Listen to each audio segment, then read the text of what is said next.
Chapter 1. The Kanglan Continent. Southern region, Yinzhou.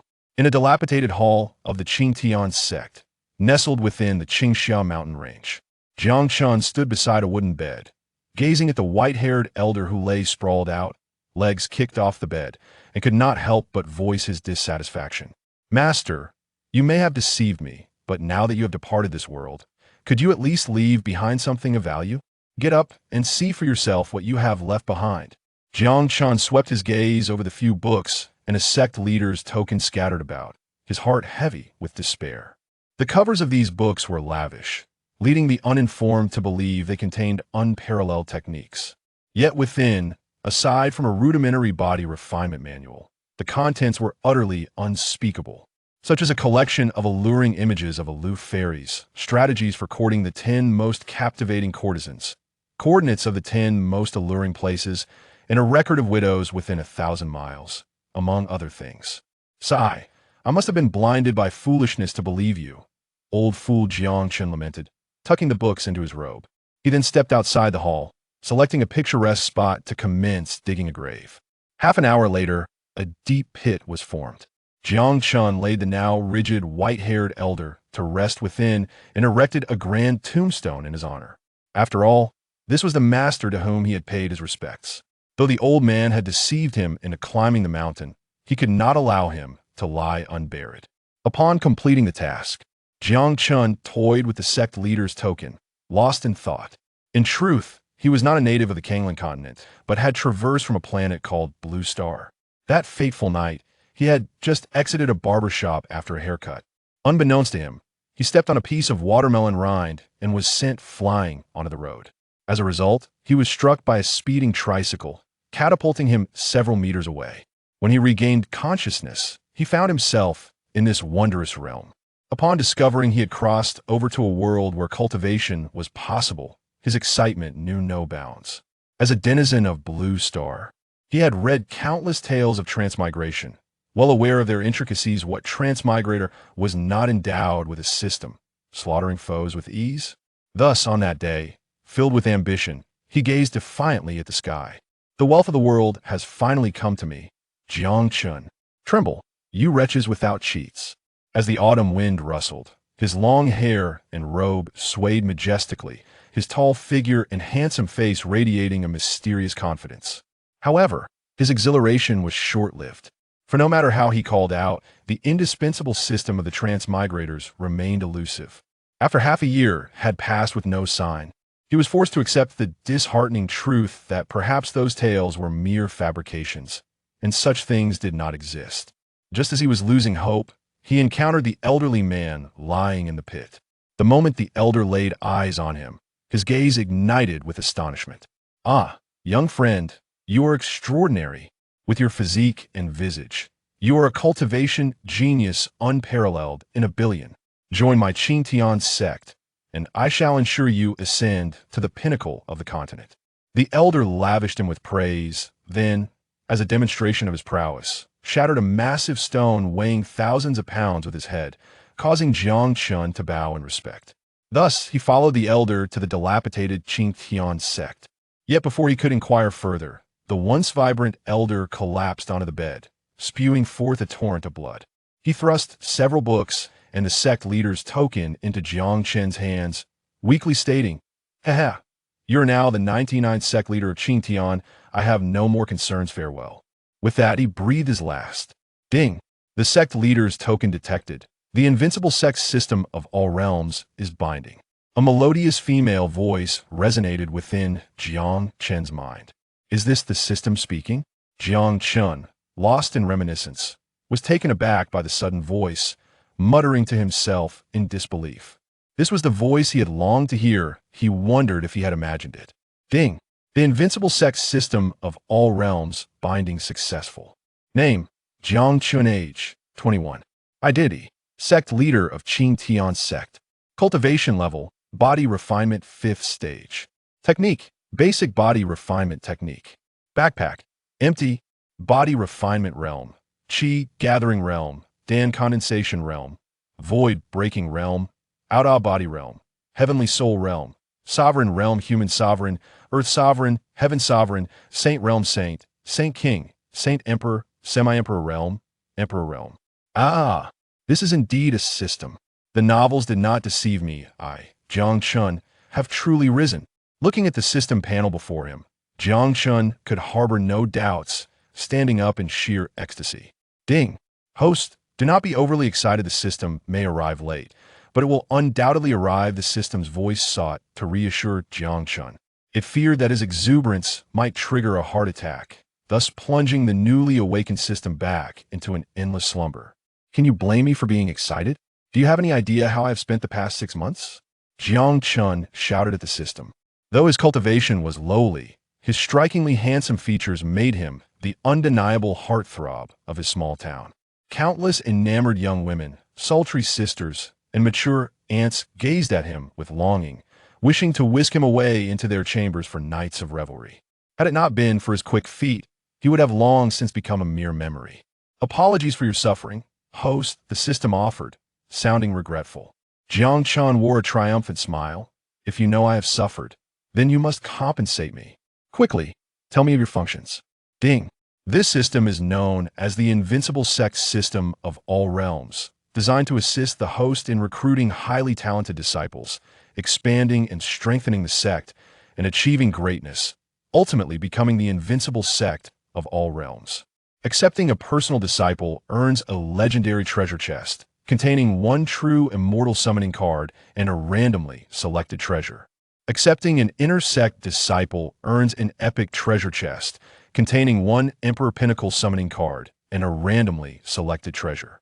Accepting an outer sect disciple earns a rare treasure chest, containing 2 Saint Realm Pinnacle Summoning Cards, Saint, Saint King, Saint Emperor, randomly selected, and a randomly selected treasure. To ensure the sect's peak power remains invincible, the host's personal disciples must possess no less than a grade 10 talent is graded from 1 to 12. Inner sect disciples must have grade 9 to 8, and outer sect disciples must have grade 7 to 6. And used summoning cards can be exchanged to 100 cards for a higher grade summoning card. The system possesses a detection function, capable of sensing highly talented disciples grade 8 and above within a certain range and locking onto their whereabouts. Summoned individuals will heed only the host's commands and execute any order given. Well, this is the rhythm of ascension. After listening to the system's introduction, Jiang Chen's smile broadened impossibly. If he could gather just a few more highly talented disciples, the Qingtian sect would undoubtedly see true immortal emperors running rampant, allowing him to navigate the Kanglan continent with ease. At that moment, he could only chuckle in anticipation. System, what about my compensation? Jiang Chen inquired. The system seemed oblivious to his needs, having finished outlining its functions yet neglecting to address the matter of compensation. Apologies. Host, this system cannot deviate from its design and cannot provide compensation, however. Rest assured, this system is the Invincible Sect system of all realms. Incomparable to those inferior systems, I possess a starter gift pack, which can effortlessly elevate the host to the pinnacle of a realm. A starter gift pack this powerful? You aren't deceiving me, are you? Jiang Chen regarded the system with skepticism. If the starter gift pack could indeed place him at the pinnacle of a realm, then he truly would not require any compensation. Yet, the credibility of the system's claims was questionable after all. If it were so formidable from the outset, what would he even need to do? Ding. The system has no deceit settings. Everything is stated as it is. May I ask if the host wishes to claim the starter gift pack now? The system's emotionless voice chimed in. Claim it. I wish to claim it now. Jiang Chen's voice was tinged with excitement. With the system stating so, what further doubts could he have? Ding. Distributing starter gift pack. Ding. Congratulations to the host for obtaining Emperor-level cultivation. Congratulations to the host for acquiring the Extreme Tao Emperor weapon, the Dragon Soul Sword. Congratulations to the host for acquiring one Emperor Pinnacle Summoning Card. Congratulations to the host for obtaining 10 billion Premium Spirit Stones. Congratulations to the host for acquiring one Sect module. As the announcements concluded, the aforementioned items appeared in Jiang Chen's system backpack, while the Emperor-level cultivation surged directly into his body. Oh wow, I have truly taken off. The system is indeed honest. Feeling the transformation of each cell within him, Jiang Chen emitted a sound of pure satisfaction. His cultivation surged dramatically, akin to a rocket launch. peak body refinement, chi gathering realm, Dan condensation realm, void breaking out of body, human sovereign, saint, semi-emperor, all the way to the first level of emperor realm before finally halting. Boom! An emperor's aura erupted forth from Jiang Chen. The sky was shrouded in dense, dark clouds, with thunder and lightning surging forth, causing the surrounding space to crack instantaneously. The nearby mountains crumbled inch by inch, resembling the onset of an apocalypse. Jiang Chen was taken aback, hastily retracting his immense aura. If left unchecked, the living beings within a radius of several thousand miles would face utter annihilation. Hiss! The might of a great emperor is truly terrifying, Jiang Chen remarked, his face a canvas of astonishment as he surveyed the chaos around him. He found it hard to believe that this devastation was wrought by his own hand. At that moment, he felt as if every single one of his countless cells surged with the vigor of galloping stallions, as if he possessed boundless strength. The surrounding realm appeared to him like a mere puppet, as if he were the sovereign of this very expanse. Master, you cannot blame me. I merely lost control for a moment in the future. I shall offer you more exquisite collections of beautiful women, Jiang Chen said awkwardly, scratching his head as he glanced at the flattened summit of the Qing sect. His rather unrefined master, one could say, had vanished entirely, leaving no trace behind, not even a remnant. What a magnificent sword, Jiang Chen exclaimed, retrieving the dragon soul sword from his system's inventory and scrutinizing it with adoration. This blade measured 3 feet in length, gleaming with a resplendent golden hue and radiating a chilling brilliance. A magnificent dragon-shaped phantom swirled around the sword, emitting a series of resounding roars. The creatures within 100 miles nearby cowered in fear, trembling on the ground. As Jiang Chen reveled in the allure of the dragon soul sword, a youthful voice resonated nearby. Grandfather, the roar came from that direction. The extraordinary treasure should be there as well. An elderly voice retorted, although I am advanced in years, my hearing remains acute if you can hear it. Do you think I cannot? Soon, an old man and a young boy descended gracefully from the sky, landing near Jiang Chen. They fixed their greedy gazes upon the dragon soul sword in Jiang Chen's grasp, entirely disregarding him due to his lack of any discernible aura, mistaking him for a mere fortunate individual who happened to stumble upon a treasure. Earlier, when the heavens had darkened and thunder had cracked, they had been hundreds of miles away, believing an extraordinary artifact had appeared, and thus hastened towards this location. To their surprise, upon arriving, they were met with the awe-inspiring roar that commanded the submission of all beasts, guiding them straight to Jiang Chen. This sword is so powerful, it must be at least of the sacred artifact level. Today is indeed a day of great fortune, the elder exclaimed, his excitement palpable as he fixated on the sword in Jiang Chen's hand. Sacred artifacts, treasured instruments, kingly weapons, imperial tools, holy relics, Emperor's arms, ultimate Emperor's weapons. It is worth noting that weapons of the sacred artifact level are coveted even by those of the sacred realm, with most quasi-emperors wielding sacred artifacts. Thus, one can imagine the staggering value of the sword in Jiang Chen's possession, though it was already firmly within his grasp. Boy, quickly present that sword to me, for if I am pleased, I might just spare your life. The elder sneered contemptuously at Jiang Chen, who was still toying with the sword. He was unperturbed by any tricks Jiang Chen might attempt, for he was the sole ruler within a radius of 10,000 miles. Hurry up. My grandfather is a peak heavenly soul powerhouse. Should you offend him, you won't even be left with a whole corpse, the youth chimed in mockingly. Ha! To think they would dare to rob me, how audacious. Jiang Chen shot a sardonic glance at the duo, a smirk gracing his lips. He grasped the dragon soul sword and hurled it toward the elder. Well, let the sword soar a little longer, Jiang Chen remarked, standing still with an expression akin to that of an audience member enjoying a performance. The movements of these two individuals had long been discerned by him. However, upon noticing their meager cultivation, he chose to pay them little heed. Now that they dared to provoke him, who would see Jesus if not them? Humph, it seems they possess some sense after all. As the elder noticed the sword hurtling towards him, he smiled benignly and extended his left hand, preparing to grasp the blade. Suddenly, the elder emitted a thunderous roar. Before his hand could even touch the sword's body, he was severed by the sword's aura, and the dragon's soul sword, undeterred, swiftly pierced through his chest, pinning him against a nearby hillside. You are esteemed. The elder gazed at Jiang Chen with ashen eyes, his words unfinished as he breathed his last. Grandfather, the youth cried out in terror, rushing to the elder's side. What has happened to you? Please don't die. What will I do if you leave me? His voice trembled, clearly a reflection of his profound fear. Jiang Chen appeared beside the elder like a specter, his face adorned with a smile. Old man, do not blame me. I merely gifted you the sword. You were the one unable to wield it properly. With a flick of his wrist, the dragon's soul sword materialized in his hand. Predecessor, spare my life. It is not my fault. It is all my wretched grandfather's doing. I've never liked that old fool. Now, you act as Heaven's avenger. It is truly a delight for the heart. The youth knelt, trembling violently, incessantly bowing and pleading for mercy.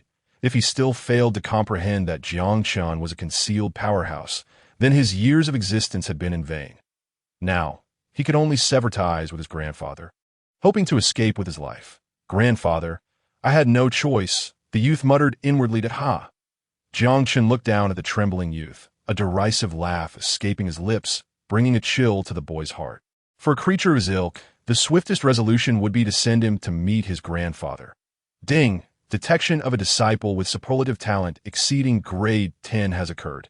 Please promptly recruit him into the sect. Just as Jiang Chen dealt with the two, the system's announcement echoed in his mind. The first one is actually a disciple with superlative talent.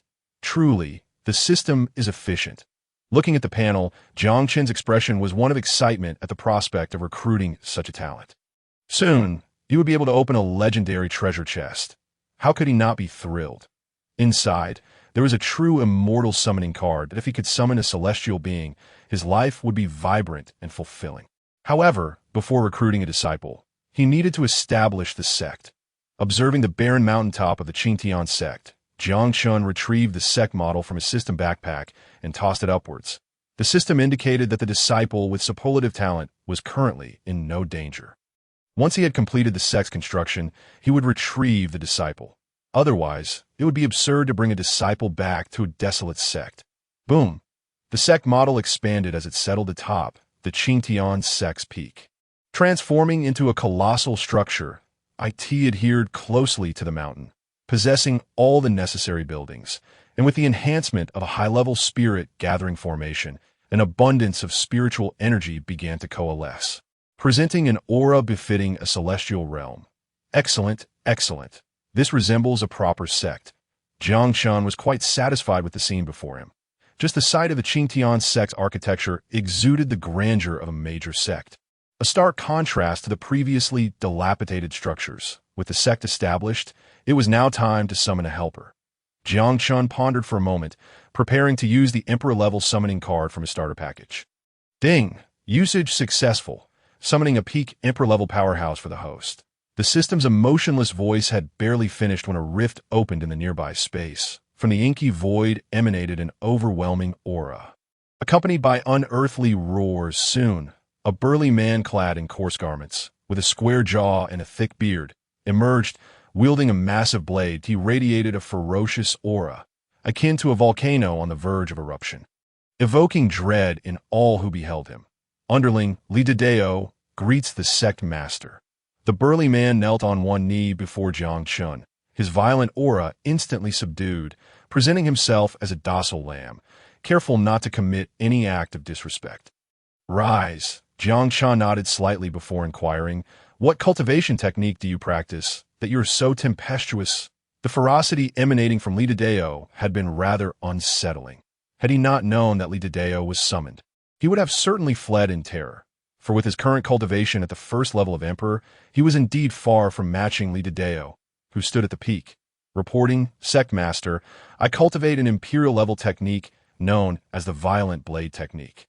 This technique is exceedingly fierce and indomitable. Once unleashed, it is a fight to the death. Li Dedeo straightened, bowing once more as he spoke. Splendid. With you here, I, the Sect Master, have nothing to worry about. Jiang Chen clapped Li Dedeo on the shoulder. His face filled with reassurance. The emperor produced by the system was indeed a quality specimen. Even among peak emperors, Li Dao was undoubtedly a top-tier existence. To alleviate the sect master's worries is the duty of an underling. Should anyone dare to harm the sect master, they must step over my corpse first, Li Dao declared, brandishing his massive blade with a stern countenance.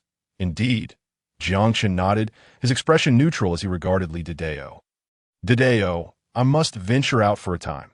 You shall guard the sect in my absence. When you have time, tend to the flowers and plants within, understood? Li Dao, with a serious demeanor, accepted. Yes, sect master. I shall ensure the sect's safety and care for the flowers and plants. Go then. Jiang Chen waved his hand.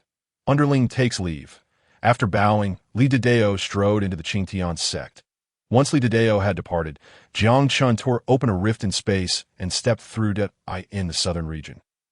Yinzhou, at the Spirit Snake Mountain Range, this moment, a large gathering of disciples congregated in a square of the divine intense sect. They were pointing and discussing a black-clad youth bound and kneeling before them. Isn't that the ninth-ranked inner sect brother, Night Owl? What trouble has he gotten in to be bound by the law enforcement hall? You really don't know? This Night Owl attempted to murder the Grand Elder's grandson and was caught red-handed by the law enforcement hall, preparing to be executed according to sect rules as a warning to the disciples. The ninth inner sect disciple can be executed just like that. Isn't that a bit extreme? Truth be told, he doesn't meet the criteria for execution. After all, who let him offend the Grand Elder's grandson? If they don't take his life, who else will they deal with? To dare offend the Grand Elder's grandson? Being executed isn't unjust at all. A group of onlookers laughed and chatted, reveling in the misfortune of another, as it did not affect them. They were merely there to enjoy the spectacle that moment. A middle-aged man clad in elder robes approached the gathered disciples, amplifying his voice with his cultivation. Intersect disciple Night Owl has wantonly harmed fellow disciples, although timely intervention prevented a grave error. His refusal to repent is nothing short of heinous and inhumane. Therefore, as an elder representing the law enforcement hall, I hereby sentence this irredeemable disciple to the utmost punishment, allowing all disciples to witness the execution as a cautionary tale. In response to the elder's words, the kneeling Night Owl offered no rebuttal. Instead, his eyes blazed with fury, fixed intently on a seductive woman nestled in another man's embrace, his expression twisted with a desire to tear them apart. Night Owl, are you not furious? Your rage is futile. The man, embracing the seductive woman, stepped before Night Owl with a smug expression. Offend me. Wang Sheng, death is your only fate. Night Owl disregarded Wang Sheng's taunts. His expression contorted as he bellowed at the alluring woman in Wang Sheng's arms. Zhou Qian, why have you done this to me? Why? I've given you everything. Why would you conspire with him to frame me? His final words were nearly a desperate roar. Fueled by his unwillingness to accept the betrayal, he had sacrificed everything for this woman, prioritizing her in every aspect, even incurring enmity with Wang Sheng for her sake. To find himself ensnared in a plot by the very person he had cherished was beyond his comprehension. The seductive woman sneered disdainfully. Night Owl, you were merely infatuated. From the very beginning, I, Zhou Qian, never held any regard for you. If it weren't for the resources you constantly provided me, I wouldn't have even glanced your way. Wang Shao proclaimed that as long as you perish, he shall immediately grant me entry into the inner sanctum. His mere word holds more weight than all the offerings you have bestowed upon me. If you truly care for me, why not sacrifice your life to fulfill my desires? Is that not a reasonable request? Yi Shao laughed maniacally towards the heavens. Yet, within that laughter lay an overwhelming sense of desolation. He never imagined that all he had sacrificed would be perceived as mere self-indulgence by others. He despised himself for having fallen to such depths for a woman of this nature. Prepare for execution. The elder enforcer bellowed sternly that a disciple of the enforcement hall drew forth a law sword, aiming it at Yi Zhao's head, ready to behead him before an audience. Stop. This young man is fated to be with me. I shall protect him. Just as the situation reached a critical juncture, Jiang Chen appeared beside Yi Shao with a smile. With a flick of his hand, he sent the disciple wielding the sword flying, who rolled on the ground 18 times before coming to a halt. Who is this person daring to come to our Shawnee sect to protect someone? A group of disciples from Shawnee sect stared at Jiang Chen in shock. Shawnee sect is one of the four foremost sects in Yinzhou, boasting numerous formidable individuals, and never has an outsider appeared without invitation. Jiang Chen's sudden appearance at the main peak of Shawnee sect, coupled with his interruption of the enforcement hall's execution, was an egregious provocation. Were it not for his strength and backing, Jiang Chen would have met a grim fate. Audacious! Who do you think you are, coming to my Shawnee sect to protect someone? What qualifications do you possess? The elder enforcer's face contorted with rage as he shouted at Jiang Chen. His aura surged, preparing to strike down this ignorant fool. He was well aware of the powerful figures in all of Yinzhou and knew that those worthy of attention did not include Jiang Chen. Thus, he would not allow an individual without any background to live while challenging the dignity of Shawnee sect. Very well, allow me to demonstrate what qualifications truly entail, Jiang Chen replied, snapping his fingers, unleashing a force that obliterated the elder enforcer into a cloud of crimson mist. This elder truly dead? The disciples of Shawnee sect stood frozen in disbelief. They had anticipated witnessing how the elder enforcer would subdue Jiang Chen. After all, Jiang Chen appeared to be of their age. How powerful could he be? It was merely a case of summoning his elders. To their astonishment, Jiang Chen merely snapped his fingers, and their elder enforcer exploded. Truly terrifying. Run! This is too damn frightening, an unknown voice shouted, snapping the stunned disciples into action as they scattered in all directions. They were aware that the elder enforcer possessed the cultivation of the heavenly soul realm. How strong would one need to be to eliminate him in an instant? If they did not flee quickly, they might very well be the next to explode. Wang Xiao, we should escape as well. Right? The seductive woman beside Wang Sheng exclaimed, her face etched with terror. She could not comprehend how Yi Xiao, this pitiful sycophant, could be so fortunate as to have such a powerful savior come to his aid. Do not panic. It is not yet time to flee. I have already informed my grandfather. He will report to the sect master, and soon there shall be a grand spectacle, Wang Sheng replied calmly. Nevertheless, he and the seductive woman withdrew to a safe distance that it would be lamentable if they missed the show and ended up like the elder enforcer, the Yi Xiao. I am eager to see whether it is your strength or that of the sect master that prevails. Wang Sheng and the seductive woman concealed themselves beneath a tree, donning expressions of mockery. Jiang Chen paid no heed to the fleeing disciples of Shawnee sect. Instead, he waved his hand, liberating Yi Xiao from his restraints. He had come to recruit a disciple, not to annihilate a sect at that moment. His system panel displayed Yi Xiao's details in vivid clarity. Name: Yi Xiao talent. Grade 11 age. 19 cultivation. 7th layer of condensation pill physique. Slaughter body, inactive. The slaughter body is a unique physique that grows stronger the more lives are taken. Background: orphaned at a young age. He wandered until the age of 10. Through talent and perseverance, he joined Shawnee sect as an inner disciple. Falling for Zhou Qian, an outer disciple who entered alongside him, he devoted everything for her, only to be betrayed by Zhou Qian and the grandson of the sect's grand elder, leading to his current dire situation. Yi Xiao was precisely the target of Jiang Chen's visit. With a warm and approachable demeanor, Jiang Chen patted Yi Xiao's shoulder. Young man, I perceive your exceptional talent. You are a rare gem in the realm of cultivation. Would you be interested in becoming my disciple? Jiang Chen endeavored to present himself as a wise mentor. After all, everything was for the sake of the treasure chest. Yi Xiao was initially taken aback, but then responded with concern. Senior, it is an honor that you would consider me, but there are many powerful figures within Shawnee sect. It is not worth risking yourself for someone as insignificant as me. Therefore, please, senior, you should leave quickly. It may soon be too late. Yi Xiao's face was filled with urgency. He had been without parents since childhood, and the only woman he cherished had used him as a stepping stone. Jiang Chen's intervention at his most perilous moment moved him deeply. He could not allow Jiang Chen to be burdened by him. Aside from the elder enforcer, there were still 7 or 8 elders with even higher cultivation levels, as well as a profoundly mysterious sect master. Even if Jiang Chen were powerful, he could not contend with so many experts simultaneously. Bringing him along would only serve as a hindrance, potentially costing Jiang Chen his life to Your disposition is commendable. Jiang Chen replied with a composed smile. Young man, I would not dare to come to Shani sect to recruit disciples if I regarded it highly. Now, I require a straightforward answer. Will you accept my mentorship or not? Refusal, and I shall depart immediately.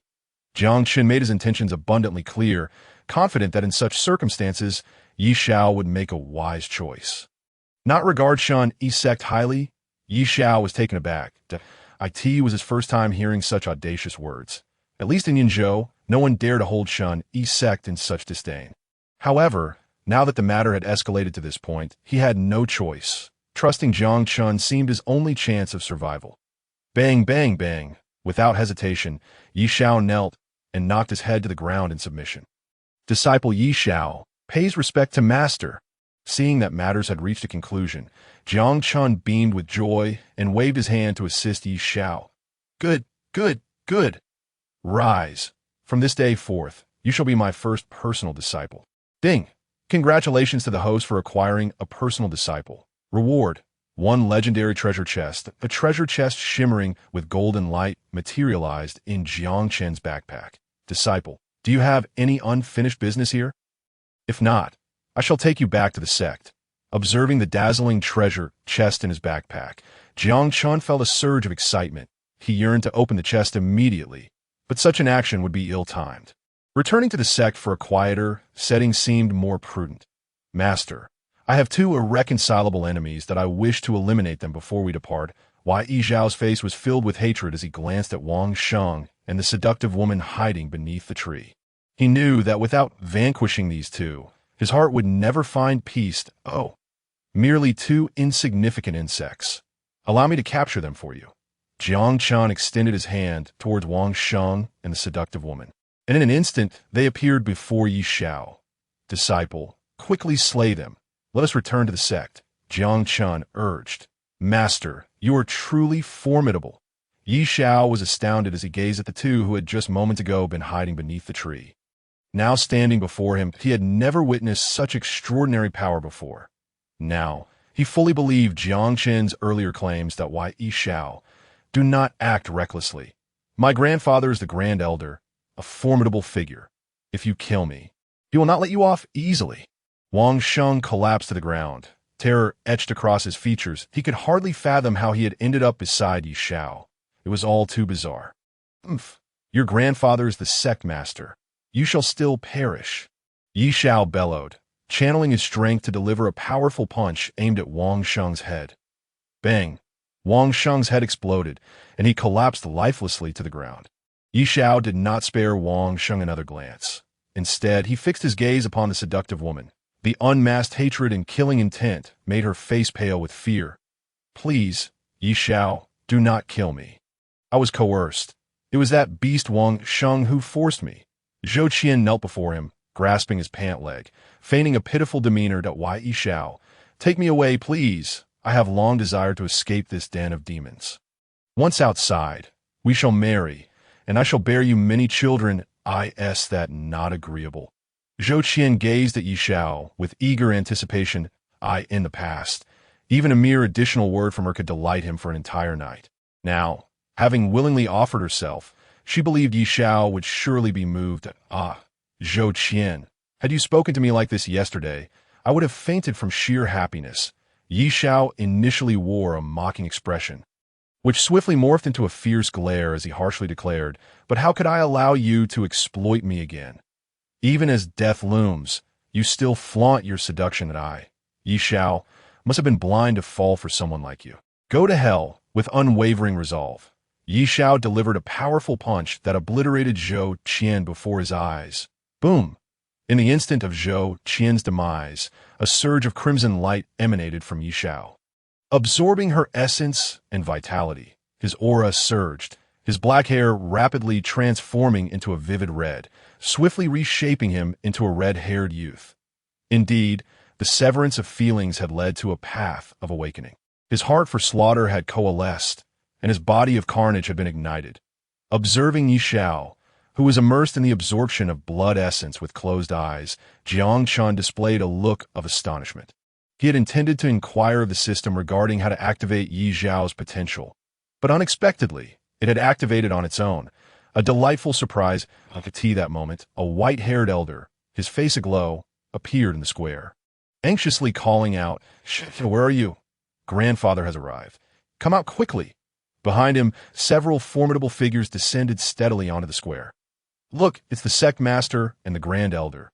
Those two are doomed, daring to wreak havoc in our divine, intense sect. They do not assess their own weight. This Yi Xiao thinks he has found a protector, yet he is merely flailing in the face of death." On the distant peaks, disciples of the divine, intense sect were filled with excitement. As disciples of the sect, it was utterly humiliating to hide in fear within their own domain. With the arrival of the sect master, they finally felt a sense of security in the square. The leading figure, a middle-aged man clad in a black and gold robe, exuded an air of authority. After surveying the lifeless bodies on the ground, he fixed a frosty gaze upon Jiang Chen and demanded, "Did you do this?" Jiang Chen smiled, meeting the middle-aged man's eyes. "Indeed, I brought him here for my disciple to kill. You wretched boy, where is my Sheng? What have you done with him?" The elder, unable to locate Wang Sheng, bellowed at Jiang Chen. After receiving a message from Wang Sheng, he had wasted no time in reporting to the sect master and had rushed over immediately. "Oh, you mean Sheng? Could be this one on the ground?" Jiang Chen pointed to the youth whose head had been shattered by Yi Xiao. "How despicable! You dare to kill my Sheng? I will crush you to dust." After recognizing the body on the ground as his beloved grandson, the white-haired elder erupted with an aura of peak-level power, his expression frenzied as he charged at Jiang Chen, intent on avenging his grandson. "Since you are so eager to reunite with your Sheng, I shall grant you that wish," Jiang Chen replied with a nonchalant smile, casually waving his hand at the elder. Bang! In an instant, the elder, still suspended in the air, exploded into a mist of blood. "Hiss! The grand elder has been slain as well." Witnessing Jiang Chen's casual wave that resulted in the grand elder's obliteration left the disciples of the divine, intense sect in shock, their mouths agape. They had expected the arrival of the sect master and grand elder to lead to an unquestionable victory, yet they were stunned to see even the peak-level grand elder fall to Jiang Chen's might. Who was the grand elder? A powerhouse nearly comparable to the sect master. If he could be so easily defeated, what hope remained for the divine, intense sect? Oh no, it's over. The divine, intense sect is doomed. Indeed, this person is far too powerful. Our sect has no hope left. If there is no hope, why linger? We must flee while we still can. A wave of despair washed over the crowd, with some already preparing to retreat to gather their belongings. As for standing with the sect in its hour of need, that was laughable. Sect master, this individual is too strong. He may even rival the level of the ancestors, stammered one elder beside the sect master. Witnessing Jiang Chen effortlessly obliterate the grand elder, the remaining elders of the divine, intense sect stood frozen in shock, their bodies trembling with the threat of collapse at any moment. "Steady yourself. I've already notified the ancestor." The sect master, though frightened, tried to maintain composure. He quickly crushed a jade token, feeling a slight relief wash over him. He had not anticipated Jiang Chen's strength to reach such heights. When the grand elder had reported to him, he had assumed Jiang Chen was merely at the level of a human respect. After all, even the law enforcement elder was only at the heavenly soul level and could be dispatched easily. Now, witnessing even the grand elder being dispatched, he finally comprehended Jiang Chen's terror. "Do you not know I am in seclusion? What brings you to summon me?" In an instant, a withered old man, resembling a desiccated corpse, appeared in the square. His overwhelming presence forced the sect master and several elders to stagger backward. "Ancestor, the sect is in peril," the sect master whispered urgently to the elder, bracing against the elder's formidable aura. "Oh, is that so?" The elder's lifeless eyes turned toward Jiang Chen. "Friend, we have no enmity with you. Why have you slain the elders and disciples of my sect?" Why? I simply felt displeased and killed them at whim." Jiang Chen replied, glancing at Yi Xiao, who was still absorbing the blood mist, a smile gracing his lips. "Very well, I shall see what makes you so arrogant." The withered elder laughed in rage, extending his emaciated right hand to dispatch several skeletal Illusory figures toward Jiang Chen, a mere trivial skill, yet you dare to flaunt it before me. Jiang Chen dismissed the approaching skeletal apparitions with ease, reaching out to crush the elder's head as if it were nothing. The skeletal figures that dared to approach him were instantly shattered by the might of his imperial physique. Ancestor. The sect master called out in disbelief as he beheld the elder's lifeless form. Their last hope, the ancestor at the earthly respect level, had also been obliterated by Jiang Chen. In that moment, his soul trembled as he knelt before Jiang Chen. Spare us, venerable one. You have already slain the ancestor and several elders. Please grant us mercy. Indeed, please spare us. Several elders trembled as they too knelt, their bodies shaking in fear. They could scarcely fathom Jiang Chen's level of power and could only pray for his benevolence to spare their lives. Master, what has transpired here? Yi Xiao, having finished absorbing the blood essence, opened his eyes in astonishment. Before them knelt the sect master and all the elders of the divine intense sect, the pinnacle of the sect's power. Previously, he had approached even one of them with utmost caution, fearing to offend any of them and suffer their hidden wrath. Yet now, after merely a brief period of cultivation, these once mighty figures were all kneeling before Jiang Chen, leaving him in utter shock. Oh, it's nothing.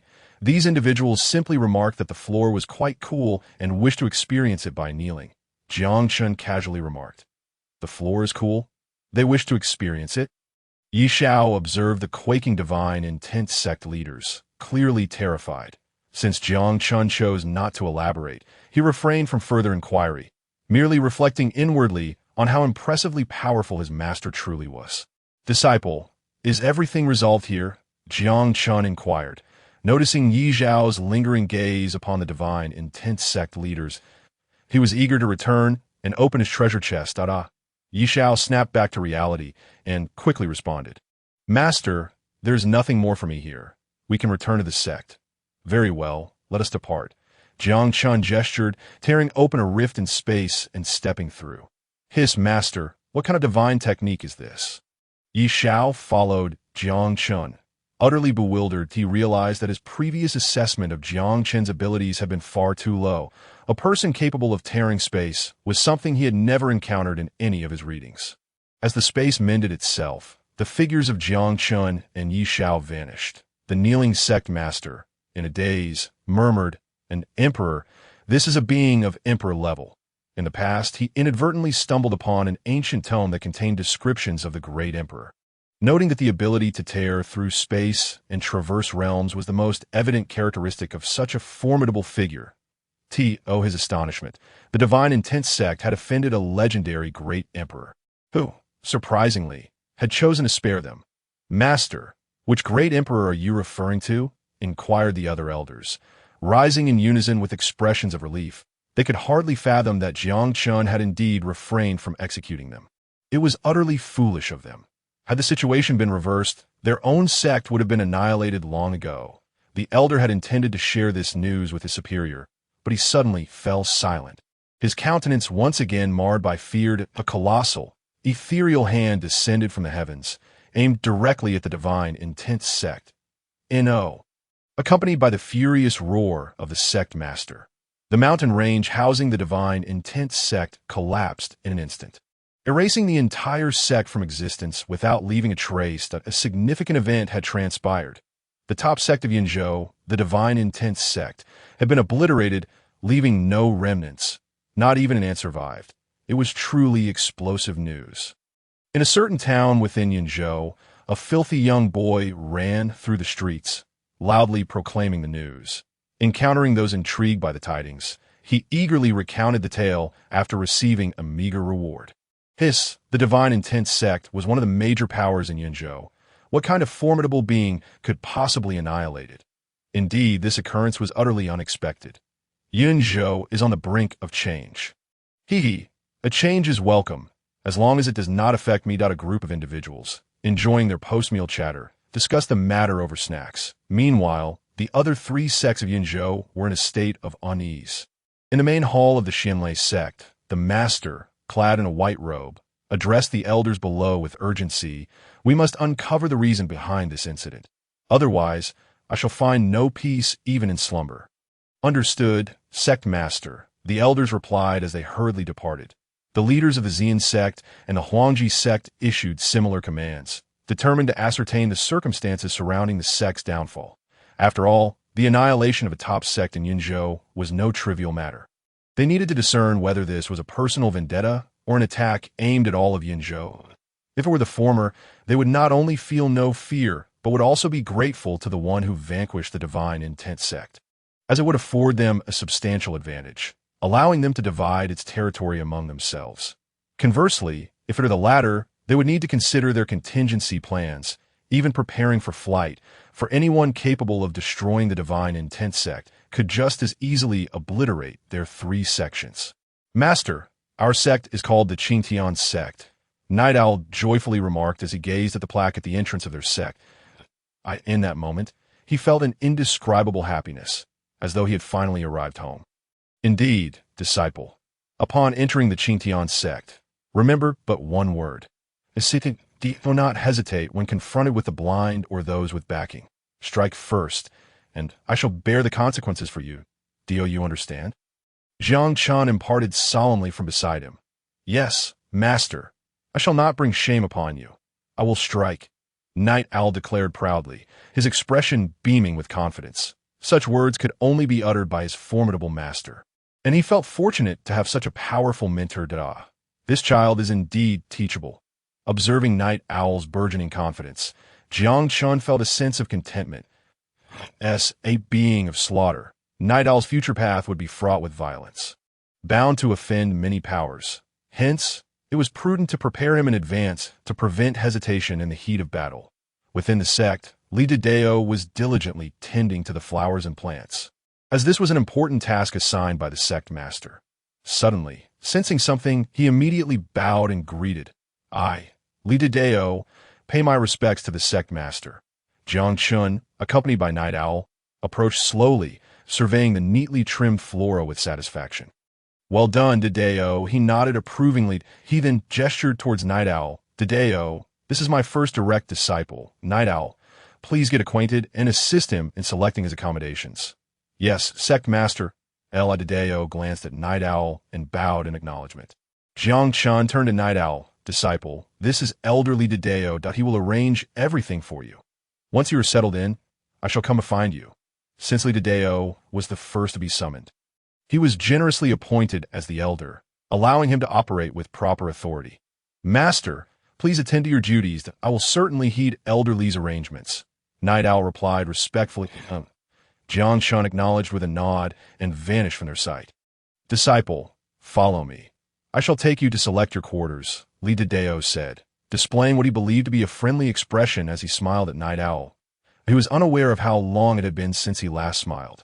However, with the sect master having just designated him as the elder and tasked him with arranging Night Owl's residence, he felt compelled to maintain a pleasant demeanor, lest the young disciple find him unapproachable. Thank you, Elder Li, Night Owl replied politely. Following behind Li Dideo, Night Owl inwardly marveled. The aura emanating from Li Dideo was enough to send shivers down his spine. He was certain that Li Dideo was a powerhouse, rivaling his master. Before long, under Li Dideo's guidance, Night Owl arrived at the disciples' living quarters within the Qingtian sect. With no other disciples present, all the rooms were vacant, so he casually selected one and made himself at home. In the main hall of the Qingtian sect, Jiang Chen sat upon the throne, preparing to open the dazzling golden legendary treasure chest. Ding! Legendary treasure chest successfully opened. Ding! Congratulations, host! You have obtained one True Immortal Summoning Card. Ding! Congratulations, host! You have acquired one time tower. This tower has 10 levels. The first level has a time dilation of 1,000 times, meaning that while 1,000 days pass inside, only 1 day elapses outside. The second level has a 2,000 times dilation, and the 10th level has a 10,000 times dilation. Currently, the host can only utilize the first level, while subsequent legendary treasure chests may yield time tower unlock cards. Ding! Congratulations, host! You have obtained an indestructible battle body. The indestructible battle body possesses terrifying defensive capabilities, regenerative abilities, and formidable strength amplification. Ding! Congratulations, host! You have acquired a copy of the Slaughter True Cannon. Ding! congratulations, host, you have obtained a bloodthirsty sword. This sword can evolve to any level given sufficient souls and blood energy. Initially classified as an extreme Tao Emperor weapon. Ding! Congratulations, host, you have received 2 cards for enhancing cultivation to the first level of the Great Emperor. The Great Emperor has 9 levels. Each enhancement card can elevate 1 minor realm. Ding! Congratulations, host, you have acquired 1,000 spirit chi ancestral veins. Impressive, truly worthy of being a legendary treasure chest. It has yielded such a plethora of items.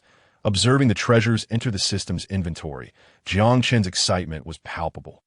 This golden treasure chest had indeed lived up to his expectations. The Slaughter True Cannon and Bloodthirsty Sword. These 2 items are clearly tailored for Night Owl, that I shall pass them on to him shortly. Jiang Chen mused while appraising the contents of the system's inventory. Next, there was the Time Tower. This artifact could only be described as divine. The rate of time flow was an astounding 1,000 times that of the outside world.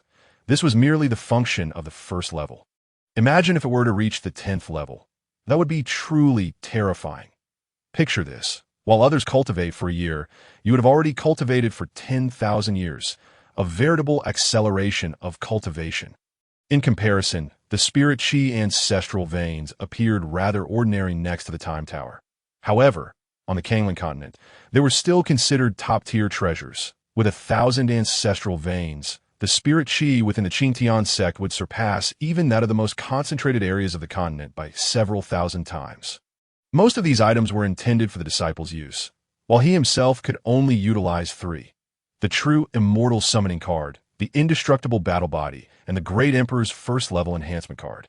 I'll set the True Immortal card aside for now. First, I'll merge the battle body and then elevate my cultivation, Jiang Chen silently resolved. System, initiate the fusion of the indestructible battle body, Jiang Chen commanded. Ding! Indestructible battle body successfully activated. Merging in progress. Boom! As the indestructible battle body fused, Jiang Chen's aura erupted once more. He felt his flesh, soul, bones, and millions of cells being reinforced anew. An unprecedented battle intent surged within him. As though he was born for combat, destined to engage in endless battles. Excellent, truly worthy of the indestructible battle body. It is indeed extraordinarily powerful. Feeling a profound rejuvenation coursing through his body, Jiang Chen could not help but exclaim in admiration. After merging with the indestructible battle body, his physical defenses had been elevated to an unimaginable degree. If he were to stand still against an attack from his previous cultivation level, the first stage of the Emperor realm, his defenses would remain unbroken. Moreover, his power had increased tenfold. It was not merely a simple enhancement, but a significant transformation. Now, should he engage in battle with Li Dideo, he would harbor no trace of trepidation. System, activate the Emperor First Stage Enhancement Card, Jiang Chen commanded without hesitation. Ding! Activating the Emperor First Stage Enhancement Card. Ding! Congratulations to the host for using the Emperor First Stage Enhancement Card. Your cultivation has now reached the Emperor's Second Stage. Ding! Congratulations to the host for using the Emperor First Stage Enhancement Card. Your cultivation has now reached the Emperor Third Stage. Boom! Boom! Jiang Chen's aura surged dramatically, a stark contrast to the state he had been in before merging with the battle body and enhancing his cultivation. With a swift movement, he appeared in the void above the Qingtian sect, casually addressing Li Dideo below. Come up and strike me. As the words fell, Li Dideo's figure materialized beside Jiang Chen, respectfully bowing. Li Dideo greets the sect master. May I inquire what your command is? With a smile, Jiang Chen replied, Take your great sword and strike me with all your might. Li Dideo paused momentarily, but quickly regained his composure. Drawing his great sword, Sect Master, I shall not hold back. With that, he swung his sword at Jiang Chen with all his strength, as though intent on cleaving him in two. Come at me, Jiang Chen bellowed. Utilizing the indestructible battle body, he engaged Li Dideo in combat with his physical form. Bang! Bang! Bang! The sound of metal clashing reverberated through the void, with the space around them fracturing rapidly, a wild and terrifying aura spreading across the entirety of Yinzhou. What kind of formidable beings are clashing in the void? The sheer magnitude of this power is utterly terrifying. Cultivators from all corners of Yinzhou gazed up at the sky in astonishment. Witnessing the shattered mirror-like void and the emanating terrifying aura, they stood transfixed. In Emperor, there are indeed Emperor-level beings battling in the skies above Yunzhou. The ancestors of Xianlei sect, Huangji sect, and Xian sect crawled out of their coffins, their faces filled with a yearning to experience the Emperor's aura in the void. This was a thirst for power. As earthly sovereigns, they understood that only the legendary emperors could shatter space itself. They had spent their entire lives reaching the earthly sovereign level, merely clinging to existence while seeking various opportunities for breakthroughs.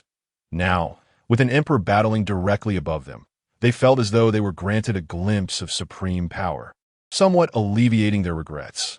Old man, to feel even a trace of the emperor's aura in this lifetime is not in vain. The elder of Xianlei sect wept with excitement, and my entire life has been spent in vain. Truly a life wasted. Compared to the emperor, I am less than an ant. The elder of Huangji sect self-deprecatingly remarked, I shall not resign myself to fate. I will break through to the celestial sovereign.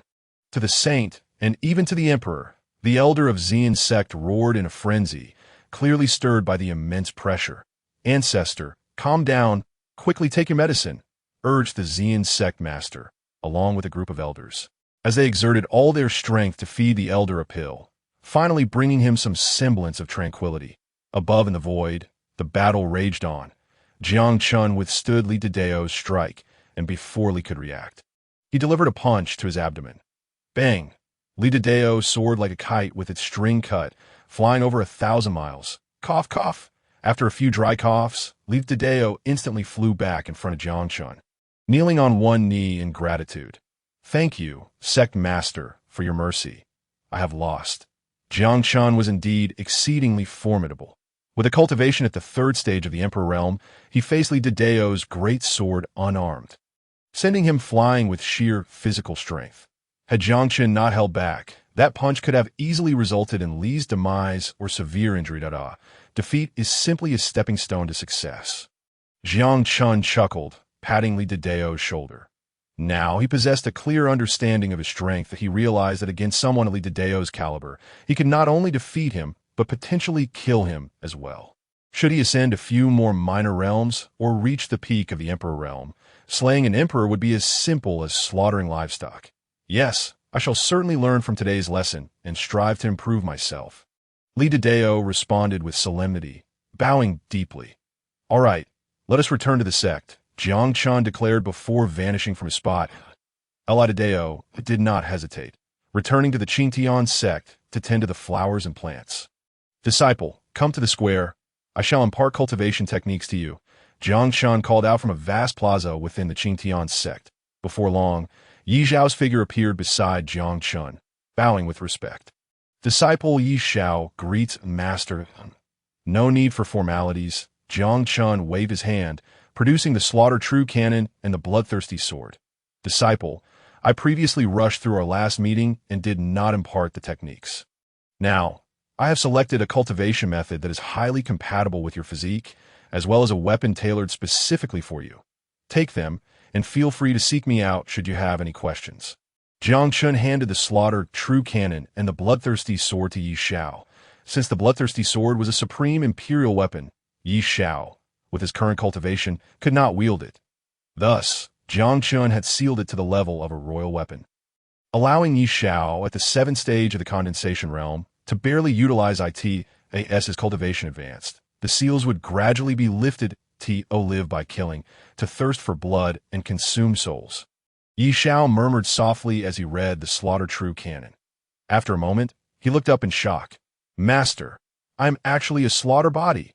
The Slaughter True Cannon elucidated the unique qualities of his physique, revealing that he belonged to a rare constitution known as the slaughter body. Jiang Chen nodded slightly. Indeed, disciple, your physique is rather bloodthirsty. This Slaughter True Cannon surpasses even imperial-level techniques by an unfathomable margin. Therefore, as you cultivate, you must remain steadfast in your heart and not allow confusion to cloud your mind. Yes, master, I shall heed your words, Yi Xiao replied, bowing deeply, his face reflecting astonishment. He had heard of imperial-level techniques, which were created by emperor-level beings, offering immense assistance during cultivation. If this slaughtered true canon surpassed imperial-level techniques by untold measures, what level of power could it possibly represent? And regarding the bloodthirsty sword, you must keep it safe. Its power will become clear to you in due time, Jiang Chen advised, while Yi Zhao's eyes widened as he nodded vigorously. Master, rest assured, where I go, the sword shall follow. All right, wait a moment. I shall enhance the sect with some additions before you commence your cultivation, Jiang Chen remarked, glancing at his system backpack, preparing to place the time tower and the 1,000 spirit veins into the sect. He first retrieved the time tower, locating an empty space before tossing it down. Instantly, a towering pale yellow edifice rose within the Qingtian sect, stretching toward the heavens. Next, he ascended into the air and took out the 1,000 spirit veins, distributing them throughout various corners of the Qingtian sect. Roar, roar, upon landing, the spirit veins transformed into 1,000 illusory dragon forms, swirling and soaring around the Qingtian sect. The spiritual energy within the entire sect surged at a visibly rapid pace. In no time, the levels of spiritual energy reached an unfathomable degree. Hiss, the spiritual energy has become overwhelmingly dense. Yi Zhao's face flushed crimson as he grasped his throat. He felt as though he was not inhaling spiritual energy, but drinking it, struggling to keep pace, with the sensation of nearly choking on it overwhelming him. Disciple, are you all right? Jiang Chen, who had just landed, was startled by Yi Zhao's flushed face. He quickly dispersed the influx of spiritual energy nearby. As his first direct disciple, if he were to choke on spiritual energy, it would be a grave dereliction of duty on his part as a master. Master, it's nothing. I just need a moment to adjust. Yi Zhao quickly reassured him. Who would choke on spiritual energy? It was merely the sudden surge that left him momentarily overwhelmed. He would soon acclimate. Once Yi Zhao returned to normal, Jiang Chen led him to the base of the time tower. Pointing at it, Disciple, this tower is called the Time Tower. The flow of time inside is 1,000 times faster than outside. You shall use this for your cultivation from now on, understood? Yes, master, the night owl swallowed hard, responding with a slight stutter. The astonishment that Jiang Chen had instilled in him today was simply overwhelming. First, there was the slaughter true scripture that transcended the imperial-level cultivation methods, followed by an aura more potent than water, and now a treasure capable of altering the flow of time. His mind was spinning. Beep, the system announced, detecting the emergence of an 8th-grade talent disciple. The host is advised to promptly recruit them into the sect. Just as Jiang Chen began to arrange training for the night owl, the system's voice rang out that 8th-grade talent. Jiang Chen paused. This level of talent precisely met the criteria for an inner-sect disciple, which meant an epic treasure chest was now within reach. However, he could not accept this disciple as a personal apprentice. He could only bring them back as an inner disciple and had to consider how best to arrange things. Well, first bring them back, then let Li Dedeo or any powerful allies summoned in the future teach them that I could merely act as a hands-off manager. Indeed, I am quite clever. Jiang Chen felt a surge of pride as he looked at the somewhat dazed night owl and urged, do not just stand there. Swiftly enter and begin your cultivation. I have pressing matters to attend to. With that, he vanished from sight. Once Jiang Chen departed, the night owl steadied his emotions and slowly stepped into the time tower. Such an extraordinary cultivation environment was not to be squandered. To hesitate would be the height of foolishness. This was a place that many could only dream of. In a small grove outside Feihe City in Yinzhou. A beautiful girl clad in a blue dress, exuding a pure and ethereal aura, ran in a flurry. She glanced back repeatedly, as if something were pursuing her. Qin Fei'er, you cannot escape. It would be wise to return with us. Otherwise, the cooperation between your Qin family and our Li family will be immediately terminated. 4 cultivators dressed in white guard uniforms closely followed her, maintaining a few meters of distance, completely unconcerned about her slipping through their fingers. Qin Fei'er, filled with fury, shouted as she ran, you wish? I would rather die than return to Mary Li Xing. The cooperation is a matter between the Li family and my uncle. Why should I be used as a bargaining chip? With that, she propelled herself forward with great speed, vanishing from their sight. Seeing this, the pursuers exchanged exasperated glances. 1 guard, impatient, addressed the scar-faced leader. Captain, stop playing games with her. Let us use force. Whether she lives or dies is irrelevant. If she perishes, we can simply bring back her corpse to explain. They had chased Qin Fei'er for dozens of miles, and whenever they nearly caught her, she threatened to take her own life. If not for the concern of how to report back to their young master, they would have bound her long ago. After all, she was the one their young master had long coveted. If, by some misfortune, she were to die, their fate would be dire. The scar-faced cultivator hesitated. His master had desired Qin Fei'er for quite some time, and it was only through family connections that the Qin family had agreed to the marriage arrangement. Yet, just as the wedding day approached, Qin Fei'er had fled the Qin family, incensing their young master, who had dispatched them to retrieve her. Brother, we cannot afford to return empty-handed. If we fail, we might not even have enough to eat. Another guard, displaying an expression of frustration, added, Qin Fei'er is merely at the 6th level of Qi gathering, while we are at the peak of Qi gathering. The captain is even at the 2nd level of Dan formation. If we coordinate well, we have a high chance of subduing her before she resorts to self-harm. Indeed, I only thought about preventing her from dying. I had not considered this angle. The scar-faced cultivator smiled awkwardly, patting the speaking guard. Your wits are sharpening. I may soon have to pass the captaincy to you. After that, the scar-faced cultivator's expression turned cold as he signaled the others to follow him. When we act, we must be swift and decisive. It is preferable to leave her intact, but if it comes down to it, we would rather leave her crippled than allow her to perish. Yes, Captain. The other 2 guards responded respectfully. Before long, the group channeled their energy and caught up to Qin Fei'er, surrounding her. Do not come any closer. If you take another step, I will end my life. And Li Xing will not let you off easily, she threatened, placing a dagger against her throat. Miss Fei'er, we have run out of patience. If you wish to die, then die. We will simply bring back your corpse. The scar-faced cultivator replied nonchalantly, inching closer. The other 3 guards also advanced toward her. Father, Mother, I am an unfilial daughter and can no longer remain by your side. Qin Fei'er wept softly, preparing to take her own life. Since escape was impossible, she would rather die than marry Li Xing. Little girl, do not act impulsively. There is still room for negotiation. Just as Qin Fei'er was about to harm herself, Jiang Chen appeared beside them, just in time. Wow, what a handsome young man. Gazing at Jiang Chen's strikingly handsome visage, Qin Fei'er momentarily forgot her suicidal intentions and fell into a spell of infatuation. Kid, do not think of playing the hero. That glitch will not work here. I advise you to mind your own business. The Li family of Feihe City is not someone you can provoke. The scar-faced cultivator threatened upon seeing Jiang Chen's sudden appearance. Since Jiang Chen emitted no aura, the cultivator could not discern whether he was an ordinary person or a cultivator, so he decided to avoid complications by invoking the name of the Li family. In the vicinity of Feihe City, no one dared to disregard the Li family's authority. Captain, why bother talking to a fool? If he wants a medal, let us take him down, one guard shouted. Yes, if he wants to play the hero, he must be prepared to pay the price, another chimed in, looking at Jiang Chen with mockery. They did not consider Jiang Chen to be formidable. They assumed he was merely infatuated with Qin Fei'er's beauty and had become overzealous. Enough noise, Jiang Chen replied calmly, casually unleashing a wave of power toward them. Bang, bang, bang! The scar-faced cultivator and the guards exploded into a mist of blood in an instant. Since these insignificant pests dared to threaten him, he decided to send them on their way, lest they disturb his plans to recruit disciples.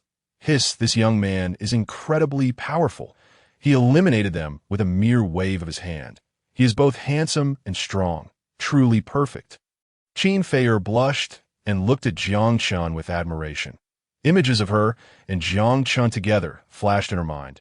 Surely, wondrous things happen when a dashing hero rescued a damsel in distress. Right? Jiang Chen was oblivious to Qin Fei'er's thoughts and smiled warmly at her. Little girl, the crisis has been averted. I am the 99th generation sect master of the Qing Tian sect. I happened to pass through here and noticed your remarkable talent. I wish to bring you back to the sect as an inner disciple and nurture your potential. Would you be willing? At that moment, his system panel displayed Qin Fei'er's information. Name. Qin Fei'er talent. 8th grade age. 18 cultivation level. 6th level of Qi gathering physique. Xianbing body background. Born into the second most prominent family in Fei City. The Qin family. She grew up under her parents' protection. Recently, her uncle, who controls the family, arranged a marriage with the Li family without consent, forcing her to flee with her parents' help, only to be pursued by the Li family's guards. Huh, little girl. I am not a little girl, Qin Fair muttered indignantly, glancing down in embarrassment. She was 18 years old and quite grown up. Thank you very much. That is not the point. The important part is what comes next. Jiang Chen reminded her helplessly. The modern young ladies seem to have their heads filled with fanciful thoughts that, oh. Qin Fair snapped back to reality, her face flushed with embarrassment. After organizing her thoughts, she said, Senior, you have saved my life. I am willing to follow you back to the sect and serve by your side. She had nowhere else to go, and following someone as handsome and powerful as Jiang Chen would alleviate her worries. She would not mind being an inner disciple, even if it were merely to share a BED. IT is not serving me. I am taking you back to the sect as an inner disciple. Jiang Chen corrected her again, somewhat exasperated. What on earth was this girl thinking every day? Oh, all right. Qin Fair nodded, somewhat disappointed, and bowed, saying, I am willing to join the Qin Tian sect. Please lead me. Beep. Congratulations, the host has successfully recruited an inner disciple. Reward. 1 epic treasure chest. A treasure chest glowing with red light appeared in Jiang Chen's system backpack. Very well. Let us depart. As the treasure chest had arrived, Jiang Chen casually opened a rift leading back to the Qin Tian sect and stepped inside. What a marvel! Qin Fair exclaimed, trailing behind him, her eyes darting around in curious wonder. To the Qin Tian sect plaza, Jiang Chen emerged slowly from the spatial rift, accompanied by Qin Fair. The rich aura of spiritual energy enveloped them. As soon as Qin Fair stepped out, she was astounded by the overwhelming spiritual essence of the sect. In an instant, her cultivation level surged from the 6th to the 7th stage of Qi gathering. Did I just break through? She murmured in disbelief. It had been months since she felt any progress in her cultivation, and to experience such a leap upon returning to the sect with Jiang Chen was truly astonishing. The Tao.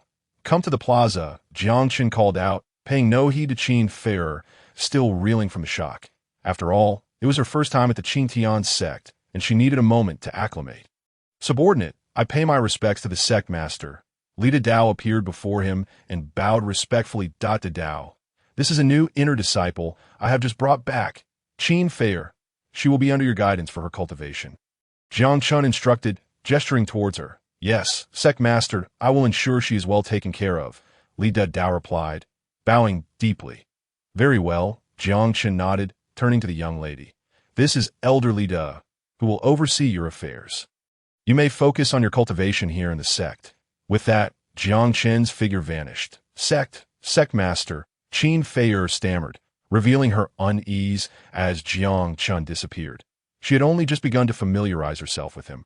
And now he was gone. Wasn't it promised that he would nurture her development? The sect master is exceptionally busy. If you have any issues, feel free to approach me. Elder L. By the way, my surname is Li. You may address me as Elderly, Lida Dao said kindly to Qin Fair. Greetings, Elderly. Qin Fair bowed timidly. You are no longer a junior. You are now an inner disciple of the Qin Tian sect. When you meet the sect master or any elders, you must refer to yourself as a disciple. You understand? Lida Dao explained patiently, noting her innocent demeanor. Yes, Elder, I understand, Qin Fair replied, bowing once more.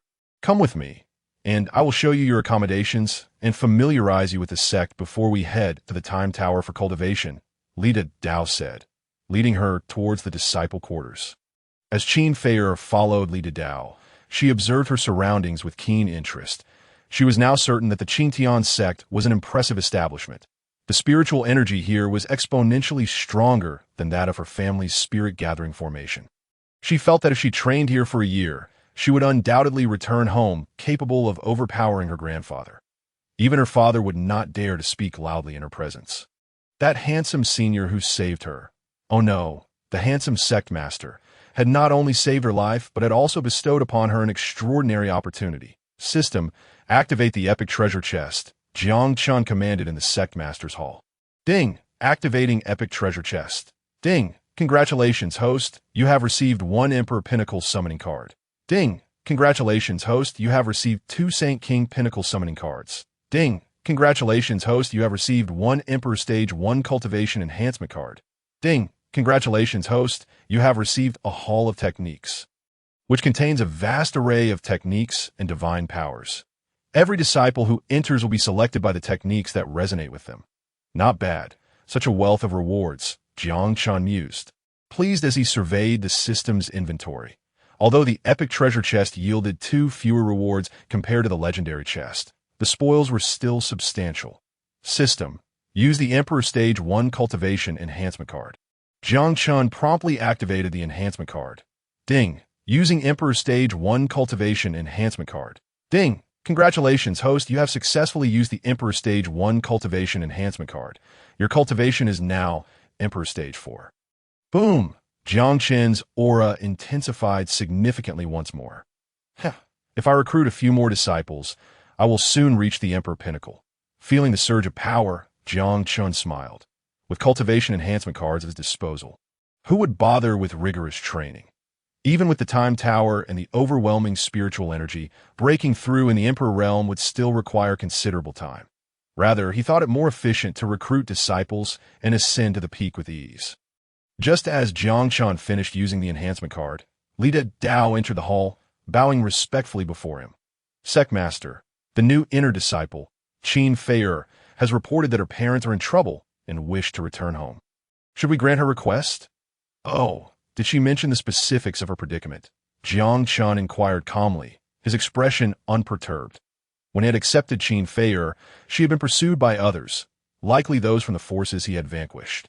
She mentioned that her parents were captured by a family, surnamed Li, who demanded she return home to marry their young master, or else they would dispose of her parents. Lida Dao replied. Understood. Have her wait a moment. I will assist her with this matter. Jiang Chen waved his hand dismissively.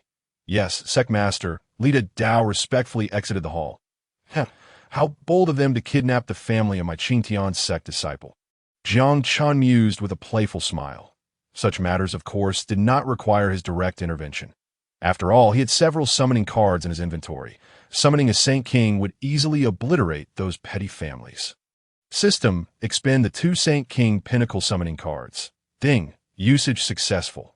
Summoning Saint King Pinnacle Experts for host. Boom! Boom! Just as the system's voice faded, a rift opened in the hall. Soon, 2 middle-aged men clad in azure robes emerged, kneeling before Jiang Chen. Subordinate, Zhang Wu. Subordinate, Lu Lu. We pay our respects to the sect master. They greeted with utmost reverence. Very well, Lu Lu stays. Zhang Wu, go to the foot of the mountain and guard the gate. Jiang Chen decided, selecting Lu Lu for this task. Yes, subordinate obeys.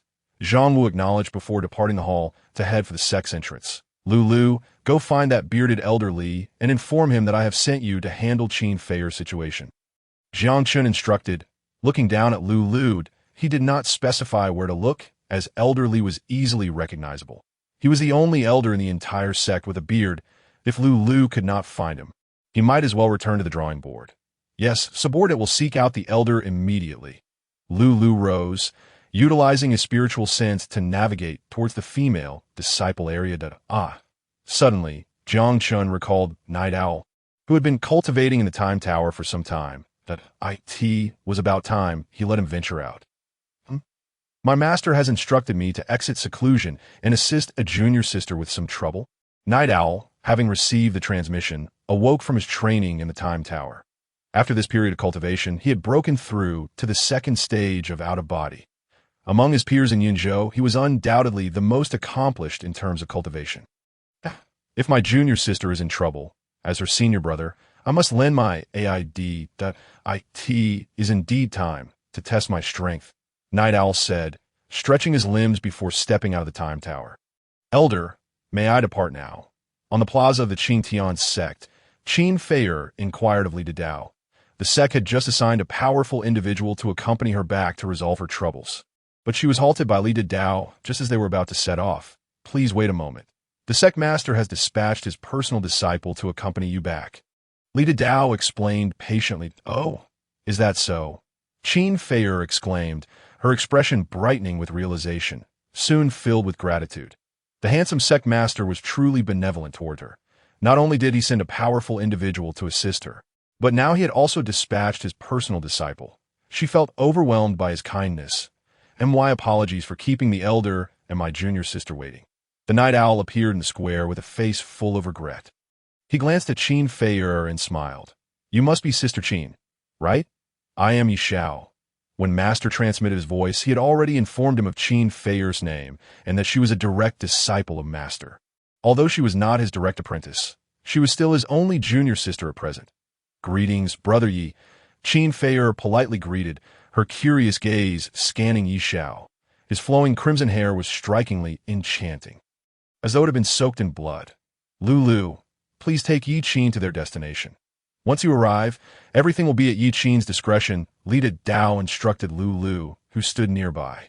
Yes, great elder, Lulu replied, unleashing a surge of power that enveloped Yi Xiao and Qin Feier.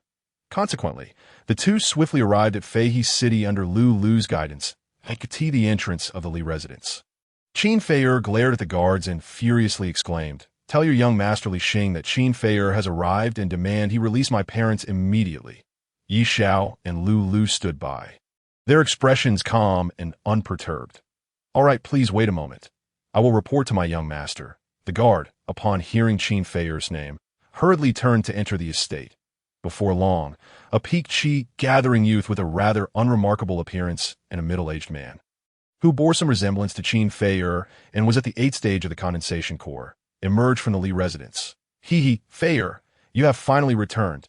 Do you have any idea the price I paid to bring you back to marry me? Li Xing looked at Qin Feier with a smug expression.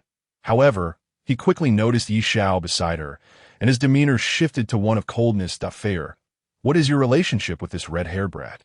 Yi Xiao's vibrant hair was so striking that Li Xing blurted out the question without thinking. What relationship is it to you? Release my parents at once, Qin Feier retorted angrily. Were it not for her parents still in the Li family's grasp, she would not have been so courteous to Li Xing. Impertinent.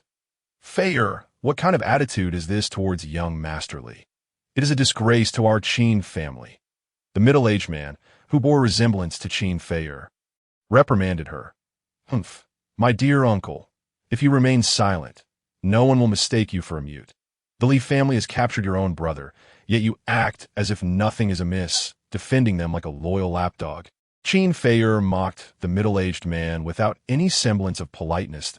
At this moment, she was certain that her parents had likely been handed over to the Li family by her uncle to force her into submission. Thus, she showed him no mercy. You insolent girl, how dare you speak to your uncle in such a manner? I shall teach you a lesson so you understand who truly holds authority in the Qin family. The middle-aged man's expression turned furious as he aimed a palm strike at Qin Feier. Humph, scum like you dares to lay a hand on my junior sister? Yi Xiao coldly scoffed, intercepting the middle-aged man with a kick. Bang! In an instant, the middle-aged man was sent flying like a kite with its string cut, crashing to the ground dozens of meters away. Phew! Coughing up blood, the middle-aged man fixed a horrified gaze on Yi Xiao.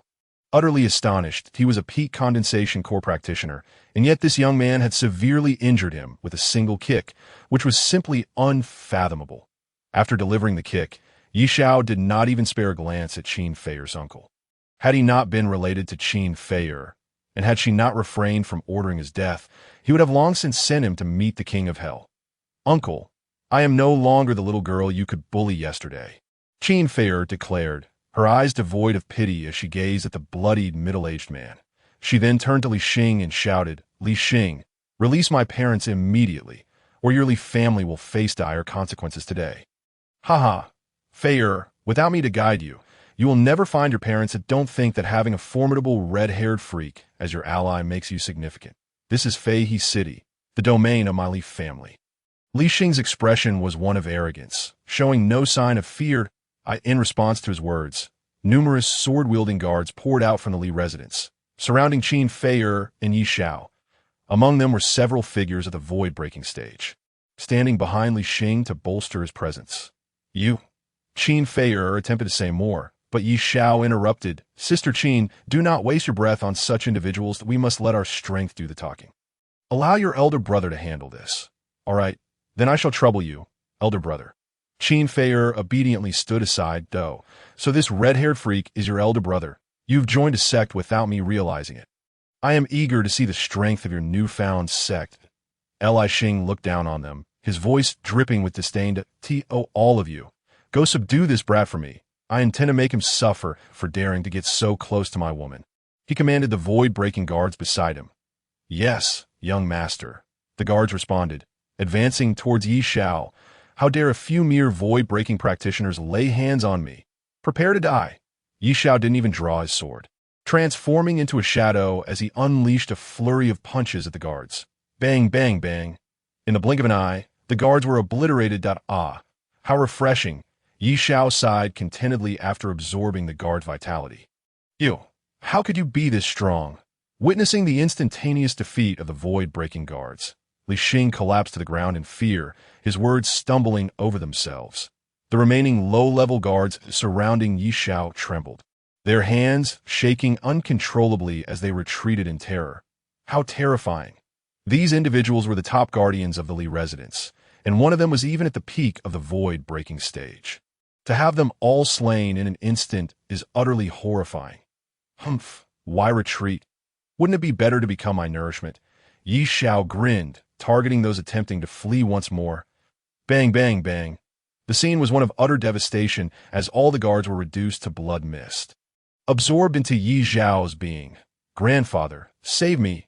Grandfather, save me. Li Xing could no longer maintain his composure, screaming in panic. He had never encountered someone as terrifying as Yi Xiao, who dispatched the guards of the Li family as if they were mere chickens. Only his reclusive grandfather could hope to subdue Yi Xiao. Who dares to harm my grandson? An elderly man with a grim expression swiftly emerged from the Li residence, landing before Li Xing. His voice drew the attention of the nearby crowd. That isn't that the old man from the Li family who has been in seclusion for years. He has finally emerged. Indeed, it's him. I caught a glimpse of him at the Li residence in trance a few years back. There's no mistaking it that I heard this old fellow, no, this old master, is at the peak of the out-of-body stage and has been breaking through to the heavenly soul realm in seclusion. What could possibly have roused him? The crowd murmured among themselves, their eyes fixed on the scene at the Li residence. Grandfather, you've finally arrived. If you had come a moment later, I would have been lost. Li Xing exclaimed with tears of joy upon seeing the old man, pointing at Yi Xiao with a venomous glare. Grandfather, this is the one who killed dozens of our Li family's guards. Even the high-ranking ones. I am so frightened. The old man looked down at Li Xing with a face full of fondness, gently patting his head as he reassured him. Do not fear, my dear grandson. With grandfather here, no one in Feihe's city can harm you, that he cherished this precious grandson, having lost his own son and daughter-in-law at an early age. Who else could he dote upon? Enough of this sentimental display. Bring forth my sister's parents, and I shall grant you both a swift end, Yi Xiao remarked, eyeing the peak out-of-body elder with no trace of fear, instead wearing an expression of excitement. Ah, the elder turned his gaze towards Yi Xiao, momentarily taken aback as he sensed the young man's cultivation at the second stage of out-of-body. However, this shock was quickly replaced by a wave of murderous intent. How dare a mere youth flaunt his cultivation? You dare to kill my Li family's guardians and frighten my grandson. Today shall be your death day. I shall not die. It is you who is doomed. Yi Xiao retorted, launching himself at the elder once more. In his mind, it was sufficient to keep Li Xing alive. He would first eliminate the elder, confident that Li Xing would then reveal the whereabouts of Qin Feier's parents. Boldness, the elder bellowed, channeling all his power to clash with Yi Xiao. Boom, boom. Two combatants clashed fiercely, their unleashed power causing the very ground around the Li residence to tremble. Bang! Within mere exchanges, the elder was violently struck and sent crashing to the ground. Cough, cough. The old man spat out several mouthfuls of blood mixed with internal organs, his face a mask of disbelief as he stared at Yi Xiao. Impossible. I am at the pinnacle of the out-of-body stage, and you are merely at the second level. How can your strength surpass mine? Perhaps you should inquire in the underworld. Yi Xiao retorted, swiftly closing the distance and delivering a devastating kick that shattered the elder's body. He had cultivated the true sutra of slaughter, a technique far superior to imperial-level arts, certainly beyond the capabilities of such a worthless old man. The thick scent of blood was absorbed into his body. This young man is exceedingly powerful. He has slain the elder of the Li family in just a few moves. Such an individual must be a scion of a formidable power. The Li family has provoked forces they should have avoided. After years of tyranny in Feihe City, they have finally encountered a formidable foe. They truly deserve this fate. From this day forth, the Li family will no longer exist in Feihe City, and the city shall be reshuffled. The onlookers in the streets bore witness to the events at the Li residence. Some remained to watch the spectacle, while others hastily returned home to relay the astonishing news. Young Master Li, please release my junior sister's parents. I might consider sparing your life. After absorbing the blood energy, Yi Xiao regarded the petrified Li Xing with a playful expression. Huh? Li Xing, overwhelmed with madness, exclaimed, "You have killed my grandfather. I will not rest until I avenge him. You think I would let you go? You are utterly deluded. Do you believe that by remaining silent, I am powerless against you?" Yi Xiao remained unfazed, directing his gaze to the elder Lu Lu beside him. "You extract his memories and uncover the hiding place of my junior sister as parents." While he too could extract Li Xing's memories, his cultivation was somewhat insufficient, leading him to fear that the memories might be incomplete. Thus, he entrusted the task to the more powerful Lu Lu. "Understood, young Master Yi." Lu Lu responded promptly, seizing Li Xing. Li Xing let out a piercing scream, which soon fell silent. Their hiding place has been located within a secret chamber beneath the Li residence, Lu Lu reported after discarding Li Xing carelessly. "Very well. I appreciate your assistance. Elder, please rescue them." Yi Xiao replied without hesitation. "Yes, I shall do so at once," Lu Lu affirmed and vanished into the Li residence. Once Lu Lu departed, Yi Xiao glanced at Qin Fer, his uncle lying on the ground, and asked, "Junior sister, this man appears unlikely to survive much longer. Should we not end his life?" Yi Xiao displayed a bloodthirsty smile, feeling he had not yet had his fill of killing that day. "No, Fei, I am your uncle. Please tell your senior brother not to kill me. I will kneel before you." The heavily injured head of the Qin family, lying on the ground, pleaded desperately upon hearing Yi Xiao's intention to end his life. Observing her uncle's pitiful state, Qin Fei hesitated before responding. "Senior brother Yi, let us wait. We should allow my parents to handle this. After all, this was her father's biological brother. If he were to be executed, it should be her father's decision. Yes, hand me over to my second brother. We share a deep bond, and my death would surely sadden him." The Qin family head chimed in eagerly. "Silence. Continue lying there." Yi Xiao admonished Qin Fer, his uncle, sternly. He could hardly tolerate the sight of such a cowardly figure, especially since he was Qin Fer, his uncle. Otherwise, he would have pierced him with several swords before using him as nourishment. "Very well, I shall lie here." The Qin family head complied, terrified Yi Xiao was both powerful and ruthless, who would not be afraid in his presence. Soon, Lu Lu returned, bringing with him two middle-aged individuals, battered and bruised. Standing before Yi Xiao, "The young Master-S family has been located," Lu Lu announced, stepping aside with discretion. "Father, mother, how could you be so injured? Did the Li family torture you?" Qin Fei rushed forward, her heart racing with disbelief. She could not fathom that Li Xing, who had sought to marry her, would inflict harm upon her parents. Having just witnessed Li Xing's tragic demise, she felt a pang of reluctance. Now, she only regretted not having taken action herself. "Fei, it truly is you. To see you again fills me with joy." Qin Fer's mother wept openly as she embraced her daughter. Her father stood by silently, watching the heartfelt reunion. When Lu Lu had first conveyed the circumstances, they had been skeptical. Now, seeing Qin Fei, their anxieties were laid to rest. "Mother, please do not cry. Let us return home to heal," Qin Fei urged gently. "Indeed, my dear, what decorum is there in weeping in the streets?" Her father added in agreement. "Yes, let us return home," Qin Fei's mother said, wiping away her tears and releasing her daughter.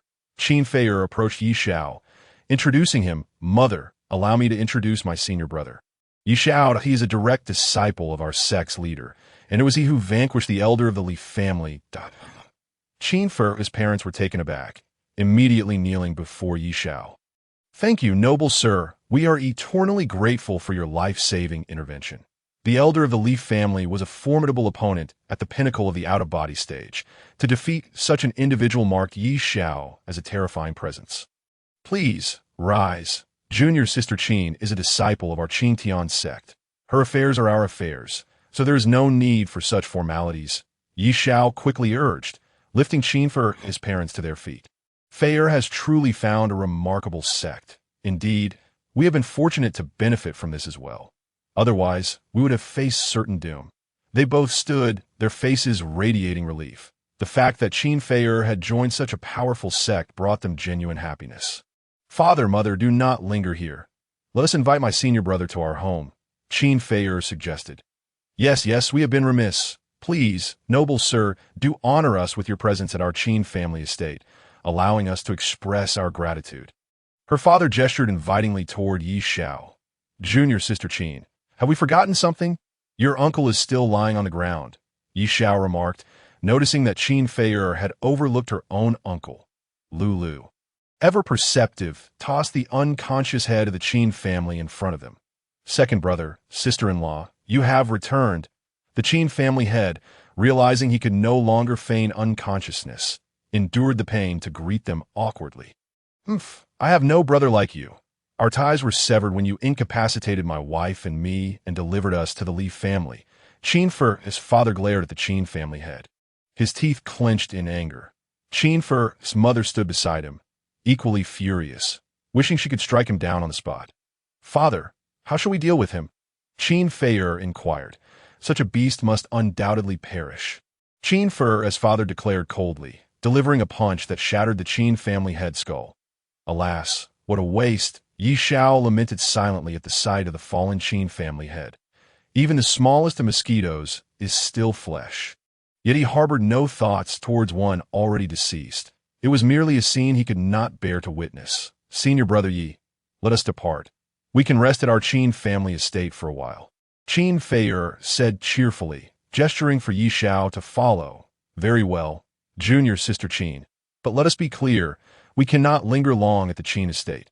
We must return to the sect swiftly," Yi Xiao advised as he followed Qin Fer, his lead, toward the Qin family estate.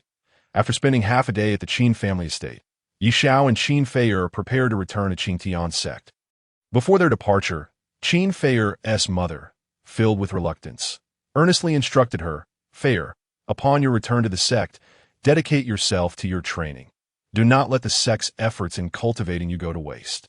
Qin Fer's father chimed in, "Do not worry about us. Now that the elder of the Li family is dead, we shall face no dangers in the city. I understand, father and mother. I shall take my leave." Qin Fei'er replied dutifully. Under their watchful gaze, Lulu unleashed a surge of energy, enveloping Yi Xiao and Qin Fei'er, and they vanished from the Qin family estate. The main hall of Qin Tian sect. Jiang Chen sat upon the throne, holding a treasured relic left to him by his master, lost in thought. Ding! A disciple with a 10th grade talent has been detected. This disciple is in dire peril. Please, host, proceed promptly to take them in. The system's announcement echoed, "Dedo! Who dares to harm my direct disciple? They shall all be killed." Jiang Chen, without a moment's hesitation, tidied up the books in his hands, tore open a rift in space, and vanished from the grand hall, appearing outside a hidden realm within the Yunjiao and the fallen Saint Mountain range. This moment, a blood-soaked youth at the 5th level of the Dan formation stood furiously in place. Surrounding him were disciples from the 3 major sects, all wearing mocking expressions as they gazed at the young man. "You worthless fool, weren't you quite formidable in the hidden realm? Let's see your prowess now. Come, I'll stand right here for you to strike. Do you still have the strength to do so?" They jeered at Ha. "You filthy loose cultivator, you've offended our 3 great sects, and this is your fate." The disciples from the 3 sects refrained from striking the youth, instead opting to hurl insults at him, one after another. Meanwhile, the elders of the 3 sects stood calmly at a distance, showing no inclination to intervene. For them, Yunjiao was the domain of the 3 sects. A loose cultivator without support was merely a fleeting life. Should he perish, it would be of little consequence. Moreover, This youth had slain several of their disciples, making his demise all the more justified. Alas, this young brother is a pity. It seems he is doomed today. Indeed, he was too impulsive to have killed a few disciples of the three sects in the hidden realm. The three major sects were akin to the heavens in Yinzhou. How dare he act so recklessly? Other nearby loose cultivators, witnessing the youth's imminent downfall, expressed their regret. In some eyes, admiration for the youth flickered. The disciples of the three major sects were notoriously tyrannical in the hidden realm. Any treasures found by loose cultivators would be ruthlessly plundered by them, that a slight resistance would lead to a severe beating. And should they encounter particularly ruthless individuals, they might end up crippled or worse.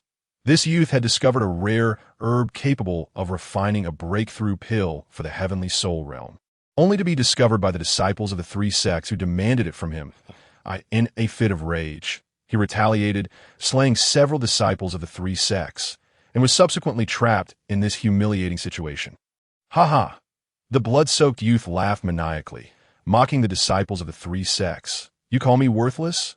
Yet here I am, able to slay a few of your disciples.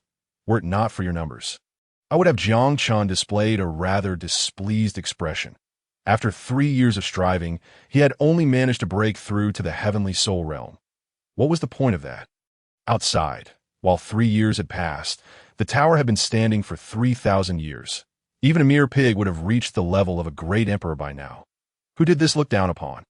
Senior, understand it is difficult, but as a junior, Gu Chun, noticing Jiang Chen's demeanor, was so frightened that his face turned pale, and he hurriedly tried to explain, but was swiftly interrupted by Jiang Chen. What I mean is not that it is difficult, but rather that your expectations are far too low. Give me 3 years, and I shall grant you ascension to immortality. Jiang Chen's voice boomed as he glared at Gu Chun. Ascend to immortality? Gu Chun was once again taken aback. He had never even heard of such a term.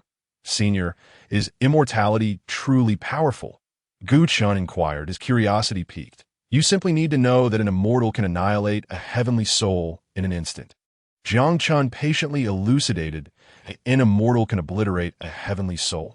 Gu Chun was astonished, and he immediately knelt on the ground, knocking his head 3 times. Bang, bang, bang. Disciple Gu Chun pays respects to master. Ding. Congratulations to the host for receiving a direct disciple. Reward. Legendary treasure chest, a chest gleaming with golden light, appeared in Jiang Chen's system backpack. Well done, Rise. You are now my second direct disciple. Jiang Chen waved a hand, lifting Gu Chun with a surge of power, and then effortlessly tore open a spatial rift. Stepping inside. Disciple, let us go back to the sect, Jiang Chen beckoned. Yes, master, Gu Chun replied, his face filled with awe as he stepped into the rift. The space mended itself behind them. The onlookers, scattered cultivators, were left wide-eyed, bursting into fervent discussions. What level of cultivation does this senior possess, that he can tear through space? A young man with dark skin exclaimed in shock. I reckon he must have the cultivation of a human sovereign. A long-faced youth replied weakly. You truly have a good head on your shoulders. If he can obliterate the peak of the heavenly soul, he must indeed be a human sovereign. The dark-skinned youth roared at the long-faced young man. Well, I don't know. I'm merely at the Dan condensation stage. Discussing spatial rifts with you is beyond my understanding, the long-faced youth retorted, brandishing his large knife at the dark-skinned youth.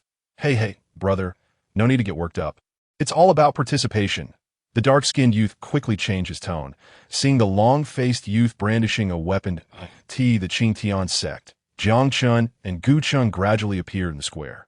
Wow, the spiritual energy here is incredibly dense. Gu Chun exclaimed, astonished by the aura of the sect. Just moments ago, when Jiang Chen had brought him to recognize the sect's entrance, he had not realized the richness of the spiritual energy within. Only upon entering did he comprehend the terrifying concentration of spiritual energy in the Qingtian sect at this rate. He was confident that within 3 years, he could cultivate to the heavenly soul realm, or even higher. Master truly does not deceive me. Gu Chun mused inwardly. Eli Dideo, come to the square. Jiang Chen called out nonchalantly.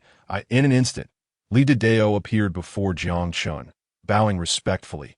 Subordinate Li Dideo pays respects to the sect master. Jiang Chen nodded, placing a hand on Gu Chen's shoulder as he addressed Li Dao. This is my second direct disciple, Gu Chen. Please arrange for him within the sect. Yes, sect master. After bowing, Li Dao turned to Gu Chen, saying, Gu direct disciple, please follow me that I will arrange your accommodation and explain the rules of Qingtian's sect, along with some training locations. Master, the disciple will take his leave. Gu Chen respectfully bowed to Jiang Chen. Go ahead, this is elderly Dao that he will take care of everything for you. Jiang Chen waved his hand dismissively. After Gu Chen departed with Li Dao, Jiang Chen vanished from the spot, appearing in the main hall, ready to open the second legendary treasure chest. Ding, legendary treasure chest opened successfully. Ding, congratulations to the host for obtaining one True Immortal Summoning Card. Ding, congratulations to the host for obtaining one Great Emperor Level 1 Cultivation Enhancement Card. Ding, congratulations to the host for obtaining one Tai Su Sword Technique. Ding, congratulations to the host for obtaining one Trial Tower. The Trial Tower consists of 99 levels, each containing a powerful mirror image, serving as a treasure for disciples to validate their strength. Ding, congratulations to the host for obtaining the Void Sword sealed. The Void Sword is a divine weapon from the highest world, specifically designed for the Tai Su sword body, maximizing its potential. Ding, congratulations to the host for obtaining one Enlightenment Tea Tree. The leaves of the Enlightenment Tea Tree are treasures for comprehending the Tao. When brewed with spiritual water or consumed raw, they enhance one's understanding of the Tao. Not bad. The items this time are quite satisfactory. Jiang Chen beamed with delight as he saw the treasures safely stored in his system backpack. System, use the Great Emperor Level 1 Cultivation Enhancement Card as soon as the treasures arrived. Jiang Chen immediately utilized the enhancement card. Ding, using Great Emperor Level 1 Cultivation Enhancement Card. Ding, congratulations to the host for using the Great Emperor Level 1 Cultivation Enhancement Card. Current cultivation, Great Emperor Level 5. Boom. Jiang Chen's aura surged once more. I am getting closer to the pinnacle. Feeling the surge of power within him, Jiang Chen murmured as he stepped outside the hall. He found an empty space beside the main hall and transplanted the Enlightenment Tea Tree from his system. Suddenly, a lush tree appeared within the Qingtian sect. The leaves of the tree swayed in the wind, resonating with Taoist rhythms. Standing beneath the tree and inhaling the fragrant leaves, Jiang Chen felt his comprehension of the Tao deepen slightly. I have heard that tea leaves must be harvested and processed by women to achieve the best flavor. A thought crossed Jiang Chen's mind as he gazed at the Enlightenment Tea Tree. He contemplated summoning an empress or fairy using the summoning card to tend to this tea tree. That way, he could indulge in fragrant enlightenment tea. System, use the Great Emperor Pinnacle Summoning Card. Jiang Chen commanded the system. Given his intentions, they must be realized. Currently, he possessed 2 True Immortal Summoning Cards and 1 Great Emperor Summoning Card in his backpack. He would start with the Great Emperor. If it turned out to be an Empress, he could keep the True Immortal card as a trump card for later use. Ding. Usage successful, summoning a Great Emperor Pinnacle Expert for the host. As the system's voice faded, a rift in space opened outside the main hall that a figure clad in a white dress stepped through the spatial rift, kneeling before Jiang Chen. Subordinate Lu Shu pays respects to the sect master. Lu Shu, excellent. The system truly understands me. Summoning an empress in one go. Jiang Chen felt a surge of joy as he assessed the kneeling Lu Shu. This summoned empress was not only exceedingly respectful, but also possessed a fair complexion and stunning beauty. Her long, dark tresses were elegantly pinned up with a hairpin, and clad in a flowing white dress, she exuded an aura of grace and elegance. Surely, she would excel in tea-making. Rise, Jiang Chen said with a slight nod. Once Lu Shu stood, he continued, your task henceforth is to tend to this enlightenment tea tree, engaging in both the harvesting and processing of the tea personally. Do you understand? Yes, sect master, I shall certainly obey your command and produce the finest tea leaves. Lu Shu replied, bowing gently in assurance. Good, then get to work. Jiang Chen left those words before vanishing from the spot. By the time tower, Jiang Chen's figure gradually materialized. He retrieved the trial tower from his system and cast it onto an empty space not far from the time tower. Boom! The ground trembled as a black trial tower, identical in height to the time tower, manifested within the Qingtian sect. He had deliberately arranged this so that the disciples, upon completing their training, could immediately validate their strength at the trial tower.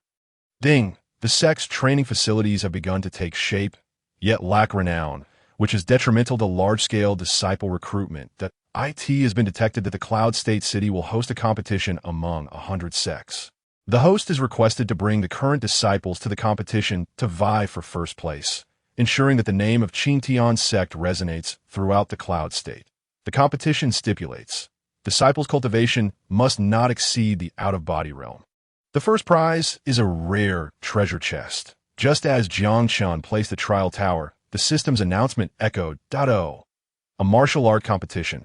Upon hearing the system's announcement, Jiang Chen paused momentarily before breaking into a smile. In a competition of this caliber, securing the first place seemed like a foregone conclusion. As for Night Owl, there was no need to elaborate. After spending some time in the Time Tower to refine his skills and maintain his cultivation at the peak of the out-of-body stage, he would undoubtedly emerge as an invincible force in a martial arts tournament the day after tomorrow. Although Gu Chen and Qin Fei'er had yet to commence their training within the tower, with approximately 2 days remaining until the competition, reaching the pinnacle of the out-of-body stage was practically a certainty. Thus, claiming the first position was entirely devoid of any unexpected turns. However, the reward from the system was somewhat underwhelming, a mere rare treasure chest. Nevertheless, even the smallest of gains is still a gain, Jiang Chen thought with a smile as he returned to the main hall, preparing to summon Gu Chen to bestow upon him the Taishu sword technique and the void sword, which had just been acquired from the legendary treasure chest, enabling him to train effectively in the Time Tower. Disciple, I pay my respects to Master. Gu Chen entered the grand hall, bowing deeply to Jiang Chen. It was only after being introduced by Li Dideo that he grasped the terrifying power of the Qingtian sect. Although he was unaware of Jiang Chen's cultivation level, the extraordinary training environment had already surpassed his understanding. Jiang Chen nodded slightly, presenting the Taishu sword technique and the void sword to Gu Chen. Disciple, these are the techniques and weapons most suitable for you. Take them and train diligently in the Time Tower. Gu Chen gazed at the 2 items in his hands with excitement, bowing deeply in gratitude. Thank you, Master. I shall certainly train hard and live up to your expectations right? Jiang Chen seemed to recall something and added, when you train, remember to control your realm. Do not exceed the peak of the out-of-body stage. I shall take you all to participate in a grand event the day after tomorrow. Understood, Master, Gu Chen replied, somewhat bewildered as he exited the grand hall. His master had instructed him to control his cultivation during training and not to advance too quickly, a truly rare phenomenon. If the outside world were to learn of this, they would surely be infuriated to the point of spitting blood. The realms they struggled to break through would require restraint within the Qingtian sect.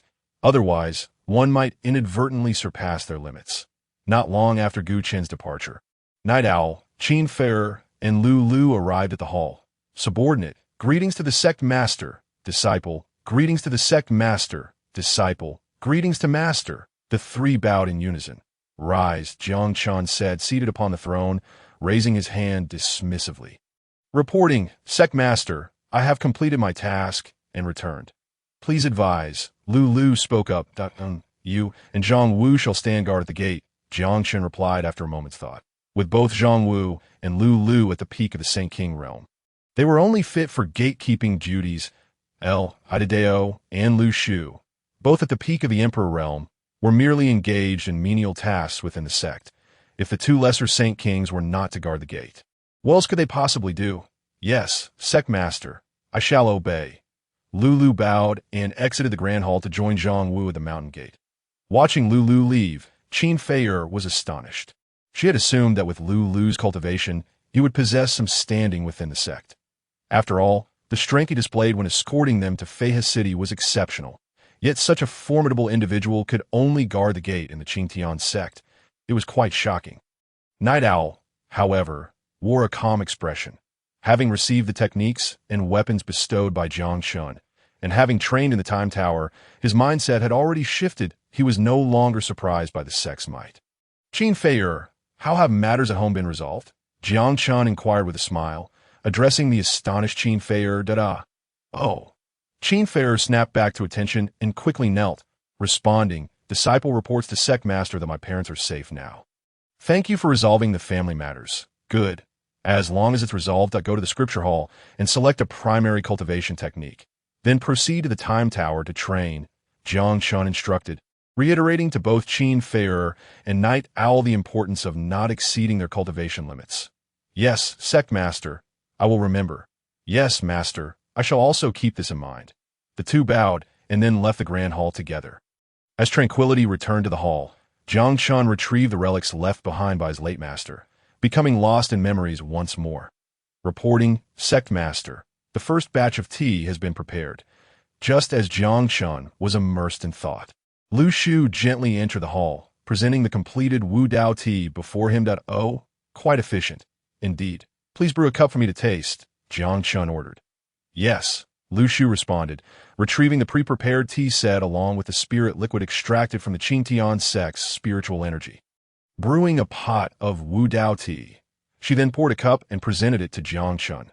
Sect master, please enjoy the tea. Delicious, Jiang Chen remarked after taking a sip, unable to suppress his praise. This tea not only enhances one's comprehension of the great Tao, but also possesses a unique fragrance. Lu Shu's cheeks flushed as she replied, reporting to sect master. This tea was entirely crafted by me. If you enjoy it, I shall continue to prepare it this way in the future. Very well. Let it be prepared this way, Jiang Chen said, finishing the cup of tea languidly. Yes, sect master. Lu Shu acquiesced and poured him another cup. Time flew swiftly, and soon the day of the tournament arrived. Jiang Chen sipped his tea, occasionally requesting Lu Shu to massage his shoulders, living a life of leisure and elegance that tea is time to depart. Jiang Chen instructed Lu Shu to tidy away the tea set before summoning the three who had trained in the time tower, along with Li Dadao, as they were attending the martial arts tournament. He did not wish for their appearance to be overly modest. Everything should comply with the customs of Yinzhou City. When their turn finally arrived, an elder from the heavenly soul realm, accompanied by a dozen young disciples, approached Jiang Chen and his companions. Did you not see the arrival of my falling star sect? Step at the back, one of the disciples barked. Humph, aside from the three major sects, my falling star sect is the strongest. You trash dare to queue ahead of us? Scram. Another disciple shouted arrogantly. The elder himself wore a nonchalant expression, showing no intention of reprimanding his disciples. So, these are members of the falling star sect. No wonder they are so arrogant. Indeed, they have always looked down upon other sects, exhibiting this behavior during every major competition. Alas, who could blame them for their strength? If one possessed power, they too could act so brazenly. Ha! Indeed, if I had strength, I would do the same and cut in line. The smaller sect behind them wore expressions of indifference upon realizing that the newcomers were from the falling star sect. Bold! What utter nonsense is this Xingxing sect? In the presence of my Qingtian sect, they are nothing more than ants. Let them all perish, Li Dadao exclaimed in fury, drawing forth his mighty blade and cleaving it towards the group of elders. Boom! The blade's energy surged through the bodies of the elders, crashing against the city wall and cleaving it asunder. The group of elders was instantly reduced to mere fragments, crashing heavily onto the ground. Oomph! Li Dadao sheathed his weapon. Had it not been for Jiang Chen's instructions to restrain his strength to the level of a human respect, he would have effortlessly slain every inhabitant of Yinzhou with a single stroke. Gasp! How formidable are the people of Qingtian sect! With one blow, he has obliterated the members of the Xingxing sect. That was the grand elder of the Xingxing sect, a powerhouse of the heavenly soul realm. Yet he could not withstand a single strike. Terrifying, utterly terrifying. When did Yinzhou acquire such a sect? Qingtian sect. I have never heard of it. Could it possibly be an outsider not from our Yinzhou? The smaller sects waiting in line were left agape, astonished by Li Dadao's display of power that had annihilated the Xingxing sect. They eagerly sought to uncover the origins of Qingtian sect. Yet all inquiries yielded naught. They even began to doubt whether Qingtian sect was truly a sect of Yinzhou. Are you from Qingtian sect? The disciples responsible for registration asked, astonished. The fate of the Xingxing sect was of no concern to them, as long as the three major sect's disciples were unharmed. What astonished them was the emergence of this Qingtian sect. In the sect register they possessed for Yinzhou, there indeed was a mention of Qingtian sect. albeit described as a once prosperous sect now on the verge of extinction.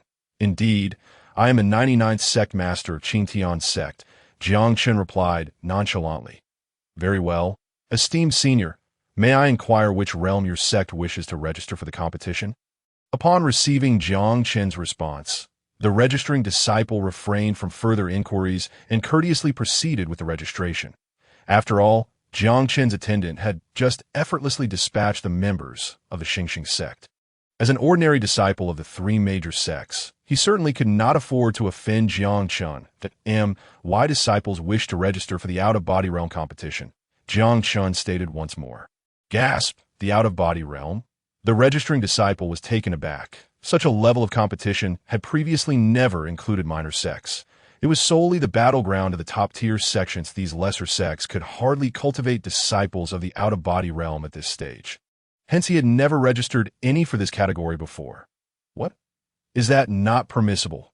Jiang Chen inquired, his tone firm. And no, esteemed senior, I shall register your sect's disciples immediately.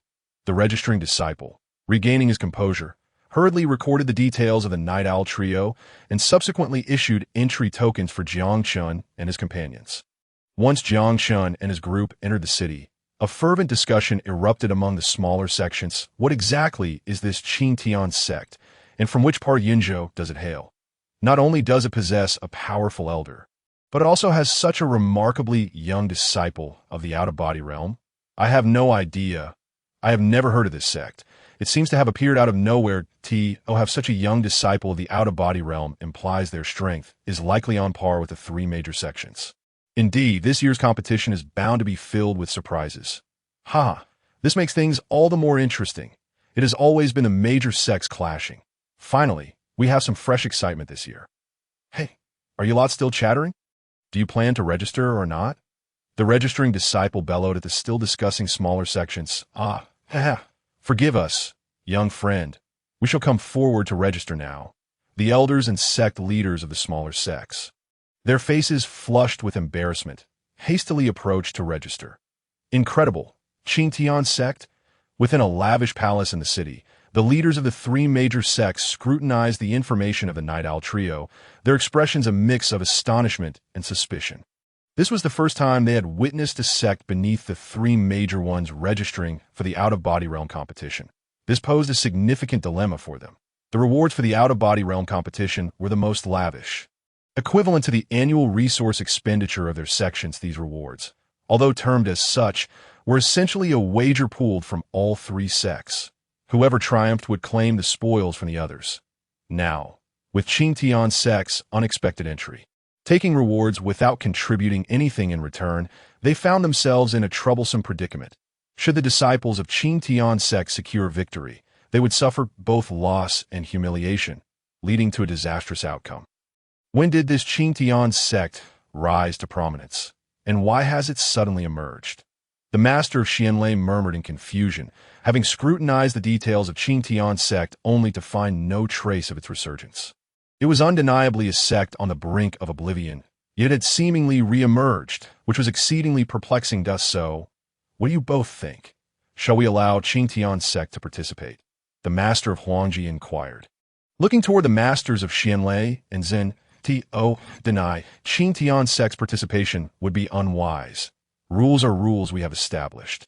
Altering them now would diminish our prestige in Yinzhou, the master of Xian analyzed after a moment of contemplation.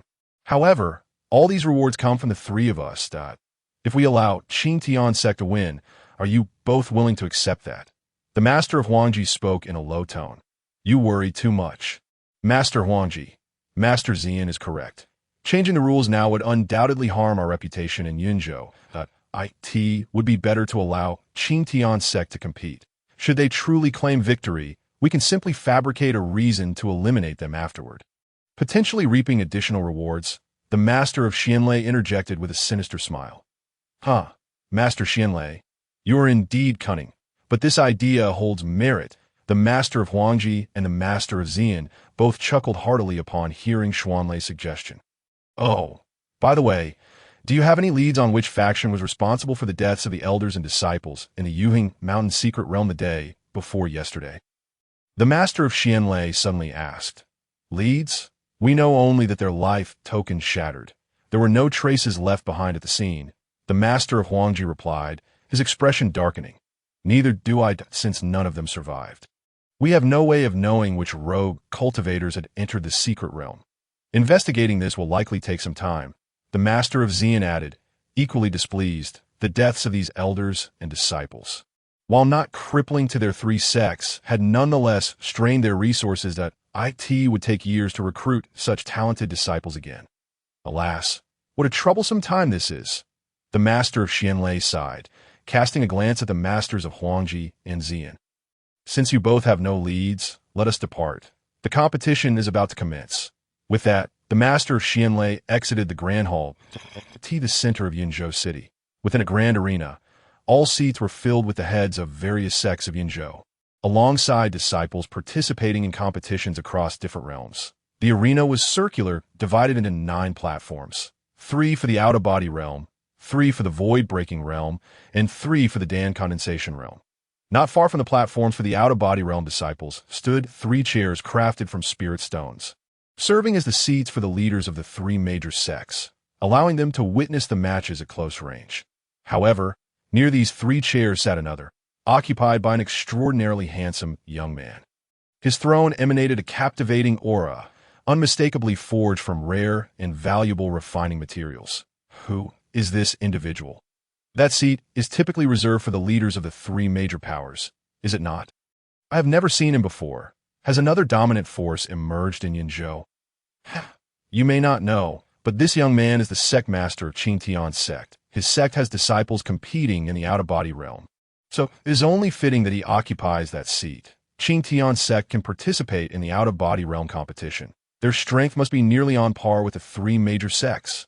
I cannot say for certain, but I witnessed one of their elders at the city gate who effortlessly slew the grand elder of the Xingxing sect with a single strike. Such might from Qingtian's sect. This year is surely going to be filled with excitement. Surrounding the martial arts arena, the practitioners from various sects expressed their initial confusion and disbelief at the sight of Jiang Chen seated alongside the leaders of the 3 major sections. However, once they learned of the strength of the Qingtian sect and that one of its disciples was participating in the out-of-body realm competition, their expressions transformed into that of spectators eager for the show. Master T. Lu Shu presented a cup of infused enlightenment tea to Jiang Chen, before moving behind him to massage his shoulders. Lu Shu, you're becoming increasingly considerate, Jiang Chen remarked, growing ever more satisfied with Lu Shu's attentiveness. Serving the sect leader is my duty, Lu Shu responded with a smile, while continuing to knead his shoulders. Senior brother Yi, doesn't this seem a bit too conspicuous? Qin Feier glanced around at the onlookers, noting their collective gaze fixed upon them, their expressions somewhat awkward. Junior sister Qin, that is where your misunderstanding lies. As disciples of the Qingtian sect, we ought to stand out. Yi Xiao replied, his demeanor unbothered, adorned with a broad smile. Indeed, junior sister Qin, once the battles commence, it will be difficult for us to remain inconspicuous. Consider this an early acclimatization, Gu Chun chimed in jovially. Before long, several representatives from the Xianlei sect arrived at the edge of the seating area and took their places. Upon noticing Jiang Chen sitting not far away, they refrained from making any remarks, acknowledging that, given the display of strength by the Qingtian sect at the city gates, it was entirely reasonable for them to occupy their current spot, especially with a disciple participating in the out-of-body realm competition. Soon, under the auspices of an elder from the 3 sects, all participating disciples familiarized themselves with the competition rules. Each platform would host 1 disciple, and if they could successfully defend 2 platforms, they would earn rewards corresponding to their realm. The challengers were prohibited from employing a wheel strategy, with only 3 disciples permitted on each platform, and only 1 sect allowed to challenge per day. Now that everyone is acquainted with the rules, let us commence the drawing of lots. Those who draw the attacking side will remain below, while those who draw the defending side will ascend to the platform, the presiding elder declared. Following his command, the representatives from each sect approached the lottery box to draw lots. Yi Xiao, you shall represent our sect in drawing lots. Jiang Chen instructed, sipping a small amount of tea as he turned to his side. Yes, master, Yi Xiao replied, bowing respectfully before making his way to the lottery box. The other three major sects also sent forth a disciple to draw lots on their behalf. Let us begin the drawing. Xianlei sect will go first, the elder by the lottery box announced upon seeing everyone gathered but a male disciple from the Xianlei sect upon hearing the elder's words. Cast a cold glance at the other three before reaching into the lottery box, rummaging around before retrieving a jade tablet and presenting it to the elder. Xianlei sect defends, the elder proclaimed loudly after glancing at the jade tablet. A nearby disciple rapidly recorded the Xianlei sect's details, formalizing the competition's records. Next, Qingtian sect draws. The elder then turned to Yi Xiao. Without hesitation, Yi Xiao swiftly approached the lottery box and drew a jade tablet. Handing it to the elder, Qingtian sect attacks first. The elder bellowed once more. Following him were disciples from the Huangji sect and Xian sect, who likewise retrieved their respective jade tablets. Huangji sect attacks second. Xian sect attacks third. The order of attack and defense among the sects was swiftly established. The Xianlei sect, as the defending side, merely needed to hold their platforms to secure victory, while the Qingtian sect, designated as the first attacker, would challenge the Xianlei sect. Should they defeat all the disciples of the Xianlei sect, it would mean the latter's elimination. The Huangji and Xian sects would follow as the second and third challengers, respectively. Little Qingtian sect, do not think that just because you have reached the pinnacle of the out-of-body realm, you are formidable. Compared to us, you are still far behind. The male disciple representing the Xianlei sect taunted Yi Xiao upon realizing their first opponent was the Qingtian sect. Historically, during competitions among the three top sects, the sudden emergence of the relatively unknown Qingtian sect had sparked disdain among them. Their sects boasted a legacy spanning a millennium, and the depth of their heritage was not something a newly arisen sect could rival. Even if they were both at the pinnacle of the out-of-body realm, the Qingtian sect's techniques could not possibly compare to those of the Xianlei sect. The disparity in techniques directly translated into a disparity in strength. Superior techniques could result in significant differences in power among those of the same realm. You shall soon discover just how far your so-called esteemed sect falls short when compared to my Qingtian sect. Yi Xiao grinned, striding towards Jiang Chen.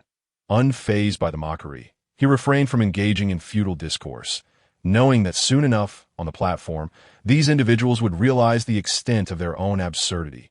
You, the male disciple from the Xianlei sect, intended to retort further. But upon seeing Yi Xiao turn away, his face flushed with embarrassment. Li Cohen, is it that this disciple of the Qingtian sect has disrespected you? Came the mocking laughter from a disciple of the Huangji sect, who observed Li Kuan's pent-up fury. Disciples from the Xian sect, though silent, wore expressions of amusement. The three sects were inherently competitive, and witnessing the Xianlei sect's disciple in a predicament brought them a sense of delight. Do not celebrate too soon, for once we have dealt with the Qingtian sect, you shall also face consequences. Li Kuan spat a sharp retort before departing in a huff. In a short while. Under the elder's guidance, all defending sects were positioned. The challenging sects gradually gathered at the platforms that Yi Xiao led Gu Chun and Qin Feier, reporting back to Jiang Chen before heading to their respective challenge platforms. At that moment, on the out-of-body realm stage, three disciples from the Xianlei sect stood ready. Among them was Li Kuan, who had just mocked Yi Xiao, now positioned on one of the platforms, as a disciple deeply influenced by Jiang Chen's teachings. Yi Xiao would not let the opportunity to confront one who dared to insult him and the Qingtian sect slip by, thus unequivocally choosing Li Kuan's platform as his target. The Jiu Chen opted for another male disciple, while Qin Feier selected a female disciple. The trio thus allocated their opponents, awaiting the elder's command to commence the official challenge. It's about to begin! It's about to begin! The audience from various sects watched the out-of-body realm platform with rapt interest. Although there were other platforms featuring different realms, they paled in comparison to the allure of the out-of-body realm. What level of strength does the Qingtian sect truly possess? Can they possibly challenge the Xianlei sect? That is mere folly. While disciples of the Qingtian sect may also be at the pinnacle of the out-of-body realm, with just these three isolated individuals, even if they manage to defeat the few Xianlei sect disciples, there are still others waiting to take the stage who will surely overpower them. Indeed, For the Qingtian sect to have cultivated 3 such young out-of-body realm disciples is already impressive. Surpassing the Xianlei sect would require their disciples to be nothing short of prodigies. I secretly hope for a miracle that, if the Qingtian sect were to topple the Xianlei sect, it would certainly make for an exhilarating competition today. The audience engaged in lively discussions, with the majority expressing skepticism regarding the Qingtian sect as potential, believing they were merely there to bask in the limelight and enhance their sect's reputation. However, some harbored hopes that the Qingtian sect might indeed topple the Xianlei sect, which would allow their own smaller sects to reap some unexpected benefits. Seated calmly at the foot of the platform, the leaders of the 3 major sects observed the unfolding events. Their earlier apprehensions regarding the Qingtian sect's potential to seize victory stemmed solely from uncertainty towards an unfamiliar force. In terms of strength, however, the 3 representatives of the Qingtian sect were far from capable of stirring any significant turmoil. The sheer numerical advantage of the other sects rendered it improbable for the Qingtian sect to emerge victorious unless all 3 of their disciples possessed the extraordinary ability to single-handedly contend against 10 opponents. Let the competition commence. With the elder's authoritative command, the participants across the various realms sprang into action. Little one, you forsake the path of righteousness to tread upon my platform. You are truly courting death. Li Kuan sneered at Yi Xiao, revealing a cruel smile. Within the Xianlei sect, apart from the sect leader and elders, no one dared to show him disrespect, having been publicly humiliated by a disciple from another sect today. Li Kuan's mood was utterly foul.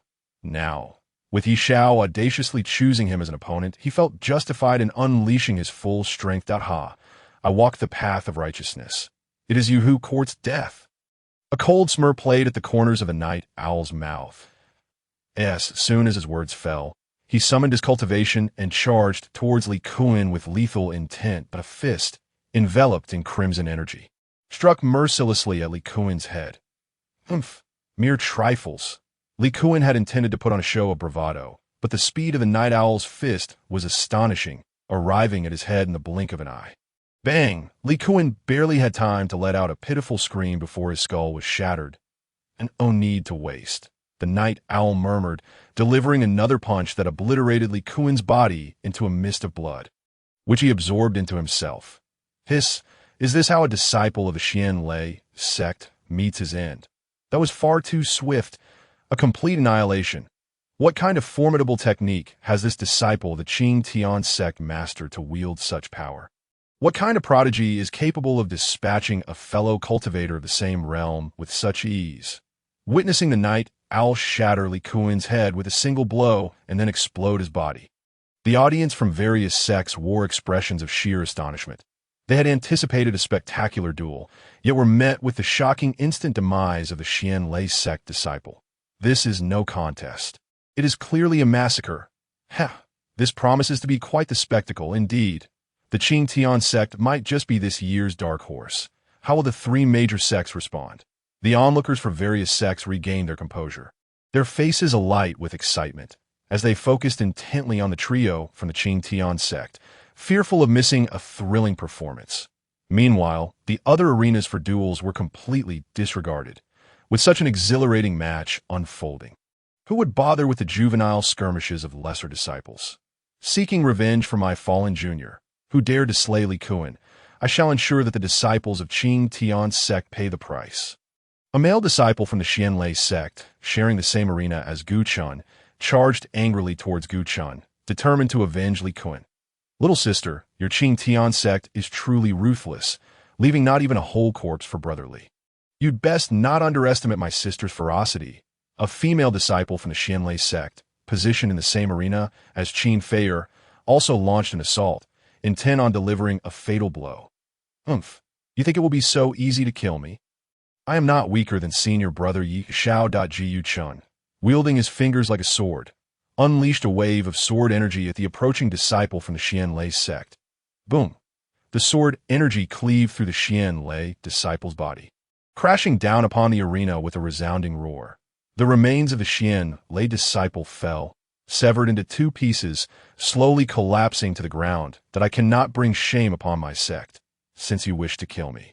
Then I shall return the favor. Qin Fer, with unwavering determination, summoned her cultivation and aimed to strike at the female disciple from the Xianlei sect. The technique she practiced, known as the Nine Nether Cold Ice Art, was a formidable cold-based cultivation method she had selected from the Hall of Techniques. It was said that when mastered to its pinnacle, it could even freeze time. Truly astounding. Bang!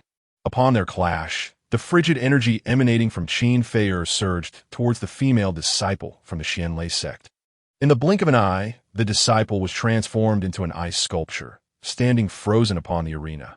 The encounter between the two seemed prolonged, yet it transpired in mere instants. Holy moly! The disciples of the Qing Tian sect are utterly monstrous, each dispatching their opponents in a single move. As the dust settled, an uproar of astonished gasps erupted from the crowd. They had thought the Qing Tian sect's prowess lay solely with Yishao. But to their astonishment, both Gu Chun and Qin Fer exhibited equal strength, also capable of one-hit kills. Such prodigies, having even one within a sect, would send them into raptures. Yet the Qing Tian sect boasts 3. It is truly terrifying. Why hasn't the Xianlei sect sent anyone up?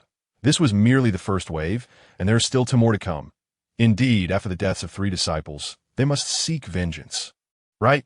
Surely they are not afraid to face us? The spectators reveling in the commotion underestimate the Xianlei sect. They are no fools, with disciples of the Qing Tian sect displaying such extraordinary strength. How could they dare to send more of their own into the fray? What a pity! Had these disciples of Qing Tian sect concealed their strength initially, they could have easily claimed half of the opposing sect's disciples. The audience from the various sects remained captivated, watching the arena intently. Yet, aside from Yishao and his companions, no further disciples from the Xianlei sect appeared to contest. Meanwhile, the expression of the Xianlei sect's leader, seated beneath the arena for the out-of-body realm, was dark and foreboding. How dare they kill my disciples in front of our very eyes? The leader of the Xianlei sect gripped his spirit stone chair tightly, exerting such force that it began to crack. These disciples were the elite of the Xianlei sect. Upon breaking through to the heavenly soul realm, each would have been an elder-level figure. Now, to witness 3 of them perish so effortlessly before him, and he was powerless to intervene, it was utterly humiliating. Leader, shall we not send someone up? An elder of the Xianlei sect inquired. Approaching the leader, smack, the leader, consumed by rage, delivered a resounding slap to the elder's face, bellowing, "Send them up? Have you not seen how absurdly strong the disciples of the Qing Tian sect are? To send them is merely to offer them as sacrifices." "Why, yes, I shall announce our surrender immediately." The questioning elder covered his face and hurried towards the out-of-body arena. The Xianlei disciples who had previously prepared to enter the arena sighed in relief. The 3 from the Qing Tian sect were indeed formidable. Although some among them were stronger than the 3 on stage, how much stronger could they be among those at the peak of the out-of-body realm? Given the prowess demonstrated by the Qing Tian sect trio, any who dared to step forth would surely meet a swift demise. In their hearts, they all silently praised their leader's wisdom. Leader of the Xianlei sect, you surrender so easily. What does that make of you, S? What does it make of the 3 top sects of Yinzhou? Indeed, you ought to have held your ground a bit longer to set an example for us. Interjected the leaders of the Huangji sect and Ziyin sect, their expressions awkward. The strength of the Qing Tian sect's trio had genuinely startled them. Had they allowed their own disciples to compete, they likely would have faced the same fate. However, as the Xianlei sect had already been the first to suffer losses, it was only fitting to utter a few words of consolation. If you believe your disciples are so strong, feel free to send them forth and test their mettle. Do not merely speak from the sidelines. The leader of the Xianlei sect wore a grim expression. He had lost 3 elite disciples, while these 2 old-timers had not lost a single one, and yet continued to prattle on. Very well, I shall concede as well. Indeed, though our 3 sects may not always be harmonious, in times of crisis such as this, we must present a united front. The leaders of the Huangji sect and Ziyin sect exchanged awkward glances. They had merely pretended to consider this option. It was utterly out of the question for them to risk their disciples' lives again. After all, the Xianlei sect had already borne the brunt of this tragedy. How could they send their disciples to face certain death? If we concede, The rewards will go to the Qing Tian sect, which amounts to 3 years' worth of resources for the sect. Are you truly willing to accept this? Cautioned the leader of the Huangji sect. Impossible. Everything shall proceed as we previously discussed. The leader of the Xianlei sect revealed a cruel smile. Initially, he had merely spoken in jest, but now it had become a reality. Oh, shall we act here? Or wait until they return before taking action? Inquired the leader of the Ziyin sect. He too was reluctant to part with those sect resources. If the other 2 sects were to claim them, he would have no recourse, given that the 3 major sects were roughly equal in strength. Any confrontation would likely result in mutual destruction. However, with the Qing Tian sect emerging as this unexpected victor, he felt a deep sense of dissatisfaction. Thus, the leader of the Xianlei sect's proposal met with his full approval. After all, if the 3 major sects were to unite, the Qing Tian sect would be as good as dead. The leader of the Xianlei sect glanced at the leader of the Ziyin sect, a smile creeping onto his face. Now that the die was cast, since both of you share this sentiment, let us allow them to return, then find a reason to exterminate them, thus preserving our long-standing positive image. Very well. Master Xianlei shall heed your counsel. After all, once we eradicate the Qing Tian sect, all spoils will rightfully belong to us, replied Master Ziyin. Indeed, but I am curious about the foundation of the Qing Tian sect. Will its destruction yield even greater rewards? Interjected the master of the Huangji sect with a sly grin. Haha, rest assured, Master Huangji, the Qing Tian sect has cultivated several prodigious disciples. Their resources must be substantial. Destroying it will undoubtedly bring us great fortune, boasted Master Xianlei with a hearty laugh. Excellent, then it is settled. We shall annihilate the Qing Tian sect and divide its resources evenly. Master Huangji concurred, his face alight with mirth that I in this manner. The group solidified their alliance to extinguish the Qing Tian sect through whispered communications. They then resumed their seats, appearing as nonchalant as ever, quietly resting their eyes. How intriguing, truly intriguing, mused Jiang Chen, not far away, as a smirk played at the corners of his lips. These little lords were conversing in hushed tones before him, as if speaking directly into his ear. How laughable that they believed their plans were foolproof. Lost in their grandiose daydreams, El Idadeo cast a bemused glance at Master Xianlei and his companions. Shaking his head in amusement that, of course, Jiang Chen, being at the pinnacle of the Emperor realm, could easily overhear their clandestine discussions. However, he refrained from intervening, recognizing that they had yet to act overtly. It would be unreasonable to strike when they had merely exchanged whispers. Soon after, the elder of the Xianlei sect announced to the gathered spectators that the Xianlei sect conceded defeat. Following suit, elders from the Huangji sect and the Ziyin sect also declared their surrender. Gasp! All 3 major sects have conceded? Does this mean the competition at the out-of-body realm has concluded? This is far too swift. I scarcely have my fill of the spectacle, remarked one audience member. The Huangji sect and the Ziyin sect are utterly spineless, yielding without a contest, despite being among the 3 premier sects of Yinzhou. Indeed, the Xianlei sect at least suffered the loss of 3 disciples, while they didn't even step onto the stage. How cowardly! Another chimed in. The Qing Tian sect truly is formidable. The mere appearance of 3 disciples was sufficient to intimidate the 3 top sects into submission. Impressive indeed. Upon hearing this news, the spectators from various sects erupted in astonishment. This year's competition had been alarmingly brief, seeming to end almost as soon as it began. The entire contest lasted no more than a few seconds. However, the emergence of the Qing Tian sect as a dark horse was not entirely unexpected. After all, the combat prowess of its disciples was extraordinary, and it was understandable that the 3 major sects wished to avoid unnecessary losses. Brother Yi, Brother Gu, since they have all surrendered, does this mean we have triumphed? Qin Fei'er inquired of Yi Xiao and Gu Chun, still on the stage. Indeed, junior sister Qin, let us return to our master. Gu Chun replied, elegantly descending from the arena. Brother Yi, don't just stand there. Come down already. Qin Fei'er urged as she flew off the stage, noticing that Yi Xiao remained stationary. Humph, how utterly dulled, I haven't had my fill of slaughter yet. Yi Xiao grumbled, reluctantly stepping down from the platform. He had anticipated a grand massacre. But to his dismay, the disciples from the other sects were far too fearful, leaving him unsatisfied. Once Yi Xiao and the others returned to Jiang Chen's side, the elder presiding over the out-of-body realm competition approached Jiang Chen, holding a storage ring. Congratulations to your esteemed sect for claiming the title of out-of-body champion. Here is your reward. Please accept it. The elder presented the storage ring before Jiang Chen.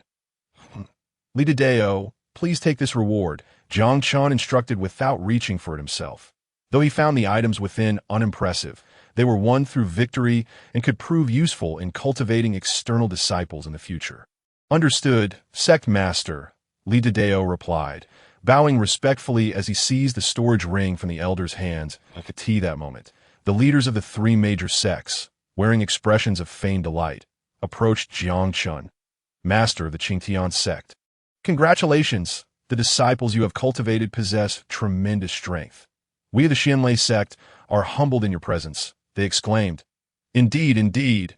We of the Huangji sect find ourselves lacking in comparison. Another added, truly, there is always someone greater. And to witness the talents of your sect is a privilege for our Ziyin sect, they continued, their sincerity almost palpable. One could easily mistake them for paragons of virtue.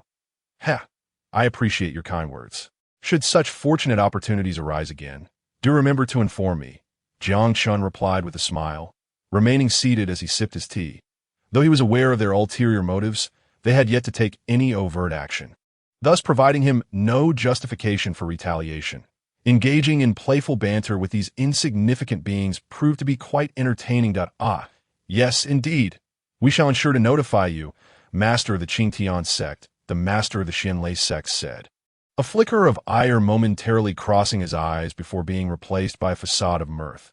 The leaders of the Huangji sect and the Ziyin sect also feigned amiability. Of course, we shall extend another invitation to the Qingtian sect in the future. Well then, as the competition has concluded, I shall take my leave, Jiang Chen said, rising to his feet and casting a warm smile at the three leaders. You must visit us at the Qingtian sect when time allows. With that, he departed, leaving behind a knowing smile as he made his way out of the arena. Lu Shu and Yi Xiao followed closely behind. Li Dao was the last to leave, gathering Jiang Chen's throne and storing it within his ring before turning to catch up with the others. Humph. We shall soon pay a visit to the Qingtian sect. I wonder if you will still be smiling then, the master of the Xianlei sect sneered, observing Jiang Chen's departing figure.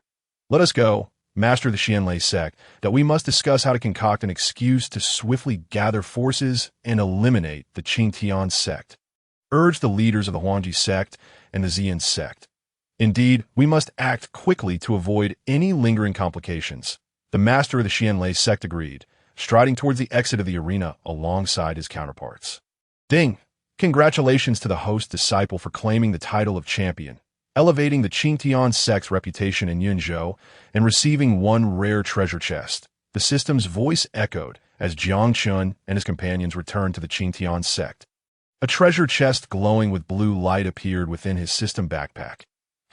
A rare treasure chest, I wonder what it might contain, Jiang Chen mused, his interest piqued. For someone who had already opened 2 legendary treasure chests and 1 epic treasure chest, the notion of a rare treasure chest did little to stir his excitement. You all may carry on with your respective tasks. Jiang Chen waved dismissively at Yi Xiao and Li Dao. Subordinate takes his leave. Disciple takes his leave. Junior brother takes his leave. Yi Xiao and the others bowed in turn before dispersing to pursue their individual endeavors, whether it be cultivation, tending to plants, or preparing tea. Once they departed, Jiang Chen swiftly returned to the main hall and seated himself upon the throne. System, use the rare treasure chest, he commanded with a calm demeanor. Ding!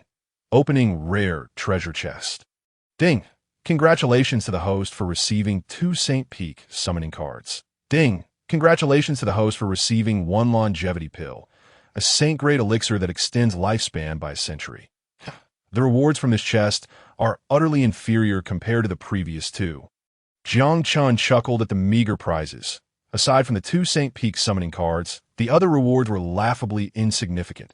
Gulp. Jiang Chen retrieved the longevity pill from his system backpack and swallowed it whole. Its presence was an eyesore, and he preferred to consume it rather than have it linger in his belongings. Ding! Congratulations to the host for consuming the longevity pill, extending lifespan by 100 years. Sect Master, it's time for tea, Lu Shu announced with a sweet smile as she entered the grand hall, carrying the tea set. Splendid. I was just feeling a bit parched, Jiang Chen replied with satisfaction. Jiang Chen responded with a sound, awaiting Lu Shu to finish brewing the tea before he began to savor it. Lu Shu, displaying exceptional attentiveness, frequently offered to knead Jiang Chen's shoulders and massage his back, providing impeccable service. While Jiang Chen was indulging in life's pleasures, at the city gates of Yinzhou, the leader of Xianlei's sect, along with several others, summoned all the elders and elite disciples from the three major sects, amounting to over 1,000 individuals, all of them, filled with fury, boarded spirit vessels, heading toward the Qingtian sect. Soon after, a piece of news rapidly spread throughout Yinzhou city. Have you heard? After the Qingtian sect's triumph in the out-of-body stage competition, they have been insufferably arrogant, severely injuring the disciples of the three major sects who were merely walking their dogs outside the city, even cooking the dogs. Now, the leaders of the three major sects have set out to confront the Qingtian sect, vowing to seek justice for their disciples and dogs. Is that true? Why were the disciples of the three major sects, instead of watching the competition, wandering outside with their dogs? Indeed, I am curious about what kind of dog could captivate them so much. That is not the crux. The crux is that the three major sects have summoned all their elders and elite disciples to the Qingtian sect. It appears they intend to annihilate it. Could it be that they lost the competition and are merely seeking an excuse to destroy the Qingtian sect? Who knows? It might truly be the case, with the three major sects joining forces.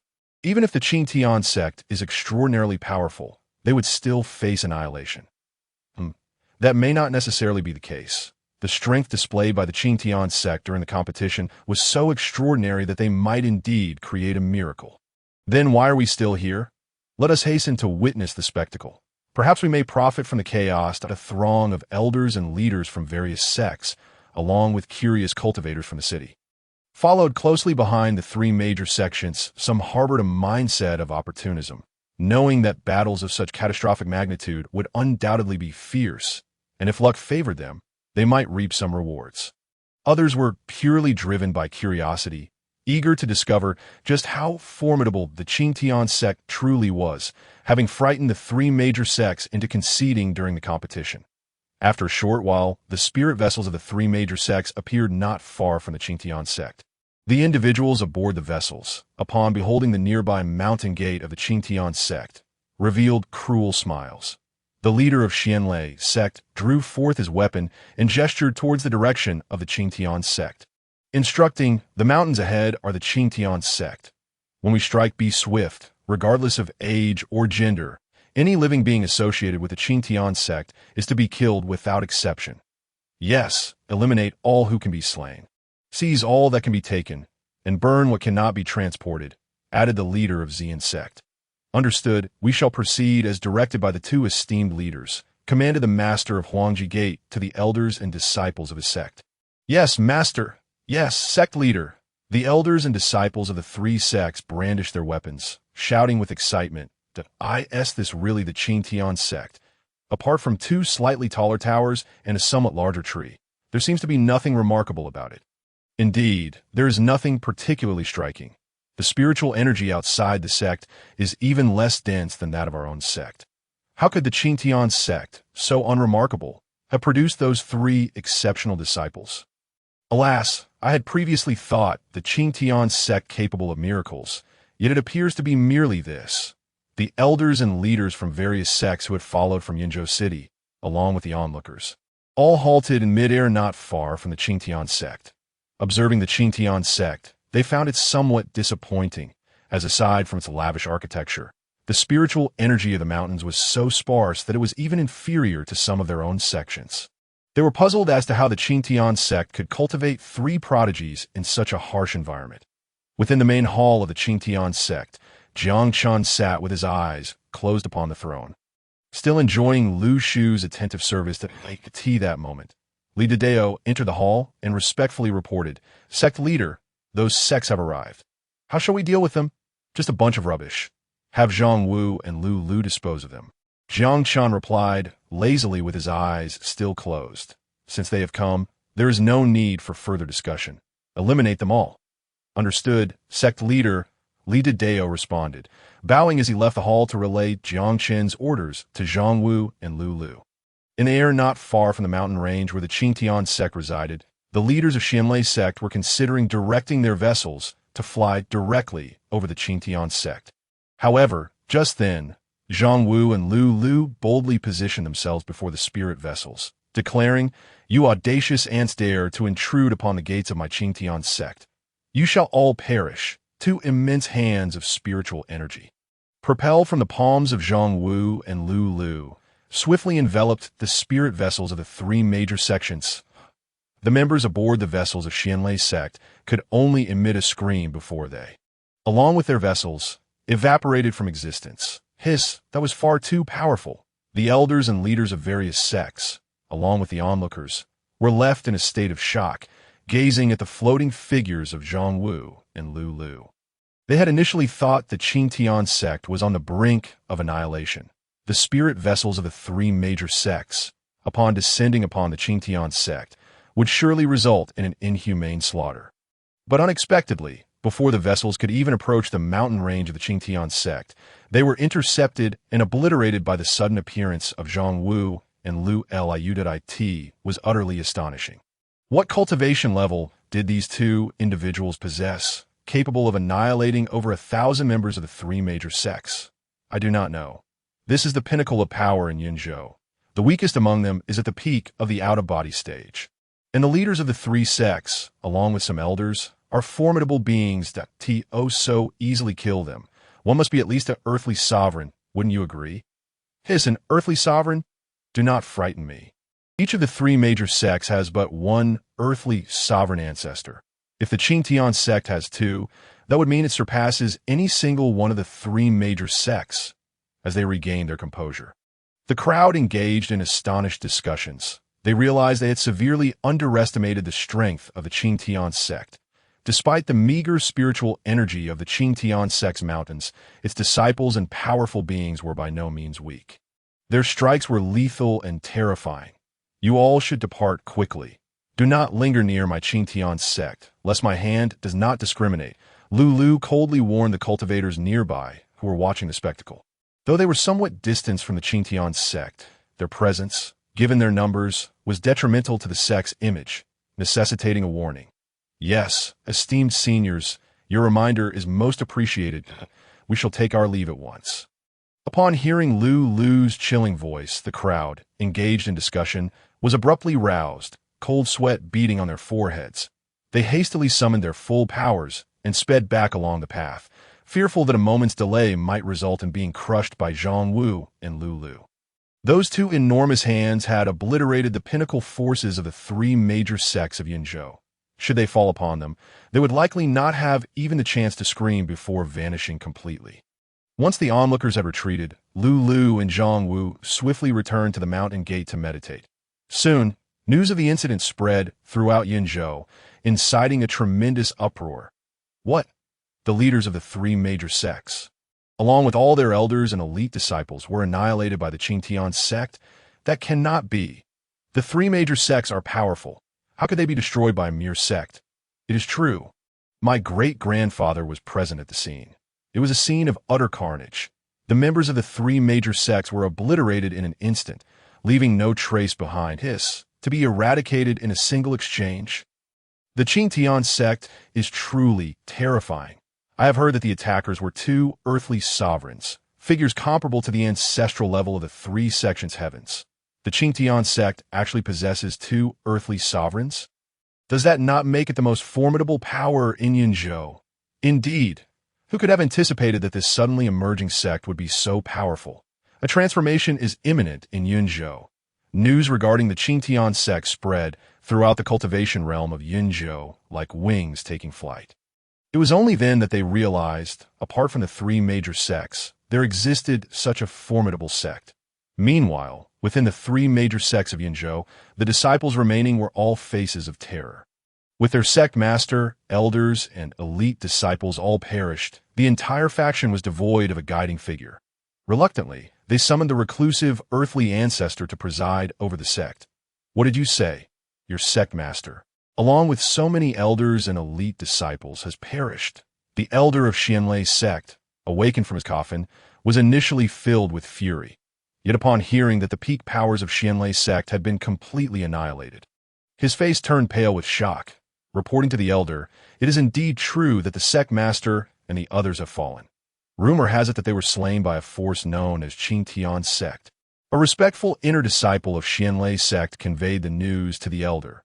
With the upper echelons of the sect wiped out, his status skyrocketed as he suddenly became the highest authority of the faction, even able to report directly to the usually inaccessible earthly ancestor. Very well, I understand. You have done well. I hereby entrust the management of Xianlei's sect to you for the time being, the elder responded, his expression devoid of emotion. Thank you, elder. I shall ensure the proper management of Xianlei's sect and relieve you of any further concerns, the inner disciple of Xianlei's sect exclaimed, kneeling in gratitude. Depart now. I must contact the elders of the other two sects and make Qing Tian's sect pay for this. The elder's voice was grim, clearly reflecting his foul mood. Yes, elder, the disciple rose and exited the elder's place of seclusion. Humph, Qing Tian's sect. Do you truly think your two earthly sovereigns make you formidable? Our three sects have a heritage spanning thousands of years. How could you possibly shake that? The elder muttered to himself. He retrieved 2 communication treasures to contact the elders of Huangji's sect and Xian's sect, deliberating on how to counter Qing Tian's sect. After all, judging from the news just reported by the disciple, it appeared that Qing Tian's sect indeed possessed 2 earthly sovereigns. Relying solely on one sect would surely be insufficient for vengeance. Thus, the 3 aging elders understood that only by uniting could they confront this crisis. Upon receiving the elder's message, the elders of Huangji's sect and Xian's sect quickly responded, agreeing to join forces against Qing Tian's sect, lest their 3 sects face annihilation, just as they prepare to step out from their secluded chambers to confront Qing Tian's sect. 3 terrifying blades of energy tore through the space above the 3 sects, violently cleaving into the mountains where the sects were located. Boom! Boom! In the blink of an eye, the 3 major sects, which had been established for thousands of years in Yinzhou, were utterly shattered by the blade energy. Every disciple of the sect, including the elders, perished beneath the onslaught of the blades. Had these 3 major sects truly been eradicated? Upon hearing the commotion, cultivators from nearby sects rushed to the scene to assess the situation. However, all that greeted them was a vast chasm, exuding a savage blade energy, where the remnants of the 3 sects had completely vanished, as if they had never existed. Quickly, relay this news back. The 3 major sects have been annihilated. There are no longer 3 major sects in Yinzhou. A group of individuals snapped back to reality, their faces filled with horror as they hurried back to report the situation. The 3 major sects had just suffered the loss of their sect master and numerous elders and disciples at the hands of Qing Tian's sect, and now their entire existence had been obliterated. It was indeed a remarkable coincidence, but a colossal scandal. After the extermination of the sect masters and their entourage, the very lineage of the 3 top sects had also been cleaved by a mysterious blade energy, leaving no survivors. From that moment forth, Yinzhou was devoid of the 3 major sections. The news of the 3 sects' annihilation quickly ascended to the forefront of discussions in Yinzhou. What? The 3 major sects have just lost their sect masters and so many elders and disciples. How could their lineage be obliterated so soon afterward? Isn't that a bit too exaggerated? Each of these sects had their own earthly sovereign. How could they be wiped out so easily? Alas, who knows? I've heard that all 3 sects were destroyed in the same manner, by a single terrifying blade energy that cleaved through 1,000 miles. Hiss, a blade that can cut through 1,000 miles. What kind of powerhouse could achieve such a feat? It couldn't possibly be Qing Tian's sect, could it? They just made enemies with the 3 sects and then annihilated them? What a coincidence! If Qing Tian's sect possessed such a terrifying powerhouse, they would undoubtedly be the overlord of Yinzhou. Come off it, even without such powerhouses, they are already the overlord of Yinzhou. Who dares to oppose that? Indeed, with the 3 major sects extinguished, who am I to speak? In the main hall of Qing Tian's sect, Jiang Chen was engrossed in studying the art of tea with Lu Sht that moment. Li Deo entered, bowing respectfully, reporting to the sect master, "I have executed your commands and eliminated the lineages of those sections." "Well done. You may withdraw," Jiang Chen replied, taking a sip of tea, his tone indifferent. These three sects having dared to assault Qingtian's sect, he certainly would not show them any mercy, ensuring their complete disappearance from the Kanglan continent. "Yes, I take my leave." Li Deo bowed once more and exited the main hall. Ding! Detected a disciple with a 10-grade talent. "Please, host, hasten to recruit them into the sect." Jiang Chen savored his tea and enjoyed Lu Shu's shoulder massage. The system's announcement echoed that, "Oh, a 10-grade talent disciple. It seems I shall be gaining another personal disciple." Jiang Chen grinned, placing his teacup down and addressing Lu Shu, who was still massaging his shoulders. "Lu Shu, let us pause for today. I have matters to attend to. Please proceed to prepare tea." Upon hearing this, Lu Shu did not hesitate, immediately stopping and bowing. "Yes, sect master, I shall go prepare the tea." She then made her way towards the Tao Enlightenment tea tree outside the hall. Once Lu Shu departed, Jiang Chen opened a spatial rift within the hall and stepped inside, in a valley outside the city of Yongzhou. Within the Zhangyu dynasty, a stunning young girl clad in a yellow dress stumbled into the valley, her appearance bewitching and her figure alluring. Mu Xueqing, you have fallen victim to my Huan powder. You cannot escape, so submit to me willingly." A young man in luxurious attire, adorned with a jade crown, followed closely behind her, a sinister smile playing on his lips. Several armored figures resembling guards stood sentinel at the entrance of the valley. "Cui Hai, you beast! Are you not afraid my father will have your head?" Mu Xueqing's face flushed crimson as she furiously retorted. "Hi, her father, dream on, he is struggling to save himself. How could he have the power to touch me?"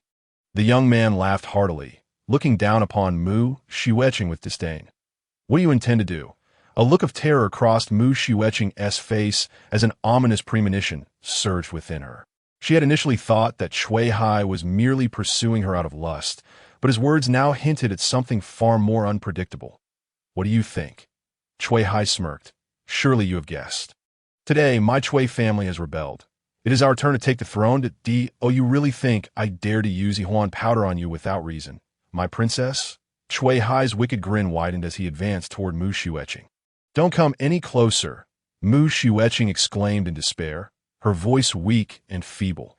She was utterly drained of strength, and even the thought of resisting felt like a luxury. "Hee, you think you can just refuse? Do you believe you're still a princess?" Cui Hai continued to stride forward without hesitation. At that critical moment, Jiang Chen's figure appeared beside Mu Xueqing. "Who are you? Seeking to ruin this young prince's plans?"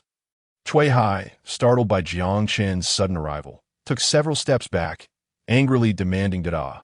I am merely the one here to send you to meet the king of hell," Jiang Chen remarked, casting a glance at Mu Xueqing before unleashing a force towards Cui Hai. Bang!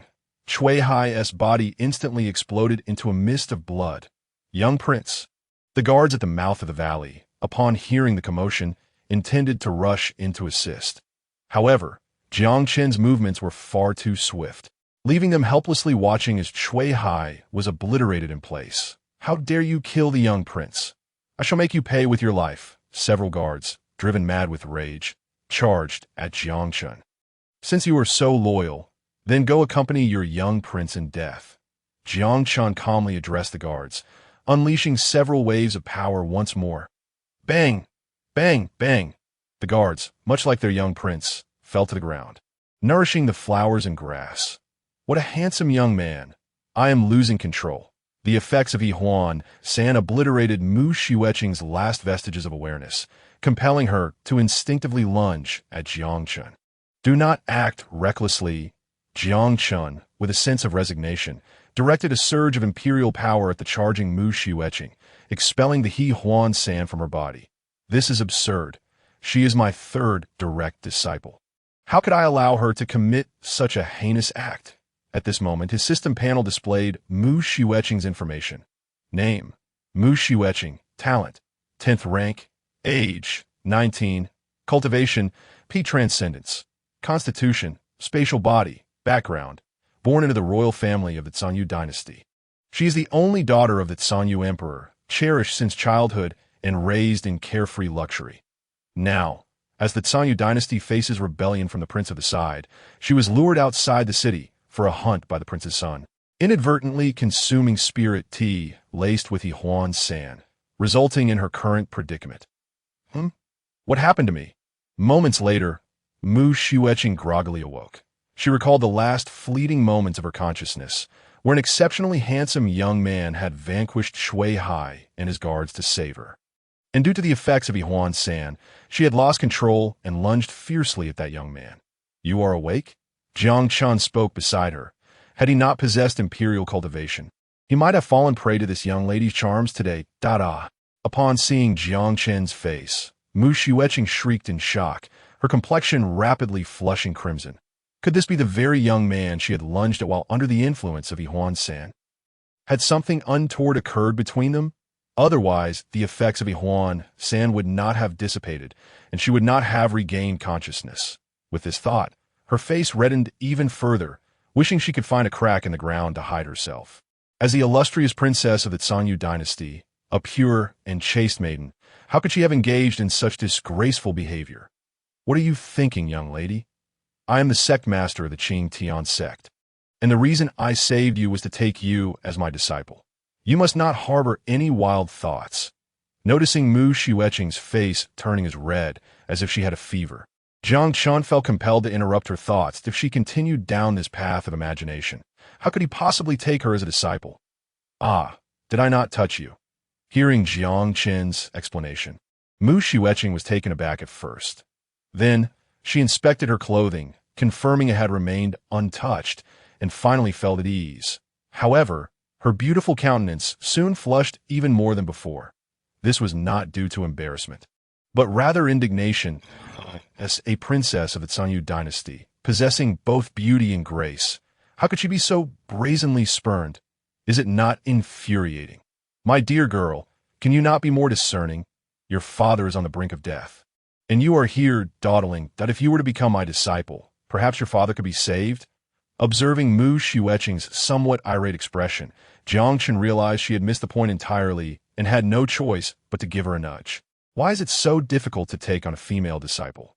Unlike Yi Xiao and Gu Chun, these young ladies seem to have an abundance of peculiar thoughts. "Father?"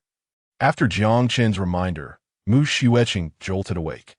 Exclaiming, her face was etched with anxiety as she turned to Jiang Chen and asked, "Senior, how do you know my father is in danger? Can you truly save him?" Though Jiang Chen had rescued her from Shui Hai, her father was a peak celestial sovereign. Moreover, the rebellious prince of the side was also a peak celestial sovereign, of the same caliber as her father. If Jiang Chen intended to rescue her father, he would need to be at least a peak celestial sovereign, if not an even more formidable saint-level powerhouse. Of course, I can save your father. If you prostrate yourself quickly, you may suffer fewer injuries. Jiang Chen remarked, casting a glance at Zhongyu Royal City. His words could go no further. The choices now lay with Mu Xueqing herself. "I cannot lose my father," with tears welling in her eyes. Mu Xueqing resolutely knelt on the ground, bowing 3 times. Bang, bang, bang. Disciple Mu Xueqing pays her respect to the master. She had no choice. Regardless of whether Jiang Chen possessed such power, she had to take a gamble. Whether it meant becoming a disciple or even a servant, she was willing to do anything. Ding! Congratulations to the host for accepting a direct disciple. Reward: 1 legendary treasure chest. Just as Mu Xueqing finished paying her respects, a resplendent treasure chest appeared in Jiang Chen's system inventory. "Well, rise now. Since you have taken me as your master, I shall take you to rescue your father and then return you to the sect," Jiang Chen declared. Noticing the treasure chest had been credited, he unleashed a surge of power, vanishing with Mu Xueqing from their location in a lavish palace within the Zhongyu dynasty. A middle-aged man clad in a dragon robe and wearing a golden crown lay bloodied on the floor of the grand hall. Beside him stood a middle-aged man clad in armor, wielding a long blade. "Ha! Mu Zhan, you shall perish. The Zhongyu dynasty now belongs to me. Chui Qiong." The middle-aged man laughed maniacally, swinging his long blade down towards Mu Zhan. "I will not go down without a fight. Mu Zhan did not evade the descending blade, but instead glared at Cui Qiong with a face full of hatred. If looks could kill, Cui Qiong would have been reduced to a bloody mist. Humph. A mere ant dares to kill in front of the sect master, just as Cui Qiong's blade was about to strike Mu Zhan. Jiang Chen and Mu Xueqing suddenly appeared in the grand hall. He casually directed a surge of power at Cui Qiong. Boom! Cui Qiong was obliterated on the spot, exploding into a cloud of blood that rained down upon the hall. Father, are you all right? Mu Xueqing, anxious, rushed to help the fallen Mu Zhan. Qing, how is it you? I thought you were... Mu Zhan stared incredulously at Mu Xueqing. Moments ago, during his battle with Cui Qiong, he had been told that Mu Xueqing had been slain by that beast of a son. In his fury, he had been caught off guard by Cui Qiong and heavily injured. To his astonishment, the daughter he thought was dead had not only returned, but had brought a powerful ally to save him. Father, it was my master who rescued me from Cui Hai, Mu Xueqing said, casting a reverent glance at Jiang Chen before turning back to Mu Zhan. This moment, she harbored no doubts about Jiang Chen's strength.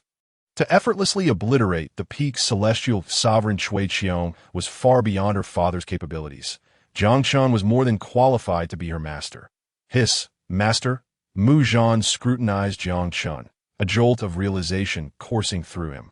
He quickly suppressed his injuries and knelt before Jiang Chen, bowing several times. Bang, bang, bang. Thank you, senior, for saving my daughter and me. Please accept my humble bow. Jiang Chen emanated an aura as deep as the ocean. With his peak celestial sovereign perception, he could discern no trace of Jiang Chen's true cultivation, as if he were an ordinary person.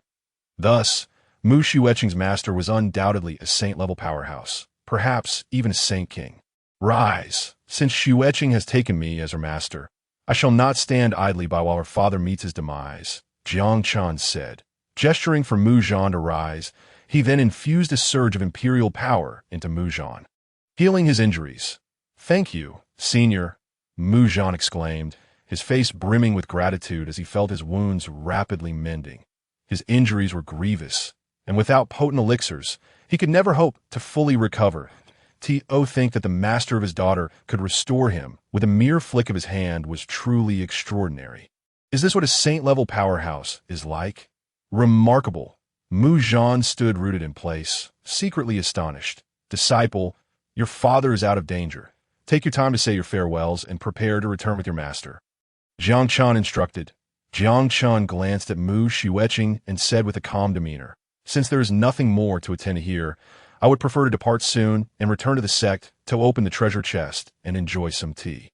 Yes, master, Mu Xueqing replied obediently to Schwerer. There is no need for farewells. Hurry along with your senior, Mu Zhan urged anxiously. With Jiang Chen, this great sage, by his side, he dared not keep him waiting even a moment longer. Then, father, I shall take my leave, Mu Xueqing said reluctantly to go on. Depart swiftly. Mu Zhan waved his hand, squeezing out a few tears. Internally, he lamented. His daughter was rather inconsiderate. With her master present, he felt immense pressure and was unable to leave. The traders outside remained unaddressed, so the sooner Mu Xueqing left, the sooner he could begin dealing with them. After all, she was accompanied by a formidable master, which eased his mind somewhat. Very well.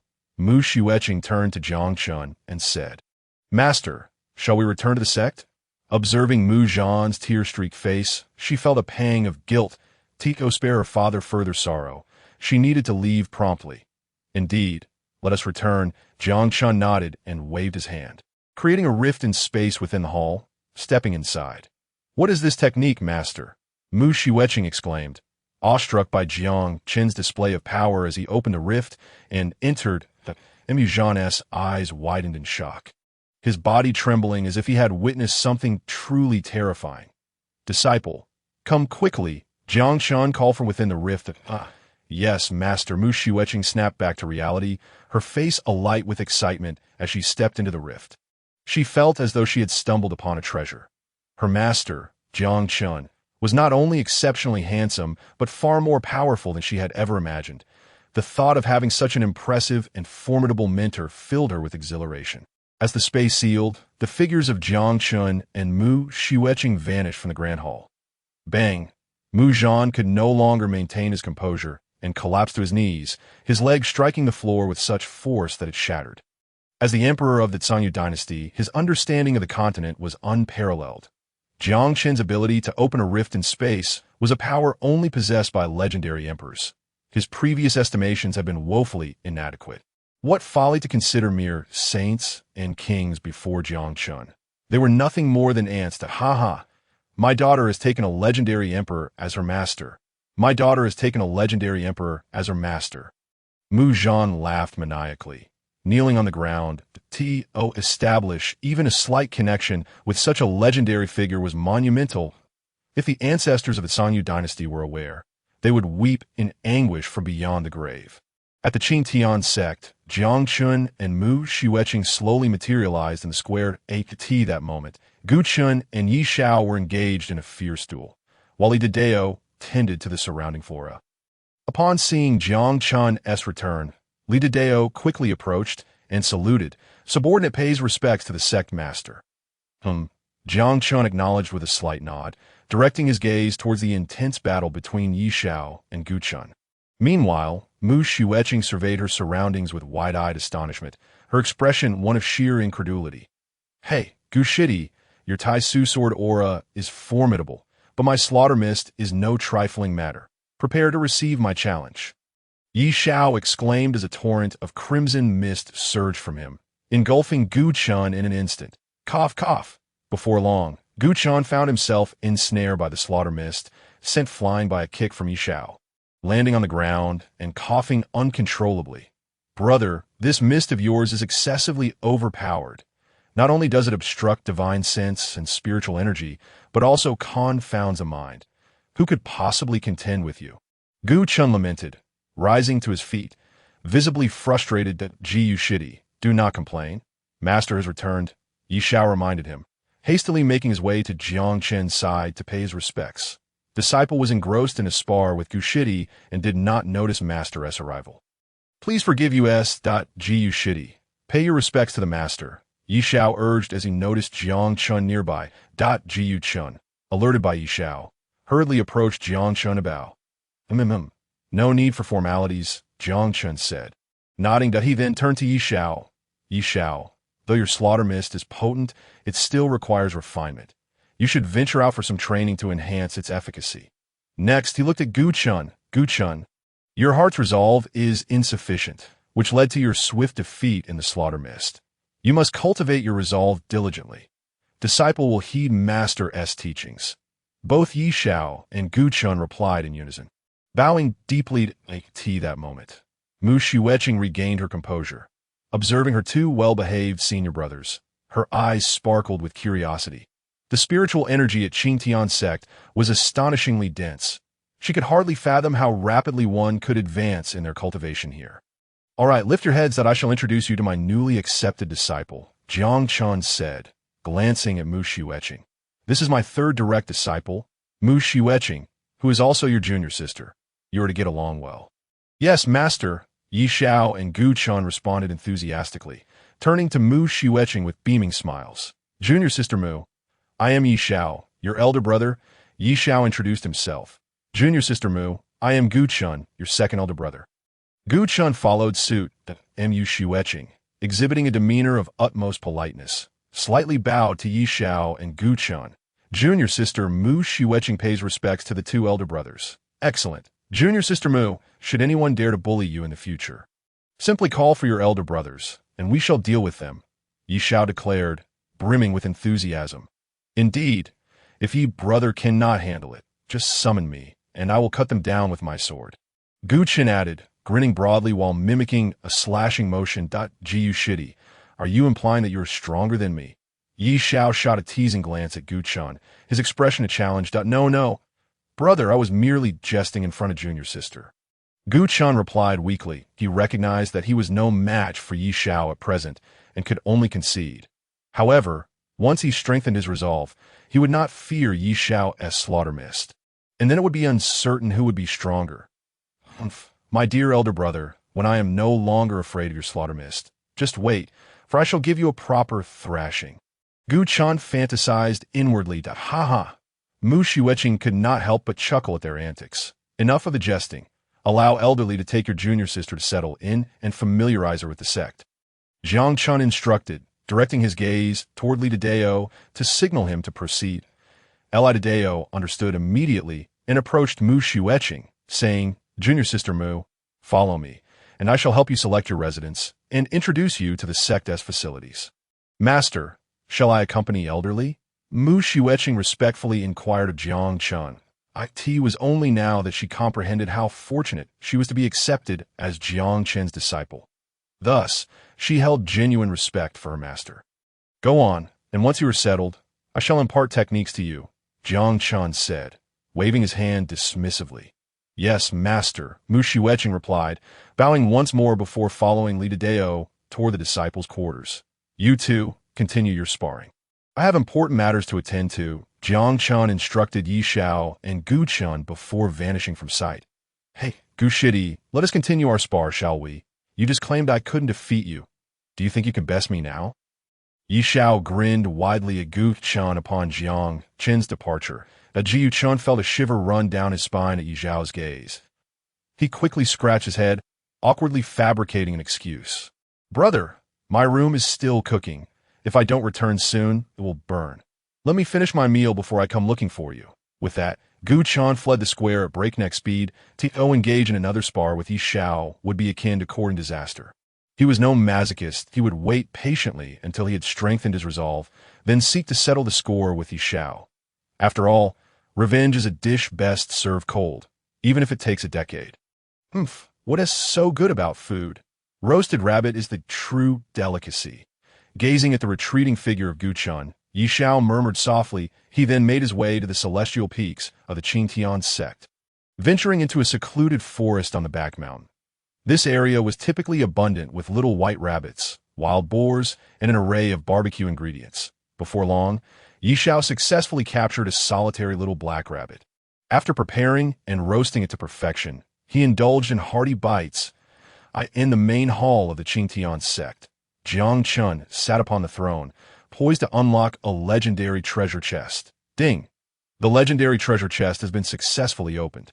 Ding! Congratulations, host, you have obtained a True Immortal Summoning Card. Ding! Congratulations, host, you have acquired a Space Divine Art. Ding! Congratulations, host, you have received a Void Pearl sealed. The Void Pearl is an artifact from the Supreme World, perfectly attuned to the space body, allowing its user to conceal themselves within space and strike down enemies with uncanny stealth. Ding! Congratulations, host, you have obtained a card for a cultivation boost to the first level of the Emperor Realm. Ding! Congratulations, host, you have acquired the Tai Su sword body. Ding! Congratulations, host, you have received 100 dragon scale fruit trees. The dragon scale fruits possess the ability to temper one's physique. Consuming a sufficient quantity can rival the defensive capabilities of the dragon race. To yield fruits from the dragon scale fruit trees, they must be nourished with dragon blood. The more blood, the faster they grow. Hada! I can't believe I even unlocked the Tai Su sword body. Observing the items that emerged from the treasure chest, Jiang Chen's gaze lingered on the Tai Su sword body. This was a physique akin to that of Gu Chen. Should he merge with the Tai Su sword body, he would be able to exhibit the Tai Su sword chi before Gu Chen in the future. System, merge with the Tai Su sword body. Without hesitation, Jiang Chen commanded the system to initiate the merging process. Ding! Tai Su sword body usage successful. Merging in progress. As the system's voice faded, countless wisps of ethereal sword energy erupted from Jiang Chen's body, swirling chaotically within the hall. Bang, bang, bang, wherever the sword energy made contact. The floor, beams, and doors echoed with resounding crashes. Had the main hall not been a model crafted by the system, the Tai Su sword chi unleashed would have reduced it to mere ruins. Why is there such a formidable presence of Tai Su sword chi coming from the main hall? Gu Chen, who was preparing to head to the trial tower, was momentarily taken aback by the sword energy emanating from the direction of the main hall. In the Qingtian sect, aside from himself possessing the Tai Su sword body, could there be another? Upon successfully merging with the Tai Su sword body, Jiang Chen swiftly appeared beside the trial tower. As his voice echoed, countless transparent sword energies began to swirl around him. The surrounding space was cleaved, revealing terrifying black voids. Hiss, could it be that my master possesses the Tai Su sword body as well? Observing Jiang Chen enveloped in Tai Su sword chi, Gu Chen was filled with astonishment. He had not anticipated that Jiang Chen shared the same physique as him. Moreover, the Tai Su sword chi emanating from Jiang Chen was overwhelmingly potent, capable of tearing apart space itself, in comparison. His own Tai Su sword body felt as inconsequential as an ant. After hovering in the air for a moment, Jiang Chen gathered the Tai Su sword chi back into his body and descended gracefully before Gu Chen. Disciple Gu Chen, this is the perfected Tai Su sword chi. I present it to you in the hope that you will feel its might and solidify your resolve, remaining undeterred by minor setbacks that may affect your mindset. With admiration gleaming in his eyes, Gu Chen quickly bowed in gratitude to his master. Disciple will surely steadfastly cultivate his resolve until he becomes as powerful as master, the Tai Su sword body. Very well, go forth, but remember not to confine yourself to the time tower for your training. Make sure to frequently visit the trial tower to solidify your strength, Jiang Chen advised, observing Gu Chen, who had already reached the 4th level of the celestial soul realm. It was astonishing that in just a couple of days, Gu Chen had advanced from a condensation dam practitioner to a formidable celestial soul cultivator. Thus, he had previously arranged for everyone to validate their strength periodically to avoid a rapid increase in power, leading to an unstable mindset. Rest assured, Master, your instructions are ever etched in my heart. Gu Chen replied respectfully. Good, go now. Jiang Chen waved his hand. Yes, Master, I shall enter the trial tower. Gu Chen bowed again and stepped slowly through the grand entrance of the tower. After watching Gu Chen enter, Jiang Chen summoned Mu Xueqing. Disciple Mu Xueqing, pay your respects to Master. Yu Xueqing greeted him with utmost reverence, bowing deeply. There's no need for formalities. Jiang Chen nodded slightly and presented her with the techniques and pearl from the legendary treasure chest. Disciple, these are the techniques I have selected for you, along with a weapon. Please take them and train diligently. Should you have any questions, feel free to seek me out at any time. Thank you. Mastered, I will surely devote myself to my training, Mu Xueqing said cautiously as she accepted the items from Jiang Chen's hands.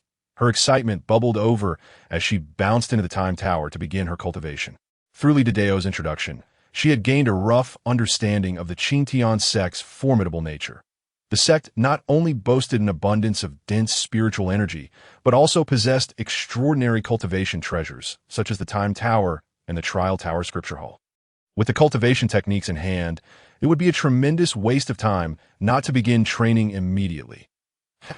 Observing Mu Xueqing's joyful demeanor, Jiang Chen chuckled and shook his head.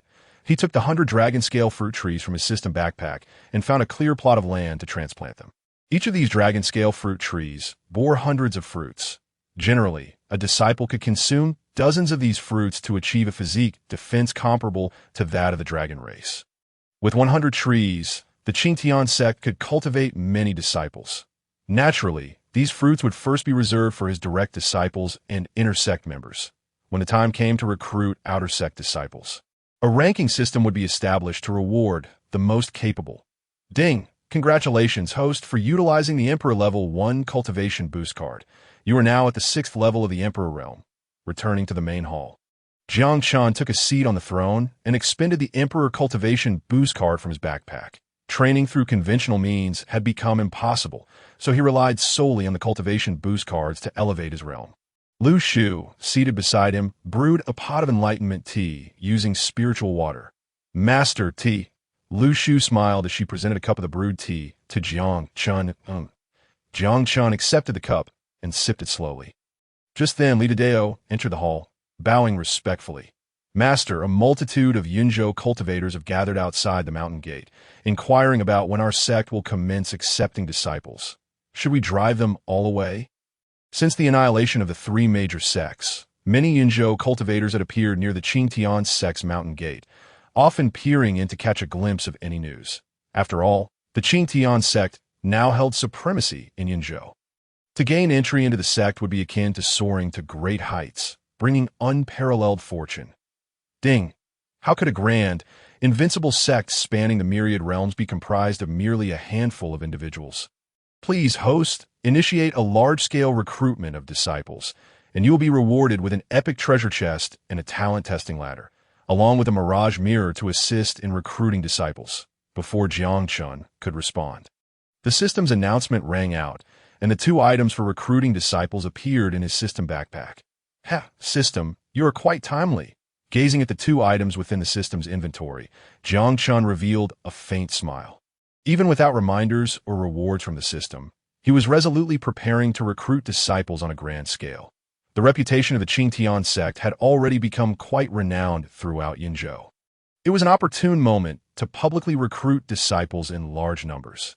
After all, as a formidable sect, relying solely on a handful of solitary direct disciples and inner disciples was utterly insufficient. Establishing the sect and enrolling disciples was imperative.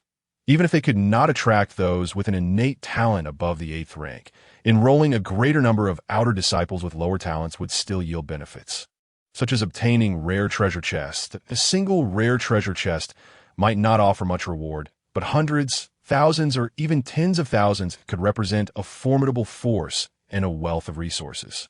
Without the need to drive anyone away, our sect should indeed open its doors and commence large-scale recruitment of disciples. You shall spread the word that our sect will be accepting talented disciples of appropriate age from all over Yinzhou in half a month's time. Jiang Chen said leisurely while sipping tea, addressing Li Dao. Understood, sect master. I shall immediately instruct someone to announce it. Li Dao replied with a bow, then departed from the grand hall. He instructed Zhang Wu and Lu Lu at the mountain gate to relay the news to those cultivators outside the Qingtian sect in Yinzhou. With their dissemination, it would not be long before the entire cultivation community in Yinzhou learned of the Qingtian sect's recruitment announcement. As expected, when Zhang Wu and Lu Lu proclaimed the news to the cultivators probing around the Qingtian sect, excitement swept through them. They quickly produced their communication treasures to relay the news back to their families or factions. In an instant, Yinzhou erupted in fervor, all eyes once again fixated on the Qingtian sect. Hey, did you hear? The Qingtian sect, which vanquished the 3 major sects and stands as a pinnacle force, is opening its doors to recruit disciples in half a month. Huh. By the time you come and tell me, I would have already sent my descendants to the Qingtian sect, and I won't be left with even a morsel. With the talent my son has shown since childhood, he will undoubtedly be accepted into the Qingtian sect.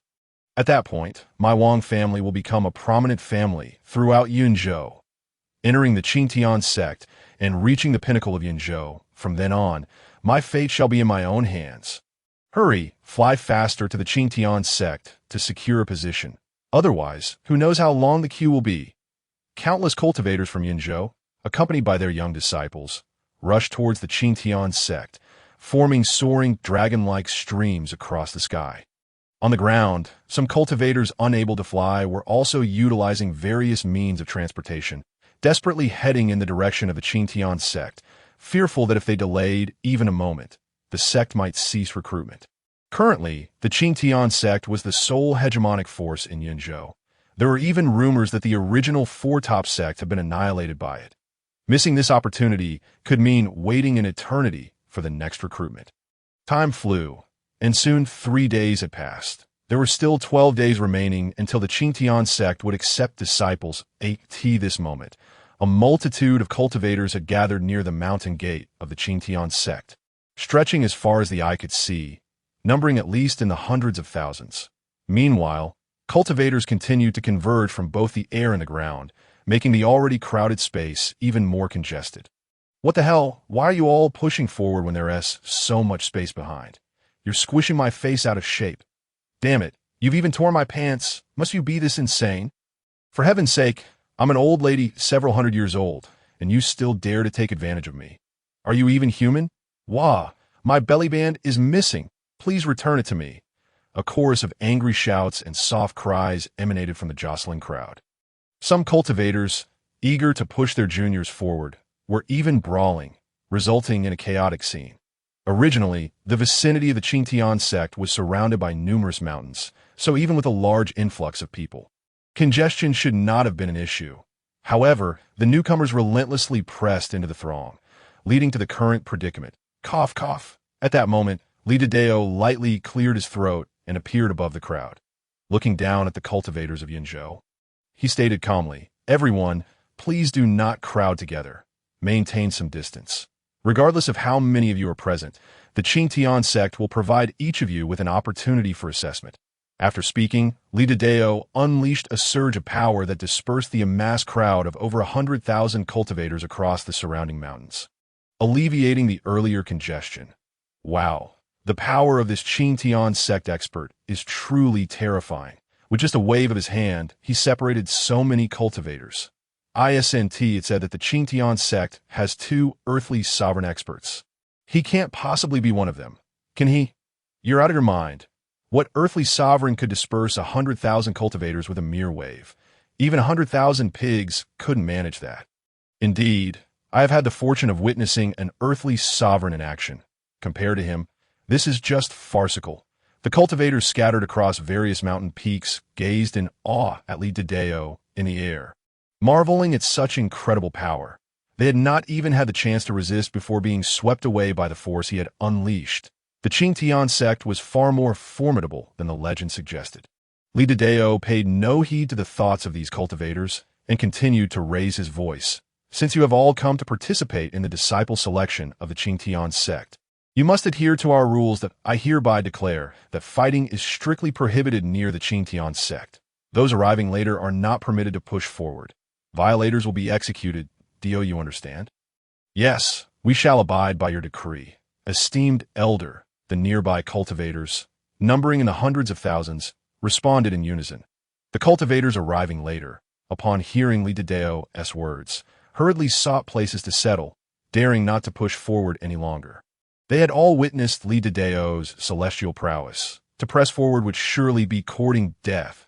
Seeing that the cultivators had been effectively subdued, Li Dao nodded in satisfaction. He then returned to the mountain gate, instructing Zhang Wu and Lu Lu to maintain order and prevent any chaos that might tarnish the sect's reputation. Meanwhile, within the Qingtian sect's trial tower, Gu Chen, after eliminating the trial projection before him, took out a communication treasure to read the information contained within. Chen'er. There is a secret realm that emerges once every 100 years in the Qian mountain range, and it is about to open. Your father is preparing to enter and seek treasures for your breakthrough. You must return and await my good news. A familiar voice resonated in Gu Chen's ears.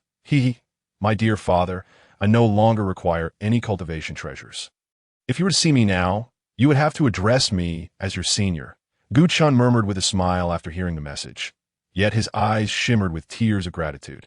Secret realms are fraught with both opportunity and peril, and the casualty rate within is exceedingly high. It could be said that a moment's inattention could lead to one's demise. His father was truly willing to risk his life for his swift advancement. "Father, I have taken on a powerful master and have already broken through to the pinnacle of the heavenly soul. Therefore, you need not venture into any secret realm. I do not require treasures at this time." Gu Chen transmitted this message through the communication treasure. He did not wish for his father to venture into danger for something so trivial. "You insolent boy! What nonsense are you spouting? Rest assured, I will certainly find treasures for your breakthrough. Do not overthink it and fall into obsession." Almost instantaneously, Gu Chen's father sent a hurried reply. He now suspected that the pressure of breaking through to the heavenly soul had driven Gu Chen's mindset to the brink of collapse. Otherwise, how could he utter such absurdities? Gu Chen had only been away from home for a mere 10 days, and in that time he had transitioned from the Dan condensation stage to the pinnacle of the heavenly soul. Even an emperor-level master might not achieve such rapid progress. "Father, I am not speaking nonsense. I truly have reached the pinnacle of the heavenly soul." With a sigh of resignation, Gu Chen communicated telepathically. He found himself at a loss for words, uncertain how to explain the situation to his aged father. The matters concerning their sect were not something he could freely disclose. Moreover, even if he were to share them with his father, there was no guarantee of belief. His father might think him deranged. After all, the extraordinary cultivation environment of the Qingtian sect was beyond the imagination of anyone who had not experienced it firsthand.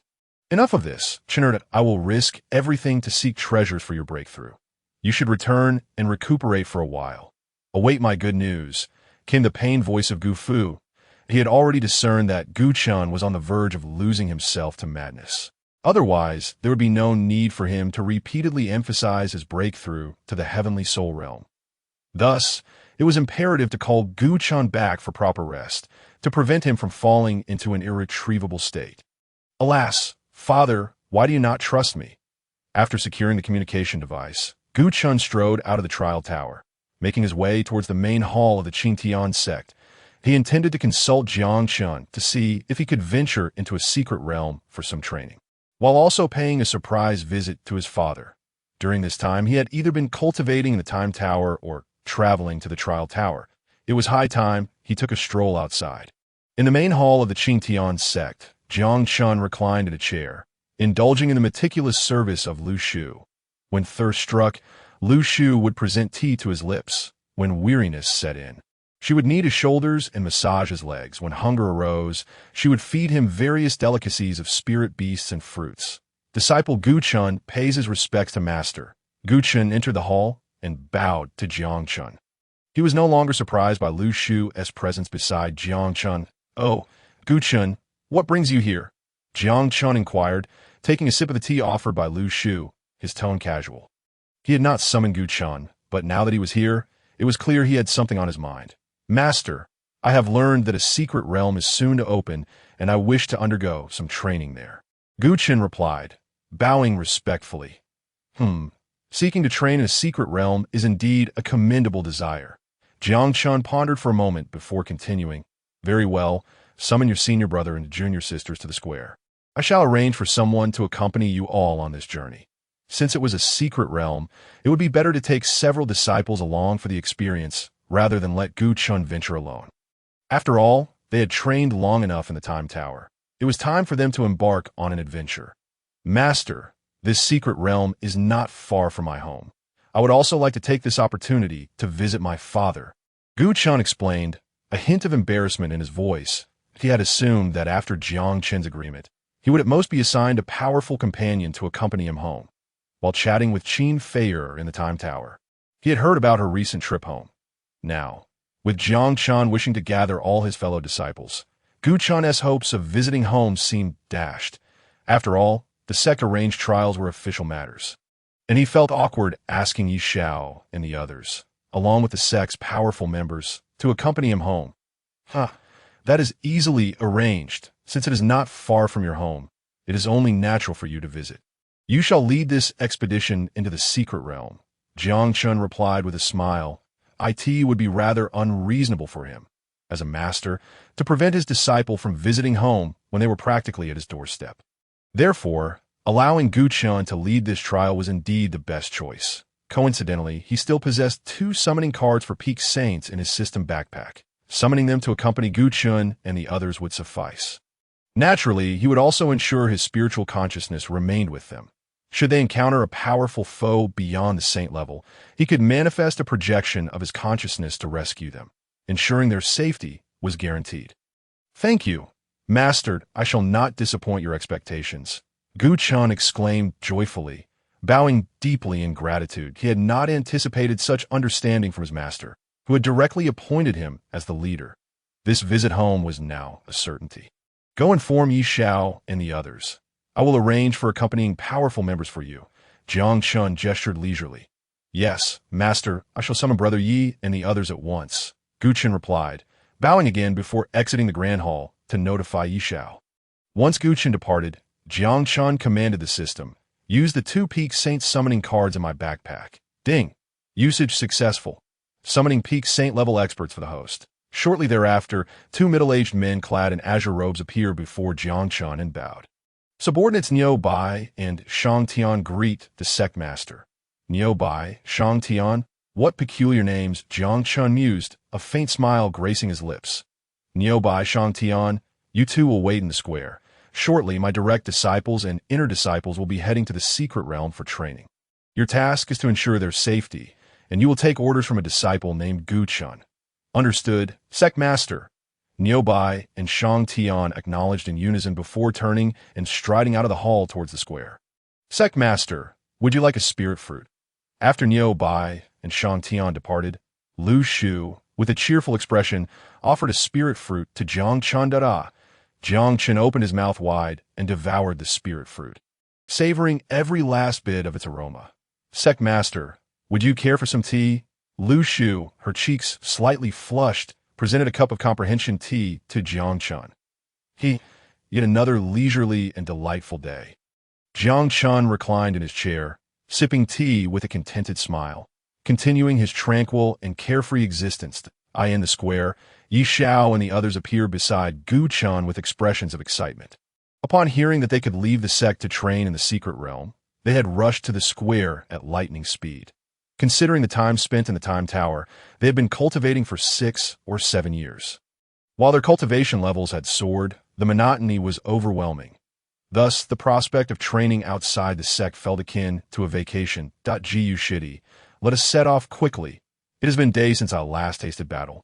Yi Xiao exclaimed, patting Gu Chen's shoulder, his eagerness palpable. Indeed, Gu Shixiang, let us hasten. Both Mu Xueqing and Qin Fer chimed in enthusiastically. All right, Brother Yi, junior sisters, the secret realm has not yet opened. I must first return home to check on my father. I apologize for making you accompany me back home first, Gu Chen said, scratching his head, feeling somewhat awkward. Although Jiang Chen had appointed him as the leader and Niu Bai and Shang Tian were to follow his orders, going home was ultimately a personal matter. He felt it necessary to inform Yi Xiao and the others in advance to avoid any misunderstandings. What are you saying, Gu Shidi? There is no question of feeling wronged. We are brothers and sisters. Your father is my father as well. How could visiting our father be a burden? Tell me, does your father have any enemies? I shall eliminate them for him, Yi Xiao declared, grasping Gu Chen's shoulder fervently. For him, it mattered not where they went. As long as there was an opportunity for battle, it was all the same as a secret realm. Who doesn't have a few enemies? If you encounter any, feel free to deal with them as you wish, Brother Yi. Gu Chen responded with a smile. Absolutely. I shall not hold back. Yi Xiao grinned with a bloodthirsty expression. Gu Shixiao. We have no objections. You decide the destination. Mu Xueqing and Qin Fer obediently replied. Thank you for your understanding, junior sisters. Let us depart. Gu Chen expressed his gratitude to them. He instructed Niu Bai and Shang Tian to carry them through the skies. Otherwise, given their current speed, they might not even reach the secret realm before it closes. In Liangzhou, outside Baimu City. After half a day of flight, Niu Bai and Shang Tian gently landed at the city gates with Gu Chen and the others.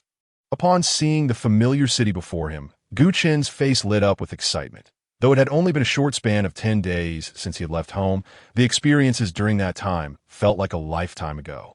Returning home now, he had ascended to the peak of the heavenly soul realm, where only the city lord possessed comparable cultivation. Brother Yi, junior sisters, let us hurry into the city. Gu Chen greeted the 3 members of Night Owl with a nod and proceeded toward the city gate. The members of Night Owl exchanged glances with Niu Bai Shang Tian, closely trailing behind him. Oh, isn't this the so-called genius Gu who vowed to break through to the heavenly soul realm in 3 years and venture out? How come you're back so soon? Could it be that the outside world proved too challenging, and you've returned to accept your fate? To claim a breakthrough in 3 years. How audacious of you. Now you must be slapping your own face, aren't you? As Gu Chen approached, the 2 guards of the city gate, both at the void-breaking realm, sneered mockingly to in Baiwu City. Gu Chen was a figure known to all. The only son of the Gu family patriarch, he displayed extraordinary talent from a young age. At 8, he reached the pinnacle of body refinement. By 12, he had mastered the pinnacle of qi gathering. And at 16, he stood at the peak of pill condensation, with 1 foot in the void-breaking realm, making him the foremost genius of Baiwu City. Upon learning that such an exceptional prodigy had emerged from the Gu family, the city lord offered his beloved daughter in marriage to Gu Chen, hoping to forge an alliance between their families for mutual support. However, not long after the engagement, Gu Chen's cultivation regressed, plummeting back to the first level of pill condensation. The city lord, upon witnessing this turn of events, promptly annulled the engagement. Unexpectedly, under such immense humiliation, Gu Chen audaciously declared his vow to break through to the heavenly soul realm within 3 years. Ultimately, the city lord's daughter agreed to grant him 3 years. Should he truly achieve his breakthrough, she would marry him without delay, Is this the so-called arrogant genius of the Gu family? Huh, it's him. I never imagined he would return so swiftly. How dare he utter such claims about breaking through in 3 years? Sigh. Perhaps the shock he experienced that day led him to utter such irrational words. Being spurned in an engagement is one thing, but why put on airs? If he fails to break through in 3 years, wouldn't that be even more embarrassing? Indeed, he is quite the fool. The cultivators entering and exiting the city stopped to listen to the guards' taunts, casting curious glances at Jiang Chen and his companions, whispering among themselves. The events of that day had already spread like wildfire throughout the city. Everyone scoffed at Jiang Chen's claim of achieving a breakthrough in 3 years, dismissing him as a mere joke. After all, breaking through to the heavenly soul realm by the age of 19 would require an extraordinary level of talent. Yet, given that Jiang Chen's own cultivation had regressed, his audacity to speak such words was utterly ludicrous. Humph, 2 mere watchdogs dare to bark at me. Allow me to teach you a lesson on behalf of the city lord, Jiang Chen said, his gaze as calm as ever, striking at the 2 guards with 2 powerful punches. His formidable spiritual energy caused both guards to spit blood and crash violently against the city wall. This leniency was only granted out of respect for his so-called fiancée. Otherwise, these 2 insignificant beings would never have survived his wrath. What just happened? This genius from the Gu family actually sent the void-breaking guards flying with just 2 punches. How terrifying! Wasn't he at the pill condensation realm? How could he have gained such strength in such a short time? The onlookers at the city gate were left in shock. They had anticipated witnessing Jiang Chen's humiliation. Yet in an instant, the 2 guards who had mocked him were sent crashing against the wall. His proclamation of breaking through in 3 years was no longer mere bravado. It might just become a reality. Cough, cough! The 2 guards, spitting out fragments of their internal organs, rose to their feet, incredulity etched on their faces. How is this possible? Just a few days have passed, and you, a mere wastrel, have defeated us so effortlessly. The guards were utterly astonished. When Jiang Chen left Baiwu City, his cultivation had already fallen to the first level of pill condensation. In just over 10 days, his strength had grown to such an unfathomable degree. You insignificant pests dare to call my junior a wastrel. You should perish. At that moment, Night Owl transformed into a blur, obliterating the 2 guards and absorbing them into his own being. He was acutely aware the guard who came to report, with a face full of terror, responded once more. Just moments ago, he had intended to swagger at the city gates, boasting to one of the guards. Unexpectedly, he stumbled upon a scene where Jiang Chen and Yi Xiao had seriously injured 2 guards. Frightened, he cowered behind the city gate, narrowly escaping calamity. Although it was Yi Xiao who had committed the act, he was Jiang Chen's senior brother and had been brought by him. Thus, he laid the blame for the murders squarely on Jiang Chen. Hoping that the Lord of White Mist City would seek revenge from the Gu family, one of the fallen guards was his beloved, and the other a close friend. Now, not even a trace remained. He loathed Jiang Chen with a passion. Very well, you may leave. This matter I shall resolve personally, the Lord of White Mist City said, his expression returning to calm as he waved dismissively at the guard. Yes, my lord, I take my leave. The guard bowed and exited the grand hall. After the guard departed, the Lord of White Mist City turned towards the left side of the hall, addressing a young girl in white robes who was enjoying tea with a boy. Xinyue, you have also heard that Jiang Chen has returned. It seems he has encountered fortuitous events, growing stronger than before, that if he truly breaks through to the heavenly soul within 3 years, you shall have to marry him. The girl, upon hearing this, displayed a nonchalant demeanor. Father, there is no need for your concern. I have already become a disciple of Yintian's sect. We are no longer of the same path. Even if he achieves the heavenly soul, I will not marry him, she remarked with disdain. The 3-year agreement we made was merely a formality to placate him. I did not expect him to take it seriously and strive to enhance his cultivation. Xinyue concluded, her expression one of scorn.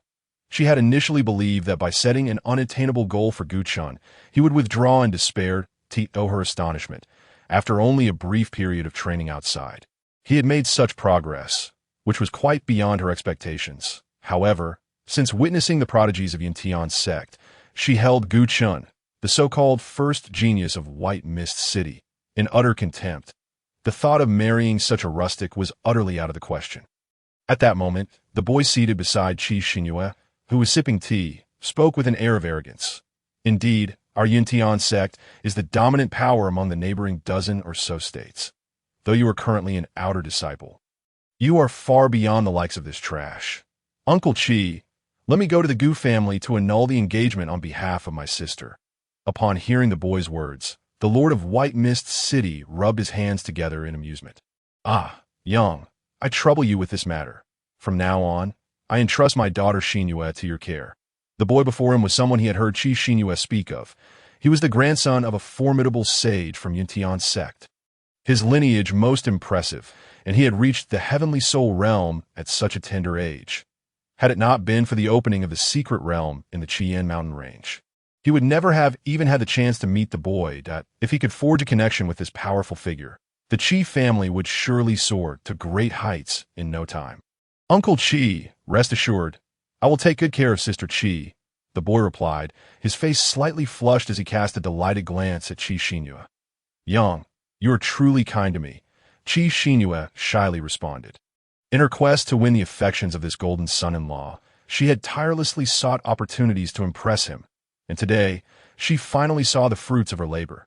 Very well, Yang, let us proceed to the Gu family to annul the engagement and simultaneously address the crime of killing my city guards. The Lord of White Mist City, brimming with joy, was eager to head to the Gu family to annul the engagement. What nonsense! The first genius of White Mist City. Even if he has experienced fortuitous events and advanced in strength, it pales in comparison to the young man before me. The Qi family was on the verge of greatness. Let us depart, Bai Lao. The boy called out to an elder behind him, who was at the third level of Heavenly Sovereign. As he took Qi Xinyue's hand and soared out of the city lord's mansion, the Gu family in White Mist City, Gu Chen, accompanied by Yi Xiao and others, arrived at the entrance of the mansion. The guard stationed at the gate, upon seeing Gu Chen, hurriedly ran inside to notify. The news reverberated throughout the Gu estate. Shortly after, Gu Chen's father, Gu Fiyang, appeared at the main hall entrance, coincidentally meeting Gu Chen and his companions. "Ha, Chener, you have returned. You are still listening to your father's words," Gu Fiyang exclaimed joyfully, embracing Gu Chen. The other members of the Gu family also emerged to greet Gu Chen. "Little Chen, it's good to have you back." "Gu Chen Gij, shall we play hide and seek?" "Chun Di, did you get hurt during your time away?" A chorus of cheerful voices surrounded the father and son, leaving Gu Chen feeling somewhat embarrassed. "Father, enough with the affection. I have grown up, no longer a child of 7 or 8, Gu Chen said, breaking free from Gu Fiyang's embrace and greeting the other family members in turn, just as he was about to introduce Yi Xiao and the others to the Gu family. A furious voice echoed from above the Gu estate. "You dare, Gu Chen, to kill the guards of the city gate. Surrender yourself at once and await punishment." As the voice fell, the Lord of White Mist City and others descended outside the grand hall of the Gu estate. "Lord Qi, surely there must be a misunderstanding.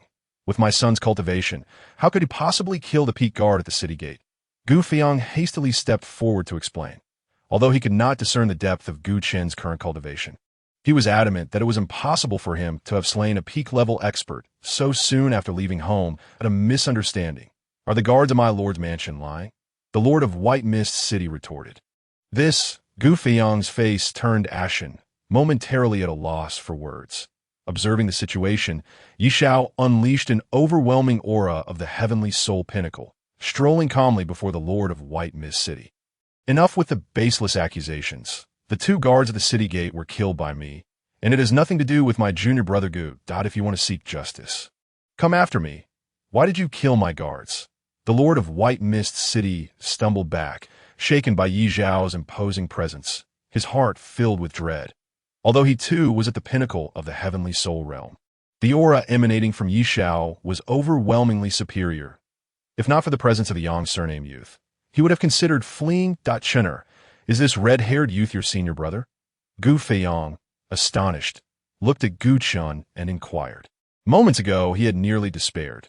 The Lord of White Mist City was a formidable force at the pinnacle of the heavenly soul, and had he truly wished harm upon the Gu family, they would all be doomed. His astonishment. Among the individuals Gu Chen had brought back, one was comparable to the Lord of White Mist City in strength. truly shocking. Indeed, father, did I not tell you? I have a powerful master, and he is my senior brother, quite ferocious, prone to exploding people at a whim. Gu Chen replied jokingly. Truly your senior brother. Upon receiving Gu Chen's confirmation, Gu Feiyong felt a wave of calm wash over him. With a heavenly soul pinnacle expert present, the Lord of White Mist City could not act against the Gu family. As for the lies of the two guards, he would simply compensate with some spirit stones. It was unlikely the Lord of White Mist City would pursue the matter further. Uncle Chi, do not worry. With me here, they cannot stir up any trouble. The Yang surnamed youth reassured the Lord of White Mist City before turning his gaze towards Gu Chen. You are the Gu Chen who has an engagement with Xinyue, are you not? I have come today primarily to annul that engagement, so hand over the marriage certificate. You, a waste, are unworthy of Xinyue. The youth declared, exuding an air of superiority, eye in his eyes. The Gu family was nothing more than a small clan, akin to ants. Even with Yi Xiao unleashing his heavenly soul pinnacle prowess, he regarded it with disdain. His protector could easily crush Yi Xiao without breaking a sweat. Jiang Chen, do not think that just because you have a senior brother at the heavenly soul pinnacle, you are impressive. The identity of young Master Yang is beyond your imagination. Hand over the marriage certificate, and if young Master Yang is in a good mood, he may spare your lives. Qi Xinyue echoed beside him. She was equally astonished by the prowess of Night Owl. However, with a young man bearing the surname Yang by her side, she felt no fear at all. It appeared that the guards of the city gate had indeed fallen victim to Night Owl. Gu Chen's cultivation had not advanced in the slightest. He remained the same useless individual whose skills had regressed. Thus, her disdain for Gu Chen had reached its zenith. Humph, Qi Xinyue, you truly have no shame. Even with our engagement, you dare to flirt with other men. Today, it shall not be you who breaks off our engagement, but rather I, Gu Chen, who shall divorce you, a woman unworthy of my regard. Gu Chen produced a piece of paper and pen, inscribing a letter of divorce along with their engagement certificate, which he forcefully hurled at the two of them. Begone! From this day forth, I, Gu Chen, have no further ties with you. Qi Xinyue, he declared, glaring at them. Jiang Chen, you worthless fool. What gives you the right to divorce me? Who are you to dismiss me? Qi Xinyue. Clutching the divorce letter, Qi Xinyue was nearly driven to madness. All along, it had been she who looked down upon Gu Chen, who found him distasteful. Even the 3-year agreement had merely been a gesture of pity towards him, a flicker of hope. Now that she had found a better match, it was only natural to cast Gu Chen aside. She never anticipated that he would dare to divorce her. It was a humiliation beyond measure. Humph, in my eyes, you are nothing but a useless being. A waste of space. Gu Chen scoffed. He had never harbored any fondness for Qi Xinyue. Now, with her bringing another man to sever ties, did she truly think him an easy target? You! Qi Xinyue glared with venomous intent. She feigned a pitiful demeanor, turning to the young man. Young Master Yang, you must stand up for me. This worthless fool has humiliated me so. I can no longer bear it. Woe is me. With her current cultivation at the condensation realm, she was powerless against Gu Chen. Furthermore, her father had been intimidated by Night Owl. Thus, her only hope lay with the young man before her. Should he assist her, she would not hesitate to obliterate the Gu family. Do not weep, Xinyue, I will ensure your satisfaction, young Master Yang reassured her, his gaze turning cold as he fixed it upon Gu Chen. You will kneel before Xinyue and confess your wrongdoings. If you do, I may spare your wretched life. Otherwise, today shall mark the extinction of your family. You dare threaten me, you scoundrel? Qi Xinyue, I shall show you just how laughable this so-called waste truly is, Gu Chen retorted. With that, he unleashed the full extent of his cultivation at the pinnacle of the heavenly soul realm, charging towards young Master Yang. In but a moment, the once arrogant young Master Yang found himself ensnared, akin to a lifeless dog in Gu Chen's grasp. Impossible! Are you not a waste of the condensation realm whose cultivation has regressed? How could you possess such strength? Young Master Yang uttered, his face contorted in fear. He had never fathomed that the man Qi Xinyue had disparaged as a regressed condensation realm waste could so easily subdue him, a practitioner of the 4th layer of the heavenly soul realm. Young Master, Qi Xinyue shouted in disbelief, her mind nearly short-circuiting. How could it be that a practitioner of the heavenly soul realm was captured in a mere exchange? What cultivation did Jiang Chen possess? Hadn't he been of the condensation realm? How could he have captured young Master Yang so effortlessly? Bang! The city lord of Baiwu sat stunned on the ground. The power Jiang Chen had unleashed was indeed that of the pinnacle of the heavenly soul realm. Rivaling even Night Owl, he could scarcely comprehend how, in such a short span of days, Jiang Chen had attained such remarkable cultivation. Chen, you truly have broken through to the pinnacle of the heavenly soul realm? Gu Feiyang asked in utter astonishment, staring at Jiang Chen. Previously, when Jiang Chen had communicated his breakthrough, he had thought his son was on the verge of madness. Yet now, the aura emanating from Jiang Chen was unmistakably that of a true pinnacle of the heavenly soul realm. "Father, I told you long ago, but you refused to believe it," Jiang Chen replied, a smug expression gracing his face. He had finally managed to astonish his old father. "Release me at once. When my protector arrives, it will be your demise," young Master Yang cried out desperately, suspended in mid-air by Jiang Chen. Ordinarily, when Jiang Chen had made his move, the guardian meant to protect him should have intervened. Yet here he was, being held aloft like a mere dog, and his protector had yet to appear, an exceedingly strange occurrence. That old fool must be off indulging himself. Once he returns, I shall be saved. Young Master Yang consoled himself inwardly. After all, his protector was a formidable practitioner of the third layer of the heavenly sovereign realm, dispatched by his grandfather specifically to safeguard him. In the province of Liangzhou, it was inconceivable that anyone could eliminate him without a trace. He was certain that the old man had merely gone to the pleasure houses in the city, for it was rumored that the Ancient One had a penchant for such indulgences. Cease your cries, young master. Your protector cannot save you. He has already been captured by the powerful ones of my sect, Jiang Chen mockingly declared as he cast young Master Yang to the ground. Long before their arrival at the Gu family, the elder hidden in the shadows, meant to protect young Master Yang, had been subdued by Niobai. Now, he too was trembling in fear, much like young Master Yang. "No, this cannot be. You speak falsehoods. My protector is a heavenly sovereign. How could he be easily captured?" Young Master Yang bellowed. Seated on the ground in fury, he could not bring himself to believe Jiang Chen's words. A protector of the heavenly sovereign level was not something just anyone could possess. He was only granted such privilege because of his grandfather's status as a saint. How could Jiang Chen, a mere bumpkin from some backwater place, possibly have a protector stronger than his? "You will not shed tears until you see the coffin," Jiang Chen transmitted to Niu Bai, instructing him to drop the man, so that this arrogant waste might grasp the meaning of despair. Bang! Soon enough, an elder, his neck broken and soul extinguished, crashed heavily before young Master Yang. It was none other than the elder by who had been following young Master Yang. At this moment, he was as dead as one could be. "Elder Bai," young Master Yang stared at the corpse, his expression one of utter disbelief. His last glimmer of hope had been extinguished. "How about it, young master? Shall you journey forth with your elder Bai?" Jiang Chen's face bore a cold smile as he looked down upon the dazed young Master Yang.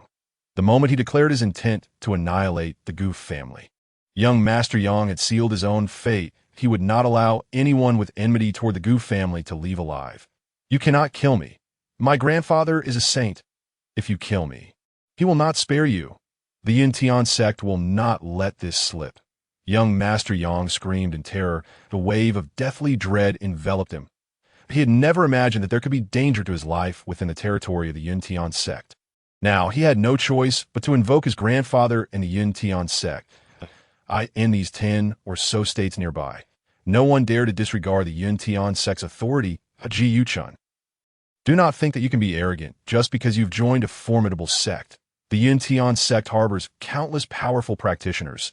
You cannot afford to offend them if you dare to kill young Master Yang. Your family's annihilation will not be far off.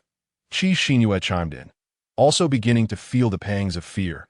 She had initially believed that aligning herself with young Master Yang would pave her path to success. Little did she realize that Jiang Chen's displayed strength exceeded even that of young Master Yang. She could scarcely imagine what stroke of luck Jiang Chen had encountered to attain such an opportunity. However, This was not the time for such musings. Having already severed ties with Gu Chun, she had no path of retreat, as long as she could protect young Master Yang.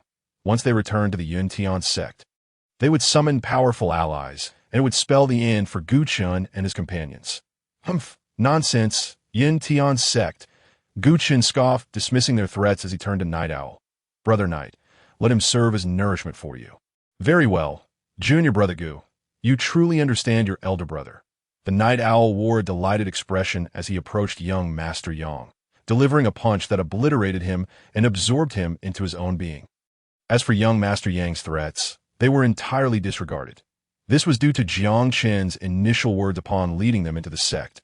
Regardless of the adversary's background, their first course of action was to eliminate them without hesitation, leaving any repercussions to be handled by their master. Thus, they harbored no concerns whatsoever. Junior Brother Gu, what shall we do with these two? After finishing with young Master Yang, the Night Owl, still hungry for more, cast his gaze upon the Lord of Misty Fog City and Qi Xinyue. Although these two were, in the past, Gu Chen's fiancé and prospective father-in-law, the annulment of their engagement rendered such ties irrelevant. To spare them would be an utter travesty. Gu Xianzi, spare us. We have at least shared familial ties. Please grant us mercy. The Lord of Misty Fog City, upon hearing the Night Owl's words, fell to his knees in abject supplication. Regret gnawed at his insides. Had he known Gu Chan possessed such formidable backing, he would never have allowed his daughter to approach another man to annul their engagement. He now clung to the hope that Gu Chan would show clemency. Considering their past connections, Gu Chan, we bear no enmity. You cannot take our lives merely because we sought to annul the engagement. Qi Xinyue, her face a mask of terror, timidly echoed her father. She was thoroughly shaken, realizing that Gu Chan showed no regard for the reputation of the Yun Tian sect. He had killed young Master Yang without a second thought, leaving her at a loss for words, unsure of how to persuade Gu Chan to reconsider their fates. Humph, no enmity. Gu Chan scoffed, gazing coldly at Qi Xinyue. You brought a man to my Gu family to annul the engagement and threaten to annihilate my entire clan. And you dare claim there is no enmity? Qi Xinyue attempted to explain, but Gu Chan would not grant her the opportunity to speak further. Anyone who posed a threat to the Gu family would not be spared. Night Brother, proceed. Gu Chan instructed the Night Owl. With a bloodthirsty grin, the Night Owl advanced toward the two. You must be blind to forsake a promising husband like my junior brother Gu for a worthless man. In your next life, do try to keep your eyes open. Bang! Bang! In an instant, both were crushed and absorbed into the surrounding miasma of slaughter. Chunner, to which sect have you pledged your allegiance? How have you advanced so rapidly? Once the dust settled, Gu Feiyong inquired of Gu Chun, still in a state of bafflement. Not only had Gu Chen's cultivation soared, but he also seemed to regard the illustrious Yun Tian sect with disdain. Gu Feiyong was curious about the powerful sect to which Gu Chun belonged. Father, I have joined the Qingtian sect in Yunzhou as a direct disciple of the sect master. It is a realm of unimaginable strength. Gu Chun stated candidly. Yunzhou, Qingtian sect? Gu Feiyong appeared perplexed. He was aware that Yunzhou was not far from Liangzhou, and its sects were roughly on par with those of Liangzhou, lacking even a single holy realm sect. How could such a fearsome sect that enabled a breakthrough from Dan condensation to the peak of heavenly soul in just over 10 days possibly exist? Was it a hidden sect? Gu Feiyong's mind was in turmoil, as he could not fathom what extraordinary means could facilitate such rapid advancement. Father, do not dwell on it. Your knowledge cannot encompass such wonders, Gu Chun teased gently, observing Gu Feiyong's bewilderment. Only those who had not experienced the Qingtian sect could fail to grasp its might. Even he remained in the dark about certain matters, such as his master's and Li Dedeo's cultivation levels, as well as the inexplicable emergence of powerful figures and treasures within the sect. You insolent wretch, have you grown wings and now dare to mock your father? Gu Feiyong feigned seriousness, though inwardly he was elated. Gu Chun was now backed by a terrifying sect, and his cultivation had reached the peak of heavenly soul. The Gu family would no longer need to fear anyone in Misty Fog City. Father, how could I dare? I merely seek your well-being. If your thoughts become too convoluted, I could not bear the consequences, Gu Chun replied with a smile. noting that after his elevation in cultivation, Gu Feiyang's tone had softened. Otherwise, he would have been met with a whack on the head for such jesting. Enough of this banter, Gu Feiyang said as he shifted his attention to Mu Shiweqing and Qin Feier. The two young ladies Gu Chen had brought back. They had exhibited remarkable composure during the earlier incident, clearly not ordinary individuals. Chun'er. Who are these young ladies?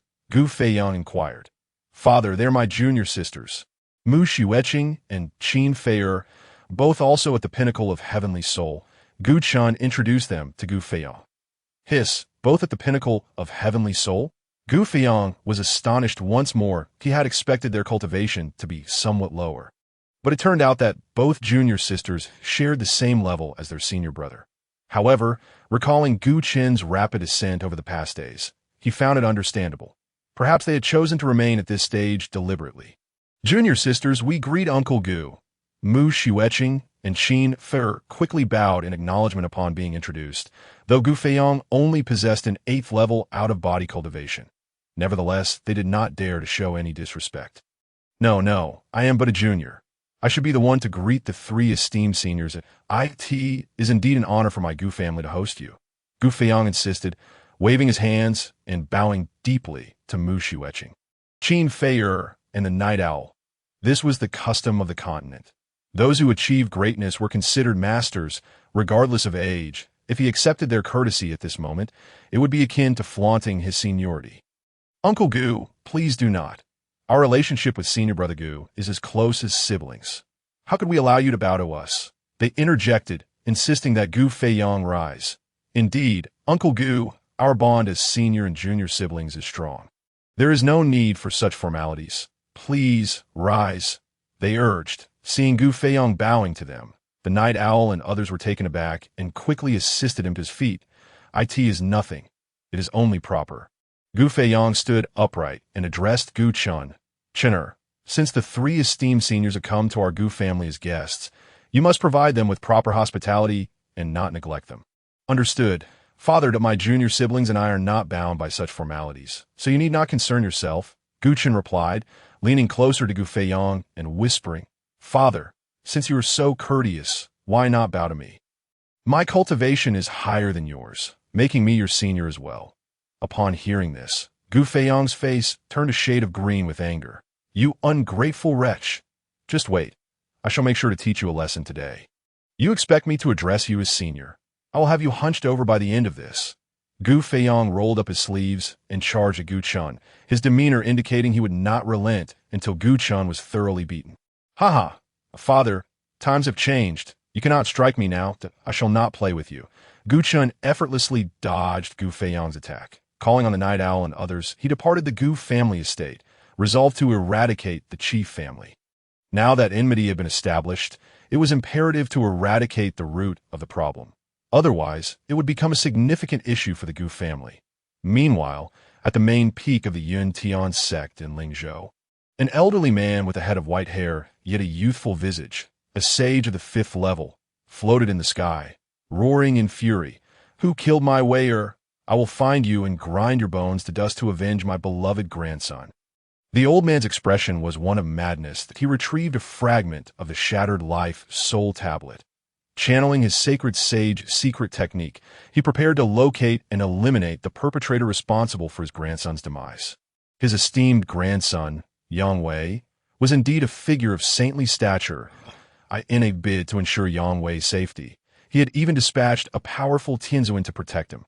However, it was unfortunate that mere days into his sect's trial, he was ruthlessly slain. Hiss, who possessed such audacity to murder Elder Yang's grandson. Could it possibly be the Yinri sect or the Qingxia sect? In these 12 provinces nearby, only they wielded such formidable power. It was highly likely to be them.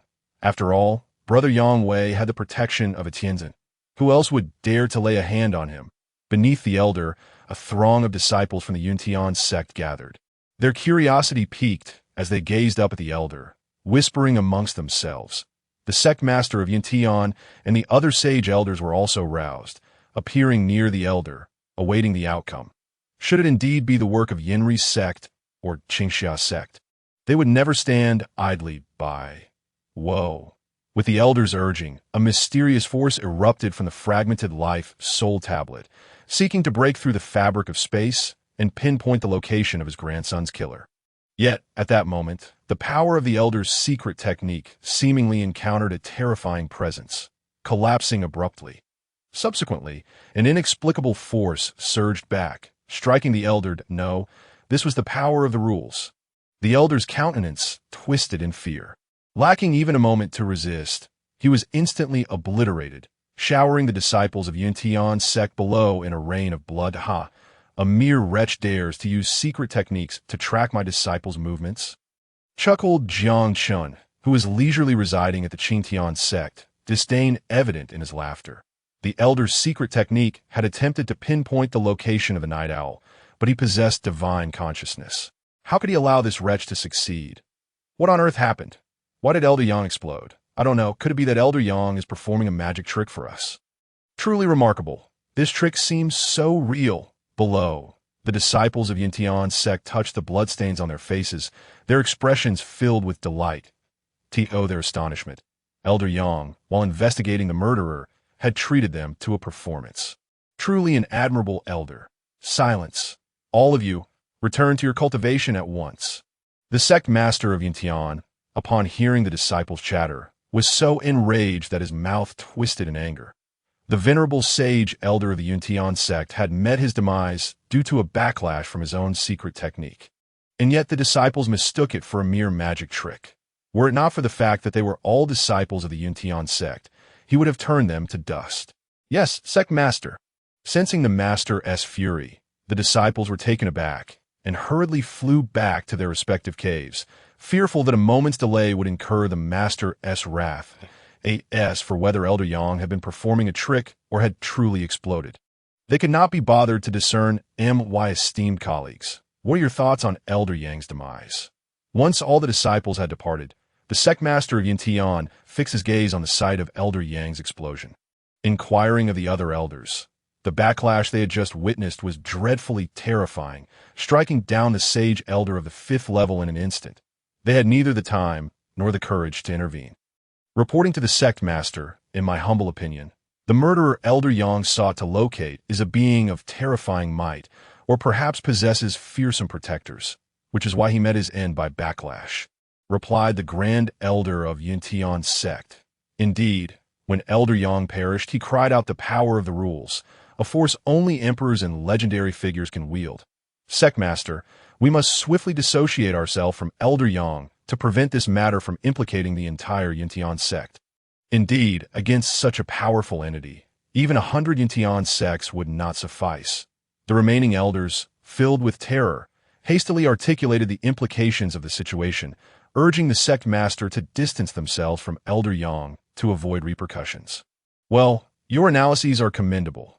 All are quite reasonable. The sect master nodded, continuing, let be known both within and outside the sect that Elder Yang, in his senility, brazenly harassed the female disciples of the sect and has been expelled from Yuntian's sect as a cautionary example. Sect master, brilliant. The elders of Yuntian's sect quickly concurred for the charges they levied.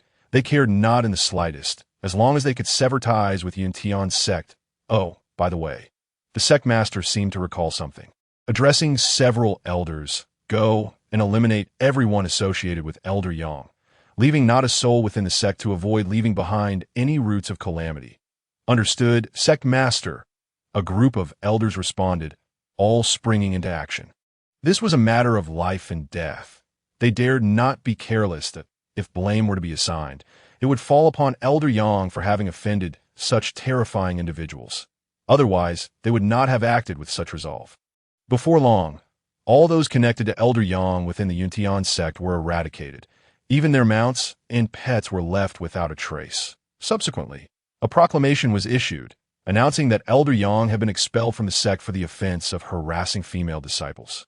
His whereabouts, unknown to the entrance of the city lord's mansion in Misty Fog City, Gu Chan and Night Owl gazed indifferently at the grand residence before them, while Mu Shiweqing and Qin Feier opted to wander the city. Disinterested in joining Gu Chan in the mission of annihilating a family, deeming it too bloody. Brother Knight, you go ahead. There are quite a few targets this time. Gu Chun suggested, as Night Owl relished the notion of bloodshed, thus sparing him the effort. Hee, splendid. Finally, I can slay a few more. Night Owl, with a bloodthirsty gleam in his eye, charged towards the City Lord's mansion. Who dares to invade the City Lord's mansion? Are you seeking death? Two guards at the entrance, stationed in the Void Realm, bellowed angrily upon seeing Night Owl approach. Humph, perish. In an instant, Night Owl obliterated the two guards and stormed into the City Lord's mansion, unleashing a massacre. Soon, the mansion echoed with blood-curdling screams, sending chills through the surrounding residents. What is happening? It sounds like it's coming from the City Lord's mansion. Could it be that someone is killing inside? This is too explosive. Let's go. Quickly check what on earth is happening. The pedestrians and residents, upon hearing the commotion, gathered towards the City Lord's mansion to uncover the truth. However, upon their arrival at the mansion, they found nothing but the opulent estate. Devoid of any occupants, the dreadful screams that had just pierced the air seemed to have vanished without a trace. What is going on? Where are the people from the City Lord's mansion? How could such a large estate be completely empty? I don't know. Could they have all been wiped out? Impossible. Who could possibly annihilate the entire City Lord's family in such a short span? A crowd scoured the entirety of the City Lord's mansion, yet not a single hair could be found. The vast mansion lay desolate, with no signs of struggle or remnants of blood, had they not heard the earlier screams. They would have assumed the City Lord's family had simply relocated. If anyone discovers the whereabouts of the City Lord's family, my Chun family will reward 1,000 low-grade spirit stones. That M. Wiley family will match that. So will my Lu family. In the city of White Mist, several prominent family patriarchs, nearly on par with the Lord's mansion, issued a bounty notice. Anyone who could provide clues regarding the Lord's mansion's cries of despair tonight, or uncover the whereabouts of the missing members of the Lord's family, would be generously rewarded with substantial spirit stones, although they suspected that the Lord's family had most likely been exterminated. Lacking any concrete evidence left them feeling somewhat uneasy. Once it was confirmed that the Lord was deceased, the entire city of White Mist would undergo a complete reshuffle, with all resources being redistributed among their families. Under the weight of these considerable bounties, the cultivators of White Mist City sprang into action, diligently investigating the cries from the Lord's mansion and the fate of the Lord's family. As time passed, 2 days swiftly elapsed. The cultivators of White Mist City scoured every nook and cranny, yet they found not a single clue regarding the Lord's family. Meanwhile, the patriarchs of the 3 major families could no longer contain their impatience and began to annex the properties belonging to the Lord's mansion. Chenur, shall we stand idly by while the 3 families carve up White Mist City? Ancient Feiyang inquired of Ancient Chun in the council hall of the ancient family, since the day before yesterday. When Chenur had informed him of the destruction of the Lord's mansion, he had been reveling in the thought of not having to worry about the remaining members of the Lord's family causing trouble. However, it was clear that Chenur was the one who had exerted effort, yet the 3 families were reaping the benefits. He felt a deep sense of dissatisfaction. Father, our ancient family is currently too weak to compete with the 3 major families. I cannot remain in the ancient family indefinitely. Even if I were to personally oversee the annexation of the Lord's properties, the ancient family would not be able to hold them. Therefore, let this matter rest for now. We should keep a low profile until our family's strength increases, and then we can plot to reclaim White Mist City. Ancient Chen patiently explained to Ancient Feiyang that in truth, he had considered annexing the Lord's properties himself. But the ancient family's strength was simply too inadequate. Apart from Ancient Feiyang, who was at the 8th level of the out-of-body stage, there were no other formidable experts to speak of. In stark contrast, each of the 3 major families possessed 2 or 3 cultivators at the Heavenly Soul Realm. While he could manage in White Mist City, if he were to leave, the 3 families would undoubtedly not submit to the ancient family. However, he could not bring himself to slaughter the 3 families without reason, and thus they would profit from the situation. What a pity! Ancient Feiyang sighed, a look of regret on his face. Enough, father, cease your lamentations. I have already gathered all the resources from the Lord's mansion for you. You have profited greatly this time, Ancient Chen retorted, casting an exasperated glance at Ancient Feiyang. His father was indeed becoming somewhat greedy. The decades of accumulation from the Lord's mansion had all fallen into his hands. With these resources, Even if the ancient family did not claim those properties, they would still be wealthier than any of the three major families. You young lad, what do you know? Who could ever have too many resources? Ancient Feiyong shot him a glare. This boy, not being in a position of authority, could not comprehend the difficulties of leadership. Resources were indeed better in abundance. Even if they were left unused, they could still provide peace of mind. Very well, you understand. Ancient Chen chose not to argue further, but shifted the conversation.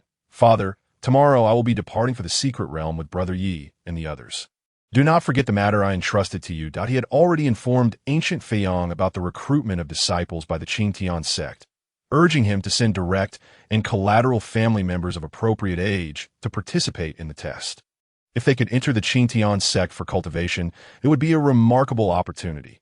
Rest assured, such a significant matter, how could I forget? Ancient Feiyong replied, a hint of concern in his eyes as he looked at Ancient Chen. While you are in the secret realm, do exercise caution. Do not worry, Father. Your son will not encounter any trouble. Ancient Chen said with a confident smile, striding out of the grand hall and returning to his chamber to sleep. As for cultivation, that was hardly feasible. The meager spiritual energy in White Mist City was insufficient for anyone to absorb. Night transitioned to dawn, and soon it was the next morning, with the entire ancient family seeing them off. Yi Xiao and the others were escorted by Niu by Shang Tian as they took flight towards the Qian mountain range. After a brief flight, they arrived at the entrance point of the secret realm. It was a barren valley devoid of any trees or underbrush, resembling a desolate wasteland. That moment, a multitude of cultivators had gathered nearby, all eager for the adventure and treasure awaiting them in the secret realm. They clustered in groups, anticipating the realm's opening. Brother Gu, is this the secret realm where we will be training? Where is the secret realm? I see nothing. Mu Xueqing and Qin Fei'er inquired of Ancient Chen. Their expressions filled with confusion. Aside from the throngs of people surrounding them, there was no sign of the secret realm Ancient Chen had spoken about. Yi Xiao, however, had no such doubts. He delightedly surveyed the cultivators around the valley. Recognizing them as potential clients, "Oh, not fret, my dear junior sisters. The secret realm has yet to open," Ancient Chen replied cheerfully as he began to recount the origins of the secret realm. This secret realm was known as the Wasteland Secret Realm, overseen by the Yuntian sect. Its name stemmed from the barren appearance of the valley. It was said to be a lost space that overlapped with the Kanglan continent every 100 years, resulting in a brief opening. Inside, demonic beasts roamed freely and treasures abounded. Many items of revered status could be found within. However, the danger was equally formidable. Every time it opened, a significant number of cultivators would perish. Moreover, due to the highly unstable nature of the secret realm space, the Yuntian sect mandated that only cultivators at the peak of the heavenly soul realm and below could enter. However, any loose cultivators were allowed to venture in for exploration. The treasures obtained could be freely claimed without needing to surrender them to the Yuntian sect. Look, the space over there is beginning to shift. The secret realm is about to open, just as Ancient Chen was explaining the secret realm to Mu Xueqing and Qin Fei'er. Someone nearby suddenly shouted. Instantly, all eyes turned toward the valley's entrance. They witnessed the space there beginning to crack, a grayish whirlpool gradually expanding. In no time, it transformed into a large vortex several dozen meters wide. Brothers and sisters, charge forth. Quickly search for treasures. Rush, rush, rush. A throng of loose cultivators, seeing the whirlpool stabilize, hastened toward it, as if the first to enter the secret realm would be rewarded with untold treasures. A rabble. Were it not for needing you as cannon fodder, you wouldn't even qualify to enter the secret realm. The Yuntian sect disciples preparing to enter the realm nearby scoffed at the loose cultivators rushing in. The Yuntian sect would not be so benevolent as to share their secret realm with others. The only reason they permitted these loose cultivators to enter was to have them assist in treasure hunting while simultaneously serving as cannon fodder. Regardless of how many treasures the loose cultivators might find, they would be met with hostility from the Yuntian sect, who would seize their spoils. Furthermore, should they encounter perilous situations within, they could use these loose cultivators to scout the way, achieving multiple objectives at once.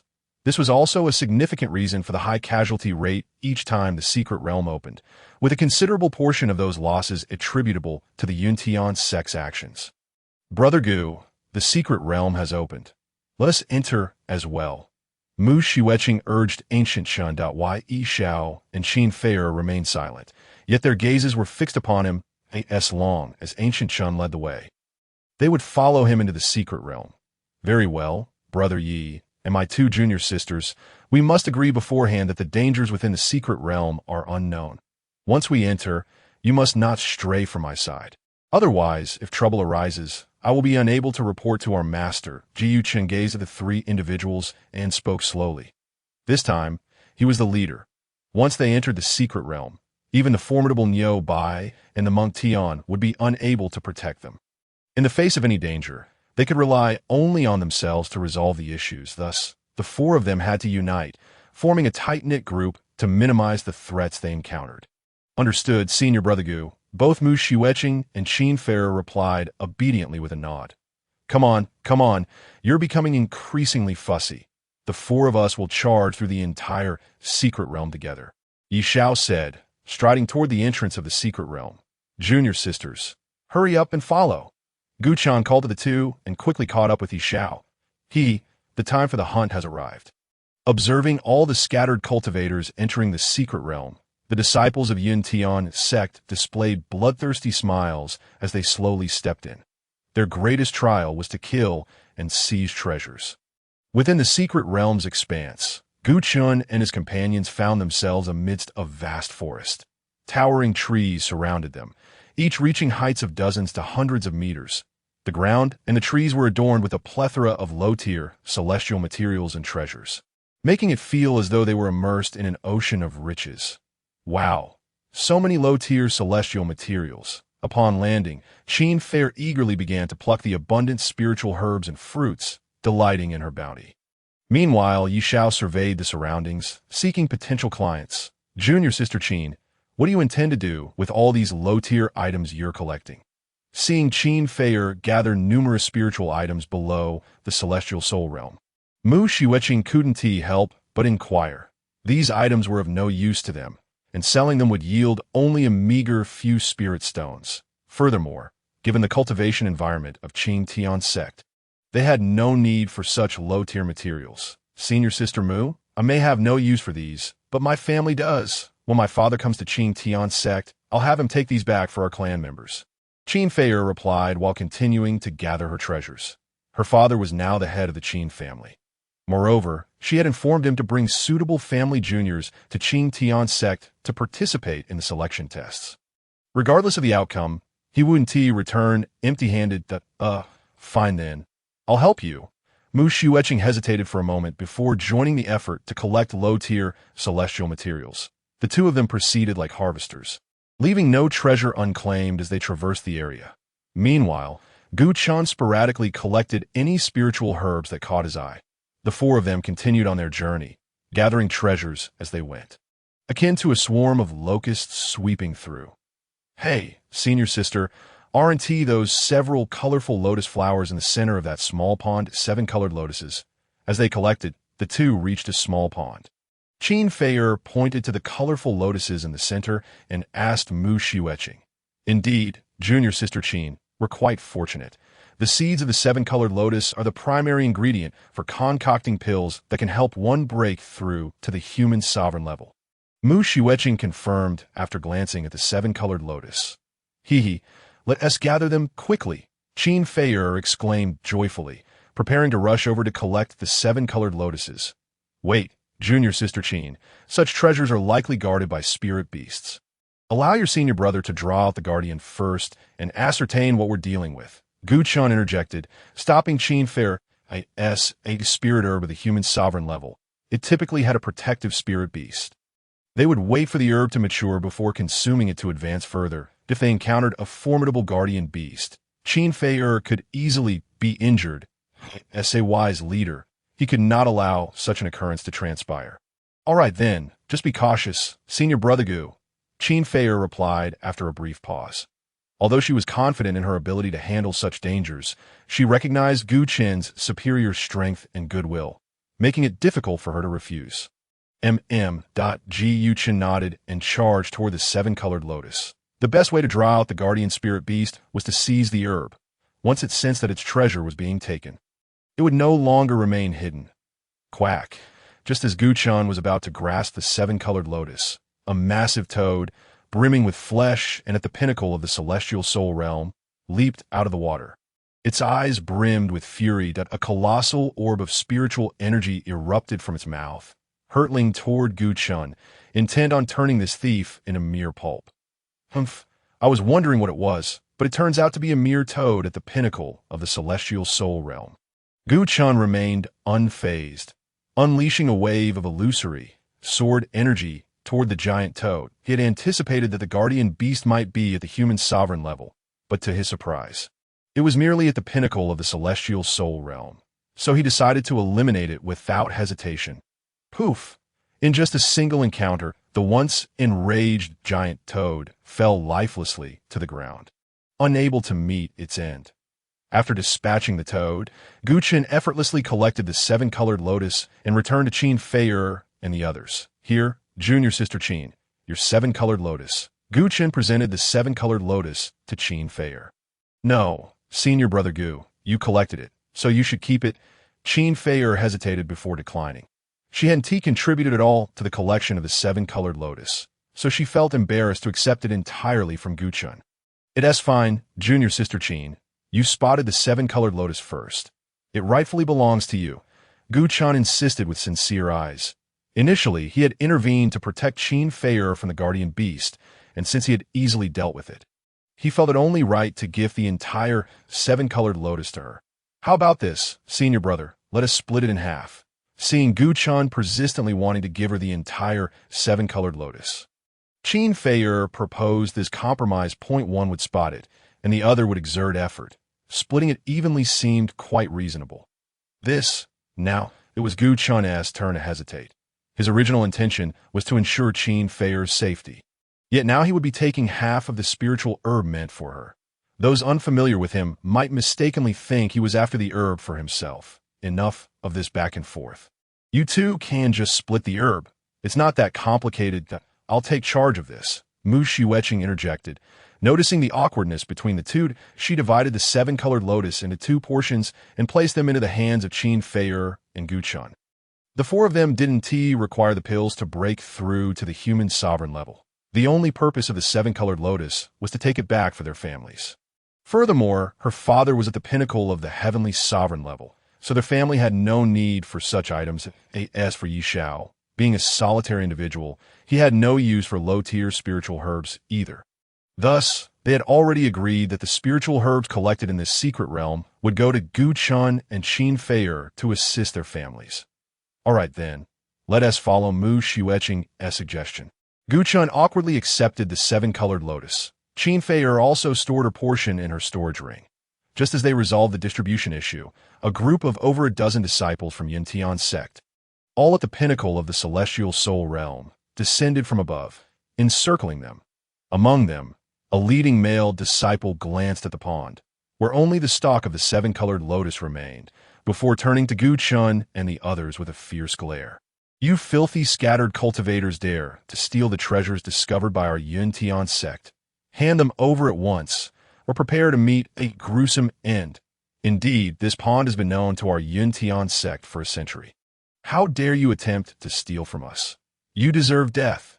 Wu brother, don't waste words on these vile thieves. Quickly subdue them and reclaim our treasure. The other disciples from Yuntian sect chimed in, their faces filled with malevolence. Some even cast their gaze upon Mu Shiueqing and Qin Fei, envisioning the scene after they subdued Gu Chen and his companions. Hiss, these individuals actually found the seven-colored lotus. No wonder they have attracted the attention of Yuntian sect. Indeed, the seven-colored lotus is the primary ingredient for concocting pills that help break through to the human sovereign level. Who among the celestial soul pinnacle wouldn't be tempted? Alas, it is indeed their misfortune that, as solitary cultivators, we are powerless against the might of the Yuntian sect. The shouts of the Yuntian sect disciples instantly attracted the nearby, treasure-seeking solitary cultivators, who cautiously observed the scene from the sidelines. What utter nonsense! This seven-colored lotus is clearly an unclaimed treasure. How can it possibly belong to your Yuntian sect? Do you even still want the billion? Gu Chun, undeterred by the encirclement, boldly cursed. Indeed, it was discovered a century ago. If I had found your mother a century ago, would that mean I could take her to a brothel as a courtesan now? Qin Feier chimed in angrily from the side. The pair known as Night Owl remained remarkably quiet, refraining from cursing. Yet, a smirk of derision danced at the corners of their lips, particularly on Night Owl's face. Following that mocking expression, an excited grin emerged. What is happening? Are these two out of their minds? Knowing that the Yuntian sect aims to seize the treasure, they still provoke them. I could see this moment. They ought to surrender the item and kneel to beg for mercy. That would offer a glimmer of hope for survival. Sigh, these individuals are too young, lacking an understanding of the art of compromise, thought the surrounding solitary cultivators. Witnessing Gu Chun and his companions not only refusing to back down, but also hurling insults. Their faces bore expressions of regret. They seemed to foresee the grim fate that awaited Gu Chun and his companions. How foolish to be defiant when death is imminent. I shall ensure your demise is a most agonizing one. The leader, Brother Wu, wore a grim expression upon hearing Gu Chun and his companions' taunts. He bellowed to the dozen or so disciples of the Yuntian sect. All of you, attack. Men shall refine their souls. Women shall be left to be slowly tortured. Brother Wu is indeed wise. The dozen or so disciples of the Yuntian sect approached Gu Chun and his companions with wicked smiles. Such acts were second nature to them. Having already committed a similar deed prior to this, the experience was undeniably pleasurable. You all stand down. Let me handle this alone. Before Gu Chen's trio could take action, Night Owl charged forth, unleashing a mist of slaughter that enveloped the disciples of the Yuntian sect. Mere moments later, anguished screams echoed from within the crimson mist. Soon after, the mist dissipated, leaving Night Owl standing alone in place. The disciples of the Yuntian sect, who had just been engulfed by the mist, had vanished without a trace. Hiss, what is happening? Could it be that those dozen disciples of the Yuntian sect are all dead? Is this even human? To annihilate several peak soul cultivators in mere seconds. How terrifying. Night Owl's display left the hidden solitary cultivators watching in shock, their mouths agape. They had already prepared for the aftermath of Gu Chun and his companions, never expecting that Night Owl alone would decimate the disciples of the Yuntian sect. It was utterly astonishing. Where have you taken my disciples? Release them at once. Upon seeing Night Owl alone, Brother Wu was nearly driven to madness. He could hardly believe that Night Owl had eradicated the dozen peak soul cultivators of the Yuntian sect in such a short span. Is he even human? Is this truly the power of a peak soul cultivator? He had never witnessed such a horrifying cultivator, one who could slay his equals as if they were mere chickens. Even the direct disciples of the Yuntian sect's leader did not possess such strength. They won't be released, but you can go search for them. Night Owl approached Brother Wu with a sinister smile. Don't come any closer. Stay back. Brother Wu, trembling in fear, collapsed to the ground. He was utterly terrified, his mind clouded with panic. Brother Night, wait! This bastard intends to torment us. Sister Mu, and I must teach him a lesson. Just as Night Owl was about to obliterate Brother Wu, Qin Feier dragged Mu Xueqing over, fuming as they reached Brother Wu's side. They had been incited to wrath by Brother Wu's words. What kind of torment could possibly be inflicted on them? This scoundrel harbored such thoughts. If they did not beat him to death, their day would be ruined. Very well, go ahead and kill him. Though Night Owl felt a twinge of reluctance, he allowed Brother Wu to be released. Suddenly, the air above the small pond resonated with Brother Wu's wails of despair. Mu Xueqing and Qin Feier took turns delivering kicks and punches until they had beaten Brother Wu to death. These individuals are not only terrifyingly powerful, but also bear grudges. Indeed, these two young ladies used their fists and feet to murder a disciple of the Yuntian sect. Let us flee swiftly. If they discover us lurking nearby, they may very well beat us to death as well. The nearby solitary cultivators, having witnessed the scene, fled the area in a frenzy, fearing that Mu Xueqing and Qin Feier would unleash their wrath upon them. Sisters, the man is dead. There's no need to hold a grudge against a corpse. Let us continue on our way. Observing the mangled remains of Brother Wu, Gu Chun suppressed his disgust, removed his storage ring, and beckoned the others to press onward. Humph. Qin Fei'er remained unsatisfied. She unleashed a wave of profound ice energy, encasing Brother Wu's corpse in an icy sculpture. Mu Xueqing, ever cooperative, delivered a kick that shattered the ice sculpture into countless fragments, scattering Brother Wu to the winds. Witnessing this scene, both Gu Chun and Night Owl felt a twinge of fear. Indeed, women are not to be trifled with. Their method of killing is but a single strike to eliminate their foes. While Mu Xueqing and Qin Fei'er took it to the extreme, refusing to spare even the corpse. They were even more ruthless than the two of them. Thus, the group continued their journey, scavenging for treasures along the way. Occasionally, they encountered solitary cultivators and disciples of the Yuntian sect intent on killing for treasure, thus increasing their bounty. Consequently, tales of the four spread rapidly throughout the secret realm. Hiss, brother, have you heard? 4 ruthless individuals have entered this secret realm, having already slain over 100 solitary cultivators and Yuntian sect disciples seeking to kill for treasure. Huffed. Do I need to hear about it? I once watched from the sidelines. That fellow is truly a monster, engaged in a complete slaughter. Damn, which sect trained these disciples? They're simply terrifying. I have no idea. I wouldn't dare approach to inquire at this moment in a valley within the secret realm, one by one. Yuntian sect disciples descended from the sky and hurried into the valley. In the center of the valley stood a handsome young man adorned with a jade crown, furiously roaring, "You worthless lot. You can't even find a few people. What use are you?" The surrounding disciples of the Yuntian sect bowed their heads, afraid to speak.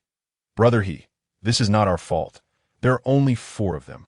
If they hide anywhere, no one can find them. That moment, a disciple of the Yuntian sect could no longer contain himself and retorted. For the past while, they had been searching for Gu Chun and his companions after they had slain dozens of Yuntian sect disciples. Their time had been consumed with either seeking out Gu Chun or following their trail, to the extent that they had even halted treasure hunting, all in pursuit of the 4 to exact vengeance. Yet the secret realm was vast, and locating a mere few individuals proved to be no simple task. Even if some disciples crossed paths with Gu Chen's group, they had been eliminated as a result.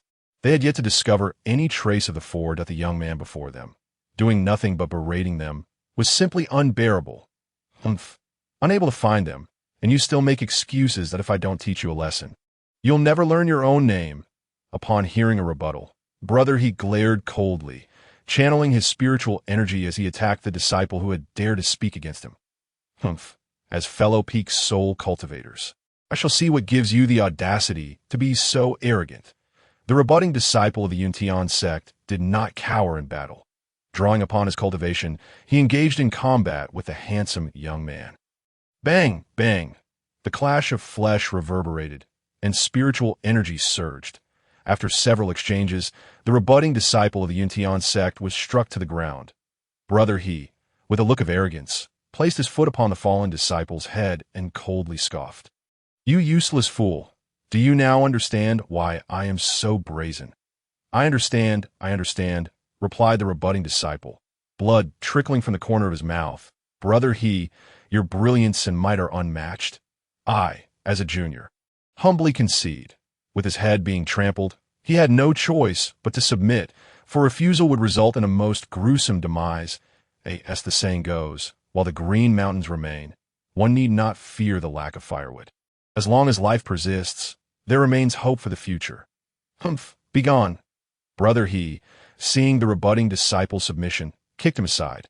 The other disciples of the Yuntian sect, observing this scene, displayed not a shred of sympathy, but rather wore expressions of scorn. Brother he was notably recognized on the pinnacle ranking of the Yuntian sect. This young man had dared to challenge him, utterly oblivious to his own limitations. Just as Brother he prepared to deliver another reprimand, his communication artifact emitted a sound. Hastily, he retrieved the artifact to listen to the information within. Brother he, we've located the whereabouts of those individuals. Came the voice of a male disciple from the Yuntian sect. Oh, quickly tell me. Where are they? Brother he inquired eagerly, his face lighting up with excitement. He had been driven to the brink of madness thinking about the whereabouts of Gu Chun and his companions. Among the slain disciples of the Yuntian sect, one was his own younger brother. If he did not manage to eliminate Gu Chun and his companions, how could he face his mother upon returning? They are currently on a plain to the east, roasting the meat of spiritual beasts that I will send you their location. Hurry over. Oh my, it smells divine. As he spoke, the sound of the disciples swallowing saliva could be heard. In their pursuit of Gu Chun and his companions, they had been tirelessly running through wind and rain, nearly exhausted, and now the group was leisurely roasting spiritual beast meat before him. Had he not known the terror of Gu Chun and his companions, he would have rushed over to seize the roasted meat to satisfy his cravings. All right, keep an eye on them and do not move. I will bring people over immediately upon receiving the precise location. Brother, he was filled with excitement that he promptly gathered the disciples of the Yuntian sect from the valley, as well as those searching outside, instructing them to assemble on the eastern plain. This time, the Yuntian sect had sent hundreds of disciples for the secret realm training, all at the pinnacle of their abilities, as long as they could trap Gu Chun and his companions. No matter how monstrous they were, they would surely face death. Oh, my poor brother, I am coming to avenge you. Brother, he soared into the air with the disciples of the Yuntian sect, flying towards the east. Damn it, may you be vanquished by those individuals. The rebutting disciple of the Yuntian sect, who had just been defeated by Brother He, glared resentfully at the sky. Having been severely injured by Brother He was unable to participate in the impending ambush against Gu Chun and his companions, and could only silently wish Brother He success. The significant movement of the Yuntian sect disciples immediately drew the attention of the treasure hunters below. They gazed skyward, their expressions filled with shock. What do the disciples of the Yuntian sect intend to do? Why are they all flying east? Could it be that a divine treasure has appeared in the east, prompting their urgent rush? TCH, your news is terribly outdated. Allow me to enlighten you. It is said that the 4 formidable individuals who have slain dozens of disciples from the Yuntian sect have been discovered, and now the Yuntian sect is mobilizing to surround and eliminate them. Wow, those 4 formidable individuals are my idols. I must go see them one last time. Yes, I have long wanted to witness the prowess of those who dare to kill disciples of the Yuntian sect. The treasure hunters, upon hearing that the Yuntian sect was on the hunt for Gu Chun and his companions, immediately ceased their treasure-seeking and followed the disciples of the Yuntian sect, soaring towards the east. The reputation of Gu Chun and his companions echoed throughout the secret realm. They were not only powerful, but had also dared to slay disciples of the Yuntian sect, showcasing their audacity. Now, with the opportunity to witness these formidable individuals, they could not afford to miss it. On a plain to the east of the secret realm, Gu Chun and his companions sat on a patch of grass, leisurely enjoying roasted meat. Beside them, a fire crackled, a nameless spiritual beast skewered above, sizzling and releasing an enticing aroma. After finishing the meat in their hands, they occasionally sliced off small pieces from the roast. Their expressions relaxed and joyful. Humph, enjoy your leisure while you can. Once my senior brother arrives, your fate is sealed. The disciple of the Yuntian sect, hiding not far away and observing, swallowed hard, his face twisted with resentment. He had been lurking there, watching the group feast for quite some time, swallowing several pounds of saliva in the process. Had he been able to overpower Gu Chun and his companions, he would have rushed in, knocked them to the ground, and shouted, "Are you not polite? Eating roasted meat in front of me without sharing? Hand it over." Of course, such thoughts were merely figments of his imagination. The reality was that should he charge forward, he would be utterly obliterated by Gu Chun and his companions, leaving not even ashes behind. He had heard of the notorious reputation of Gu Chun and his companions. Those disciples of the Yuntian sect they had dispatched were left with nothing but remnants. "Why has no one come yet, Brother Gu?" "Indeed, we have been waiting for quite some time." Down on the grass, beside the roasting meat, Mu Xueqing and Qin Fei'er complained in unison, sitting in such a conspicuous place. Their purpose extended beyond mere feasting. In truth, this was a ruse to lure and prey. After a journey of treasure hunting and dispatching numerous would-be assailants, they concluded that a straightforward search for treasures paled in comparison to eliminating those who sought to kill them for their spoils. This way, treasures would come to them much more swiftly than if they collected them one by one. Thus, they deliberately chose a conspicuous location, waiting for greedy treasure hunters to approach. However, half a day had passed, and not a single soul had approached them, let alone a spiritual beast. Hee, my dear junior sisters, fishing requires patience. Eventually, some short-sighted greedy souls will come knocking, Gu Chun replied cheerfully, and Yu Xueqing and Qin Fei'er were indeed too anxious. Given their notorious reputation in the secret realm, many would undoubtedly recognize their features. Now, they could only wait for those unaware of their exploits. The secret realm was vast, so they could only leave it to fate. Hee, these little brats truly take us for fools. With such obvious traits, who would dare approach to kill and seize treasures? Indeed, the four notorious figures of the secret realm have even slain dozens of disciples from the Yuntian sect. Approaching them would merely be handing over treasures. However, it is not entirely accurate to say that, if you do not seek to kill them, they will not come to kill you for your treasures. These individuals still possess principles. Around Gu Chun and his companions, several wandering cultivators passed by and noticed their presence. Aware of Gu Chun and his companions' cunning schemes, they understood full well that had they not heard of their exploits, they might have attempted to eliminate these brazen newcomers. However, once they learned of Gu Chun and his companions' notorious reputation, the situation changed entirely. Such blatant baiting tactics would not ensnare these seasoned cultivators. As Mu Xueqing and Qin Fei'er grew increasingly impatient, several hundred disciples of the Yuntian sect materialized in the air, not far away. A formidable surge of spiritual energy sent wild winds swirling and dust flying in all directions. The Yuntian sect members have arrived. It seems these four are doomed today. Not just seemingly, but undoubtedly. No matter how monstrous they may be, can they truly contend with such a multitude? Indeed, these are several hundred-peak celestial soul cultivators. Even if each one were to land a single blow, the four of them would be reduced to mere pulp. Alas, knowing full well they have offended the Yuntian sect, they still dare to fish here. How audaciously youthful they are. Nearby, scattered cultivators, witnessing the approach of hundreds of Yuntian sect disciples towards Gu Chun and his companions, expressed their regrets that, in their eyes, Gu Chun and his companions were undeniably facing imminent disaster. After all, the Yuntian sect boasts over 400 disciples. Even if Gu Chun and his companions were defying the heavens, they could not possibly take on 100 foes at once. Brother, he has finally arrived. That roasted meat is mine, exclaimed a monitoring disciple of the Yuntian sect, his face alight with excitement as he flew towards brother he. Junior sister, the fish are coming, a whole school of them. Gu Chun, rather than exhibiting fear upon seeing the Yuntian sect members approaching, wore an expression of exhilaration. Their audacity to fish here was born of absolute confidence in their own strength. The techniques and weapons bestowed upon them by their master were nothing short of terrifying. Until now, they had only unleashed their full power within the trial tower. The surrounding cultivators of the same realm were hardly worthy of compelling them to reveal their true strength. Moreover, Gu Chun had achieved the highest record in the trial tower. Having slain foes at the 7th level of the human sovereign realm, Yi Xiao and Mu Xueqing were unaware of the specific circumstances, but assumed they wouldn't differ much.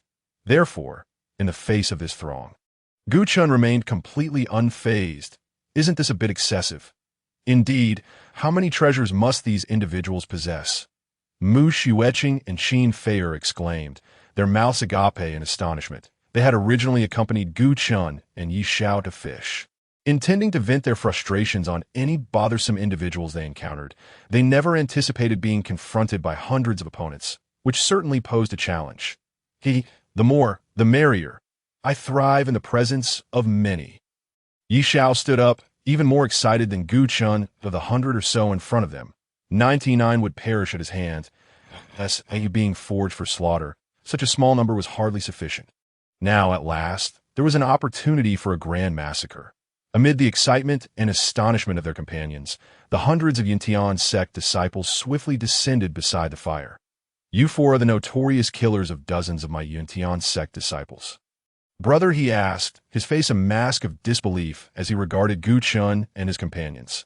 This was entirely at odds with his expectations. In his mind, once the hundreds of Yuntian sect members surrounded Gu Chun and his companions, the four should be trembling in fear, begging for mercy. After all, the overwhelming might of their numbers was enough to petrify anyone. Yet now, he observed expressions of excitement among Gu Chen's quartet, especially on Yi Zhao's face, whose grin was nearly audible. Could it be that we have the wrong targets? Brother, he wondered, perplexed. Seeing Brother He's expression of doubt, Gu Chen promptly approached him with an air of politeness. Indeed, we're the ones who killed dozens of Yuntian's sect disciples. Might I inquire if you seek vengeance? Having committed the act, one ought to acknowledge it with grace, lest the opportunity for retribution slip away. Wait, is this lad quite right in the head? He killed our people and still has the gall to inquire if we want revenge. I seriously suspect this fellow's sanity. Normal individuals do not act in such a manner.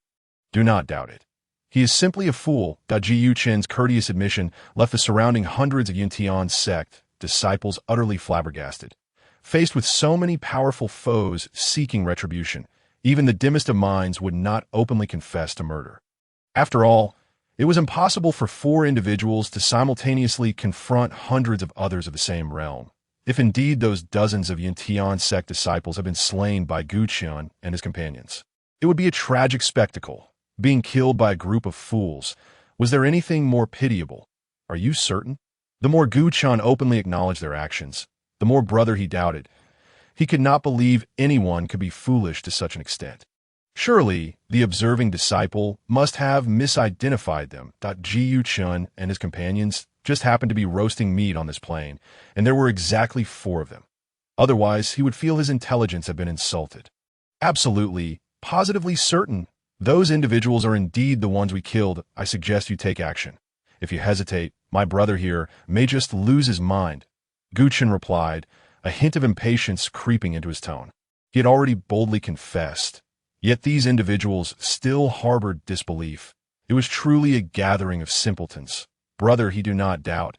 It is indeed them I have been watching from the side, and would not be mistaken. At that moment, the monitoring disciple rushed forward to affirm, having followed Gu Chen and his companions for some time before confirming their identities, that it is true. Brother He's face flushed crimson, that he felt as though his intellect had been grievously insulted. As if someone had ground him into the dirt, he yearned to tear Gu Chen and his companions to shreds to quell the fury boiling within him. All right, you dare to kill my Yuntian sect disciples and still brazenly admit it? I will ensure your deaths are swift. This is all my fault.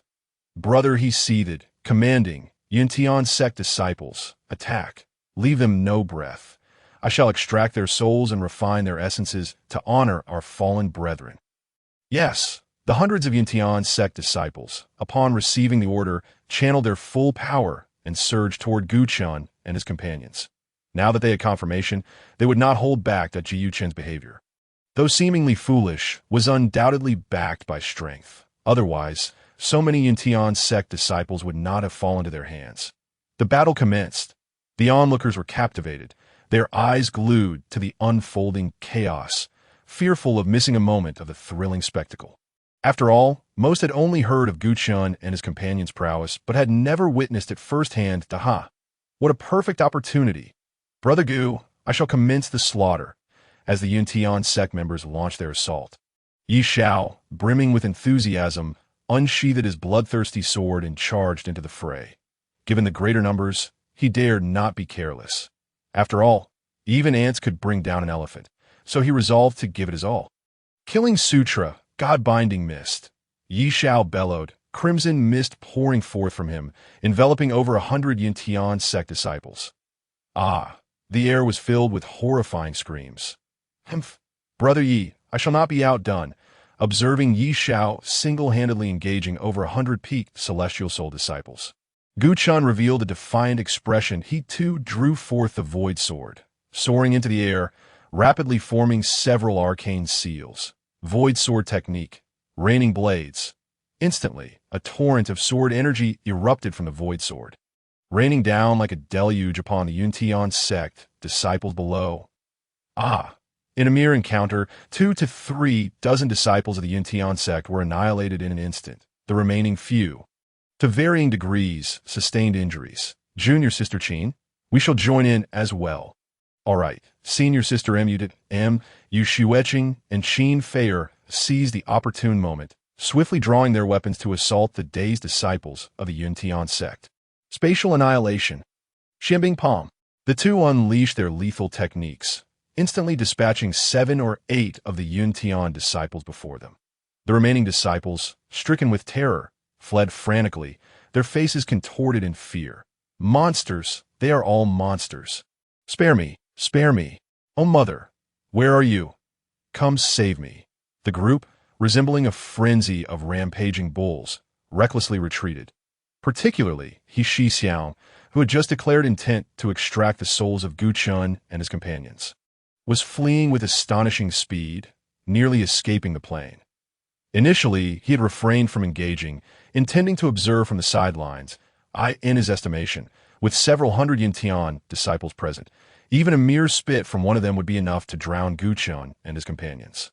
To his astonishment, in just one encounter, the Yun Tian disciples suffered catastrophic losses, their morale shattered.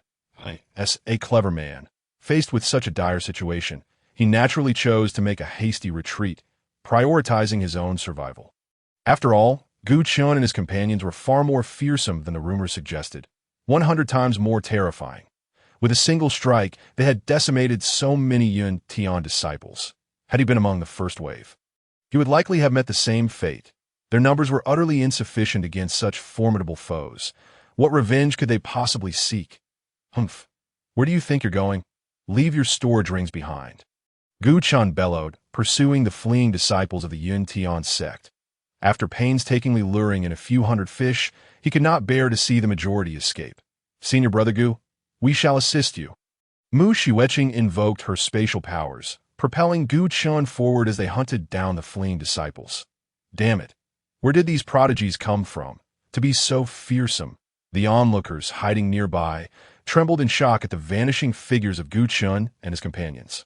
They had already predicted the aftermath for Gu Chun and his group. Yet, unexpectedly, Gu Chun and his companions had pushed their energy to the limit, swiftly overwhelming the several hundred disciples of the Yun Tian sect. Was this still humanity? Was this the pinnacle of the soul realm? Some peak soul realm rogue cultivators felt as if their years of cultivation had been utterly wasted, with equivalent cultivation levels.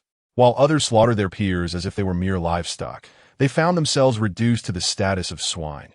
Truly, the heavens were unjust. Before long, Gu Chun and Mu Xueqing returned to the campfire. After relentless pursuit, they had eliminated the majority of the Yun Tian disciples. Although a small portion had escaped, their gains were substantial. Meanwhile, Yi Shao had also concluded his battle, sitting by the fire and feasting on roasted meat. Beside him lay over 100 storage rings. Noticing Gu Chun and the others return, he tossed a few rings to Gu Chun. Junior Brother Gu, you and Junior Sister Qin can divide these. Yi Shao spoke nonchalantly. Thank you, Senior Brother, Gu Chun replied with delight, accepting the storage rings and beginning to divide the spoils with Qin Feier. Here, Junior Sister Qin, one for you, one for me, one for you.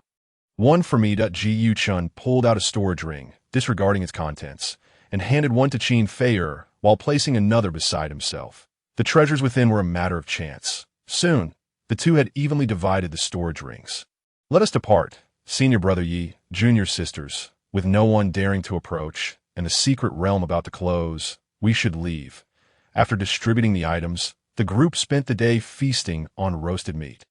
With not even a fly daring to intrude, as the secret realm neared its closure, they soared toward the exit. The desolate secret realm was only open for a brief 3 days. Should they fail to exit within this time, they would be swept into the chaotic currents of space, facing a perilous fate. Outside the secret realm, chaos erupted. Numerous rogue cultivators emerged alive, fervently discussing the events within. Have you heard?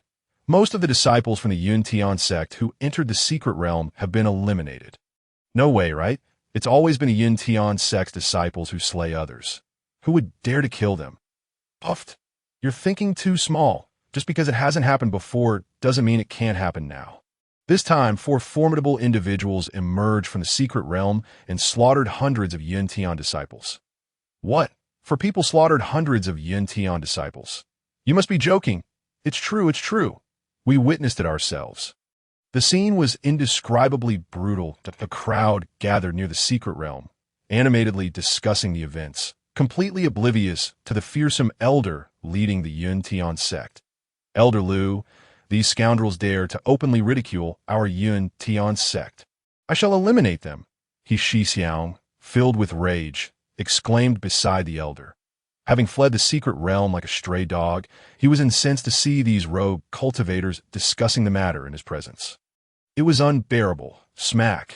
Before Shi Xiang could act, Elder Lu delivered a resounding slap to his face, bellowing, "Silence, you fool! Hundreds of our disciples were slaughtered by just 4 individuals, and you still have the audacity to be angry?"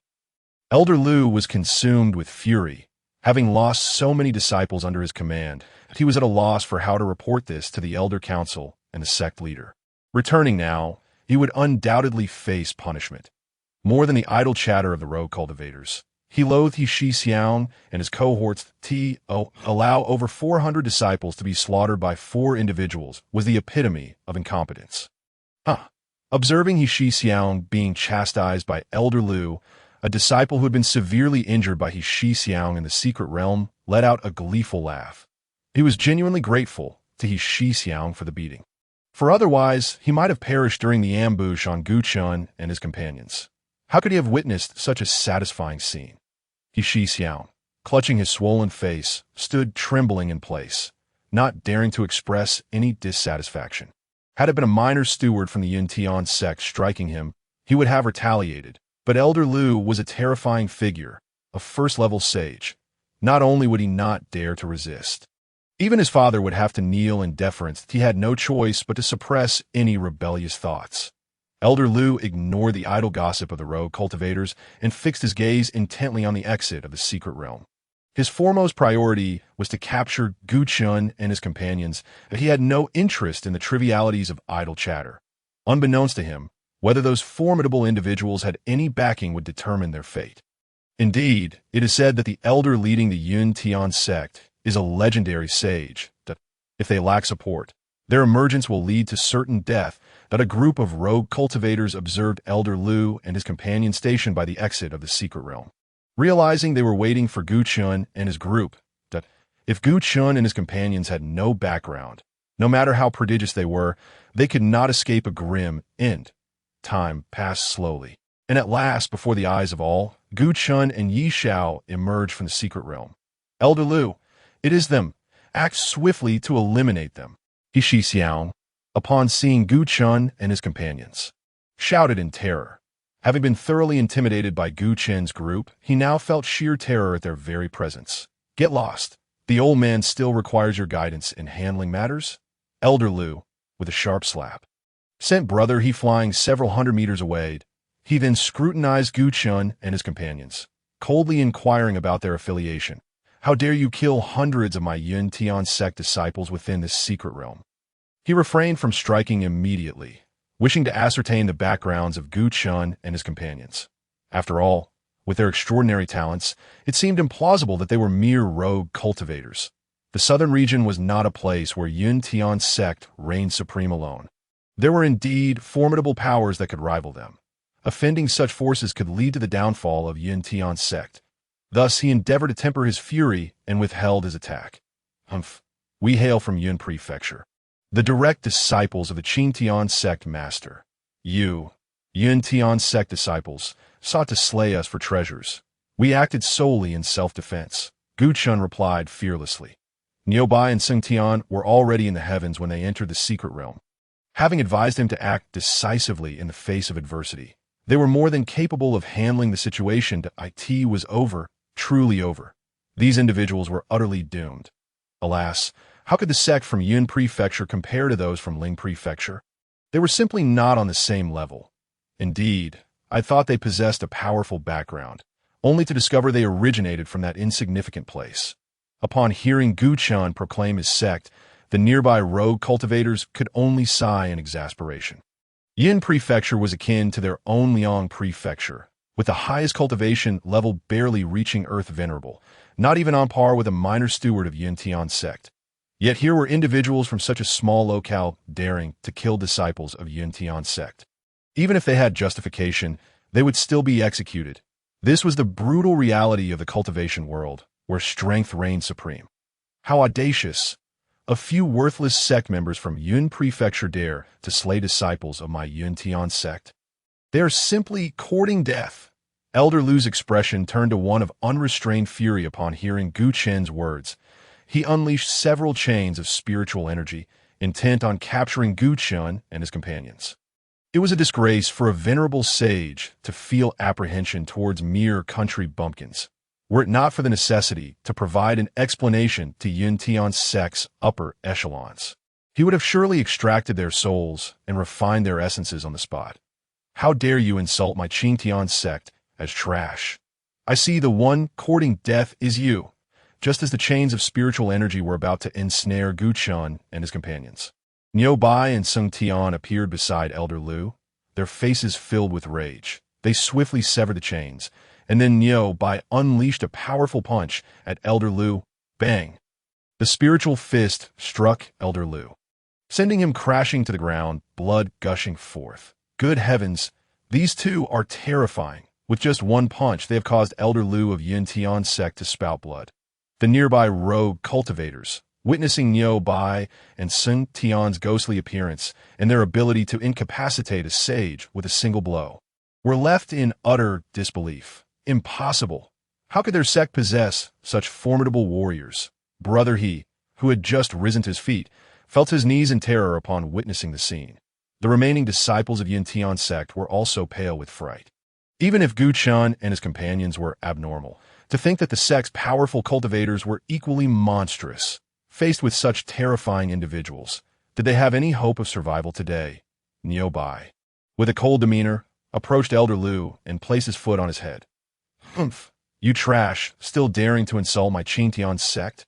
Now, repeat 100 times that Yin Tian sect is garbage, or I shall crush your skull. Elder Lu's heart raced with panic, yet he maintained a facade of defiance that I am an elder of Yin Tian's sect. How could I insult my own sect? If you wish to kill me, do so. I shall not flinch. However, before you strike, consider carefully. Do not think that your strength surpasses mine. Why Yin Tian sect has ancestral sages. Should you kill me, Qing Tian sect will pay the price. Our Yin Tian sect has a legacy spanning millennia, with several sages among us. Even if Niu Bai is stronger, he need not underestimate me, for sages and kings are not on the same level. He was confident that upon hearing the term Sage King, Niu Bai would hesitate to act. Is the Sage King so impressive? Since you fear not death, let me fulfill your wish. Niu Bai gradually increased the pressure of his foot, wishing Elder Lu to experience the terror of impending death. Stop!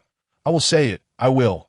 Elder Lu could no longer endure it. He had not anticipated that Niu Bai would show no regard for the Sage King status. Now, on the brink of death, he could no longer afford to be proud. He would escape Yin Tian's sect and flee far away if necessary. It was better than losing his life. I thought he truly feared death. Turns out he is just a coward. This old man put on a good act. I nearly fell for it. After all, he is a sage. How could he willingly embrace death? The nearby rogue cultivators, witnessing Elder Lu's submission, wore amused expressions. These exalted sages, when faced with life and death, reveal their cowardice, lacking the aura that true strongmen should possess. Soon, Elder Lu began to chant. Yin Tian sect is garbage. His voice was barely audible, only audible to Niu Bai and his companions. Have you not eaten? Why is your voice so faint? Speak louder, so that everyone within 100 miles can hear. Niu Bai pressed down harder on Elder Lu's head, unwilling to be deceived so easily. Elder Lu's face turned a ghastly shade. However, with his head beneath another's foot, he dared not show defiance. He then summoned his sage power and shouted, Yin Tian sect is garbage. This time, his voice rang out with great volume, echoing through the heavens. Not only those near the secret realm, but even those 200 to 300 miles away could hear Elder Lu's booming declaration. Good gracious, which powerful figure dares to curse Yin Tian's sect under the sun? What kind of enmity must exist for such words to travel so far?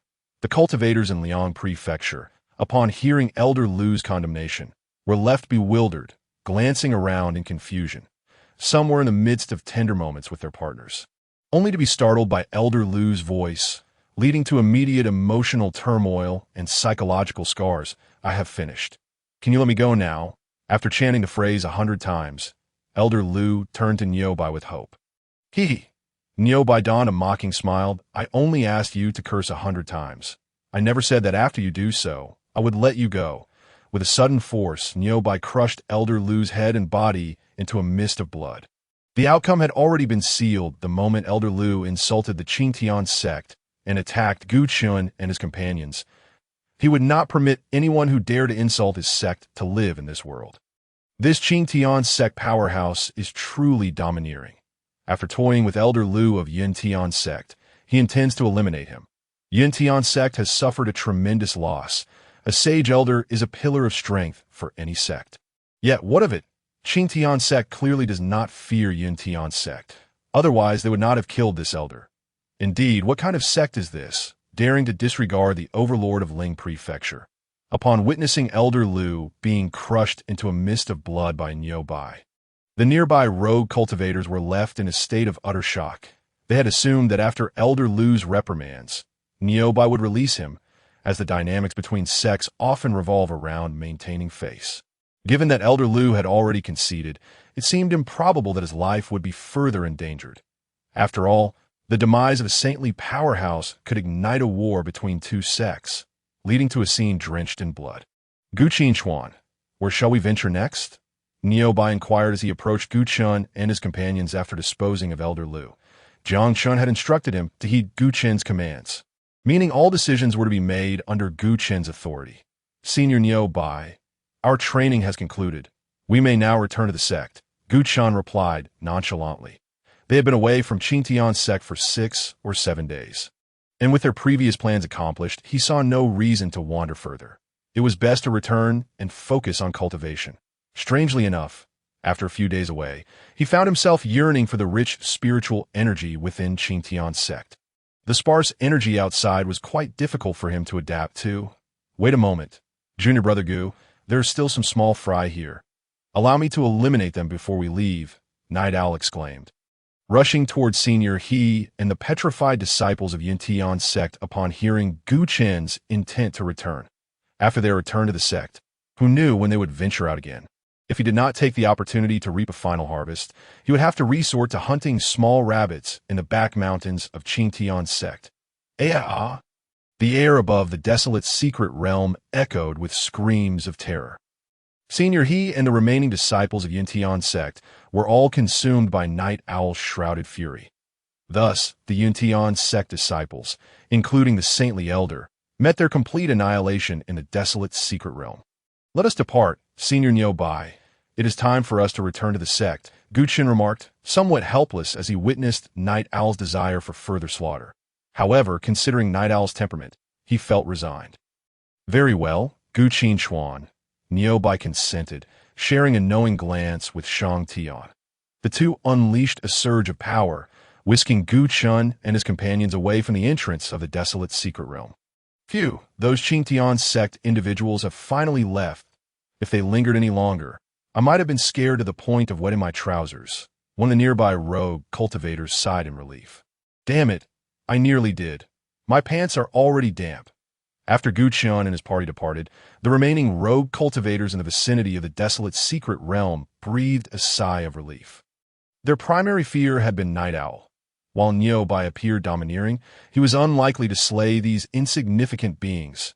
Night Owl, however, reveled in bloodshed, deriving strength from his killings. They feared that should Night Owl become too exhilarated, he might indiscriminately slaughter them as well. Losing their lives merely to witness a spectacle would indeed be a stroke of misfortune. But yes, the rogue cultivators vacated the desolate secret realm. News of the incident swiftly spread across the 12 surrounding states. The entire cultivation world buzzed with discussions of the newly emerged Qingtian sect. Have you heard? During the opening of the desolate secret realm, a sect from Yunzhou called Qingtian sect annihilated the saintly elder and hundreds of disciples from Yintian sect. Impossible! That place in Yunzhou hardly has any earthly sovereigns. How could they possibly defeat the saintly elder of Yintian sect? Humph! You underestimate them. My uncle's grandfather was present at the scene. Those Qingtian sect individuals were incredibly ruthless. Not only did they crush the saintly elder of Yintian sect, but they also slaughtered every escaping disciple, leaving my uncle's grandfather so terrified he remains bedridden to this day. My word, is Qingtian sect not concerned about Yuntian's sect's retaliation? Come now, if they dare to act so brazenly, they must not fear any repercussions from Yuntian's sect. Indeed, I wonder how Yuntian's sect will respond to this matter. At that moment, within the main hall of Yuntian's sect, the sect leader sat with a grim expression on the throne. Below him, several saintly elders wore equally grim visages. The news of the desolate secret realms events had spread across numerous states. As the overlords of Lingzhou, they were well aware of the situation and were currently debating how to confront this suddenly emerging sect, Qingtian sect. Elders, this Qingtian sect from Yunzhou has audaciously slain our elders and disciples. I propose we initiate a sect war and pursue a vendetta against Qingtian sect until our demise. The sect leader's voice resonated with fury. First, Elder Yang was inexplicably killed by a backlash from a secret technique. And now Elder Liu and hundreds of disciples from the Tianhun realm have been slain on their own territory. He was teetering on the edge of rage. Leader, we are still unclear about Qingtian's sect strength. Is it wise to initiate a sect war under such circumstances? A Yuntian sect elder rose to voice his concerns. Elder Wu, you worry too much. What strength could a sect from Yunzhou possibly possess? Even if they were fortunate enough to possess two saintly figures, they would still pose no threat. Indeed, our Yuntian sect has a legacy spanning millennia, with several saint kings among our ancestors. If we summon one or two of them, we could easily crush Qingtian sect. Exactly. Even if Qingtian sect has other hidden strengths, summoning our ancestors would ensure their annihilation. I second the motion to summon our ancestors and eradicate Qingtian sect. I too support the call to summon our ancestors and vanquish Qingtian sect. One by one, the elders of Yuntian sect stood, their voices raised in fervent agreement. Very well, since a consensus has been reached, let us proceed to the back mountains and summon two ancestors to bolster our ranks. This battle must annihilate this ignorant Qingtian sect and restore our Yuntian sect's prestige, the sect leader declared. Nodding in agreement, sect leader, you are wise, the elders chimed in unison. Half a day later, 5 enormous golden warships, laden with the high-ranking ancestors and numerous elite disciples of Yuntian sect, set sail from the main peak. Heading towards Yunzhou, the banners of Yuntian sect fluttered in the wind, drawing the attention of the cultivators in Lingzhou below. What on earth is Yuntian sect up to? Where are they heading to wage war? By the looks of it, they are heading towards Yunzhou. Could they be planning to annihilate Qingtian sect? Wow, Yuntian sect's response is remarkably swift. It hasn't been long since the incident, and they're already ready for battle. Of course, this is a sect with a lineage of millennia. If they don't possess this level of efficiency, what else can they boast about? True, but it remains to be seen whether this buzzworthy Qingtian sect possesses the strength to withstand Yuntian sect's assault. Why not follow them and find out? This is a rare opportunity to witness a battle between saintly sects. Missing it might mean never seeing such a spectacle again in our lifetime. A throng of curious cultivators from Lingzhou trailed behind Yuntian sect's golden warships, eager to witness this monumental clash. After all, wars between sects of saintly caliber seldom occur. With such a rare encounter at hand, how could they possibly let this opportunity slip by?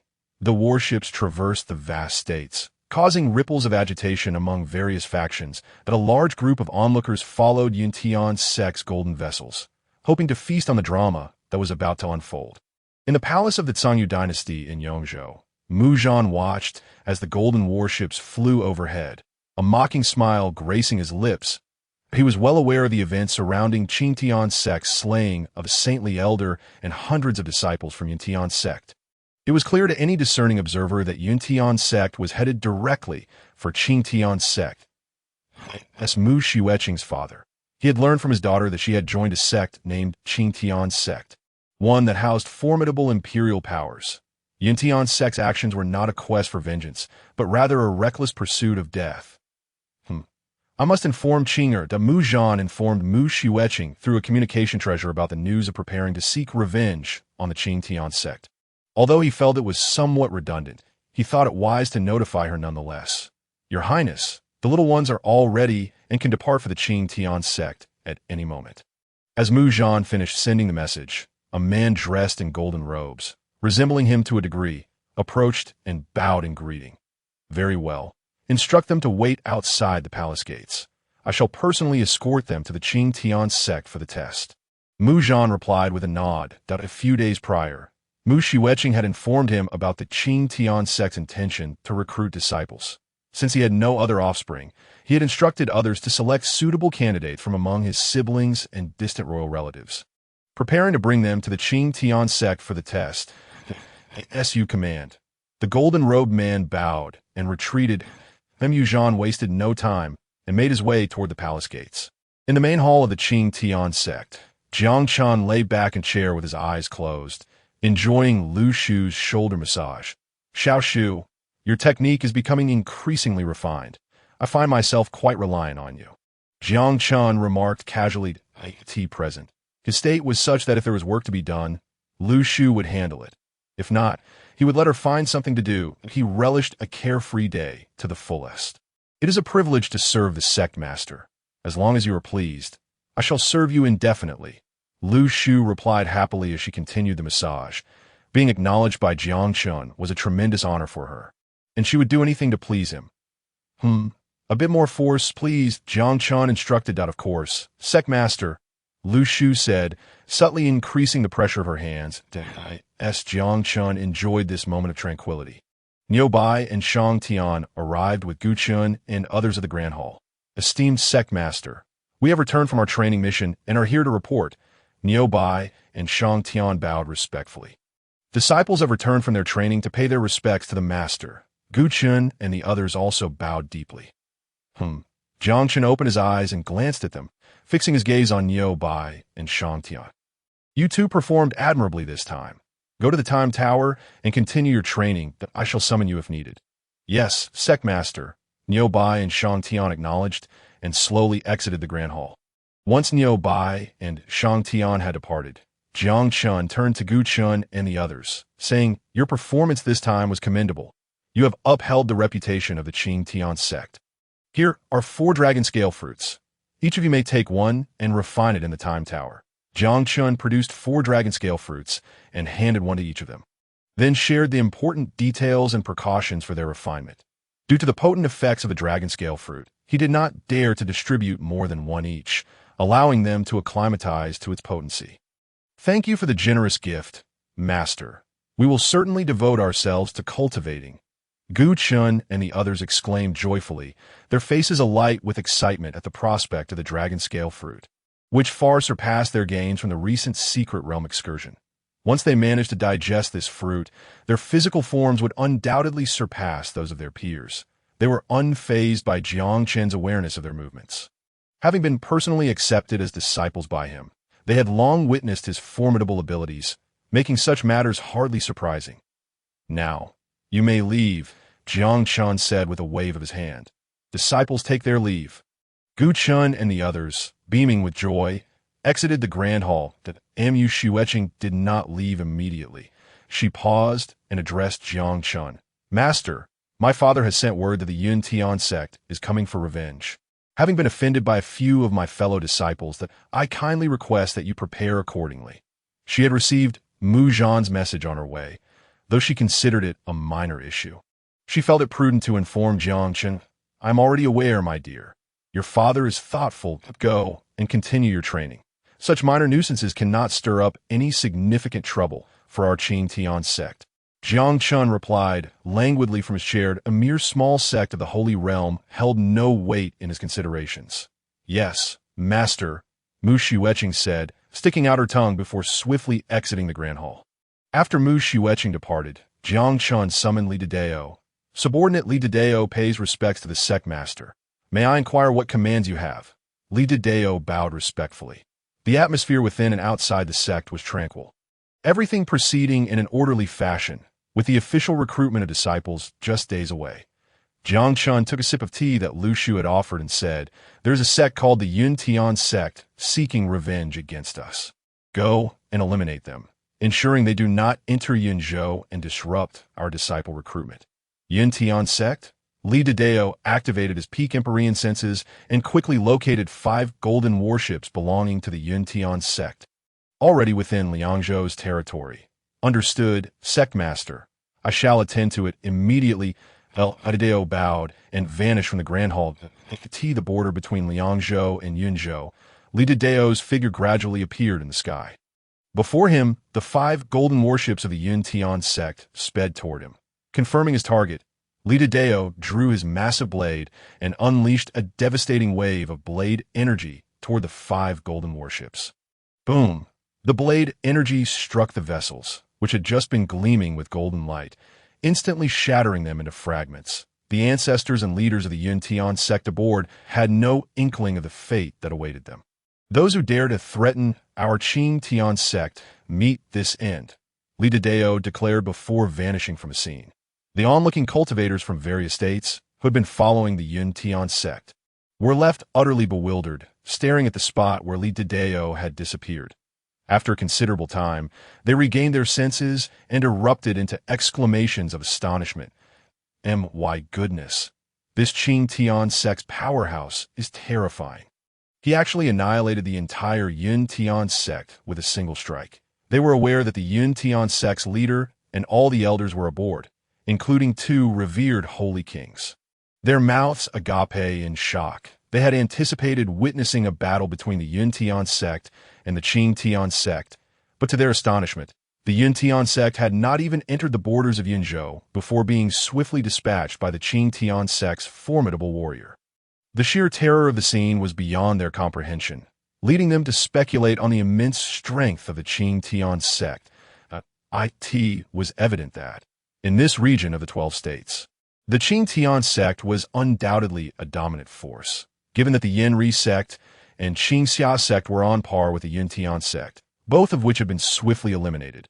It left one to wonder what qualifications they had to stand alongside the Qing Tian sect.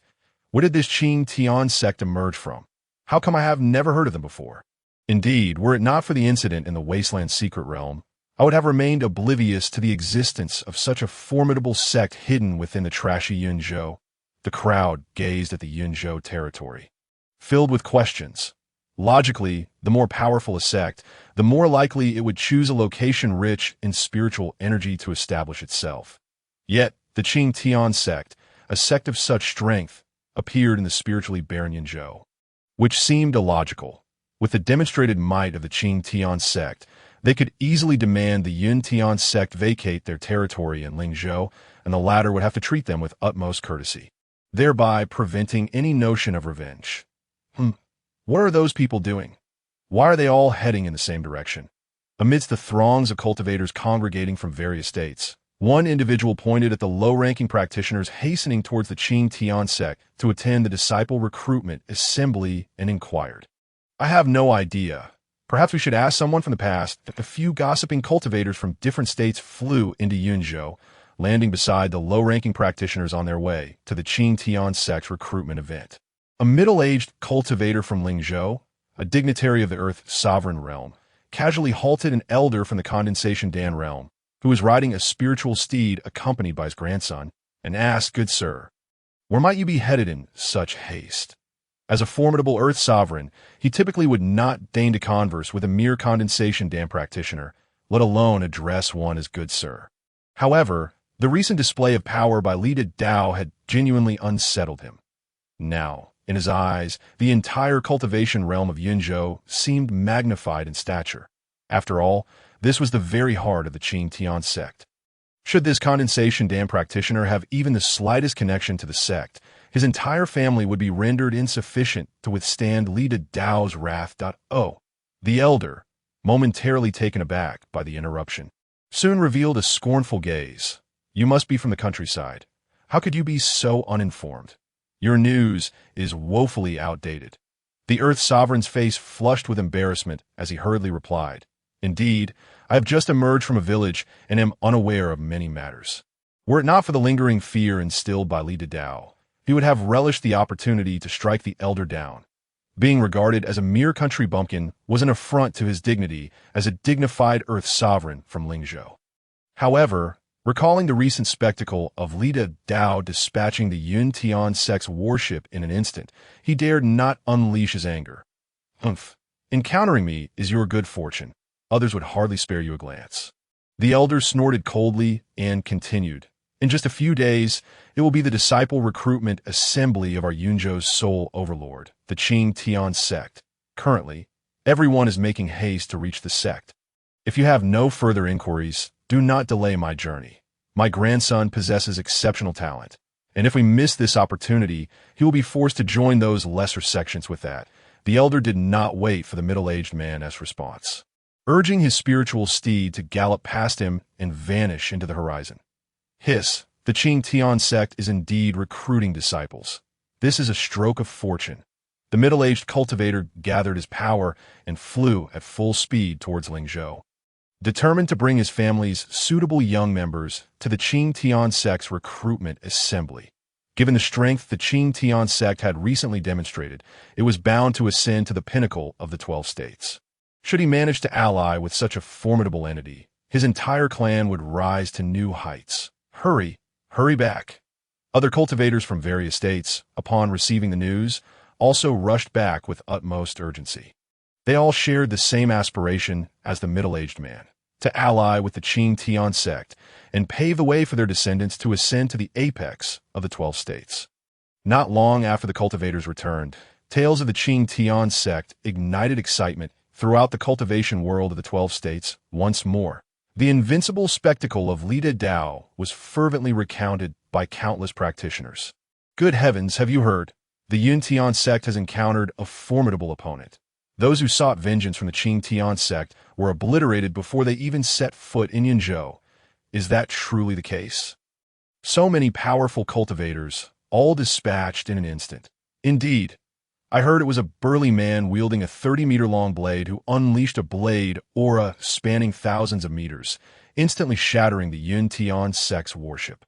Goodness, anyone capable of wielding a 30-meter blade could easily annihilate the Yun Tian sect's strong practitioners. Indeed, the Qing Tian sect had proven to be astonishingly formidable.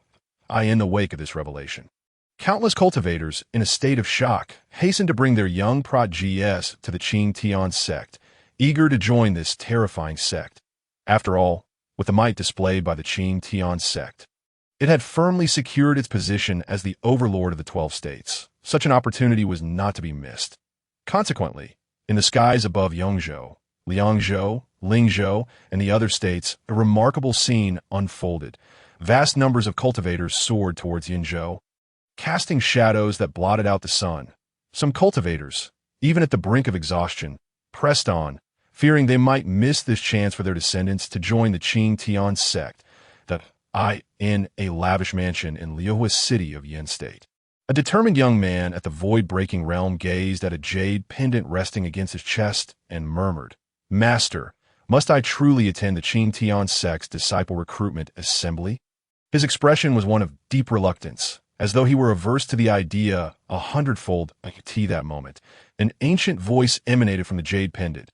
"Yinner, do not be willful."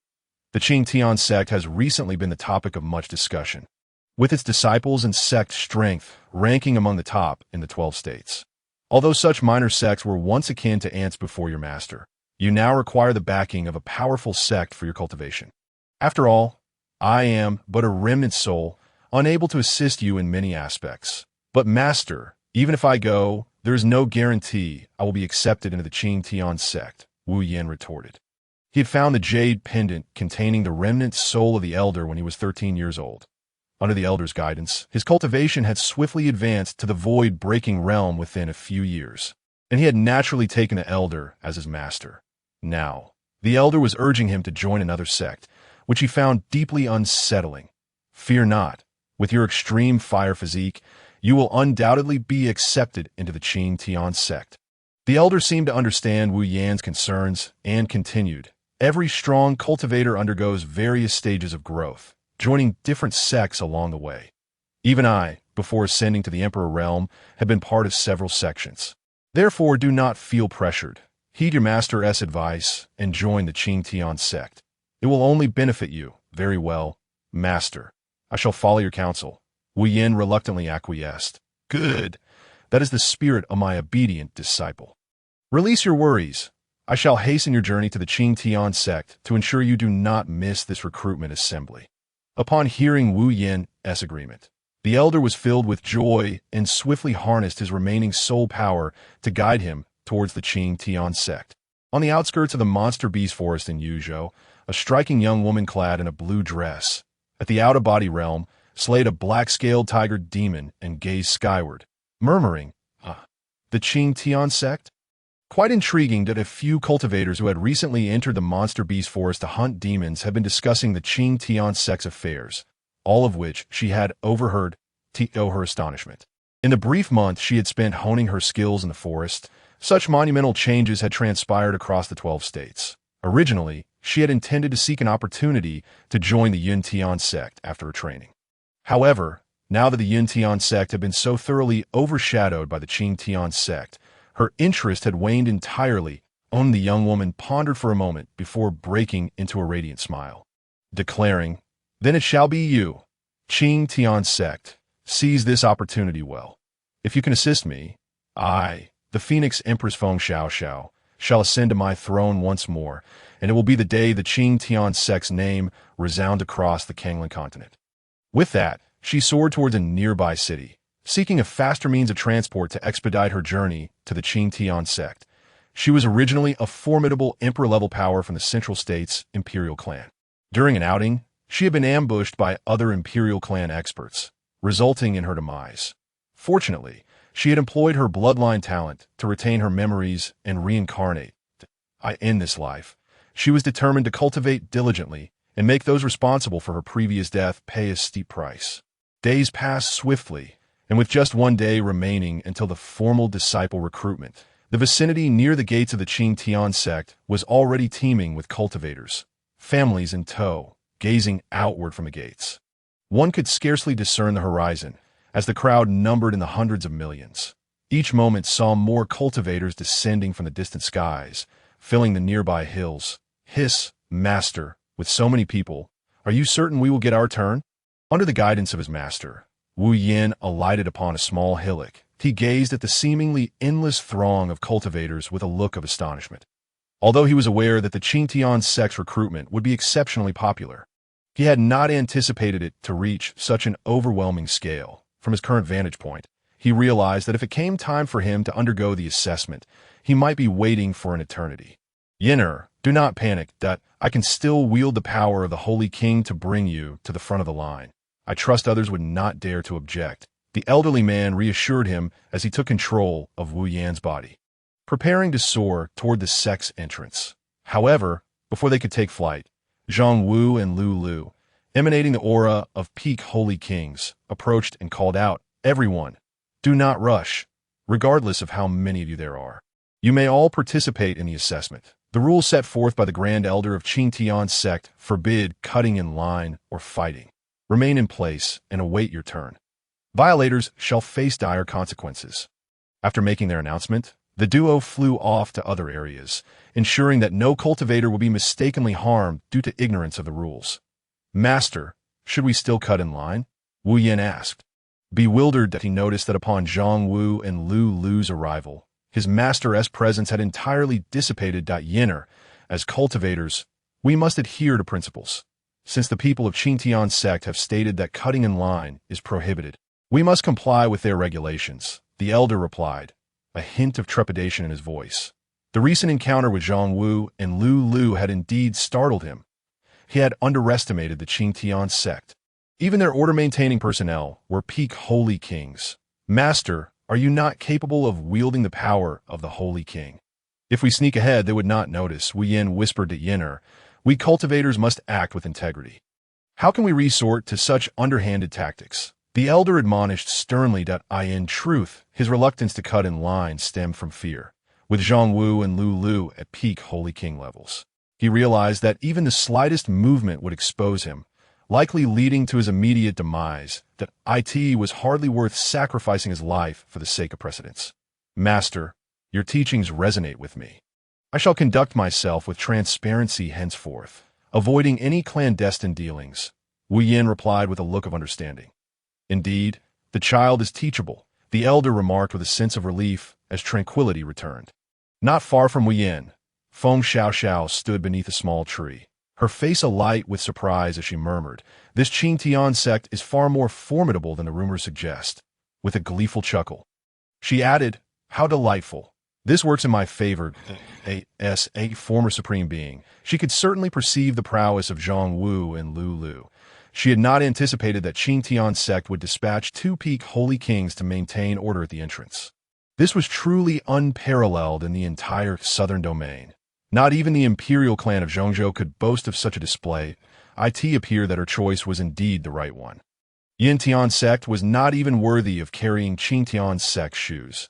Under the diligent supervision of Zhang Wu and Lu Lu, the area outside the mountain gate remained orderly and disciplined. No one dared to contravene the regulations set forth by Li Dideo, for those who did had already been obliterated into a mist of blood, nourishing the weeds outside the Qing Tian sect. In the main hall of Qing Tian sect, Jiang Chen reclined in his chair, observing the situation outside the mountain gate. He had not anticipated that merely eliminating a minor sect like Yin Tian would attract cultivators from all 12 states to Qing Tian sect. Moreover, two disciples who met the inter-sect standards had also arrived.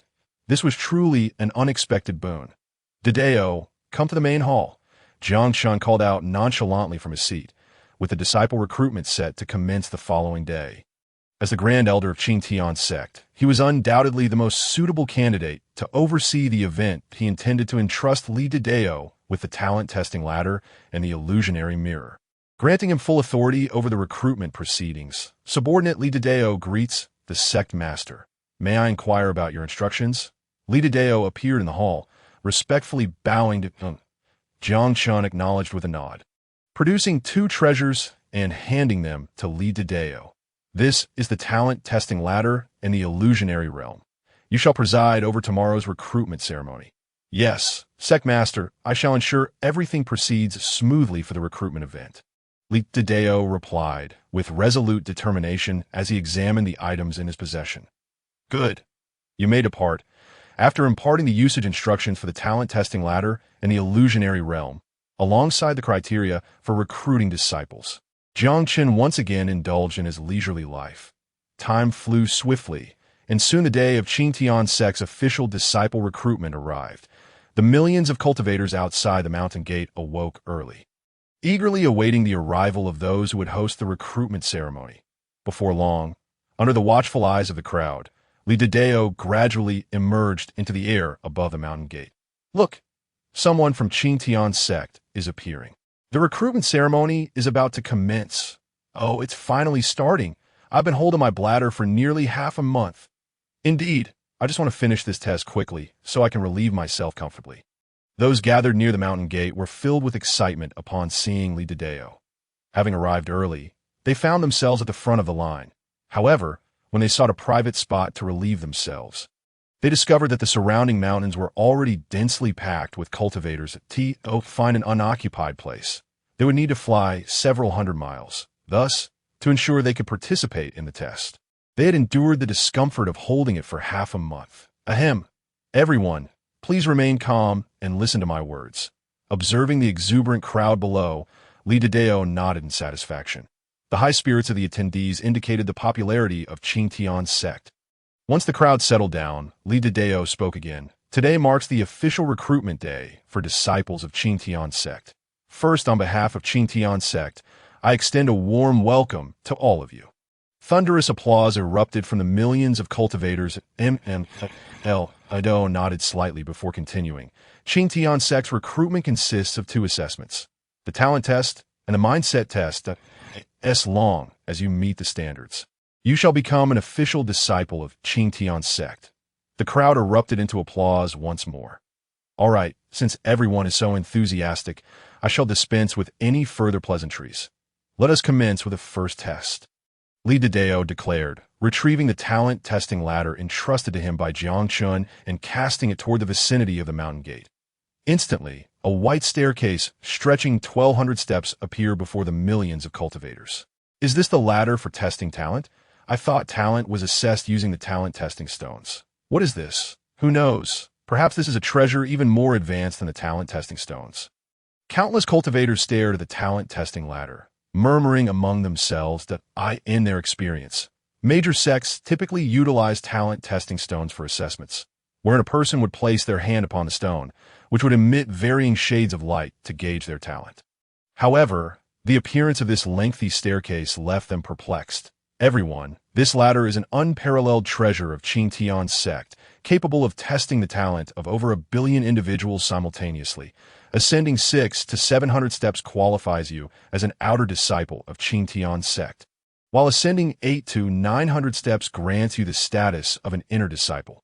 Surpassing 1,000 steps will earn you the honor of being a direct disciple of our sect master. Li Dao announced. Observing the confusion on the faces of the cultivators below, he then elaborated on the power of the talent testing ladder and the criteria for recruitment. Can it truly test the talent of over 1 billion individuals simultaneously?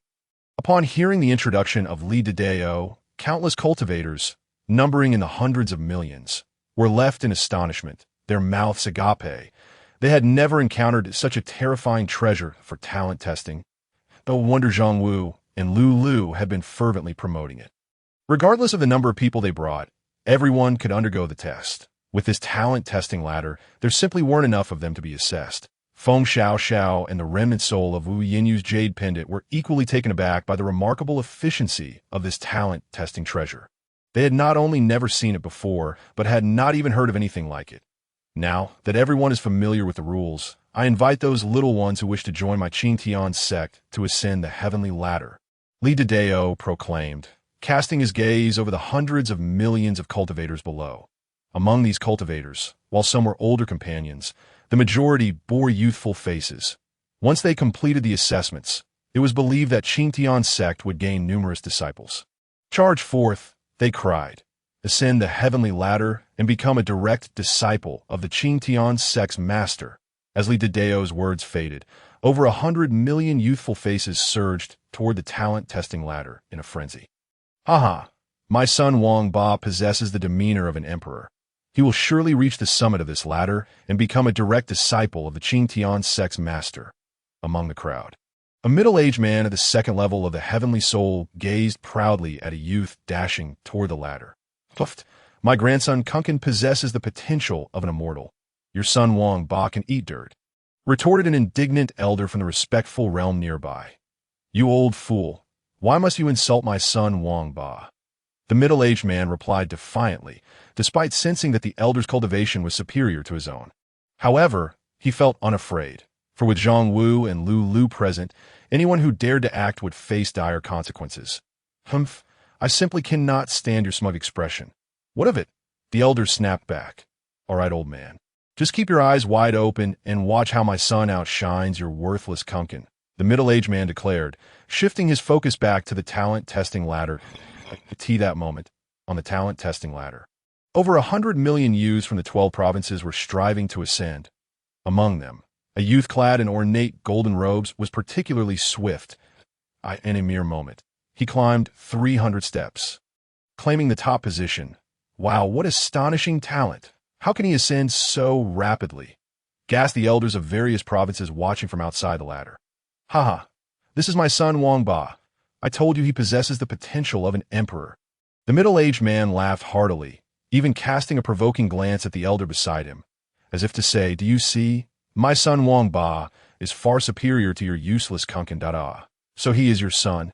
Young Master Wang Ba, congratulations, congratulations. With such remarkable speed, he is destined to become a direct disciple of the Qingtian sect master. The Wang family will surely need to extend their favors in the future. Remarked a cultivator beside the middle-aged man, eager to curry favor. Indeed. Once my son becomes a direct disciple of the Qingtian sect master, I will ensure he takes good care of all of you. The middle-aged man beamed, lost in the flattery of those around him. Kid, don't get too full of yourself.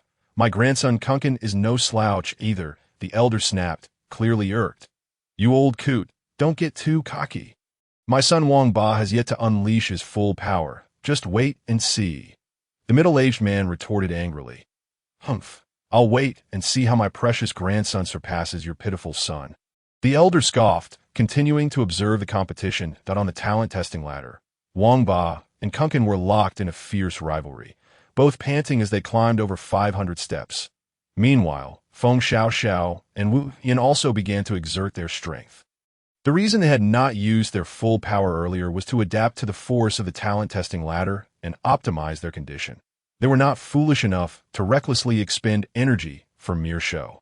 Before long, with their vigorous efforts, they surpassed Wang Ba and Kunkin, reaching an astonishing 700 steps. Wow! To have reached 700 steps, they are already considered outer disciples of the Qingtian sect. If they ascend just 100 more steps, they will become inner disciples. How terrifying!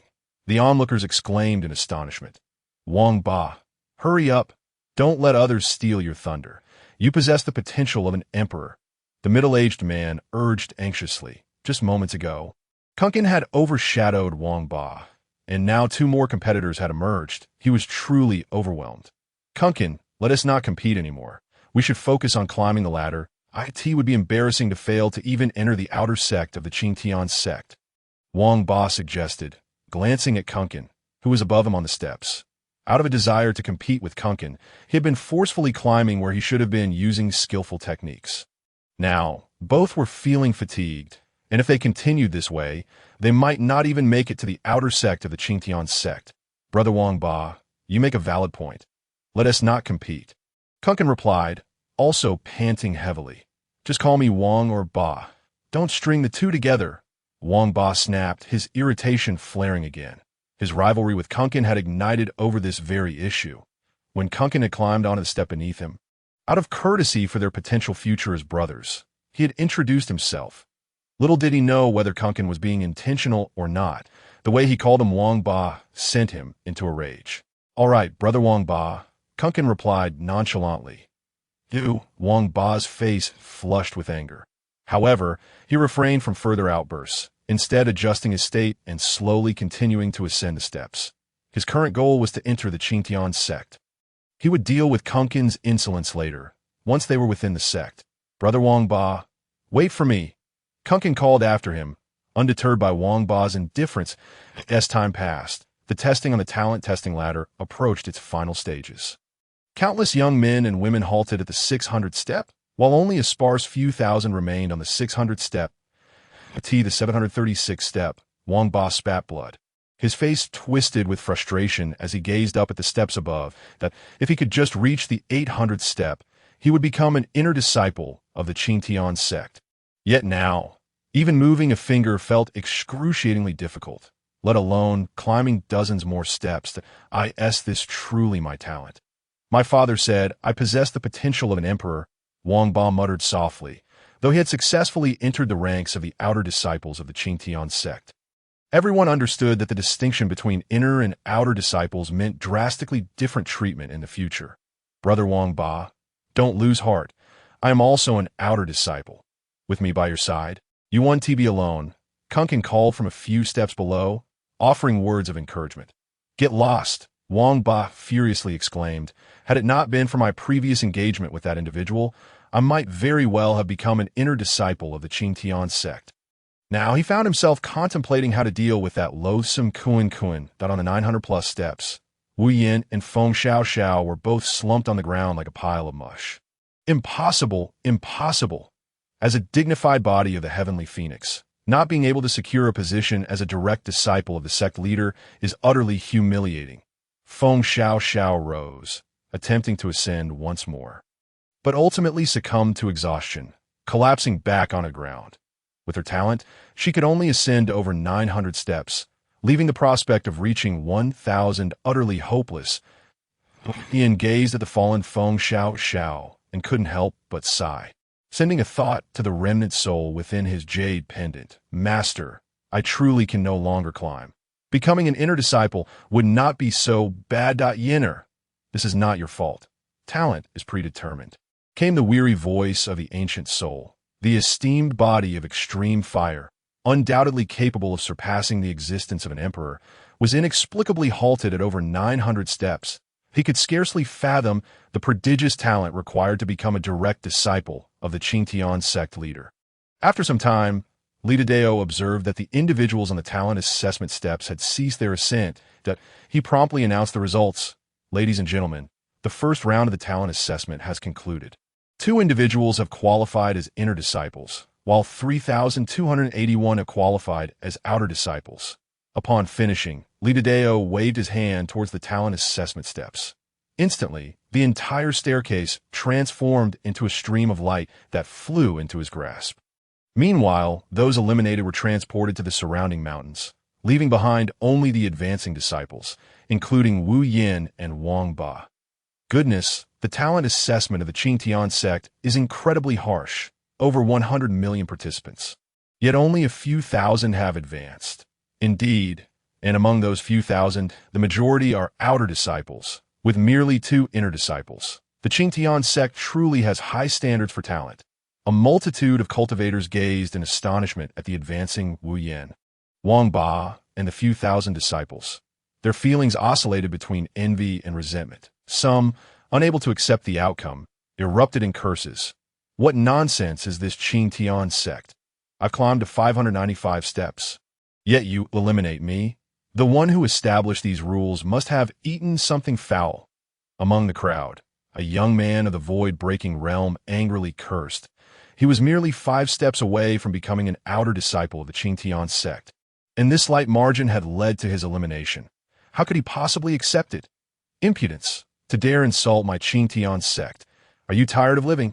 Zhang Wu appeared beside the young man in an instant. How dare this fellow insult the one who set the rules? Wasn't that tantamount to cursing the sect leader? As a staunch supporter of Jiang Chen, he could not allow someone who slandered the sect leader to live. Senior, I was merely too agitated. I did not intend to insult the Qingtian sect. Please, spare me this once. The young man trembled in fear, kneeling on the ground to plead for mercy upon seeing Zhang Wu. Over the past half-month, Zhang Wu had dealt with countless disobedient individuals while maintaining order in the air. Now, standing beside him, the young man felt as though his mother was beckoning him. Perish in your next life. Do not be so rash. With an icy expression, Zhang Wu waved his hand, obliterating the young man. If agitation could serve as justification for insulting the Qingtian sect, then he himself had been far too agitated just moments prior. Alas, this youth is still too young. Indeed, if one has grievances, they should merely reflect internally rather than vocalize them. He likely realizes his error now and will not repeat it. The surrounding cultivators beheld the bloodstain left by the obliterated young man, expressing their regret. Now, let me first congratulate you all on qualifying as inner disciples of my Qingtian sect, as well as outer disciples that I imitate at the mountain gate. Lidadeo wore a benevolent smile as he addressed the thousands before him. Trust my words, even the training benefits of outer disciples are beyond your imagination, that we shall now commence the second round, the mind state assessment. Should you pass this test, you will officially become disciples of my Qingtian sect. After speaking, Lidadeo retrieved the illusory demon mirror and tossed it into the air. Wung. The illusory demon realm expanded, almost instantaneously transforming into a gigantic black mirror measuring 1,000 meters in length and width. Drawing Wu Yin, Wang Ba, and the others within Bar. Hold on. This is the final hurdle. You must endure. Wang Ba's father watched anxiously as the illusory demon mirror engulfed his son, although Wang Ba was merely an outer disciple. Being associated with the Qingtian sect would undoubtedly elevate the Wang family's standing in the locality above other families. Kuan, my dear grandson, you must hold on as well. An elderly man beside the middle-aged man also cast a worried glance at the illusory demon realm.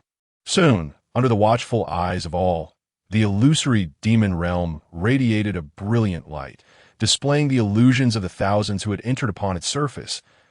Lidadeo closely monitored the illusory demon realm, observing the disciples conduct that at that moment, within the illusions of the illusory demon realm, Wu Yin, Feng Xiao, Wang Ba, and the other disciples all found themselves in the same scene.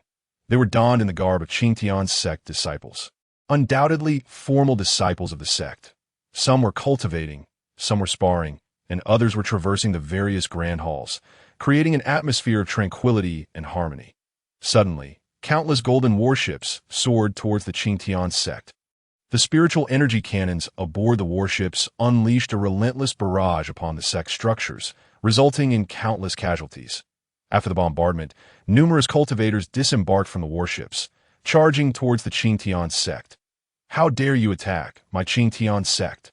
I, Wang Ba, will fight you to the end. In the illusion, Wang Ba was consumed by rage, brandishing his weapon as he charged at the attackers. Brother Ba, wait for me. Kuan also drew his weapon, following closely behind Wang Ba. Junior brothers, we are coming too. Wu Yin and Feng Xiao rushed to join the fray.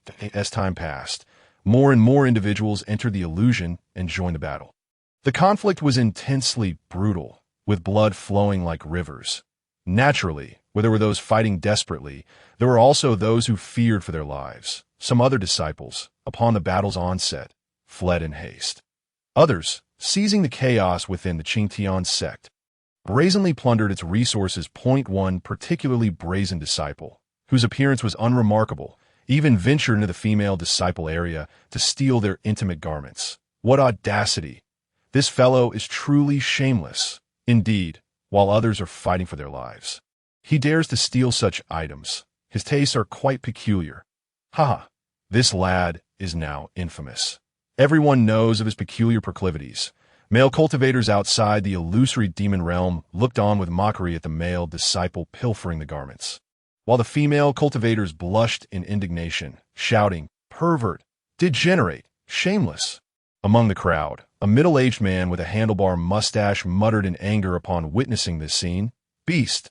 At such a time, what is the purpose of stealing these things? Quickly discard them and join the battle." A middle-aged man with a mustache was so enraged that he seemed on the verge of spitting blood. He continuously shouted the words "beast" in frustration. Upon witnessing this scene, Li Dao promptly extracted the disciple involved. Originally, he intended to wait until the illusion concluded before eliminating those cowardly disciples who feared for their lives. However, since this individual had stolen the spotlight by pilfering a belly band, he had no choice but to offer him a shortcut. "Senior, have I passed the test and been admitted early?" The disciple who had stolen the belly band emerged with a look of sheer delight, believing himself to be the only one to have succeeded. "You have been eliminated. You may go home now," Li Dao replied with an impassive expression. This was merely an illusion, and thus he would not punish the cowardly disciple who had resorted to thievery. "What? I've been eliminated?" The disciple, momentarily stunned, stood frozen in disbelief. "Beast, let us go. Don't embarrass yourself any further," said the middle-aged man with a mustache, hastily grabbing the disciple by the neck and fleeing from Qingtian's sect. The battles within the illusion continued. Those who needed to escape had already done so, leaving behind disciples who were prepared to share in the fate of Qingtian's sect. "Well, this round should come to an end," Li Dao declared, waving his hand. The illusionary demon mirror erupted with light, transporting Wu Yin, Wang Ba, and the others out. The purpose of this round was to eliminate those disciples who, in the face of the sect's life and death struggle, were willing to abandon their comrades and take advantage of the chaos. Qingtian sect would never nurture a group of disloyal individuals. "What is happening? Wasn't I just battling an enemy? I was about to slay that guy. How did I end up here? Who are these people daring to besiege Qingtian sect? Eliminate them all." Over 1,000 individuals were bewildered, unable to discern reality from illusion. Many disciples mistook Li Dao and the crowd below as enemies of Qingtian sect and prepared to engage them fiercely. "Wake up!" Li Dao unleashed a surge of spiritual energy, pulling everyone back to reality. That illusion was so vivid, I almost believed I was a true disciple of Qingtian sect. Indeed, I was prepared to perish alongside those ruffians. Anyone daring to offend Qingtian sect would meet their end with me. Once the group regained their senses, they began to discuss their astonishment. Feng Xiao, too, wore an expression of disbelief. Even she, a resplendent emperor reborn, had been deceived by the illusionary demon mirror's illusion. It was truly terrifying. "Ah, congratulations to you all. You have now become true disciples of Qingtian sect. Please follow me into the sect," Li Dao beamed, inviting Wu Yin, Feng Xiao, and the over 1,000 disciples to enter Qingtian sect through the mountain gate. Those who had been eliminated were already sent to the ground to reunite with their elders. In the main hall of Qingtian sect, Jiang Chen reclined in his chair, his mind buzzing incessantly. "Ding! Congratulations to the host for accepting a 6th grade talent disciple. You have received a rare level treasure chest." The announcement echoed in Jiang Chen's mind for a full half-hour before it ceased. I say, system, why not just report the total at once? Must you do it one by one? It's driving me crazy. Jiang Chen muttered in exasperation to the system. This troublesome system seemed either overly diligent or deliberately torturous, forcing him to endure a barrage of announcements for each reward received. Ding! Each reward must be accompanied by a sense of ritual. This is an unchangeable system setting. The system coldly replied. Ding! Congratulations to the host for completing a large-scale recruitment of disciples. You have received an epic-level treasure chest reward. The system's announcement resounded once more in Jiang Chen's mind. Sigh, so many treasure chests. While it's exhilarating, it's also too taxing on my brain. Jiang Chen gazed at the treasure chest in his system backpack, feeling both joy and frustration. The joy stemmed from acquiring such a vast number of chests, while the frustration arose from sheer volume. Over 1,000 a day alone, that if he were to receive tens of thousands or more disciples in the future, his mind might very well explode from all the announcements. Never mind that. Let us open the treasure chest first, he decided, commanding the system. Open all the rare treasure chests for me. This time, the rare treasure chest numbered an impressive 1,600. If opened entirely, he would obtain over 3,000 Saint Realm summoning cards and more than 1,000 Saint Realm treasures. What a tremendous reward this would be. Ding! Rare treasure chest opened successfully. Ding! Congratulations to the host for obtaining 2 Saint Emperor Peak summoning cards. Ding! Congratulations to the host for acquiring a piece of blue gold essence iron. Ding! Rare treasure chest opened successfully. Ding! Congratulations to the host for obtaining 2 Saint King Peak summoning cards. Ding! Congratulations to the host for acquiring a spirit ginseng. Ding! Rare treasure chest opened successfully.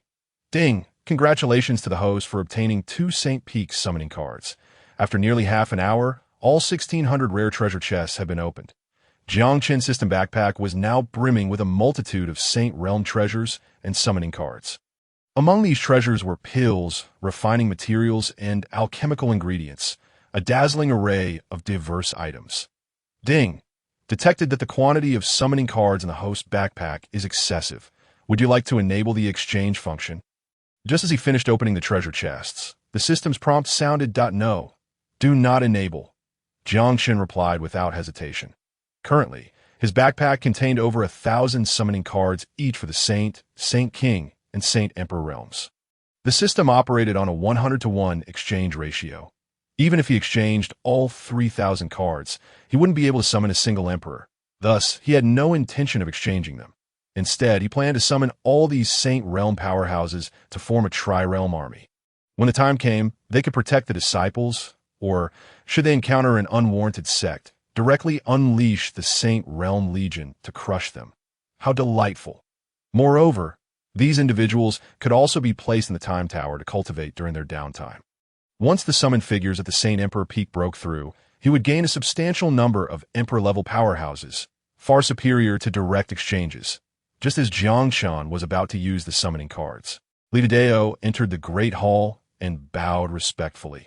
Reporting to the sect master, the disciples recruited in this recruitment conference have gathered in the square, and we request that the sect master address them and accept their homage. Understood. I shall proceed immediately. Jiang Chen responded nonchalantly as he rose from his chair. After all, this was the first wave of disciples for Qingtian sect, and there were even 2 inner disciples with 9th-grade talents. It was only appropriate to offer them some words of encouragement and meet them AS for the summoning cards. He could use them at any time. There was no rush to take tea that moment in the square of Qingtian sect. Wu Yin, Feng Xiao Wang Ba, and over 1,000 disciples were gazing around in astonishment. Wow, the spiritual energy in Qingtian sect is incredibly dense. I have never absorbed such rich energy before. Indeed, the intensity of this spiritual energy is astonishing, far surpassing that of my home. Come off it. What kind of family do you have to even compare to Qingtian sect? A group of disciples lowered their heads, quietly engaged in hushed discussions. Their faces, marked not only by astonishment, but also by exhilaration, reflected their emotions. Within the Qingtian sect, The air was thick with spiritual energy, promising to exponentially accelerate their cultivation speed. It was only now that they comprehended the stringent requirements the sect imposed on its disciples' talents. Such an exceptional environment for cultivation would be diminished by the admission of those lacking in aptitude, thus lowering the sect's prestige. Brother Wang Ba, from this moment on, we shall be fellow disciples. I hope you will look after me, Kuan murmured, standing beside Wang Ba. Get lost. Look after you. If I don't beat you to a pulp, it will be out of respect for our shared sect. Wang Ba retorted angrily. He had not felt such rage before. It was only upon experiencing the overwhelming spiritual energy of the Qingtian sect that he grasped its true might. In such a formidable sect, could the inner disciples and outer disciples possibly be on the same level? Thus he yearned to drag Kuan away to a secluded place and deliver a sound thrashing. Master, is our Qingtian sect truly as terrifying as they say? In the crowd, Wu Yin was communicating with a remnant soul within his jade pendant. The remnant soul had just informed him that the spiritual energy of the Qingtian sect was denser than anywhere else in the Kanglan continent. The other aspects of the sect exuded an aura of mystery, even beyond the comprehension of his remnant soul master. Indeed, Yinner, although my memories are not entirely intact, I can assure you of this. With such a sect, your future achievements are boundless. The remnant soul's voice conveyed a hint of envy. Were he not merely a remnant, he would undoubtedly seek to join the Qingtian sect and be a fine brother alongside Wu Yin. In the throng, Feng Xiaoxiao stood with her mouth agape, still in shock. While others recognized the Qingtian sect's spiritual energy as extraordinarily dense, she knew that this was due to the presence of spiritual veins beneath the ground. And not just a single one. Such treasures were rare for cultivation. The entire Kanglan continent possessed only a handful, all claimed by powerful imperial forces. She could hardly fathom the extent of the Qingtian sect's might to possess so many spiritual veins. The sect master has arrived. All disciples, pay your respects. Just as whispers filled the air, Li Dao followed Jiang Chen into the plaza, announcing loudly, "Sect master." The crowd awakened from their reverie, momentarily stunned by Jiang Chen's youthful visage. They quickly fell silent, bowing deeply as they exclaimed, "Disciples greet the sect master." Over 1,000 individuals bent before Jiang Chen, awaiting his address. Although they were astonished by Jiang Chen's youthful handsomeness, it was evident that this was not the moment for such discussions. "Disciples, you need not bow," Jiang Chen said, casting a glance over the kneeling assembly. "Thank you, sect master." With Jiang Chen's permission, they straightened, their gazes fixed with nervous anticipation upon him. Jiang Chen's expression remained calm as he assessed the two individuals standing foremost, Wu Yin and Feng Xiaoxiao. At that moment, his system panel displayed their detailed profiles. Name: Wu Yin talent, 9th grade age, 18 cultivation, 4th stage of void-breaking physique, extreme fire body background, born into the first family of a city in Yinzhou. He has had a penchant for fire since childhood. At the age of 13, he discovered a remnant soul jade pendant of an emperor and became its disciple. Now, under the guidance of the emperor's remnant soul, he has come to the Qingtian sect to participate in the disciple recruitment event, becoming an inner disciple, the remnant soul of an emperor. Quite intriguing, Jiang Chen mused, continuing to examine Feng Xiaoxiao's profile. Name: Feng Xiaoxiao talent, 9th grade age, 19 cultivation, 2nd stage of exit from the aperture physique, heavenly phoenix body background, originally a powerful emperor from the imperial clan of Zhongzhou. She was surrounded and perished. Utilizing her innate talent, she was reborn into a family in the southern region. Upon hearing of the Qingtian sect's recruitment, she has come to participate and become an inner disciple. Haha, a reincarnated empress. This is even more interesting than that lad Wu Yin, Jiang Chen remarked, his interest peaked as he gazed at Feng Xiaoxiao. What is happening? The sect master can't possibly be interested in me simply because of my beauty. Can he? Feng Xiaoxiao noted Jiang Chen's gaze lingering on her, causing her cheeks to flush as her imagination ran wild. What should I do? If the sect master insists on having me serve him, how will I respond? In my current cultivation of merely the 2nd stage of exit from the aperture, I lack the strength to resist. Perhaps I should just acquiesce? After all, he is so handsome, possesses great power, and belongs to such an impressive sect, truly worthy of me. the heavenly phoenix empress. With this thought, Feng Xiaoxiao mustered her courage to steal glances at Jiang Chen. Although she could not discern his cultivation level, her instincts and experience suggested he was at least an aspiring emperor, or perhaps even a true emperor. Unbeknownst to Jiang Chen, who had closed the system panel, he addressed Wu Yin, Feng Xiaoxiao, and the other disciples. Esteemed new disciples of the Qingtian sect, your successful passage through the test signifies your exceptional talents and upright hearts. Our sect shall provide you with the finest cultivation environment within the Kanglan continent. However, you must remember one crucial point. Adhere strictly to the sect rules and do not err, lest you face dire consequences. As soon as Jiang Chen finished speaking, Wu Yin, Feng Xiaoxiao, and the other disciples immediately bowed deeply, proclaiming, "Yes, sect master, we shall abide by the sect rules. Those who transgress shall meet their demise." Very well. Now, Elderly will guide you in familiarizing yourselves with the sect rules and upcoming matters. Jiang Chen nodded before vanishing from sight. The specifics of the rules were Elder Li's responsibility. He merely needed to state them, not oversee their implementation. Farewell, sect master. Wu Yin, Feng Xiaoxiao, and the others hastily bowed as they bid Jiang Chen farewell. Now, esteemed new disciples, our venerable sect master is quite busy, so I shall lead you in familiarizing yourselves with everything within our sect. Li Dedeo promptly took over, introducing himself. "My surname is Li. I am the Grand Elder of the Qingtian sect. You may call me Elderly." Disciples, greet the Grand Elder. Wu Yin, Feng Xiaoxiao, and the others bowed to Li Dedeo. Now, follow me that I will show you how to select your residences, familiarize you with the sect's architecture and rules, and then assist you in choosing your cultivation techniques, Li Dedeo declared, leading the group of over 1,000 towards the disciple area. After settling everyone in and announcing the sect rules, Li Dedeo brought the group to the Time Tower, explaining, "This tower is a divine artifact of our sect, known as the Time Tower. Within it, 1,000 days of cultivation equate to merely 1 day outside." As soon as Li Dedeo's words left his mouth, the crowd erupted in astonished exclamations. "Wow, this is absolutely unbelievable. Indeed, 1,000 days inside and only 1 day outside. This is beyond extraordinary. At this rate, even a pig would become an emperor." Expressions of incredulity spread across the faces of the over 1,000 disciples. No wonder Jiang Chen, the sect master, had asserted that they would be provided with the best cultivation environment in the Kanglan continent. With these two treasures, what other place in the Kanglan continent could rival the Qingtian sect's cultivation environment? Feng Xiaoxiao's legs trembled with excitement. If what Li Dedeo said were true, she would only need half a year to reclaim her former peak. The Qingtian sect's miraculous treasures exceeded her understanding. She doubted her status as a genuine empress. Otherwise, how could she have never heard of such astonishing artifacts? "Master, do such miraculous treasures truly exist in this world?" Wu Yin inquired of the remnant soul within the jade pendant.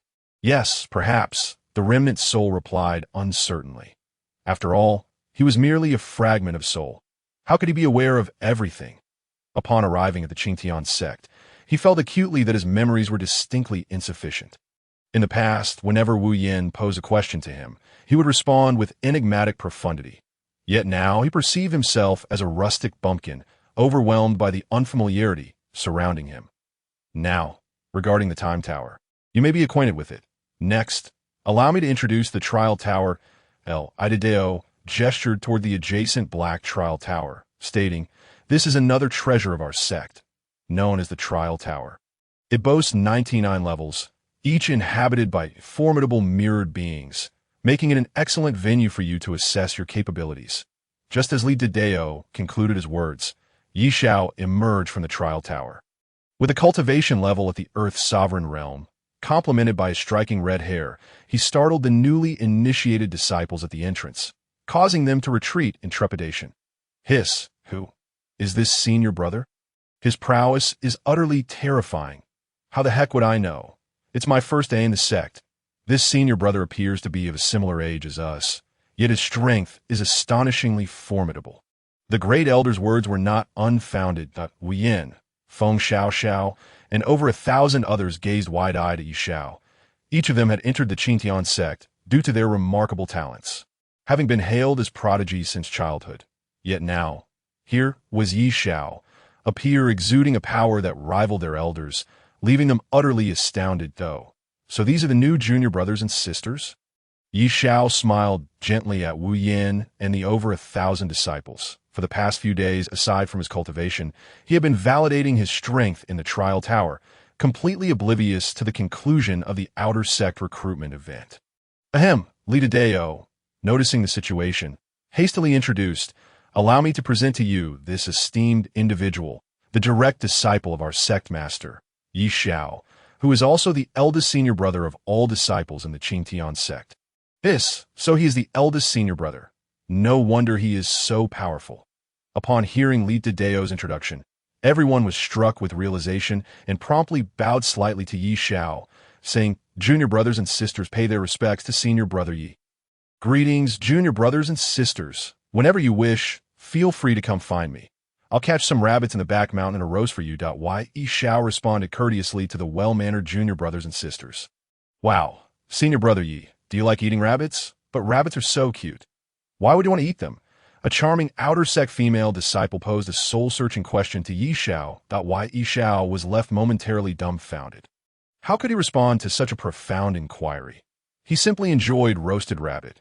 Could he not indulge in the delightful little creatures? After all, those adorable rabbits might even taste better. Naturally, he could not scold such a Navi junior sister.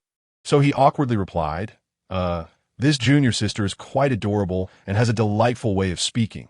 However, I must take my leave for now. I will answer your question when I invite you for roasted rabbit next time." Yi Xiao hastily found an excuse and slipped into the adjacent time tower, leaving the female disciple in a state of confusion. "Everyone, cease your gazes upon others. I shall now escort you to the Dharma Hall to select your techniques. Once you have chosen your methods, you may commence your cultivation in the time tower." Dedeo's voice broke through as he noticed all eyes were fixed upon the entrance of the time tower. "Oh, let us go. Hurry to select your techniques. Once selected, you can begin your cultivation. I am eager to experience the extraordinary aspects of the time tower." The group snapped back to reality, following Li Dedeo toward the Dharma Hall. Before the entrance of the Dharma Hall, Li Dedeo pointed at the grand doors and proclaimed, "Step inside.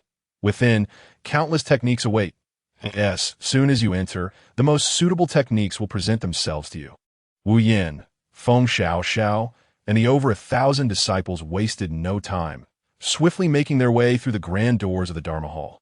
With Yi Xiao as a testament, they no longer harbored any doubts about the Qingtian sect. Inside the Dharma Hall, innumerable specks of light floated in the air, making one feel as though they were amidst a sea of stars. "Wow, this place is stunning. So many stars," exclaimed one of them. "Are these all techniques?" "There are just too many." Upon entering, they were all left in awe, staring at the luminous points above. If these were indeed techniques, then the Qingtian sect's repository of techniques was simply unfathomable, as there appear to be at least several billion of them, in their respective family powers. Possessing a few scrolls of techniques was a source of great pride, but several billion scrolls were beyond their wildest dreams. Utterly terrifying, they marveled. One by one, the luminous points began to soar toward them. "I actually have an emperor-level technique?" a disciple exclaimed in shock after examining the light point he had caught. "Emperor-level technique?" Others among the outer sect disciples trembled at the mention, quickly checking the points that had flown into their hands, and soon they too were gasping in astonishment. "Holy smokes! Mine is also an emperor-level technique." "Mine too. Mine as well." The disciples stood frozen in disbelief. It was essential to note that emperor-level techniques were the pinnacle of techniques in the Kanglan continent. They had only ever heard tales of them, never having laid eyes on one. Discover that the Dharma Hall of the Qingtian sect was filled with emperor-level techniques was simply beyond belief. "How come you all have emperor-level techniques?" "I only have a celestial-level technique." "What on earth is that?" One disciple, after inspecting the light point in his hand, voiced his bewilderment. While others proclaimed their emperor-level techniques, his light point revealed a celestial technique, setting him apart. "Mine is also a celestial technique." "Mine too." Others chimed in agreement. They too were perplexed by the classification of celestial-level techniques, as the ranks of techniques in the Kanglan continent were yellow. Xian, Earth, Heaven, Saint, and Emperor. They had never heard of a celestial level technique. Hiss, what rank is a celestial level technique? Is it even more powerful than an emperor level technique? I do not know. By its name, it seems to suggest superiority over emperor level techniques. The majority of us possess emperor level techniques, indicating that the lowest tier here is emperor level. Indeed, I am truly envious. They have such formidable techniques to choose from. The disciples who obtained emperor level techniques gazed enviously at those who had received celestial techniques. From the Dharma Hall alone, it was evident that these individuals would possess greater strength in the future. Brother Wang Ba, what level do you have? I also received a celestial technique. Kuan approached Wang Ba, boasting with a grin. His celestial technique bore a slight resemblance to his name, called the Kunlun Celestial It, even included a formidable fist technique known as the Kunlun Fist. Its description claimed that when practiced to the highest realm, a single punch could shatter a world, which was utterly terrifying. Humph, as if no one else has a celestial technique. You better watch out. Once I master my celestial technique, I will surely turn you into a pig's head. Wang Ba retorted with a displeased expression directed at Kuan. How could this fellow be so thick-skinned? Since entering the sect, he had never given the foul-mouthed Kuan a favorable glance.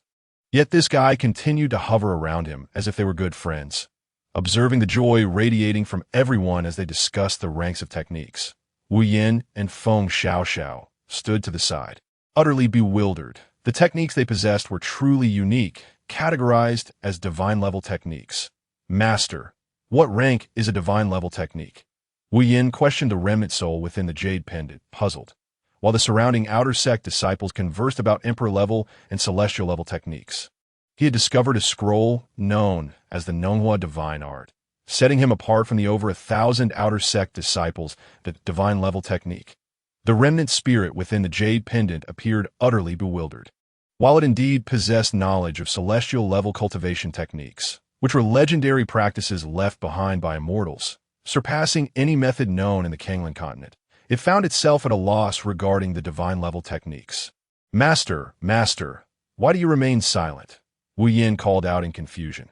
Ever since arriving at the Qingtian sect, his master had grown increasingly reticent. Previously, a mere call would elicit an immediate response, but now, even when posed with questions, his master had begun to withhold answers.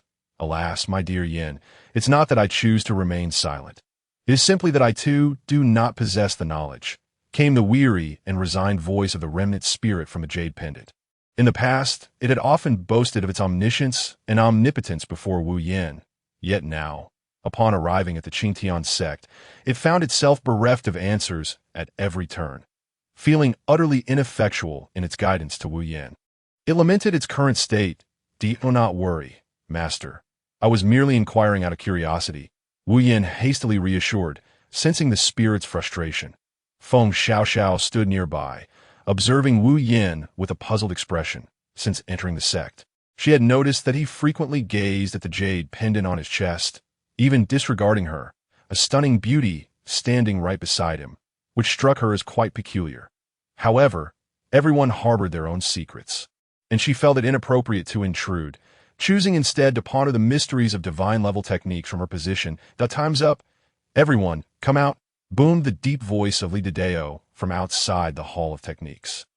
Wu Yin, Feng Xiaoxiao, and over 1,000 disciples promptly emerged upon hearing the call. Very well, you have all selected your techniques. Now, proceed to the Time Tower for your training. Should you encounter any uncertainties, feel free to seek me out, Li Dideo remarked, casting a casual glance at Wu Yin and the others.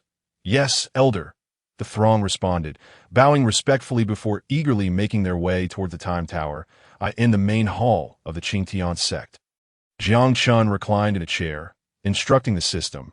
Utilize the 3 epic-level treasure chests in my backpack. The Qingtian sect was in dire need of elders at the peak of the Emperor realm. With over 1,000 new disciples arriving, Li Dideo found himself overwhelmed, juggling multiple responsibilities. Thus, Jiang Chen decided to expend the epic treasure chest to summon cards for Emperor-level beings to fill the elder vacancies within the sect. Ding! Epic-level treasure chest used successfully. Ding! Congratulations, host. You have obtained 1 Emperor Peak summoning card. Ding! Congratulations, host. You have obtained 1 Emperor Rel enhancement card. Ding! Congratulations, host. You have acquired 1 insight tea tree. Ding. Congratulations, host. You have received the Extreme Tao Emperor weapon. The Fiery Blade. Ding. Epic level treasure chest used successfully. Ding. Congratulations, host. You have obtained 1 Emperor Peak Summoning Card. Ding. Congratulations, host. You have received 2 Saint Emperor Peak Summoning Cards. Ding. Congratulations, host. You have acquired 100 million Immortal Crystals. Immortal Crystals are coveted gems formed from the essence of the Immortal Realm, highly sought after by those at the peak of the Emperor Realm. Ding. Congratulations, host. You have obtained the Extreme Tao Emperor weapon, the Dragon Flame Staff. Ding. Epic level treasure chest used successfully. Ding. Congratulations, host. You have acquired 1 Emperor Peak Summoning Card. Ding. Congratulations, host. You have obtained 1 Emperor Realm Enhancement Card. Ding. Congratulations, host. You have acquired 10 Longevity Fruit Trees. Longevity fruit trees bear fruit once every 10,000 years, with each tree yielding 1,880 longevity fruits, which can extend one's life by 1,000 years. Ding. Congratulations, host. You have received 2 St. King Peak Summoning Cards. Immortal Crystals and Longevity Fruits. Quite the intriguing additions. Jiang Chen mused, glancing at the Immortal Crystals and Longevity Fruit Trees in his system backpack. He then commanded the system once more, use the 3 Emperor Peak Summoning Cards. Having previously opened over 1,000 treasure chests, including legendary ones, the allure of new treasures had begun to wane for him. Ding. Usage successful. Summoning Emperor Peak powerhouses for the host. As the system's voice faded, the very fabric of space in the center of the Grand Hall was rent asunder, releasing a terrifying aura. Shortly thereafter, 3 figures materialized before Jiang Chen, 2 men and 1 woman. The men exuded an air of refined elegance, appearing to be middle-aged, while the woman was graceful and dignified, embodying the poise of a composed matron. Subordinate, Bai Jie. Subordinate, Zhang Erjian. Subordinate, Wang Sanxiang, pays respect to the sect master. The trio greeted Jiang Chen with utmost reverence. Zhang Erjian, Wang Sanxiang. You must be sworn brothers of Li Deo, correct? Jiang Chen pondered aloud, bemused as he regarded the 2 men. It was quite baffling that such distinguished emperor-level beings bore such names. Had their parents never received an education? Even if their names were poorly chosen, they could have changed them post-cultivation. How could they reach the Emperor Peak and still not have adopted more appealing names? Please, no formalities, Jiang Chen said with a hint of exasperation. Thank you, Sect Master. The 3 responded in unison, standing upright, their gazes filled with admiration for Jiang Chen. Zhang Erjian, I hereby appoint you as the elder of the Hall of Techniques, responsible for its affairs and assisting disciples with any questions they may have regarding the techniques, Jiang Chen declared after a moment's contemplation. Yes, Sect Master, I shall fulfill this duty to the best of my abilities. Zhang Erjian replied with a bow. Wang Sanxiang, I appoint you as the elder for the outer sect male disciples, overseeing their affairs and guiding them in their daily cultivation, Jiang Chen instructed. Yes, Sect Master. I will not fail in my mission. Wang Sanxiang bowed in agreement. Bai Jie, I appoint you as the elder for the outer sect female disciples, responsible for all matters concerning the female disciples. Jiang Chen continued, addressing Bai Jie. Yes, Sect Master, I will diligently attend to this responsibility. Bai Jie replied respectfully. Very well, Jiang Chen nodded, then produced a substantial amount of Millennium Ice Silkworm Silk, Azure Gold Essence Iron, Blue Crystal Stones, and other sacred-level refining materials, which he levitated before the 3. These are sacred-level refining materials. Take them to the Time Tower and craft 2,000 sets of sect attire and identity tokens. Jiang Chen instructed. With new disciples joining, the sect had yet to distribute uniforms or identity badges. Although he had previously overlooked this with only a few members, the growing size of the sect necessitated a unified appearance and identity tokens. The refining materials were sourced from rare treasure chests, perfectly suited to address this issue. Though Zhang Erjian and the others were emperor-level beings, they might not be able to forge emperor weapons. Yet crafting some sacred artifacts would be more than within their capabilities. Yes, Sect Master, the trio responded, accepting the refining materials of tea that moment. Zhang Erjian inquired, May I ask, Sect Master, how should we design the colors and styles of the disciples' uniforms and the tokens? Lacking any visual references for the attire and tokens, they were reluctant to make decisions independently and sought Jiang Chen's guidance. I leave this matter to your discretion. My only request is that it reflects the noble character of our Qingtian sect. Do you understand? Jiang Chen replied, thoughtfully. As the sect master, he cared only for the outcome. The details were for his subordinates to manage. Yes, sect master, we will ensure the design of the sect uniforms and tokens is executed well.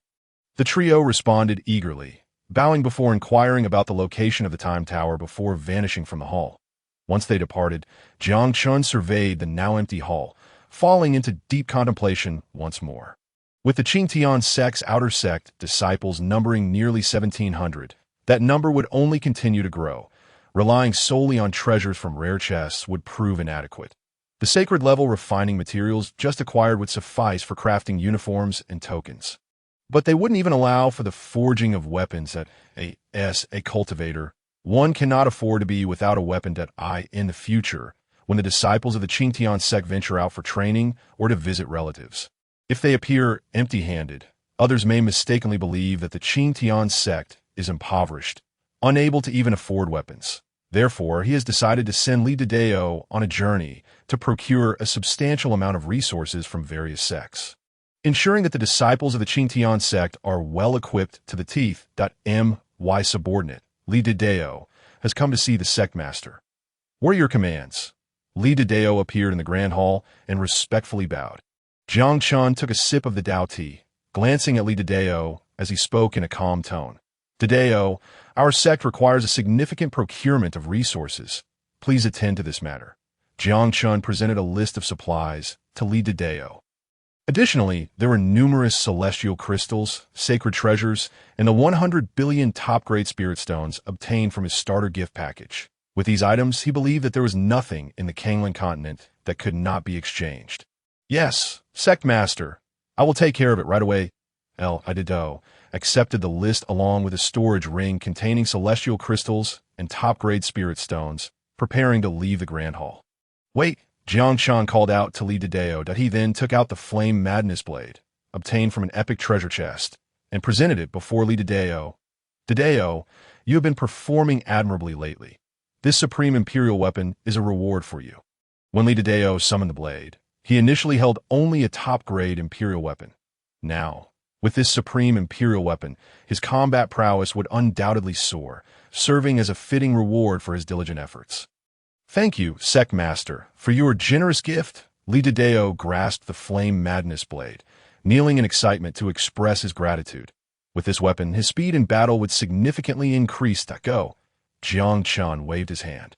Li Dideo stood up, once again bowing to express his thanks, then swiftly exited the grand hall, heading towards the mountain gate.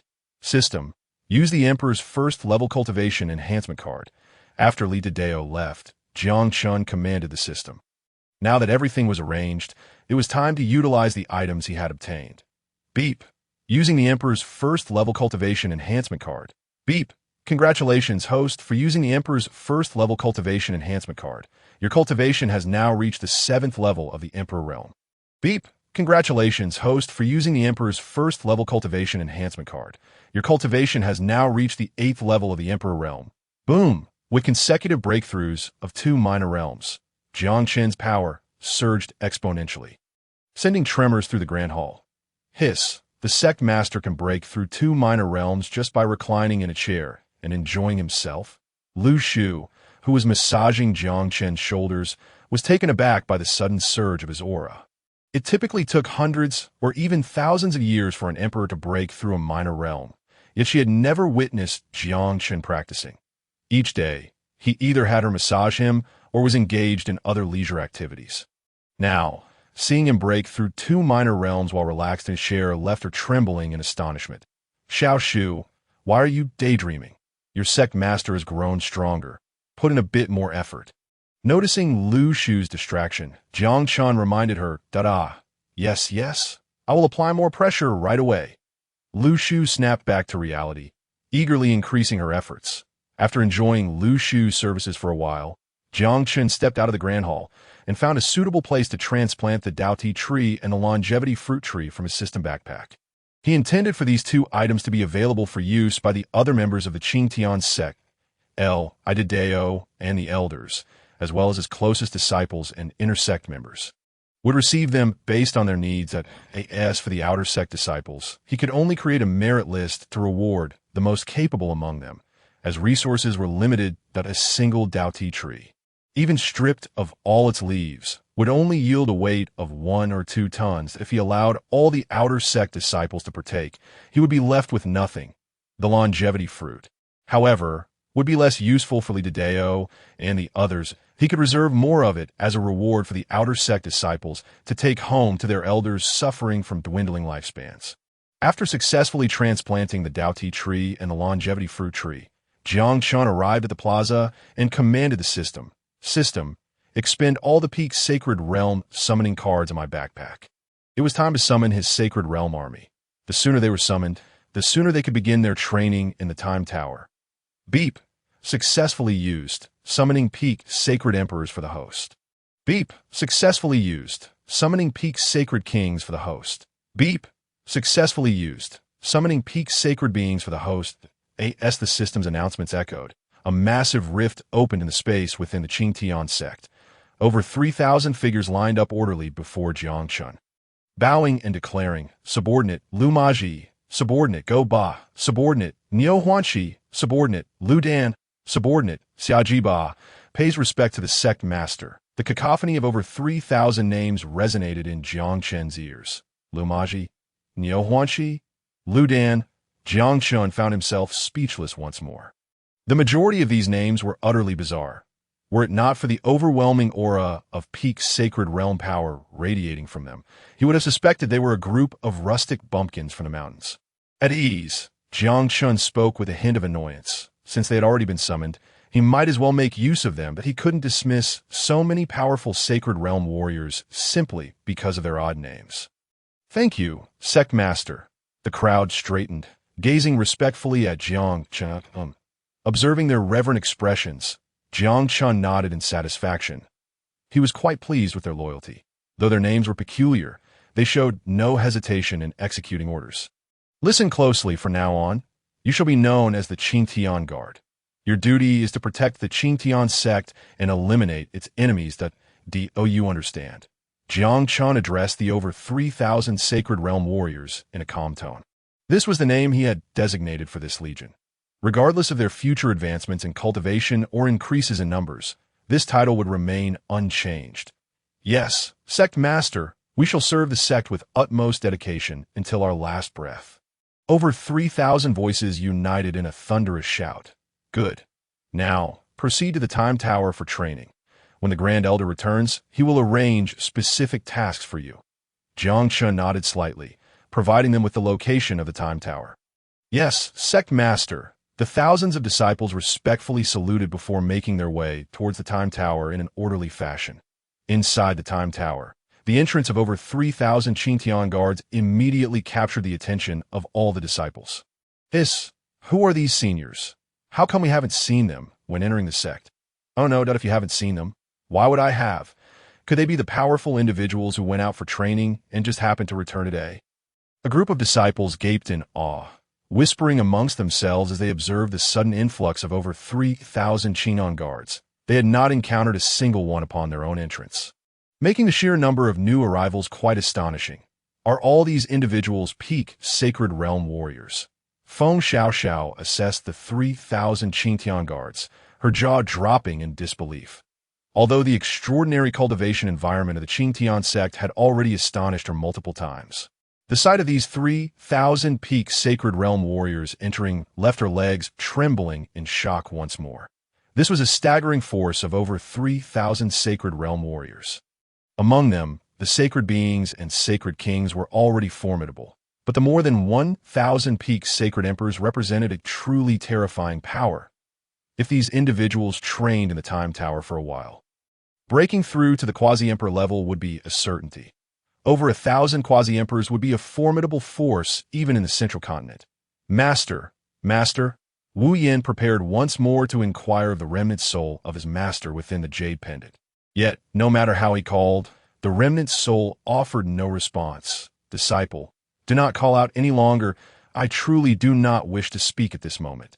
The lingering soul hides in a corner of the jade pendant, bearing an expression of silent sorrow. Before arriving at the Qingtian sect, he had boasted that such a force was no more than ants before him. Yet upon entering the Qingtian sect, he realized that he was even less than an ant in their presence. A mere gatekeeper could extinguish him with ease.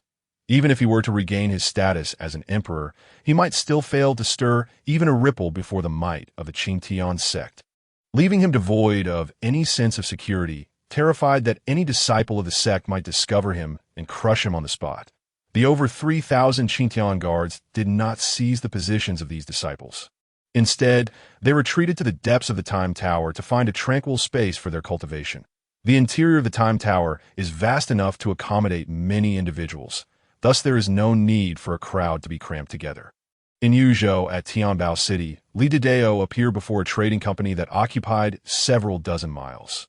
This company, known as Tianbao Trading Company, is the most powerful in the entire Kanglan continent, with a business scope that spans the continent and treasures aplenty within its walls. Its motto proclaims that as long as one possesses sufficient wealth, it dares to sell anything. Esteemed guest, please come in. May I inquire what you wish to buy or sell? I would be delighted to assist you. Greeted a smiling attendant as Li Dideo stepped inside. Summon your highest-ranking official and inform them that a representative from the Qingtian sect has come to procure cultivation materials, Li Dideo replied, his tone unassuming. This is Yuzhou within the 12 states, and he believed that with the extensive network of the Tianbao Trading Company, they would surely recognize the reputation of the Qingtian sect. Thus, he mentioned the sect's name to avoid unnecessary complications. Ah, the Qingtian sect? The attendant gasped, immediately ushering Li Dideo to a private VIP room, bowing and scraping as he said, esteemed guest, please wait a moment. I shall summon the highest-ranking official at once. With that, the attendant, visibly excited, hurriedly exited the room. The renown of the Qingtian sect has been resounding throughout the 12 states recently, with few cultivators remaining unaware of its existence. The arrival of the Qingtian sect at Tianbao Trading Company to procure cultivation resources is undoubtedly a significant business opportunity. If successful, even as a mere host, the commission earned would be a considerable sum. After the attendant departed, several exquisite young maidens entered the VIP room, carrying a pot of freshly brewed spiritual tea and several platters of spiritual fruits. They attended to Li Dideo with impeccable service, pouring tea and offering him fruits to taste in a tranquil grand hall of the Tianbao Trading Company. A middle-aged man clad in a white robe and at the pinnacle of the Saint King realm was conversing with an elderly man with a childlike visage. At that moment, the attendant who had received Li Dideo approached the middle-aged man, bowing respectfully that I report to the president. A representative from the Qingtian sect has arrived to procure cultivation materials and requests an audience with you. Oh, the president of the Tianbao Trading Company was momentarily taken aback, then immediately rose, exclaiming to the attendant, quickly, lead me to them. We must not neglect such esteemed guests. He began to stride towards the door. Observing this, the elderly man, who was engaged in conversation with the Tianbao president, interjected with displeasure, President Wei, we have yet to finalize our business. How can you simply leave? Hearing the elder's words, the Tianbao president paused. Turning to chuckle, Elder Chong, your dealings with the Yinji sect are no longer negotiable. That is the price. Consider it carefully and return when you are ready. With that, he turned and left without a backward glance. The elder, responsible for procuring cultivation resources for the Yinji sect, felt a surge of indignation. He had been negotiating with the Tianbao president for quite some time, and now, with the arrival of the Qingtian sect, an entity of immense stature, he felt compelled to prioritize an audience with them. After all, this sect has recently garnered immense acclaim, emerging as a potential overlord of the nearby 12 states. Although the Yinji sect is also formidable, it pales in comparison to the Qingtian sect. Damn it! How dare he disregard the Yinji sect? The elder seethed, his face flushed with anger as he sat back down, that he had not anticipated that the Tianbao president would abandon their long-standing partnership for the sake of the Qingtian sect. A slight he found utterly contemptible. Yet, upon contemplating the Qingtian sect's reputation, he felt a tremor of fear. Having effortlessly dispatched two Saint King ancestors from the Yintian sect, along with their sect leader and numerous elders. The strength of the Qingtian sect is undoubtedly superior to that of the Yinji sect. Unable to offend either party, he resigned himself to swallowing his frustration in the VIP room where Li Dideo waited. President Wei entered with a hearty laugh, clasping his fists in greeting. Esteemed guest of the Qingtian sect, it is truly an honor for Tianbao Trading Company to host you. I am Wei Yin. May I ask how you wish to be addressed? Wei Yin regarded Li Dideo with astonishment. His surprise. Despite his own pinnacle of the Saint King realm, he could not discern any cultivation level from Li Dideo, causing a shiver to run through him. Seemed the rumors were true. The Qingtian sect indeed possesses Saint Emperor level experts. Previously, he had harbored doubts about the Qingtian sect's strength, but after encountering Li Dideo, he dared not underestimate them in the slightest. I am surnamed Li. Li Dideo replied coolly, producing a list provided by Jiang Chen and handing it to Wei Yin. These are the items needed by the Qingtian sect. Please review them. Very well. Wei Yin nodded, accepting the list and scrutinizing it closely. Within moments, he looked up at Li Dideo with a face full of shock. I doubt you. Does your Qingtian sect truly require such an extensive quantity of materials? Wei Yin's heart raced as he absorbed the overwhelming numbers detailed on the list. Every item suitable for use from the peak of the Saint Realm downwards was meticulously catalogued, with quantities that were nothing short of staggering. Each type of refining material demanded tens of thousands of units, while the requests for medicinal concoctions were even more astonishing. Some were not merely measured by bottles, but by the billions. He could hardly fathom how a southern domain sect could necessitate such an enormous supply of refining materials and elixirs. What? Is the Tianbao Trading Company incapable of supplying these? Li Dideo's expression remained impassive as he regarded Wei Yin. His choice of the Tianbao Trading Company was precisely due to its esteemed reputation as the foremost trading house in the Kanglan continent.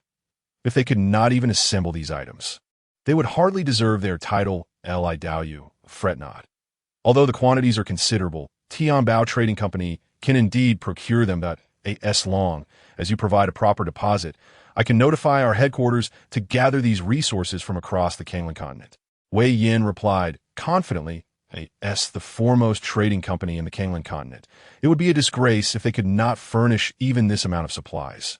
His only concern now was whether the Qingtian sect could provide the substantial amount of spirit stones required. While the items requested were all resources below the Saint Realm, the sheer volume would necessitate an astronomical sum of spirit stones. Calculate the deposit required. Provide me with a figure, Li Dideo stated, his voice devoid of any fluctuation. Jiang Chen had furnished him with a significant number of celestial crystals. With these, he could procure anything that even the peak of the Emperor realm yearned for. Very well, I shall calculate the total cost for Li Daoyu, Wei Yin replied, his heart aflutter at the prospect of a lucrative deal. Before long, he presented a figure to Li Daoyu. The total amount of high-grade spirit stones required for these items is 32,232,000,000. Since your sect is making a substantial purchase, I shall generously round it down to 32 billion high-grade spirit stones, with a deposit of 5 billion required. Wei Yan's heart brimmed with joy at the prospect of securing such a deal, which would undoubtedly elevate his status and wealth. After all, even in the central continent, transactions of this magnitude were exceedingly rare. Very well, it is settled. However, I do not possess such an amount in high-grade spirit stones. May I offer this as a substitute? Li Dideo produced a radiant celestial crystal, emanating an ethereal aura, which floated gracefully before Wei Yin. Could this possibly be the legendary celestial crystal? Gazing at the crystal before him, Wei Yin was struck with such astonishment that he nearly became dazed, eventually collapsing onto the ground. As the vice president of the Tianbao Merchant Association in the southern region, he had immersed himself in the study of all treasures recorded by the association since childhood.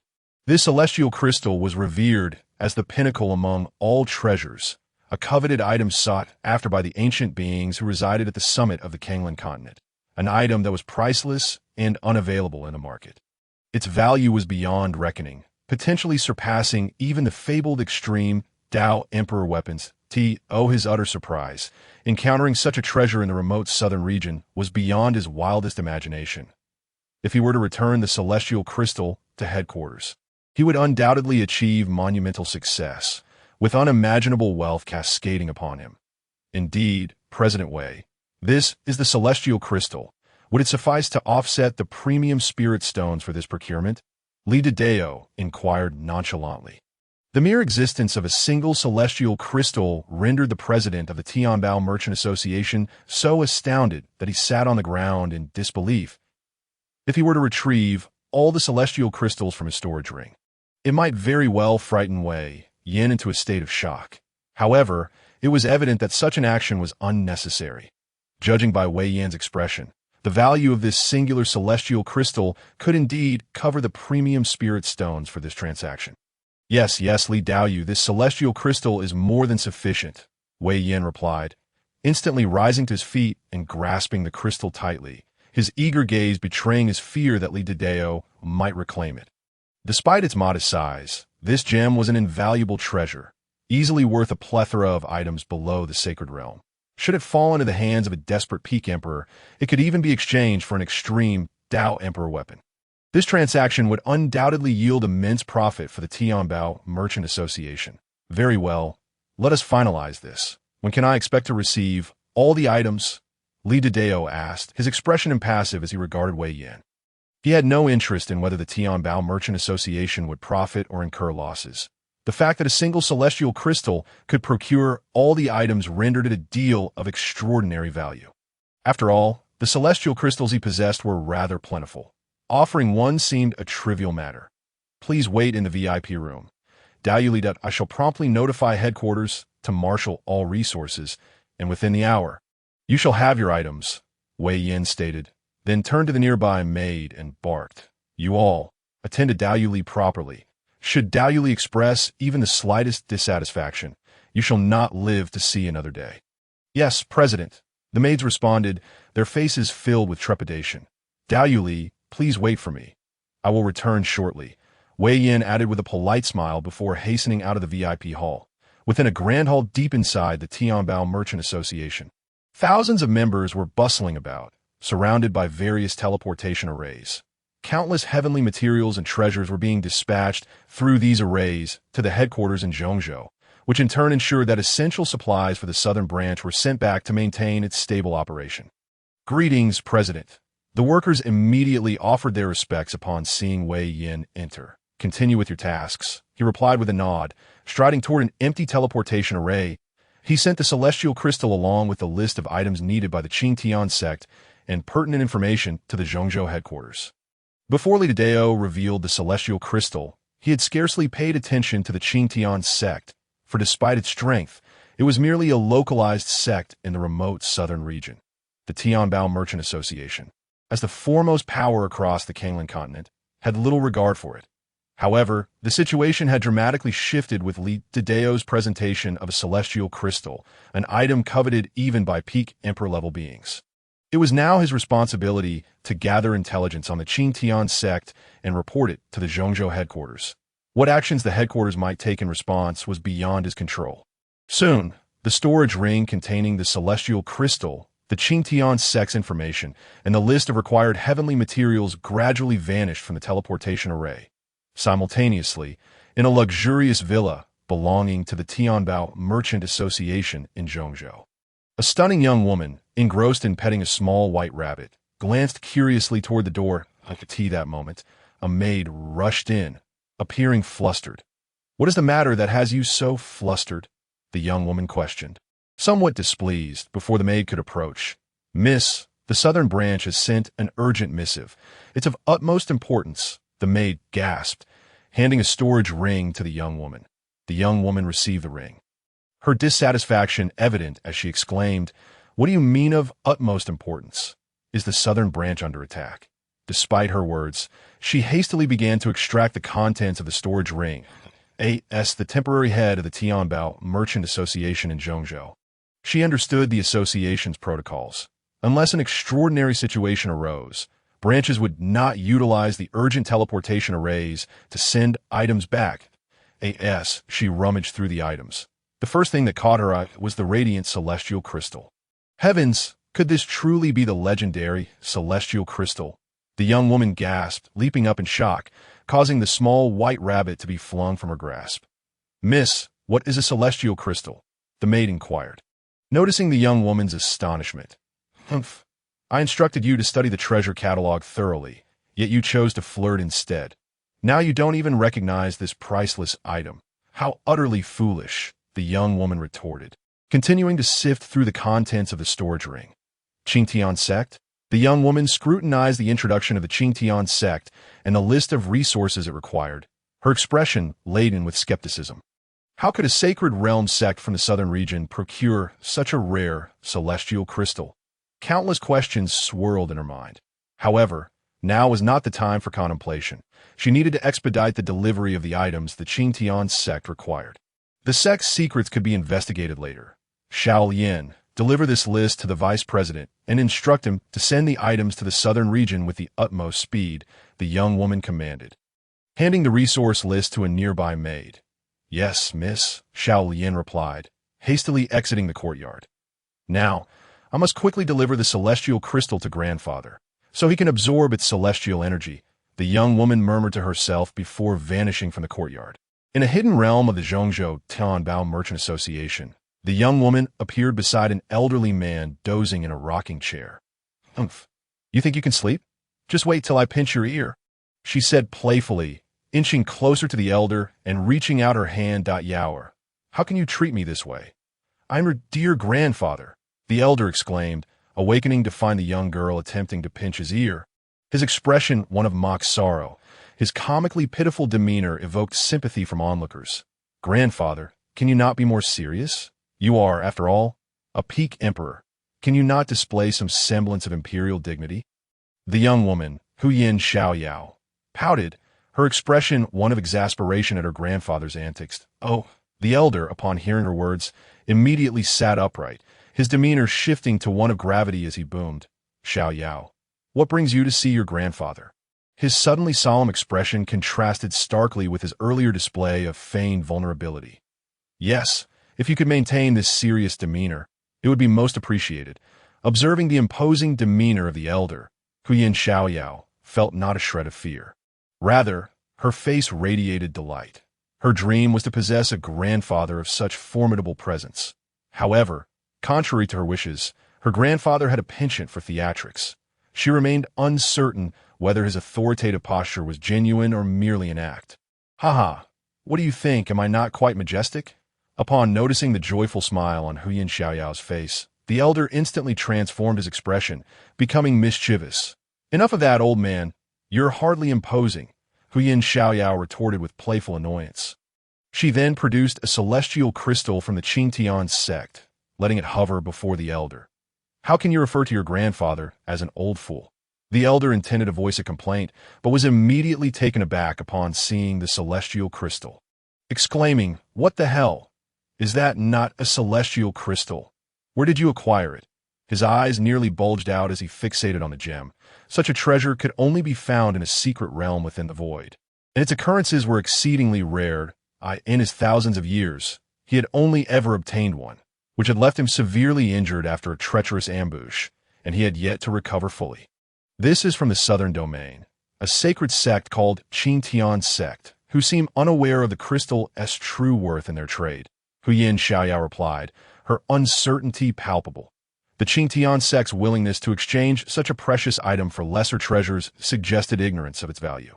Otherwise, they would not engage in such a losing trade. "Oh, a sacred sect from the southern domain dares to part with such a treasure." The elder stood frozen in disbelief. Celestial crystals were not easily acquired. Only the secret realm in the void could produce such treasures.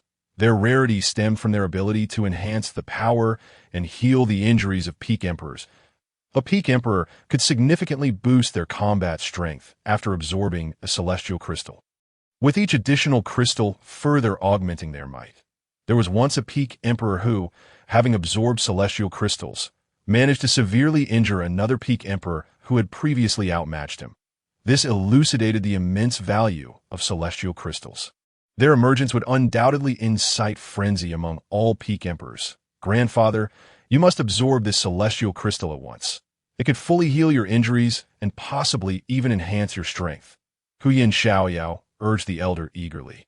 Despite her teasing him with the term old fool, it was merely a reflection of their close bond. Now that she possessed something to aid him, she felt more anxious than he did. Very well, the elder nodded, then addressed Huyin Xiaoyao. Yaoer, I shall enter seclusion, not provoke that Qing Tian sect in the southern domain. If they come seeking cultivation resources, we shall cooperate fully. Do not let the allure of the celestial crystal cloud your judgment. His insistence stemmed from the knowledge that only peak emperors could enter the secret realm of the void, a place fraught with peril that a moment's carelessness could spell doom even for a peak emperor. The Qing Tian sect as possession of a celestial crystal indicated that they had a peak emperor who had once retrieved such a treasure from the void. Although the reasons behind the Qing Tian sect's decision to trade such a valuable item for resources below the sacred realm remained unclear. The elder, having lived for thousands of years, sensed that the situation was not as straightforward as it appeared. Thus, he wished to avoid entangling the Tianbao Merchant Association with an unknown adversary. Furthermore, the ancestral teachings of the Huyin family forbade his kin from engaging in acts of plunder against other sections. Understood, grandfather. I have always kept our ancestral teachings in mind. Huyin Xiaoyao responded dutifully. She held no interest in conflict. Her greatest passion lay in commerce, relishing the thrill of acquiring treasures at minimal cost. Now that the Qing Tian sect had presented such a premier item, her eagerness to explore this seemingly naive sect was overwhelming. Observing the obedient demeanor of Huyin Xiaoyao, the elder chose not to elaborate further and vanished from sight. Hee, old fool, I'm off to the southern domain for some fun. With the elder in seclusion, Huyin Xiaoyao excitedly departed the secret realm of the Tianbao Merchant Association. Meanwhile, in the southern domain, within the guest chamber of the Tianbao Merchant Association, Lita Dao awaited with anticipation. Wei Yin, beaming with delight, entered, clutching a storage ring. My dear Taoist Li, I apologize for the wait. All the materials your esteemed sect requires are within, he said, respectfully handing the storage ring to Lita Dao.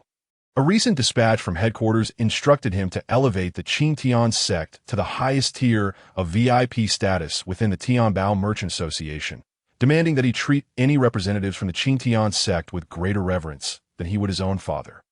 Nevertheless, this would be his only service, as he would soon be recalled to Zhongzhou, with someone poised to take over his position. Very well, our transaction is settled. Idadeo inspected the contents of the storage ring with his spiritual sense, then rose to leave the guest chamber. Farewell, Taoist Li. Should you require anything further, do not hesitate to come to the Tianbao Merchant Association, Wei Yin said, bowing deeply with several maidservants as Li Dao departed. In the main hall of the Qing Tian sect, Wang Sanqiang approached Jiang Chen, bearing the newly crafted disciple robes and identity tokens. Reporting to the sect master, 2,000 sets of disciple robes and identity tokens have been successfully crafted. Please review and confirm, so I may distribute them to the disciples, Wang Sanqiang said, bowing respectfully while suspending several sets of robes and tokens in the air for Jiang Chen's inspection. These are 3 sets of robes adorned with celestial designs. The only difference is the color. The first is a white patterned robe for outer disciples, the second is a blue patterned robe for inner disciples, and the third is a golden patterned robe for core disciples. As for the identity tokens of the Qing Tian sect, they are golden plates engraved with the image of a figure slashing through myriad races and shattering the void. After listening to Wang Sanqiang's introduction, Jiang Chen gazed at the suspended items, nodding in satisfaction. Quite good. Let us finalize these designs from now on, continue crafting according to these styles for distribution to the disciples. Yes, Sect Master, Wang Sanqiang replied, and promptly exited the main hall to distribute the items to the disciples.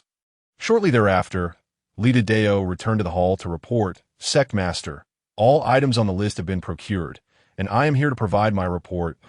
Lita Dao bowed and presented a storage ring filled with cultivation resources before Jiang Chen. Without examining its contents, Jiang Chen returned the ring, stating, Lita Dao, take the refining materials within and prioritize crafting a batch of royal-grade weapons for the disciples. Ensure that all necessary elixirs and items are fully prepared for distribution to the disciples. Given that the newly admitted disciples possessed low cultivation levels, royal-grade weapons constituted the highest tier available to them. and these could be crafted with relative ease by collaborating with Li Deo and others. They could swiftly complete the task, coinciding with the distribution of sect attire and other items. Understood, sect mastered, I will attend to it immediately. Li Deo bowed and exited the hall to gather Wang Sanxiang and Zhang Erjian to commence work on the disciples' weapons. In the square of the Qingtian sect, Li Deo and Zhang Erjian, along with others, distributed the crafted weapons and robes to the disciples. Below, the night owls and newly admitted disciples gathered in the square to receive their cultivation resources and sect attire. Once the distribution concluded, Li Deo addressed the disciples. All items have now been distributed. If any of you have relatives waiting at the foot of the mountain, you may leave the sect to bid them farewell. Ensuring their peace of mind on their return, as he returned to the sect, he discovered that a multitude of elders of outer disciples lingered around the vicinity. Reluctant to depart, he decided to allow these disciples to leave the sect temporarily, to spend some time with their kin and elders, providing them with the reassurance needed to take their leave. "Thank you, Grand Elder," exclaimed over 1,000 outer disciples in jubilant unison during their tenure in the sect. They had trained within the Time Tower, experiencing breakthroughs akin to riding a rocket. In a mere day, most of them had advanced to the condensation dam-breaking void realm, while some, already possessing higher cultivation, had ascended to the out-of-body realm. The prospect of bidding farewell to their elders now would undoubtedly leave them in awe, contemplating the excitement it stirred within them. Go, bid your farewells, and return promptly to train. Li Deo waved his hand, leading Zhang Erjian and the others as they vanished from sight. Haha, if my father sees that I've broken through to the breaking void realm in such a short time, he would surely be astounded. Goodness, what if we frighten my grandfather to death? That would truly be a calamity. Oh, don't be so dramatic. However, it is possible they could be left speechless. The group chuckled heartily as they hurried back to the accommodation area. Donning the sect's robes and their identity tokens, they then soared towards the mountain gate. Qin Shimi, Gu Shixiao, are you descending the mountain? Mu Xueqing inquired of Gu Chun and Qin Feier. Her father, Mu Zhan, had personally led the team to the Qingtian sect this time. Although she had nothing significant to convey to Mu Zhan, she wished to see him after a long separation. Of course, my father and our kin are at the foot of the mountain. I must return the treasure from the secret realm to him. Qin Feier responded, why father and the rest of our kin are also waiting at the foot of the mountain. Let us go together. Gu Chun concurred. Observing this, Yi Xiao waved his hand in resignation. Fine. As an orphan with no parents to meet, I shall retreat to the back mountain to roast some rabbits. With that, Yi Xiao flew towards the back mountain of Qingtian sect. Hey, Yi Shixiang, didn't you say my father is your father too? We should be going down to see him. Gu Chun shouted after Yi Xiao's solitary figure. You go ahead, please send my regards to our father. Yi Xiao replied without turning back, vanishing from view. Since Yi Shixiang isn't going, shall we proceed? Mu Xueqing suggested. All right, let's go. Jiu Chun and Qin Feier nodded, and the three of them flew towards the mountain gate. Since Yi Xiao was unwilling to descend, they felt no obligation to insist and proceeded on their OW to the foot of Qingtian sect. Several thousand elders and relatives of outer disciples were scattered across the nearby mountains. Some waited for their disciples to emerge for farewells, while others, feeling weary, sought rest for the night before continuing their journey the next day. You old fool. My son Wang Ba is about to emerge. Do you think your wretched Kuan will come to visit this old man? Wang Ba's father boasted to Kuan's grandfather. Just moments ago, Wang Ba had communicated via a treasured artifact, stating he would soon exit the sect to surprise him, urging him to prepare himself so as not to be frightened to death. If your Wang Ba can leave the sect, then my grandson Kuan can as well. You should focus on reuniting with your Wang Ba, Kuan's grandfather retorted. Just as the two were exchanging glances of disdain, other elders nearby pointed towards the mountain gate, exclaiming, Look, they are coming out. In an instant, all eyes turned toward the entrance. Over 1,000 disciples clad in white robes adorned with celestial patterns, wielding treasured weapons, soared towards them. Gasp. Their cultivation aura seems to have transformed. Indeed, why do I feel they are far more powerful than when they entered? Could it be that we are mistaken? They have barely spent a day inside. The elders stared in astonishment at the approaching disciples of Qing Tian's sect, clearly sensing the significant enhancement in their cultivation. Yet, these individuals had not even been in the sect for a full day. How could they have experienced such remarkable breakthroughs? Father, be prepared. I intend to surprise you, Wang Ba declared as he flew before his father, revealing the aura of the breaking void realm. Goodness, Ba, you actually broke through to the breaking void realm? Wang Ba's father exclaimed in sheer shock, disregarding decorum, but he could hardly fathom the extraordinary wonders within Qing Tian's sect. How about it, father? Were you taken aback? Wang Ba replied with pride, relishing in the astonishment he had elicited. You also broke through to the breaking void? Kuin's grandfather inquired excitedly, casting a glance at Kuin. Although he did not display the same level of loss of composure as Wang Ba's father, he was nonetheless filled with astonishment. Qing Tian's sect was indeed beyond comprehension, enabling such rapid cultivation. Kuin's entrance into the sect was a stroke of incredible fortune for the Kuin family, heralding their rise. Yes, grandfather, I advanced around the same time as Wang Ba. Kuin nodded towards the elder. Haha, splendid. The future of our Kuin family rests on you, Kuin's grandfather said joyfully, patting his shoulder. A similar scene unfolded among the surrounding mountains, where the elders of these outer disciples were all aglow with excitement. Meanwhile, those who had been eliminated gazed enviously at the descending disciples of Qing Tian's sect, marveling at their astonishing speed of cultivation. They feared that by the next encounter, they would only be able to look up to them in a nearby mountain range. Mu Xueqing descended into a throng of individuals clad in golden robes. These individuals, both male and female, bore youthful faces, while her father, Mu Zhan, stood at the forefront, radiating contentment. Father, how did it go? Did any of our royal family members enter the sect? Mu Xueqing queried affectionately, linking her arm with Mu Zhan's. During her recent training in the Time Tower, she had not kept abreast of the recruitment situation, and Mu Zhan had refrained from messaging her, not revealing whether her cousins had successfully entered Qing Tian's sect. Indeed, there are some. I did not wish to disturb your training, Mu Zhan replied warmly, though his eyes sparkled with astonishment. Although he was aware that Mu Xueqing's master was an emperor, her rate of advancement was simply staggering. In less than a month, she had reached the 7th level of Earth Sovereign, and he could hardly imagine what heights she might attain given a few years. Oh, who is it? Mu Xueqing pressed further, casually inquiring. She had heard that the elimination rate for this recruitment was exceptionally high, with over 100 million applicants, yet only a little over 1,000 accepted. To her surprise, someone from the Mu family had indeed entered the sect. Xueqi, Mu Zhan called out, and a striking girl resembling Mu Xueqing approached them. Cousin, Mu Xueqi greeted Mu Xueqing respectfully. Although she too was of the royal lineage of Sangyu dynasty, her status paled in comparison to Mu Xueqing's, akin to that of a maidservant beside a princess. Even having entered Qing Tian's sect as an outer disciple, the disparity in their statuses had not diminished.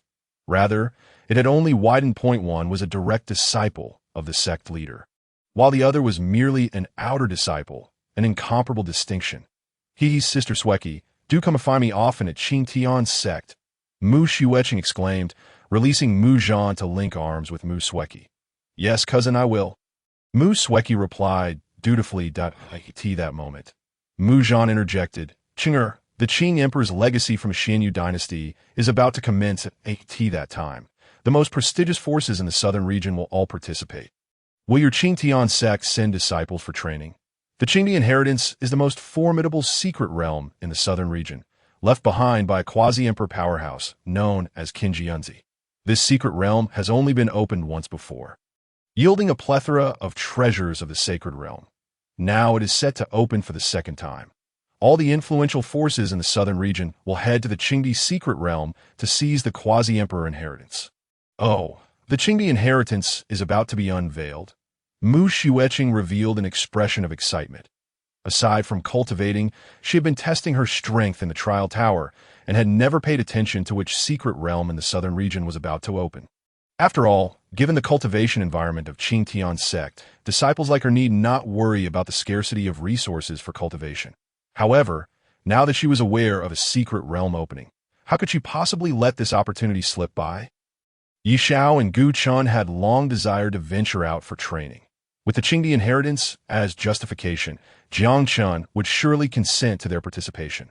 Father, for such a grand event, our Qingtian sect will undoubtedly send representatives. Mu Xueqing confidently replied to Mu Zhan. Although she had yet to consult Jiang Chen, given his attitude towards their previous training excursion, this matter was highly likely to come to fruition. Really? That's wonderful. Upon receiving Mu Xueqing's confirmation, Mu Zhan exclaimed joyfully. Our Sanyu dynasty also has 2 slots available this time that I plan to select 2 individuals from the Mu family, and you must take good care of them.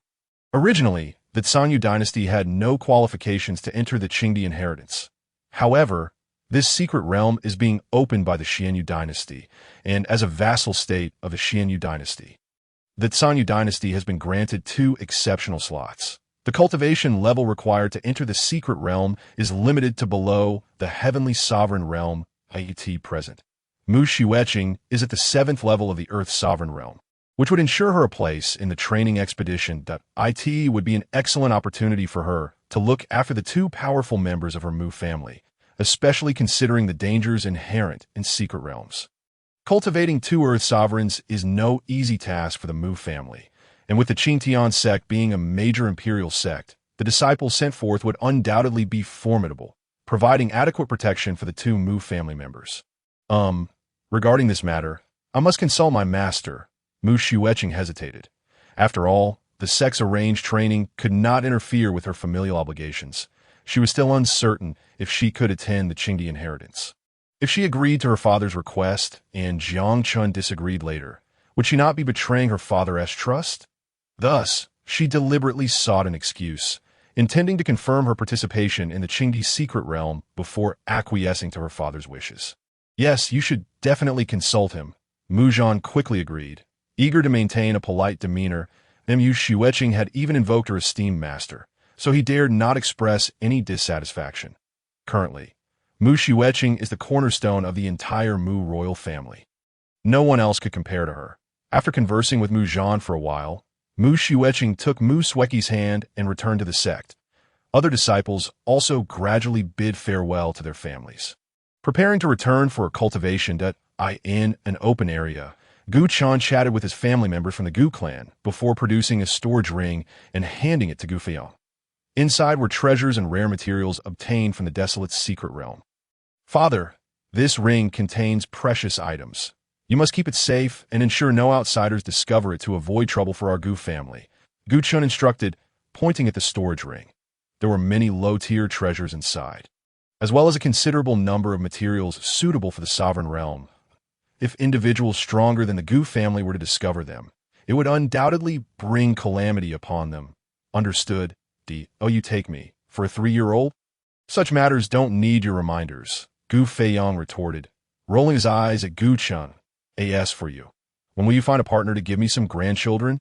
Those 2 junior sisters you brought home last time seemed quite good. You should pursue them if you get the chance, understand? What? Father, what are you talking about? I can't hear you. Gu Chan feigned ignorance, pretending not to have heard, and dashed towards the mountain gate of the Qingtian sect. Brat! Seeing Gu Chen's antics, Gu Feiyang could only smile helplessly. As time passed, the disciples of the Qingtian sect outside the mountain gate grew fewer, all eager to return to their cultivation. After all, with the remarkable functions of the time tower, being half an hour late could mean falling behind their peers. If they delayed too long, they would be ruthlessly surpassed by disciples whose cultivation was still at the same level as theirs. Near the mountain gate, Qin Fei held her parents' hands and said, Mom and Dad, I'm heading back to the sect. You should return as well. She had already handed over all the items obtained from the desolate secret realm to her parents.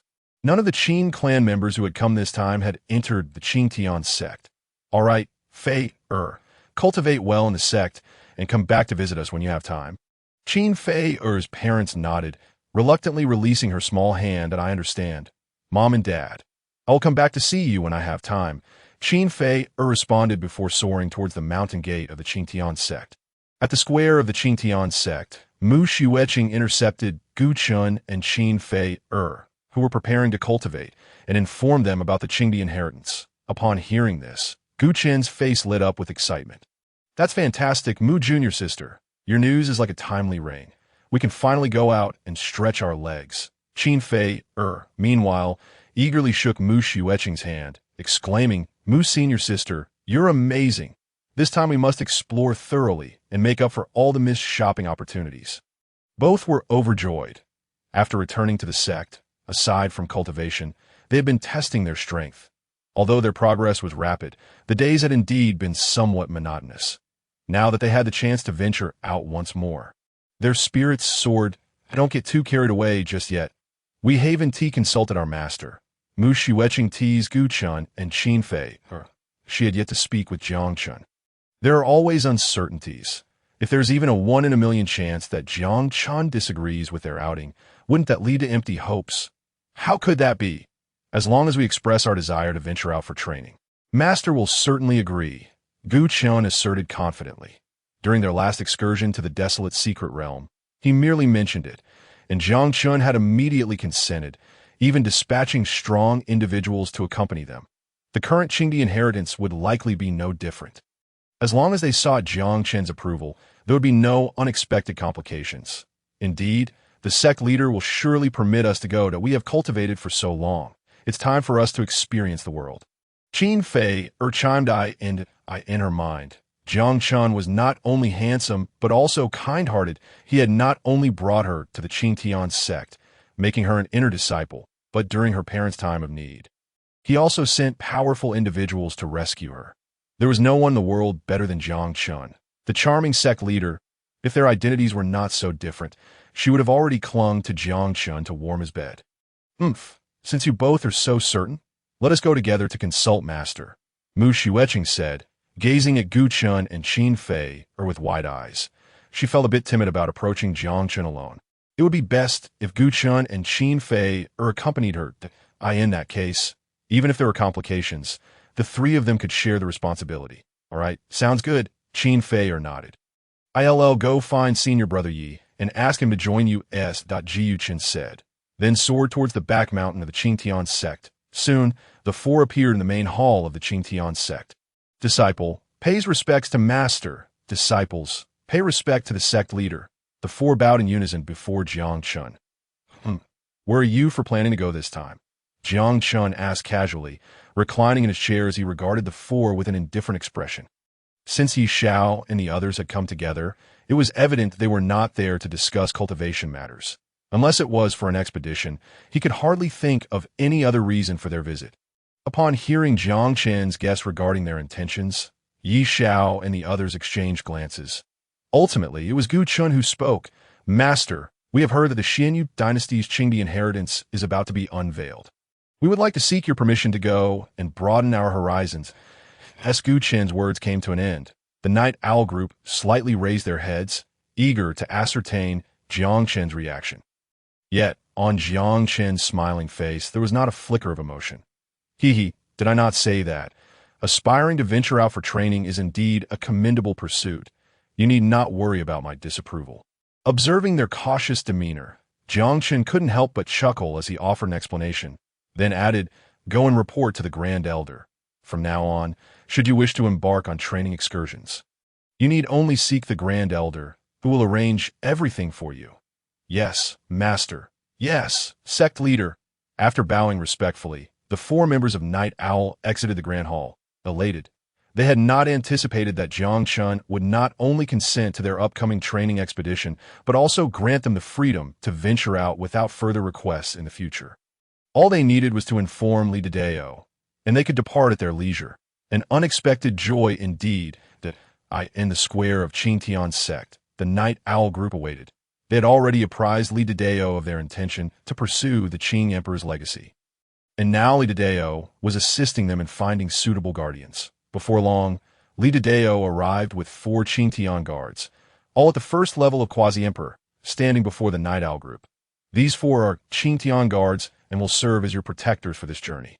You are now entrusted with their command, he announced. These 4 individuals were the fastest to break through to the first level of Quasi-Emperor among the peak Saint Emperors, given that Night Owl and his companions were heading to the Qing Emperor's legacy.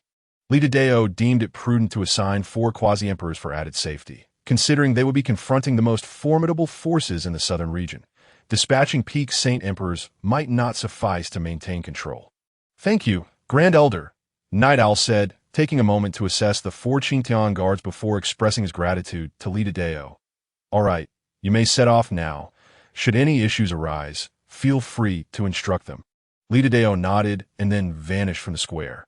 Esteemed predecessors, how should we address you? Night Owl inquired of the 4 standing before him, realizing they would need to communicate over an extended period. Upon hearing Night Owl's question, the 4 Qingtian guards immediately clasped their fists and introduced themselves that I am Wang Matzi. I am Luda Hua. I am Guo Xiaomao. I am Su Shuai. Each took turns stating their names. Lida Deo had informed them that among these 4, 3 were the sect leader's direct disciples, and they were sworn to protect them at all costs. S. Night Owl was the sect leader's eldest disciple. It was expected that they would heed his every command. Good, esteemed predecessors, then let us depart. You shall follow behind us. Unless we encounter cultivators significantly stronger than ourselves, please refrain from intervening. Night Owl instructed Wang Matzi and the others. They were all out for training, and it was essential for them to rely on their own abilities if they did not establish rapport with Wang Matzi and the others beforehand.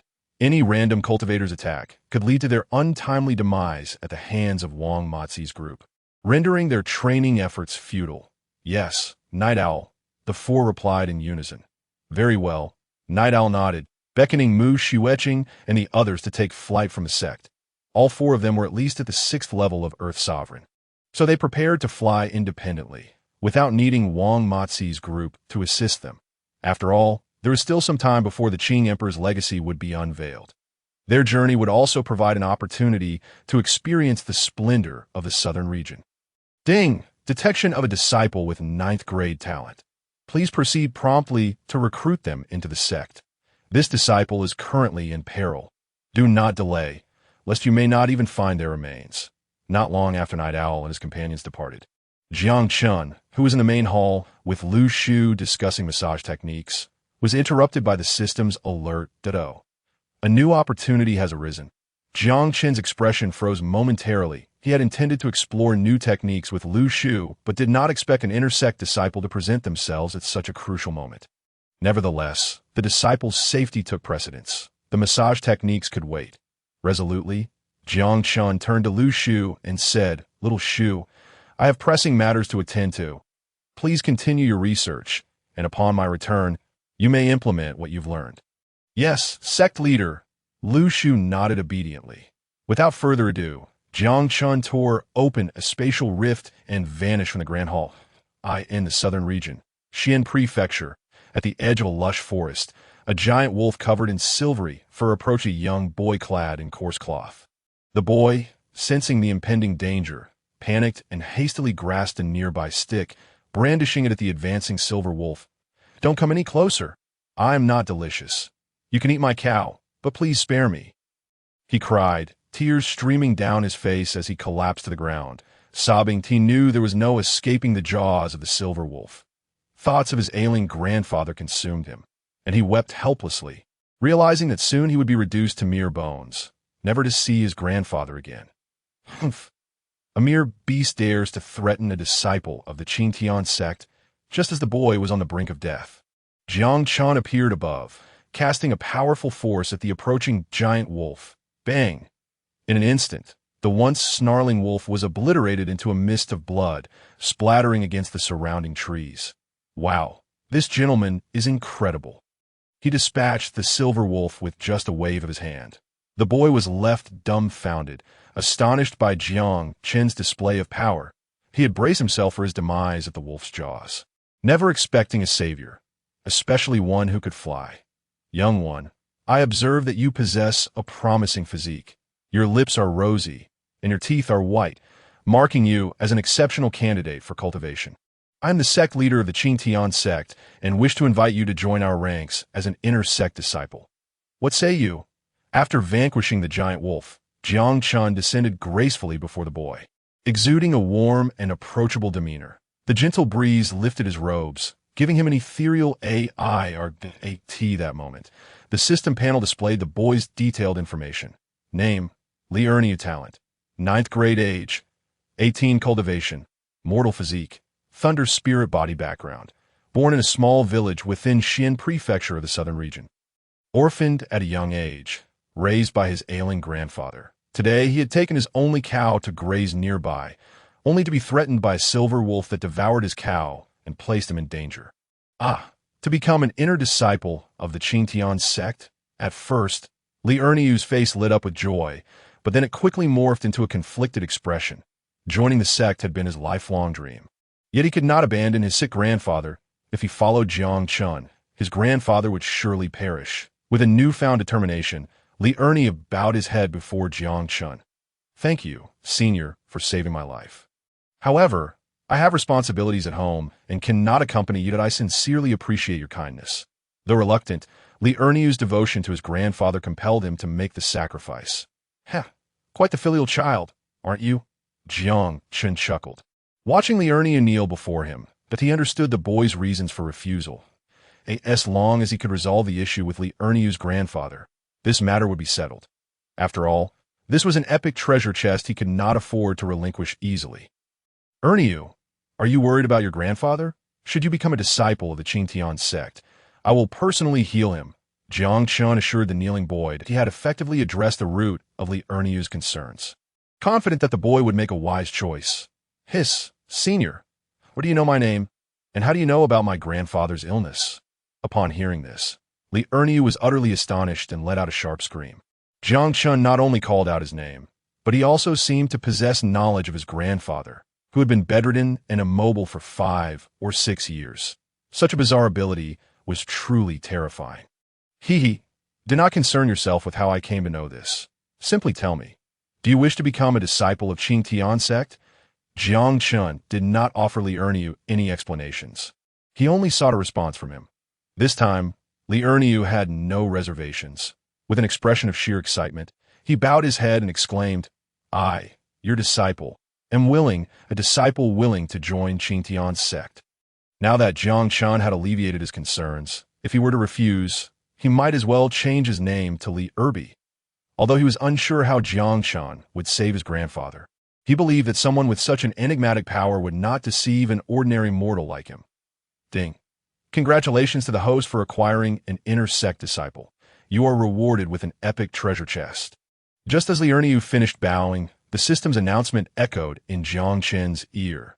The epic treasure chest subsequently appeared in his system backpack. "Very well. I shall take you to heal your grandfather." Satisfied with the treasure chest he had just received, Jiang Chen nodded approvingly, took hold of Li Erniu, and prepared to ascend to rescue his grandfather. However, before he could take flight, a voluptuous female cultivator of the 6th level of Heavenly Sovereign suddenly descended from the distance. Landing before him, this female cultivator was covered in wounds, her clothes tattered, and her fair skin was exposed through the rips, making it difficult to look upon. She attempted to struggle and take off again. But her injuries were too severe, and she ultimately failed. Almost instantaneously, 3 male cultivators of the 7th and 8th levels of Heavenly Sovereign arrived, surrounding them. By Xiangling, you cannot escape. Obediently return with me to serve my lord." One of the middle-aged men among the 3, feigning righteousness, looked at the injured female cultivator with a mocking expression, but he reached out his hand, and without any chance by Xiangling to resist. She was seized like a little chick. "Let go of me. I would rather die than serve that beast." Duguixin. By Xiangling struggled in despair within the grip of the middle-aged cultivator. "What should we do?" "Senior," Li Erniu whispered to Jiang Chen. These individuals appeared to be far from benevolent, and now that they were surrounded, he genuinely felt a tinge of fear. Do not worry," Jiang Chen replied nonchalantly, casting his gaze upon Bai Xiangling, who was being held by the middle-aged cultivator. Of course, he was not admiring her fair skin. He merely lamented how unfortunate it was that beautiful and well-endowed female cultivators always attracted unwanted attention wherever they went. "You lowly insect dare to covet the woman favored by my lord. You are merely seeking death." Observing Jiang Chen, a seemingly unremarkable mortal, remaining calm and composed while surrounded, one of the cultivators among the 3 unleashed a surge of power towards him, intending to kill him. Mistaking Jiang Chen for an ordinary person due to his lack of discernible cultivation aura, he believed this attack would obliterate him without leaving a trace. Who truly is the insect here? Jiang Chen smiled faintly and countered with a surge of power directed at the attacking cultivator. Initially, he had no intention of intervening.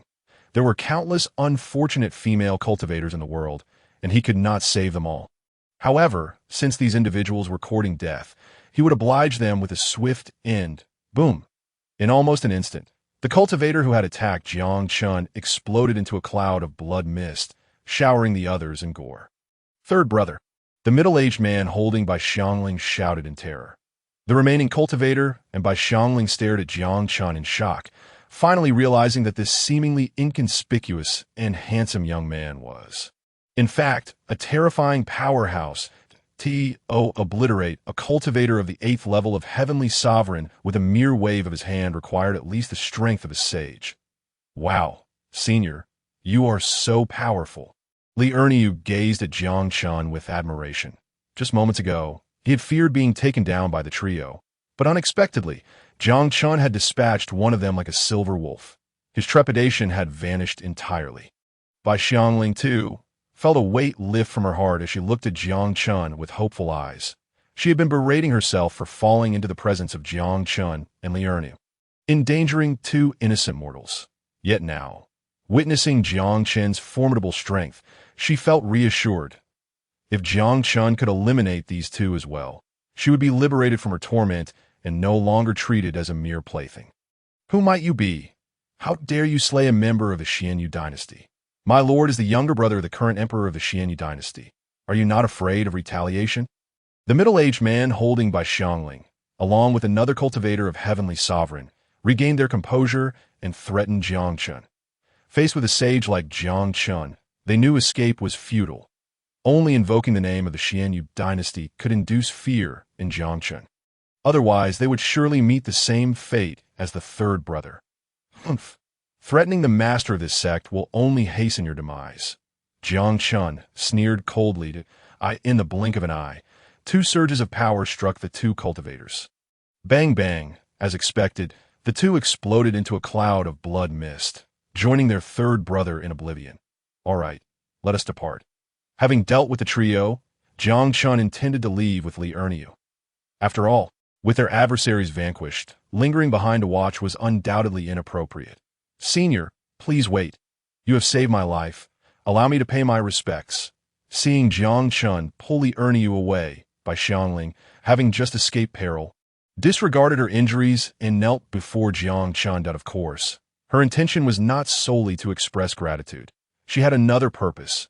She had once been the leader of the 100 Flowers sect, ever since her fateful encounter with the prince of the Xianyu dynasty. She had been relentlessly pursued by him. After she had firmly rejected him, the prince no longer concealed his intentions and dispatched 3 late-stage Heavenly Sovereign cultivators along with numerous others below that ranked to capture her and the female disciples of the 100 Flowers sect and bring them to his manor. To relieve the pressure on her disciples and elders, she had lured away the 3 late-stage Heavenly Sovereign cultivators, allowing her disciples to escape. Now, not only had Jiang Chen saved her, but he had also killed the 3 after they invoked the Xianyu dynasty, clearly showing he did not fear them. Rather than allow the prince of the Xianyu dynasty to treat the 100 Flowers sect as mere playthings, it would be wiser to seek a powerful ally. She had overheard Jiang Chen refer to himself as the master of a sect. If she were to bring the 100 Flowers sect under Jiang Chen's banner, she would gain protection, though this meant the sect would have to fully obey Jiang Chen's commands. She observed that he did not seem to be a lecherous and as long as he did not treat her disciples as playthings, she would find any demands he made acceptable, though. Hearing this, Jiang Chen halted his movements, but he turned to look at the kneeling Bai Xiangling and replied nonchalantly, "You need not thank me. Those insects sought death, and I merely acted out of convenience. He had never intended to save Bai Xiangling." So there was no question of gratitude. This, Bai Xiangling was nearly rendered speechless by Jiang Chen's indifference. However, for the sake of the 100 Flowers sect's future, she gathered her courage and said, "Regardless of whether you consider it a mere convenience or not, you are my savior. As the leader of my sect, I now wish to bring the entire sect under your protection, offering tributes annually. What say you, esteemed senior?" Bai Xiangling, after finishing her words, gazed anxiously at Jiang Chen. If Jiang Chen were to refuse, she would have no choice but to gather the escaped disciples of the Baiwa sect, leave the southern region, and establish a sect in a remote location. After all, having offended the Xianyu dynasty, she would find no refuge in the southern region. Submit to me? Jiang Chen pondered after hearing this. Bai Xiangling was merely at the 6th level of the celestial realm. What profit could a sect of that rank yield, even with annual tributes? If it were an emperor-level force, he might reluctantly accept, but at this moment he could only coldly decline, just as Jiang Chen was about to voice his refusal to Bai Xiangling. The voice of the system echoed in his ears. Ding! How can a formidable sect like the invincible sect of the myriad realms lack subordinate forces? The subordinate force module is now activated. Accept a saint-level force to receive a rare treasure chest as a reward. Accept an emperor-level force to receive an epic treasure chest as a reward. Note: any force can be accepted. As long as someone within it breaks through to the saint level, a treasure chest will be awarded, but if a saint-level force has someone break through to the emperor level, an additional epic treasure chest will be rewarded. Ding! Please, host, accept your first subordinate force, with a special reward of 1 epic treasure chest. Jiang Chen complained to the system. If you want to activate the subordinate force module, why wait until now? Ding, I was forced into this by you. They are kneeling before you, offering you tribute, begging for you to accept, and yet you refuse. That if you don't act soon, I might doubt your willingness to accept subordinate forces. Had I known there were rewards for accepting subordinate forces, the entire Kingland continent would have been under the aegis of my Qing Tian sect. Jiang Chen retorted at the system that if he had known earlier that accepting subordinate forces would yield treasure chest rewards, he would have instructed Lida Dao to visit all the forces in the Kanglan continent with his blade. Those who do not submit shall perish. Ding! Host, please refrain from reckless actions. Only voluntary submission counts. Threatening them with a blade does not count as such. The system hastily explained upon sensing Jiang Chen's malevolent thoughts. It has to be voluntary. Jiang Chen was left speechless upon hearing the system's voice. This wretched system never speaks clearly, causing him unnecessary excitement. All right, I understand. Jiang Chen replied to the system, then turned to Bai Xiangling, who was kneeling before him, and said, "You must think carefully. Once you submit to my sect, it will not only entail annual tributes, but also absolute obedience to my commands. That if you regret it now, it is not too late." Since the system offered a treasure chest reward, he certainly would not miss this opportunity. However, Bai Xiangling, although already expressing her willingness to submit, needed to maintain the dignity of a main sect. He could not appear too easily swayed upon her declaration of submission. That would seem rather trivial. Thus, he opted for a strategic retreat, granting Bai Xiangling one more chance to reconsider. After a moment of contemplation, Bai Xiangling gritted her teeth and said, "Respected elder, I have made my decision. As long as you can protect the Baiwa sect, all of us in the Baiwa sect will absolutely obey your sect's commands." Her sole concern was that after submission, the Baiwa sect would be reduced to mere playthings. Yet, she trusted her judgment that Jiang Chen was not that kind of person. Thus she remained steadfast in her original choice. Seeing that Bai Xiangling had made up her mind, Jiang Chen ceased his lengthy discourse, extending his power to lift her up, and said, "Very well. Since you are so sincere, I accept. Your sect is now a subordinate force of my Qing Tian sect. From this day forth, you shall pay tribute and pledge allegiance to my sect, and I shall protect your sect from harm." Upon hearing Jiang Chen's acceptance, Bai Xiangling's expression turned euphoric, and she excitedly knelt again, bowing and exclaiming, "Thank you, esteemed sect master, for your acceptance. I, Bai Xiangling, the sect master of Baiwa sect, humbly greet the sect master." This was merely a basic formality a subservient force. At the moment of submission, she no longer had the right to engage with Jiang Chen as an equal. From this point on, no matter who from the Qing Tian sect visited the Baiwa sect, she would have to lower herself. Rise. Jiang Chen waved his hand, lifting Bai Xiangling once more. Ding! Congratulations to the host for successfully acquiring the first subordinate force, receiving a special reward of 1 epic treasure chest. The system's reward notification echoed in Jiang Chen's mind. Glancing at the 2 epic treasure chests in his bag, Jiang Chen smiled faintly. This outing had yielded considerable gains. Not only had he obtained 2 epic treasure chests, But he had also unlocked the subordinate sect module that in the future, if the Baiwa sect were to ascend to the saint-level force, or even the emperor-level force, he could receive 2 more treasure chests, rivaling the rewards for accepting disciples that in his elation. Jiang Chen looked at by Xiangling, who was in tatters. He then released a stream of emperor-level spiritual energy to heal her wounds and inquired, Xiao Bai, you were pursued here by those 3 to what transpired within your sect. Now that the Baiwa sect is a subordinate force of my Qing Tian sect, feel free to voice any difficulties. I shall resolve them for you. Bai Xiangling, battered and bruised, knew well that the Baiwa sect had undergone a significant upheaval. Now that the Baiwa sect was a subordinate force of a Qing Tian sect, it was only right for the upper sect to support them. Thank you, esteemed sect master, for healing me. Feeling her injuries restored, Bai Xiangling beamed with joy. She had no time to marvel at Jiang Chen's abilities. After expressing her gratitude, she hurriedly recounted the events that had transpired in the Baiwa sect. A mere Xianyu dynasty is hardly worth mentioning that I shall take you there now to rescue the disciples and elders of the Baiwa sect. After inquiring about the Baiwa sect's location, Jiang Chen tore through space, taking Bai Xiangling and Li Erniu with him into the spatial rift. As for Li Erniu's grandfather, he could only deal with the matters of the Baiwa sect first before attending to his injuries. After all, the Baiwa sect could not afford to wait. In Xinzhou at the Wanhua mountain range, within the Baiwa sect's plaza, over 1,000 female disciples of the Baiwa sect, alongside 7 or 8 elders of the respect realm, were besieged in the center of the plaza. Surrounding them were numerous soldiers clad in armor from the heavenly soul realm. Above the soldiers hovered over 100 similarly armored respect realm powerhouses, mockingly observing the Baiwa sect members below. You should stop resisting. Come back with us to enjoy yourselves, lest you meet a grim fate.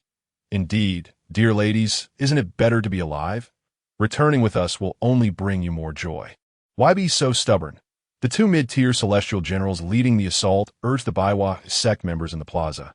They had long since conquered the Baiwa sect, yet these disciples and elders fought tooth and nail against them. Apart from those who had managed to break free, only over 1,000 remained in the plaza. If these individuals continued to resist fiercely, they would leave that day without a single female cultivator. You beasts, if you wish to fight, then let us fight. The disciples of the Baiwa sect will die before allowing you, a pack of swine and dogs, to defile us. A Baiwa sect outer sect elder shouted furiously. Indeed, even if we die, we will not surrender. Come, let us show you the might of our female cultivators. Some Baiwa sect female disciples echoed with a determination to fight to the death. Very well. Since you seek death, we shall accommodate you. The 2 leading generals, seeing their exhortations had no effect, lost patience. They shouted to the soldiers and respect realm powerhouses present. Everyone, charge, capture the living, kill the ones who resist. Yes, the surrounding soldiers and the respect realm powerhouses in the air responded loudly. With sinister smiles, they charged towards the Baiwa sect members in the plaza. All disciples of the Baiwa sect, rally your spirits and prepare for battle. Even in death, do not allow them to capture us alive. Seeing the soldiers approach, the 7 or 8 respect realm elders of the Baiwa sect prepared to fight, shouting to the remaining 1,000 or so female disciples. Yes, elder, we shall fight to the death and ensure no one is taken alive. Over 1,000 female disciples of the Baiwa sect responded in unison, just as the 2 factions were on the brink of battle. Jiang Chen, accompanied by Bai Xiangling and Li Erniu, appeared above the Baiwa sect. Humph! A swarm of ants, perish! Jiang Chen waved his hand, unleashing countless threads of spiritual energy that surged towards the armored cultivators in the plaza. Boom, boom, boom! The familiar sound of explosions echoed in the skies above the Baiwa sect. In an instant, all the soldiers charging towards the Baiwa sect, along with the 2 leading commanders in the air, were obliterated into a mist of blood, staining the once pristine plaza a vivid red. What just happened? Why did they all explode? I have no idea. What on earth is going on? The elders and female disciples of the Baiwa sect gazed in bewilderment at the Crimson Plaza. They had been preparing to fight against this group from Xianyu dynasty, but before they could even raise their weapons, this bizarre turn of events unfolded. Beside Jiang Chen, Bai Xiangling and Li Erniu were equally astonished. Their mouths agape. There were 2 to 3,000 armored cultivators, yet Jiang Chen had effortlessly dispatched them all with a mere wave of his hand. Truly terrifying. Look up, isn't that the sect master? It is the sect master. Surely, the sect master has returned to save us. Before long, the disciples and elders of the Baiwa sect noticed by Xiangling, who stood beside Jiang Chen. However, their gaze soon shifted back to Jiang Chen and Li Ernie, with the primary focus remaining on Jiang Chen. After all, Li Erniu's dark and unassuming demeanor was hardly noteworthy. Thus, whispers of speculation began to circulate in the plaza. Who is this exceptionally handsome young man alongside that dark fellow? Isn't our Baiwa sect supposed to prohibit the entry of men? Indeed, is a sect rule.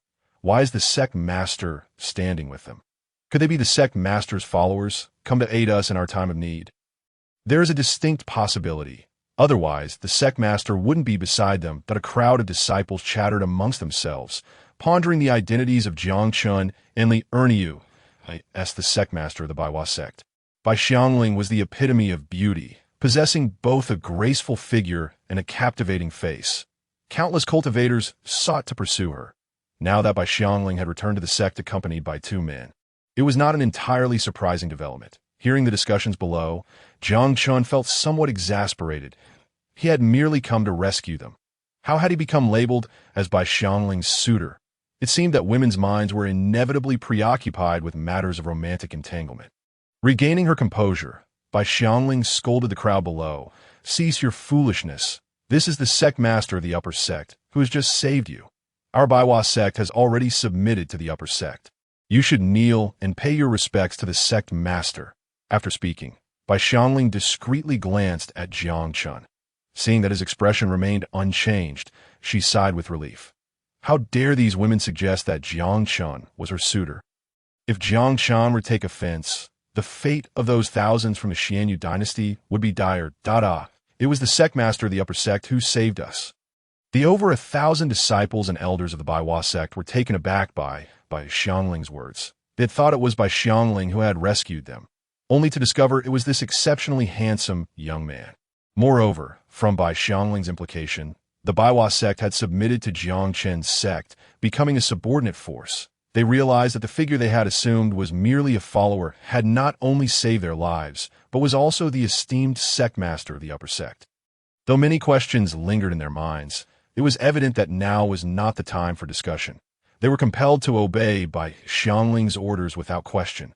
Thus, over 1,000 individuals knelt on the plaza, bowing towards Jiang Chen while loudly proclaiming, "Disciples of the lower sect, pay respects to the sect master of the upper sect." The resounding voices echoed throughout the skies of the Baiwa sect. No need for formalities, Jiang Chen replied nonchalantly. Given their subservient relationship, the customary rites would still need to be honored. Thank you, sect master. The crowd expressed their gratitude once more before daring to rise. At this moment, Bai Xiangling commanded, "You all remain behind to restore the sect. The rest proceed to the main hall to prepare a banquet and invite the sect master to rest." "Yes, sect master." The female disciples and elders of the Baiwa sect complied with utmost respect. They coordinated seamlessly, leaving a portion of their number in the plaza, while the others hurried towards the main hall to ensure it was ready to receive Jiang Chen. As for the rule against men entering the Baiwa sect, it had been completely disregarded. After all, the entire Baiwa sect now belonged to Jiang Chen. Such a rule was evidently rendered moot. Sect master, please descend to our Baiwa sect for a brief respite, allowing this humble servant the opportunity to express my gratitude for your life-saving grace. Bai Xiangling bowed respectfully to Jiang Chen, gesturing for him to enter. Jiang Chen nodded, accepting her invitation. He, along with Li Erniu, proceeded towards the main hall of the Baiwa sect. Since the Baiwa sect was now a subordinate force of the Qingtian sect, he would extend the necessary courtesies. After all, the subsequent dealings with the Baiwa sect would be the responsibility of Li Dadao. As for Li Erniu's grandfather's injuries, he would have to endure a little longer. Upon entering the main hall of the Baiwa sect, Jiang Chen found it impeccably arranged, showing no signs of the recent battle. Under Bai Xiangling's guidance, he was seated at the head of the hall. Li Erniu, being an ordinary man, had grown weary from the recent events. prompting Bai Xiangling to instruct the female disciples of the Baiwa sect to take him away to rest. Before long, the banquet commenced. The hall resonated with delightful music, and a troop of female disciples from the Baiwa sect, guided by the melody, entered gracefully to dance. Their enchanting figures, combined with their captivating beauty, were a feast for the eyes. Sect Master, please drink this cup. Bai Xiangling, with utmost reverence, poured a cup of spiritual wine for Jiang Chen. She did not join the seating, but instead took on the role of a servant for him. After all, she was the only one in the entire Baiwa sect worthy of such a privilege. On either side of the hall, 8 female elders of the Baiwa sect stood in neat formation. With the sect master relegated to serving, their own status was even less significant, as they could only watch Jiang Chen enjoy his meal. Gulpy, an elder of the Baiwa sect, unable to contain herself, let out an unexpected exclamation, prompting the others to cast her disdainful glances. After a fierce battle, their spiritual energy had been nearly depleted, and now, watching Jiang Chen indulge in sumptuous delicacies brimming with vitality, they couldn't help but feel a pang of envy. However, it was a critical moment to host the esteemed Jiang Chen, and they dared not let any inappropriate scenes unfold. Thus, they suppressed their appetites, standing silently in place, awaiting the conclusion of the banquet, which would grant them their much-desired release. Several hours later, the banquet finally approached its end. The Baiwa sect's female disciples, who had come in waves to entertain with their dances, had changed numerous times. Jiang Chen had consumed copious amounts of spirit wine. Tea that moment. Bai Xiangling instructed one of the disciples to prepare a cup of the sect's treasured Wudao tea for Jiang Chen. It was said that consuming this tea would enhance one's comprehension of the great Tao, a treasure of immeasurable value. The Baiwa sect possessed only 3 leaves of it, left behind by their founding ancestor, the Baiwa fairy. Initially, she had intended to drink one during her own breakthrough to sainthood to increase her chances. But now, having submitted to Jiang Chen's sect, she felt compelled to present her most precious possession as a gesture of loyalty.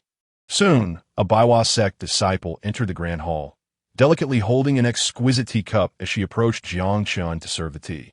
The aura and essence emanating from the Wudao tea caused the stomachs of the 8 Baiwa sect elders flanking the hall to rumble audibly, leading them to lower their heads in embarrassment, fearful of Bai Xiangling's reprimand.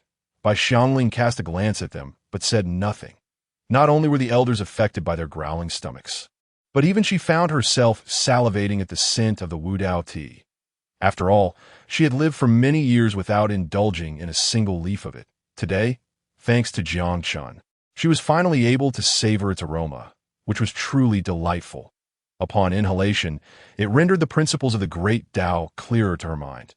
Therefore, she did not blame the elders. It was merely a natural reaction. Bai Xiangling received the Wudao tea from the disciple and respectfully presented it to Jiang Chen. Esteemed master, please enjoy this tea, a treasure of our sect, said to enhance one's understanding of the great Tao. A hint of pride adorned her face. Although Jiang Chen was the master of the sect, this Wudao tea was no ordinary item. It had been painstakingly acquired by their founding ancestor.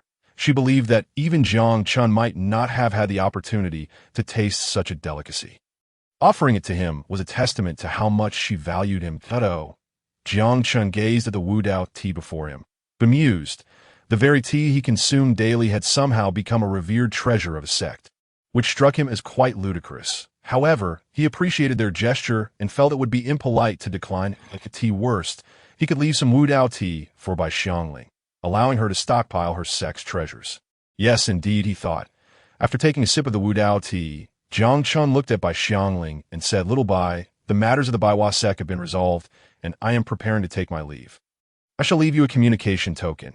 Should anyone come seeking trouble, you can contact the strong ones from the Qing Tian sect, who will promptly assist you." Upon finishing his statement, Jiang Chen produced a Qing Tian sect token and a storage ring, which he sent flying towards Bai Xiangling. The token served as a communication tool. By infusing it with spiritual energy, it could establish contact with another token. After returning to the Qing Tian sect, he would give the token to Li Dao, enabling him to maintain communication with Bai Xiangling. The storage ring contained some Wudao tea leaves and several sacred realm spiritual herbs, which he deemed a gift to the Baiwa sect. After all, As long as the Baiwa sect enhanced its strength, he would have treasures to claim. Thank you, esteemed master. Bai Xiangling accepted the token, her face filled with confusion as she gazed at the storage ring hovering before her. Master, what is this? She refrained from taking the storage ring, knowing that as a subordinate sect, she was still obligated to offer tributes to Jiang Chen's sect. It seemed unlikely that he would bestow gifts upon her. It's merely some trinkets. Keep them for your use, Jiang Chen replied with a smile, rising to his feet once more. Bring Ernyo here. I must take my leave. Yes, esteemed master. Bai Xiangling hurriedly called for Li Ernyo to be brought forth. Not having time for further inquiries, as she watched the drowsy Li Ernyo approach, Jiang Chen waved his hand and vanished from the grand hall with him. The humble servant bids farewell to the esteemed master. The disciples of the lower sect bid farewell to the esteemed master. Bai Xiangling and the Baihua sect elders and disciples all knelt on the ground. After a few minutes, they dared to rise. At that moment, several Baihua sect elders gathered around Bai Xiangling. Sect master, what did the esteemed master leave you? Show us, they urged eagerly. Yes, quickly reveal it. We have never heard the upper sect leaving items for the lower sect before. The elders' faces were filled with curiosity that it was already commendable for an upper sect not to exploit its subordinate sects, but they had never encountered a situation where an upper sect bestowed gifts upon a subordinate sect without cause. They were all eager to discover what treasures Jiang Chen had left in the storage ring. Bai Xiangling, equally curious, probed with her spiritual sense into the storage ring, only to let out a shriek moments later. Heavens, this is simply too much. Her expression turned blank, her voice trembled, and she collapsed onto the ground. The contents of the storage ring were overwhelmingly astonishing. Setting aside the sacred realm treasures, there were over 1,000 leaves of Wudao tea. It was worth noting that her Baiwa sect had cherished their 3 leaves of Wudao tea as treasured heirlooms for over 1,000 years. Yet Jiang Chen had casually gifted her 1,000 leaves, far exceeding the value of what her sect had guarded for centuries. Ironically, she had previously thought that Jiang Chen might not have tasted Wudao tea before. The reality proved that not only had he consumed it, but he had treated it as an ordinary beverage. Her single leaf of Wudao tea paled in comparison before Jiang Chen. He had given her a semblance of respect by forcing himself to sip it. But otherwise, he wouldn't have even glanced at it. Sect master, what is wrong with you? What is in there that has you so startled? The surrounding elders, witnessing Bai Xiangling's sudden collapse, squatted down in astonishment. Pressing her for answers, they had never seen her display such a lack of composure. What on earth could be in the storage ring that could so terrify Bai Xiangling? They wondered. It's nothing.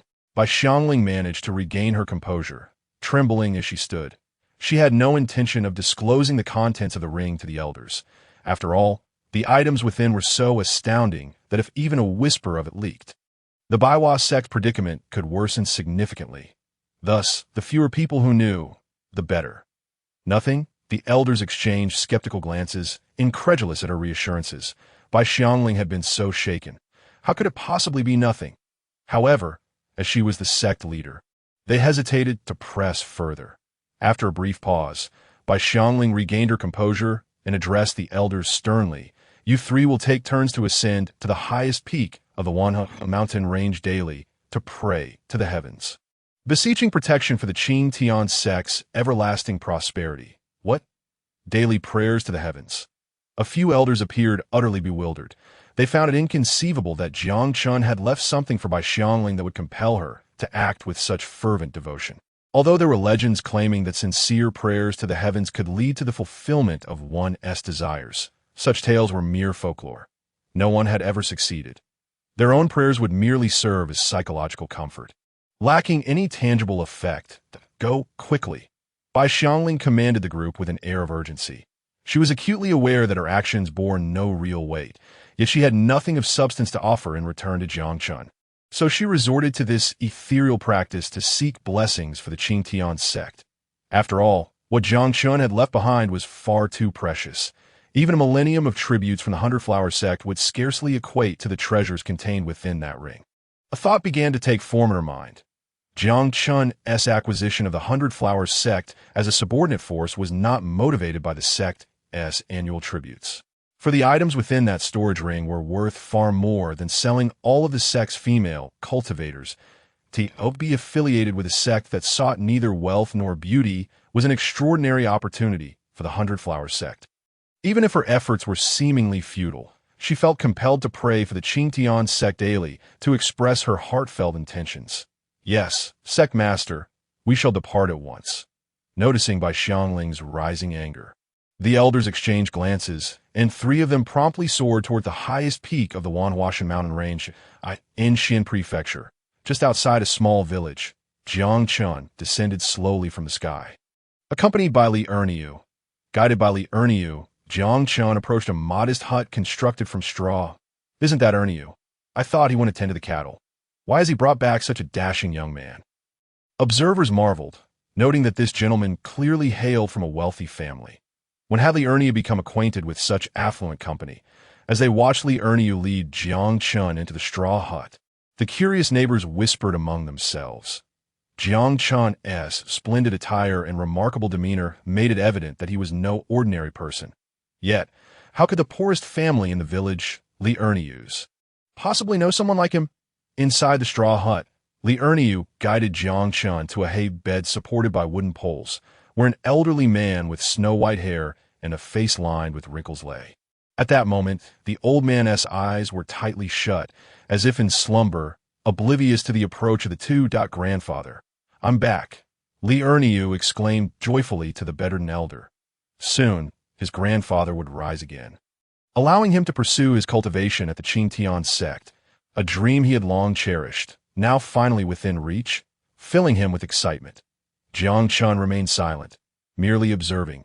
Upon hearing Li Erniu's call, the old man abruptly opened his eyes, his frail voice trembling as he gazed at Li Erniu. Erniu, you've finally returned. I feared something had happened to you. You scare me to death. Typically, Li Erniu would return shortly after tending to the cattle. But today he was several hours late.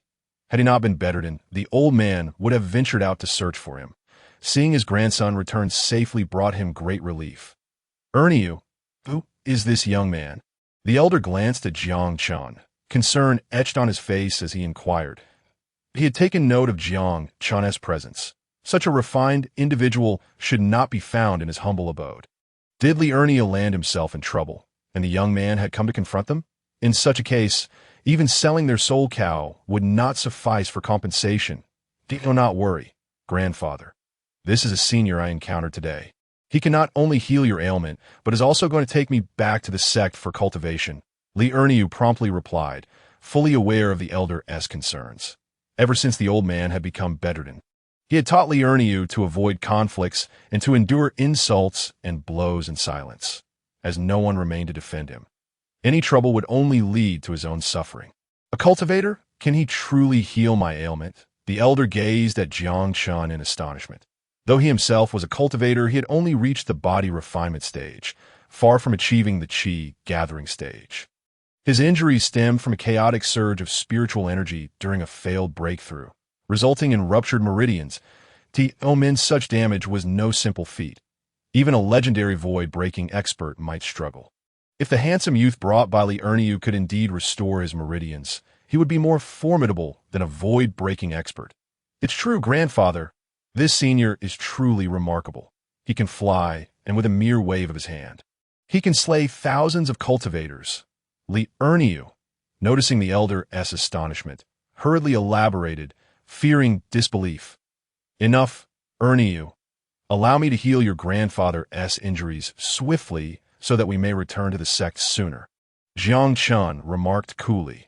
With a wave of his hand, he channeled his imperial power to repair the elder's damaged meridians. As an emperor-level cultivator, he hardly required assistance from a mortal to boast of his prowess. Before entering, he had already discerned the nature of the elder's affliction. While such a task might be daunting to others, it was merely a flicker of effort for him. He had no desire to squander time here. He wished to return to the sect and enjoy Lu Shu's new massage techniques. In no time, the elder's meridians were restored to their former glory, now possessing unparalleled width and resilience. Li Erniu's grandfather had indeed turned misfortune into fortune. Should he choose to cultivate again, he could soar to unimaginable heights. even breaking through to the celestial sovereign stage without the risk of rupturing his meridians as he had before. I'm truly healed? The elder marveled, sitting up in disbelief as he felt his body regain movement. He hadn't even had the chance to speak with Jiang Chen, and his meridians had already been mended. Such extraordinary ability was a revelation to him. "Grandfather, you've finally sat up?" Li Erniu exclaimed, gripping the elder's hand with excitement. For years, he had yearned for his grandfather to stand once more. And today, that wish had come to fruition. "Erniu, you've endured much hardship over the years." The elder extended his hand, intending to pat Li Erniu's head, but upon noticing Jiang Chen standing silently nearby, he promptly knelt before him, bowing deeply. "Thank you, Senior, for bestowing upon me this second chance at life. I have no means to repay you other than to express my gratitude through these humble bows." Bang, bang, bang. The elder repeatedly struck his forehead against the earthen floor, creating a deep pit. Jiang Chen's restoration of his meridians felt akin to a rebirth. He would gladly bow in gratitude, even acknowledging Jiang Chen as his benefactor. "Enough, old and in, and no need to bow any further."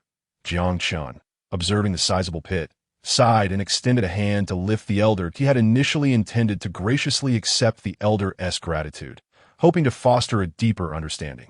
But the old man proved to be quite earnest in his appreciation that if he did not intervene, the entire straw hut might collapse beneath the weight of the elder's fervent bows. "Thank you, Senior." The elder wiped the blood from his forehead, seriousness overtaking his expression as he addressed Li Erniu. "Erniu, for the Senior to take an interest in you is a tremendous stroke of fortune. Upon arriving at the Senior's sect, you must cultivate diligently. If any challenges arise, you must be the first to confront them. Do not squander the Senior's benevolence, understand?" Although the nature of Jiang Chen's cultivation remains a mystery, the ease with which he restored his meridians undoubtedly marks him as a formidable figure, surpassing the realm of void breaking. For such a powerful sect to take notice of a mere mortal like Li Erniu is nothing short of a tremendous blessing for him. Should he remain ungrateful for this opportunity, then both he and his grandfather would hardly deserve to exist in this world. Acknowledging his grandfather's words, he vowed, "Upon joining the sect, I shall dedicate myself to rigorous training and pledge to defend the interests and honor of the sect. In gratitude for the kindness bestowed upon me by my seniors," Ernie nodded obediently in response to in truth, no further instruction was necessary from the elder. The mere fact that Jiang Chen had saved his life was already sufficient for him to devote everything in return. Furthermore, Jiang Chen was to take him back to the sect, where he would become an inner disciple of the Qingtian sect. He swore that he would share the fate of the Qingtian sect for the rest of his life. "Indeed, this is the legacy of my Li family." Hearing Li Erniu's response, the elder nodded in satisfaction. After offering a few more words of advice to Li Erniu, he turned to Jiang Chen and respectfully bowed, saying, "Senior, I have no further instructions for Erniu.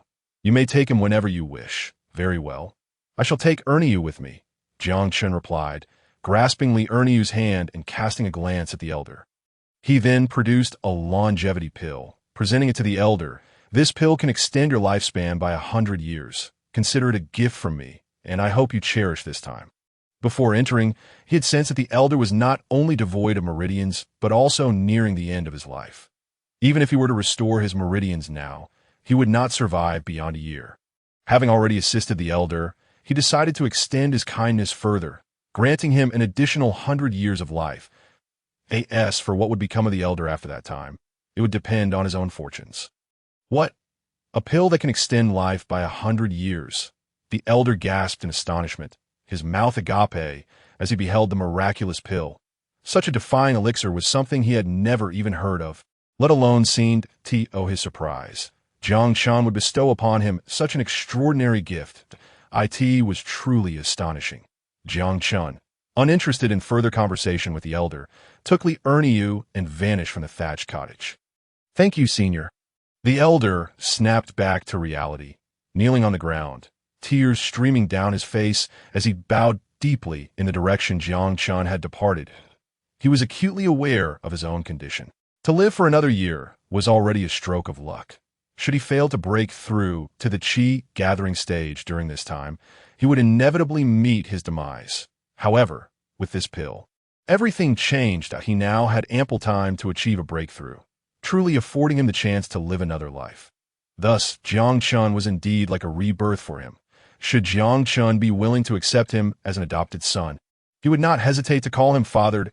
In the plaza of the Qingtian sect, Jiang Chen emerged from a spatial rift with Li Erniu at his side. Li Dedeo, come to the plaza, Jiang Chen called into the air. Almost instantly, Li Dedeo appeared before Jiang Chen. Bowing respectfully, subordinate Li Dedeo greets the sect master. How may I assist you? Jiang Chen patted the curious Li Erniu beside him and said to Li Dedeo, this is my newly accepted inner disciple. Erniu, he is still immortal and is unaware of how to cultivate. Please arrange everything for him and take on the responsibility of guiding him to become a true cultivator. Yes, sect master, I shall not fail in my duty, Li Dedeo replied, bowing in acknowledgement. Jiang Chen nodded slightly, then turned to Li Erniu. Erniu, this gentleman is our esteemed Grand Elder. Should you have any questions moving forward, do not hesitate to seek his guidance. Understood? Yes, Senior. I will diligently follow the Grand Elder's teachings, Li Erniu responded, mimicking Li Dedeo's respectful gesture. Observing Li Erniu's earnest demeanor, Jiang Chen chuckled before vanishing from sight. He did not mind that Li Erniu still referred to him as Senior, as he was still unfamiliar with the customs of the Qingtian sect. He would soon learn under Li Dedeo's tutelage. Erniu, what is your full name? After Jiang Chen's departure, Li Dedeo inquired of Li Erniu, wishing to know his name for the purpose of creating his token and arranging accommodations. The outer disciples did not require his attention, but he would personally oversee the inner disciples. In response to the Grand Elder, my name is Li Erniu, Li Erniu replied, also performing a respectful gesture. Oh, you share the surname Li as well? Li Dedeo expressed mild surprise upon hearing this. However, he quickly regained his composure and admonished gently, Erniu, you are now an inner disciple of the Qingtian sect. You can no longer refer to yourself as a junior. You must call yourself a disciple. Do you understand? Yes, I understand, disciple. Li Erniu promptly corrected himself. Come, I shall take you to the accommodation area, where you will receive your sect attire, select your cultivation methods, and become familiar with all aspects of the sect. Seeing Li Erniu correct himself, Li Dedeo said no more and led him toward the area designated for male disciples' lodgings in the main hall of the Qingtian sect. Jiang Chen reclined once more in his exclusive chair. System, open the 2 epic treasure chests, he commanded. Ding! Epic treasure chest opened successfully. Ding! Congratulations, host, you have received 1 Peak Emperor Summoning Card. Ding! Congratulations, host, you have received 1 Level 1 Emperor Cultivation Enhancement Card. Ding! Congratulations, host, you have received 2 Peak Saint King Summoning Cards. Ding! Congratulations, host, you have received 1 Extreme Tao Emperor Weapon, the Crimson Flame Cauldron. Ding! Epic Treasure Chest opened successfully. Ding! Congratulations, host, you have received 1 Peak Emperor Summoning Card. Ding! Congratulations, host, you have received 1 Sect Expansion Card. The Sect Expansion Card can expand the current area of the sect tenfold. Ding! Congratulations, host, you have received 1 Level 1 Emperor Cultivation Enhancement Card. Ding! Congratulations, host, you have received 500 Spirit Chi Ancestral Veins. Oh, why did I receive so many Level 1 Emperor Cultivation Enhancement Cards? Jiang Chen pondered. Looking at the 2 cards in his inventory with confusion, he was already at the Level 8 Emperor stage. Using 1 more enhancement card would elevate him to Peak Emperor, rendering the enhancement cards unnecessary. The continued appearance of Level 1 Emperor enhancement cards seemed wasteful. Ding! The surplus Level 1 Emperor enhancement cards can be exchanged for Level 1 Emperor enhancement pills, which would be given to disciples or subordinates at the Emperor stage to allow them to directly elevate their cultivation by 1 minor realm. The system promptly clarified, sensing Jiang Chen's confusion. So it can be exchanged like that. Jiang Chen responded with a smile upon hearing the system's explanation that if he could indeed exchange for Level 1 Emperor enhancement pills, it would not go to waste. Once the members of the Qingtian sect reached the Emperor stage, he could reward them with the enhancement pills to facilitate their cultivation. System, use the Level 1 Emperor Cultivation Enhancement Card. He decided, intending to elevate his own cultivation first before addressing the remaining items in the treasure chest. Ding! Using the Level 1 Emperor Cultivation Enhancement Card. Phew! Finally reached Peak Emperor. Jiang Chen exhaled, a smile spreading across his face as he felt the surge of power. His current strength was worlds apart from when he had first attained level 1 Emperor. With the support of the indestructible battle body, his power increased exponentially if he were to face Li Dedeo again. He feared that a single blow would be sufficient to end Li Dedeo's life. Sect Master, it is time for your massage and relaxation. Just as Jiang Chen reveled in his newfound strength, Lu Shu approached him with a smile, carrying a tea set. Oh, it's you, Xiaoshu. I have a few matters to attend to. Please wait here for a moment. I will return shortly. Jiang Chen cast a fleeting glance at Lu Shu before vanishing from his seat. Within the confines of his system backpack lay expansion card for the Spirit Chi Ancestral Vein and an Emperor Summoning Card, both of which remained unutilized. He resolved to manage these matters before indulging in leisure. For the affairs of the sect were of utmost importance. One could not forsake the responsibilities of the sect in pursuit of enjoyment. The Qingtian sect. High above the plaza, Jiang Chen produced 500 Spirit Chi Ancestral Veins, scattering them across various corners of the sect. Roar, roar, roar. A multitude of dragon-shaped phantoms, formed from Spirit Chi, unleashed thunderous roars as they plunged into diverse locations. The Spirit Chi throughout the Qingtian sect underwent a profound transformation, becoming even more potent than before. Subsequently, he instructed the system to utilize the sect's expansion card as well. Boom! Upon the activation of the expansion card, the entire mountain gate of the Qingtian sect resonated with a series of sounds. The distances between all buildings visibly elongated at an astonishing pace. In no time, the entire Qingtian sect had expanded tenfold, neither more nor less. As the sect truly grown larger, it was not merely a matter of size. The Spirit Chi seemed to have thickened as well. Indeed, it's true. What on earth is happening? The disciples of the Qingtian sect, traversing the space between the Time Tower and the Trial Tower, were the first to notice the changes. Their faces etched with confusion as they surveyed their surroundings. Normally, they could reach the Time Tower or the Trial Tower in a mere 2 minutes. Now, it took them a full 2.5 minutes, the distance having increased significantly.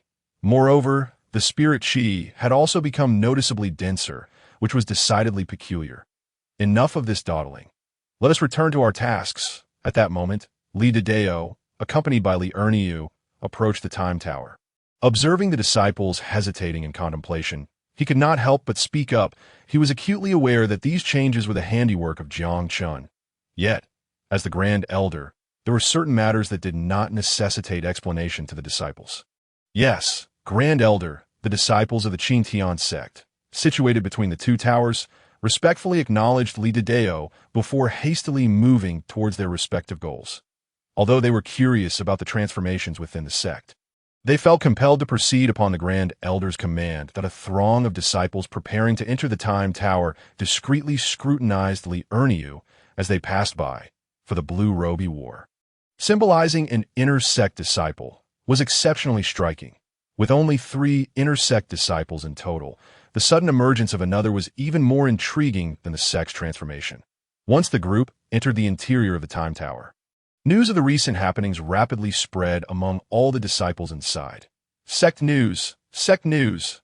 Our Qingtian sect has expanded significantly, now 7 or 8 times larger than before.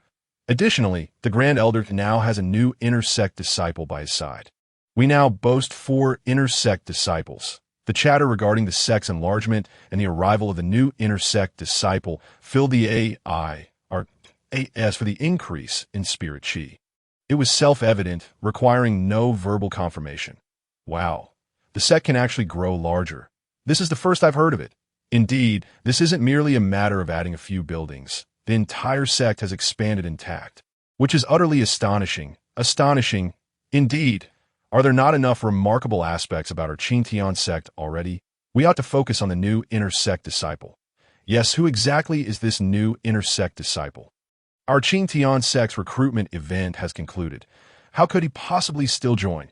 Who knows? Perhaps he has influential connections. The outer sect disciples of the Qingtian sect, engrossed in their training within the Time Tower, speculated quietly about Li Erniu's identity. Some astute disciples even prepared small gifts, intending to cultivate a favorable relationship upon encountering Li Erniu. After all, with only 4 inner sect disciples, establishing connections was deemed essential. In the future, should they embark on external missions, having higher-ranking intersect disciples as allies would be akin to securing an extra life. Wang Ba, let's approach the new intersect brother together to familiarize ourselves and forge a friendship. In a corner of the Time Tower, Kun leaned towards Wang Ba, who was meditating with his eyes closed. Upon hearing Kun's voice, Wang Ba opened his eyes, his expression devoid of emotion as he uttered two words. Get lost? Kun's incessant presence had nearly exhausted Wang Ba's patience. And no matter how much Wang Ba exhibited his disdain, Kun clung to him like a shadow, trailing him everywhere and occasionally interjecting with comments. If Wang Ba remained silent, Kun could chatter away for an entire day, disrupting his focus on cultivation. All right, I'm leaving. Sensing that Wang Ba had acknowledged him, Kun beamed, settling down beside Wang Ba to meditate. Utterly unfazed by any irritation. Sigh. What have I done to deserve this? Watching Kun, who remained undeterred by his discontent, Wang Ba couldn't help but sigh. Meanwhile, Wu Yin and Feng Xiao, also training within the Time Tower, remained unperturbed by the news, continuing their meditation with closed eyes. Unlike some outer sect disciples, they had no interest in idle gossip, nor did they feel the need to intentionally cultivate relationships with a new inner sect disciple. They were content to let things unfold naturally. But on the plaza of the Qingtian sect, two stern-looking middle-aged men appeared before Jiang Chen. They were summoned via the two emperor-level summoning cards he had recently employed. Subordinate, Chao Ergo. Subordinate, Zhu Heizi, pays respects to the sect leader. The two men bowed respectfully before Jiang Chen. Please, no need for formalities, Jiang Chen replied with a nod, having grown accustomed to the unusual names of his subordinates. Although he was unsure from which rural area the system had summoned these emperors, their peak-level strength sufficed. Their names were inconsequential, as the pinnacle powerhouses of the Kanglan continent. None would dare mock their names. Instead, they would commend their parents for their simplicity, even in naming. Thank you, sect leader. Chao Ergo and Zhu Heizi expressed their gratitude, standing straight and awaiting Jiang Chen's directives. Jiang Chen glanced at them, then focused on Chao Ergo. Chao Ergo, I hereby appoint you as the elder of the Law Enforcement Hall, tasked with upholding the rules of the Qingtian sect. Specific matters will be discussed with the Grand Elder shortly. With over 1,000 disciples now in the sect, and more to come, it is time to establish a law enforcement hall dedicated to managing disciplinary issues and maintaining order within the sect. Yes, sect leader, I shall enforce the law impartially. Chao Ergo replied in a resonant voice, bowing to accept his command. Jiang Chen acknowledged with a slight nod before turning his gaze to Zhu Heizi. Zhu Heizi, I appoint you as the temporary elder of the Artifact Refining Hall, responsible for crafting sect attire and weaponry for the disciples. Seek out the Grand Elder to obtain blueprints and materials. Upon concluding his instructions, Jiang Chen summoned the Extreme Dao Emperor artifact, the Red Flame Cauldron, and presented it to Zhu Heizi. This Extreme Dao Emperor artifact is a reward for you. The Crimson Flame Cauldron serves not merely as a weapon of offense. It also enhances the efficiency and success rate of artifact crafting and pill concocting, making it an exquisite gift for Zhu Heizi. From now on, Zhu Heizi can wield it day and night to forge the essential items required by the sect, ensuring that the newly arrived disciples of the Qingtian sect are promptly outfitted with the sect's attire and other necessities. However, it must be noted that Zhu Heizi, being an amateur, is capable of crafting Sacred Realm artifacts, but is certainly incapable of producing Imperial weapons or extreme Imperial weapons. This limitation is precisely why he has been appointed as a temporary elder. Once a suitable master craftsman is discovered, Zhu Heizi shall be replaced. For now, he is merely serving as a temporary laborer. Thank you for the generous bestowal. Mastered, I shall diligently supply the sect with its artifacts. Zhu Heizi stated with a hint of excitement as he accepted the Crimson Flame Cauldron, with the prospect of crafting an extreme Imperial weapon as a reward. Enduring hardship to the point of bloodshed becomes worthwhile. Indeed, Jiang Chen nodded, summoning Li Dedeo to accompany Chao Ergu and Zhu Heizi, familiarizing them with all aspects of the Qingtian sect, while simultaneously taking up their posts. Once the trio departed, he returned to the recliner in the main hall. indulging in Lu Shu's innovative massage techniques. Meanwhile, in the Xianyue dynasty, within a city named Qingguang, a group led by Yi Xiaoxiao was meandering through the bustling streets. After a considerable journey, they had arrived at the site of the Qing Emperor's inheritance. The city was named Qingguang because the inheritance would manifest above it, enveloping the entire city in a luminous azure light when it opened. Brother Yi, the Qing Emperor's inheritance will commence in 2 days that we do not possess a quota token. Shall we resort to force? Gu Chen queried, addressing the strolling Yi Xiaoxiao. The Qing Emperor's inheritance had been divided among the 3 premier dynasties, the Xianyue dynasty, the Holy Sky dynasty, and the Aoshi dynasty. These 3 dynasties were immensely powerful, dominating the entire southern region, and the quotas for the inheritance were determined through their deliberations, ensuring that any faction associated with these dynasties received a share of the tokens. They had produced the quota tokens, which would be required for entry on the day of the opening. Otherwise, are you going to procure some quota tokens? Yi Xiaoxiao shot Gu Chen a disdainful glance. Responding curtly, he had already inquired with Wang Matzi and others, discovering that no one in the entire Qingguang city possessed a cultivation level superior to theirs. Thus, on the day of the Qing Emperor's inheritance, they could enter directly without the need for any trivial tokens. Strength alone was the best pass. How could I possibly acquire a token? Neither the 3 great dynasties know me, nor do I know them. Gu Chen replied, a hint of embarrassment creeping into his smile. Before entering the Qingtian sect, he had not even heard of sects like the Yuntian sect, let alone possess the means to obtain a quota token for the Qing Emperor's inheritance.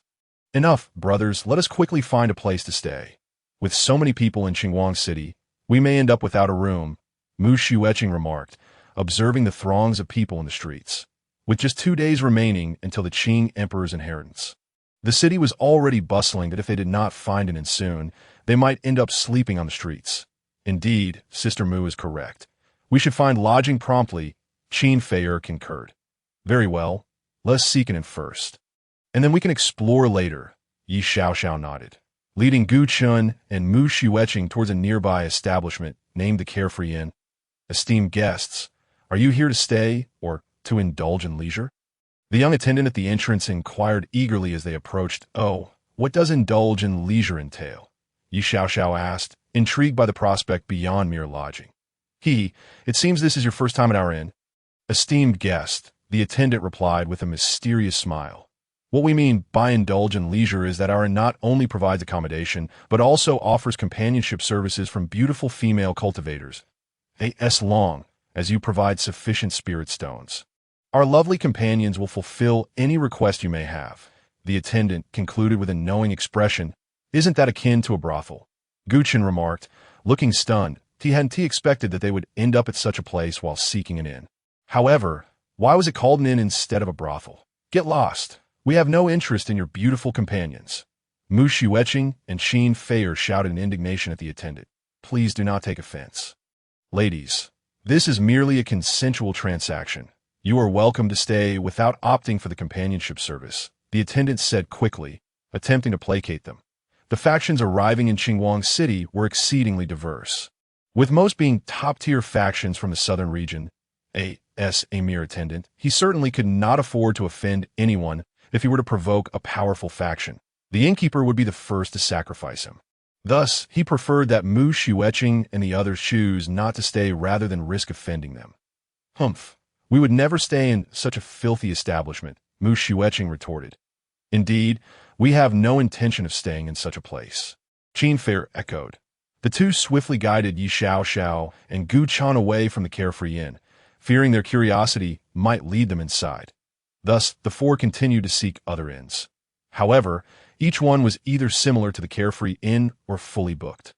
After several hours of searching, they finally discovered a suitable inn named the Fortunate Inn, lavishly decorated both inside and out, signifying its exorbitant price. Under the guidance of the attendant, Yi Xiaoxiao led Gu Chen and the others into the inn, preparing to book 4 rooms.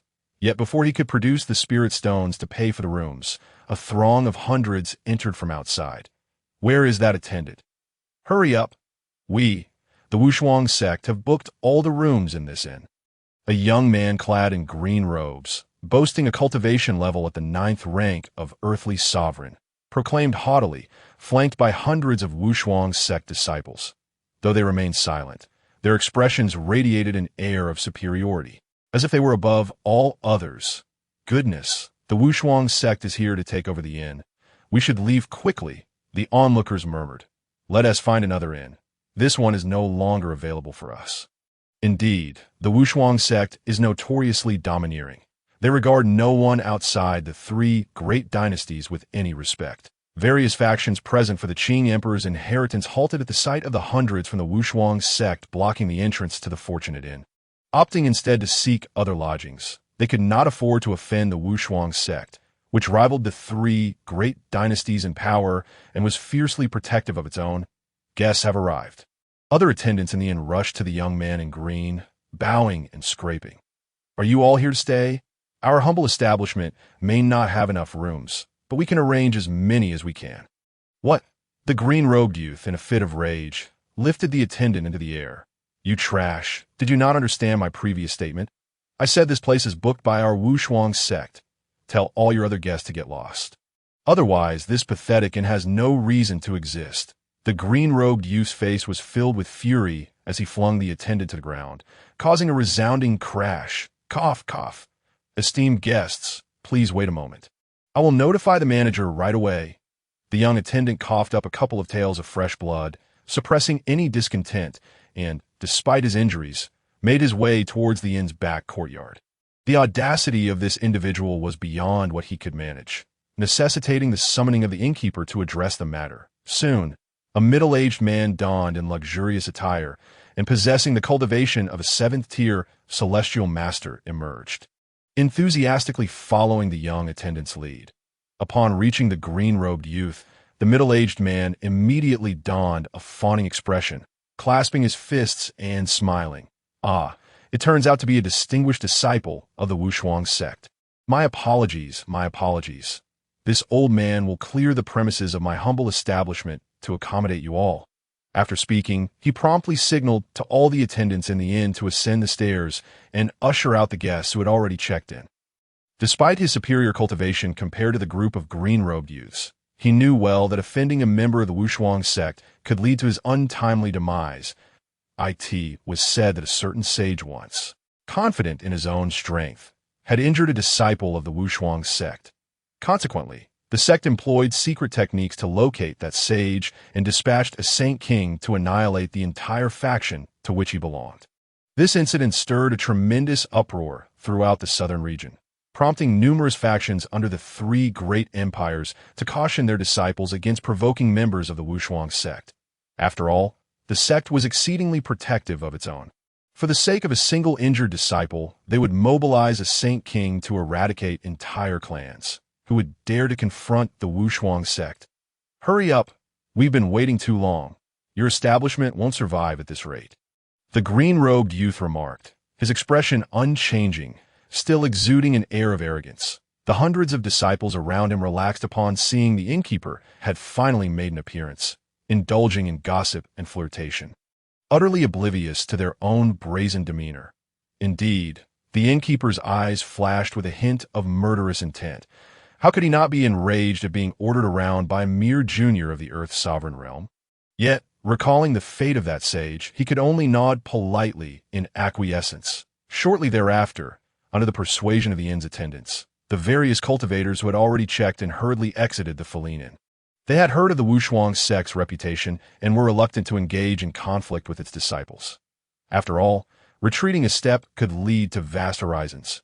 Who were they to confront such a powerful sect without a formidable backing? My esteemed guests, as you can see, it is not that I am unwilling to provide you with rooms, even those already checked and have been asked to leave. Please refrain from making this difficult for me and seek accommodations elsewhere. Implore the attendant at the front desk, who collected the lodging fees, as he looked at the unyielding night owl and his companions. Even the innkeeper was fearful of the Wushuang sect's representatives and had to clear out all the guests. However, the night owl and his companions, upon hearing the name of the Wushuang sect, were not only unafraid but looked down upon the situation disdainfully, insisting that he promptly provide them with 4 rooms. Are you trying to push me into a pit of fire? If the innkeeper discovers I cannot handle a few guests who haven't even checked in, I will inevitably be penalized, the attendant thought. Just because the Wushuang sect's people are coming, you think you can treat us like servants? We arrived first, yet you deny us accommodations. What reason is there for that? Night Owl expressed his discontent. He could choose not to stir up trouble with others, but since it had come knocking at his door, he could not shy away if he were to leave today in shame. What would become of the reputation of the Qingtian sect? Indeed, are the people of the Wushuang sect human? While we are not, you fear them, yet do not fear us. Mu Shiweqing chimed in, echoing his sentiments. They had spent several hours searching for this suitable inn, and now, to be expelled for the sake of a later arrival from the Wushuang sect was utterly unreasonable. Jiang Chen and Qin Fei'er remained silent, standing calmly in place. It was sufficient for Night Owl and the others to voice their opinions. Having entered this establishment today, they had no intention of leaving, not even if the Heavenly King himself were to appear. This, the attendant collecting fees, was rendered speechless by Night Owl and his companions. Their calm demeanor suggested they might genuinely be unafraid of the Wushuang sect. Both sides were formidable powers, and he could not afford to offend either. Just then, the innkeeper approached, having heard the commotion, and inquired of the attendant, "What is happening here?" "Master innkeeper, these guests insist on staying, and I am unable to dissuade them," the attendant reported, seizing the opportunity as if clinging to a lifeline. As long as the innkeeper took charge of the situation, it would no longer be his concern. Upon hearing the attendant's words, the innkeeper regarded Night Owl and his companions with curiosity. Others, upon hearing the name of the Wushuang sect, had vacated without needing any persuasion. Since Night Owl and his companions dared to take such a stance, they must have some backing. Thinking along these lines, the innkeeper donned a standard fawning smile and clasped his fist toward Night Owl and his companions, inquiring, "Which faction do you gentlemen represent? If you are from one of the three great empires, I believe the Wushuang sect would not act unreasonably." The three great empires he referred were not merely any faction within those empires.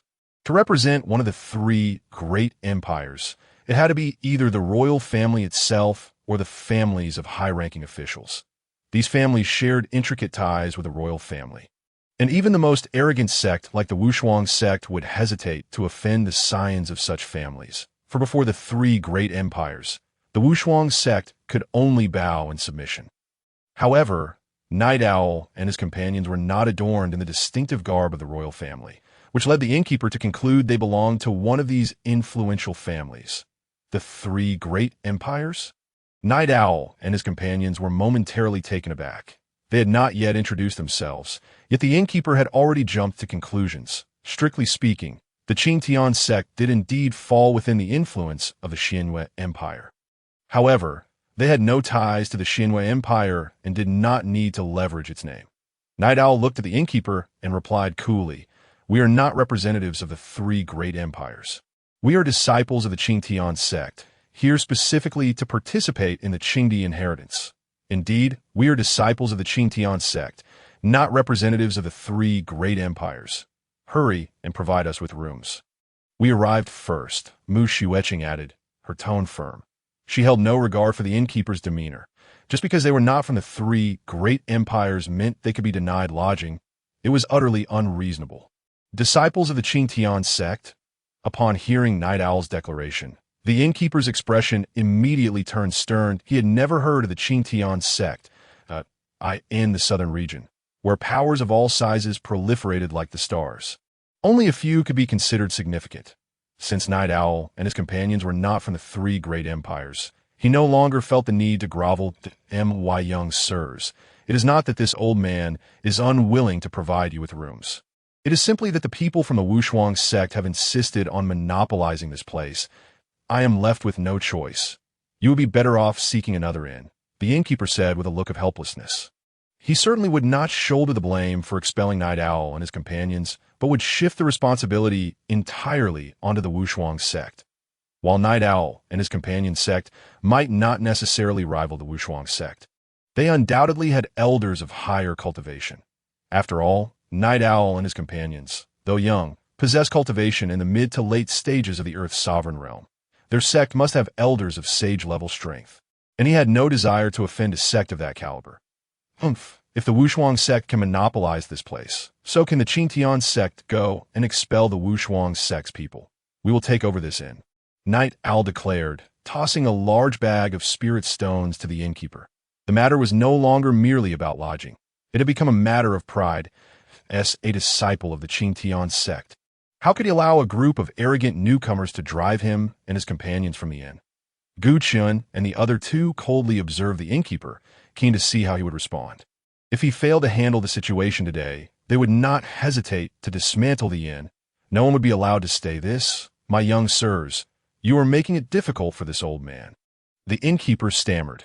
The innkeeper gazed at the spirit stone pouch in his arms. Feeling overwhelmed, he could not fathom the audacity of Yi Xiao and his companions, who dared to disregard the Wushuang sect. Even if they had never heard of the sect's name, the presence of several hundred disciples at the entrance, all of whom were at the earthly respect level, exerted an immense pressure.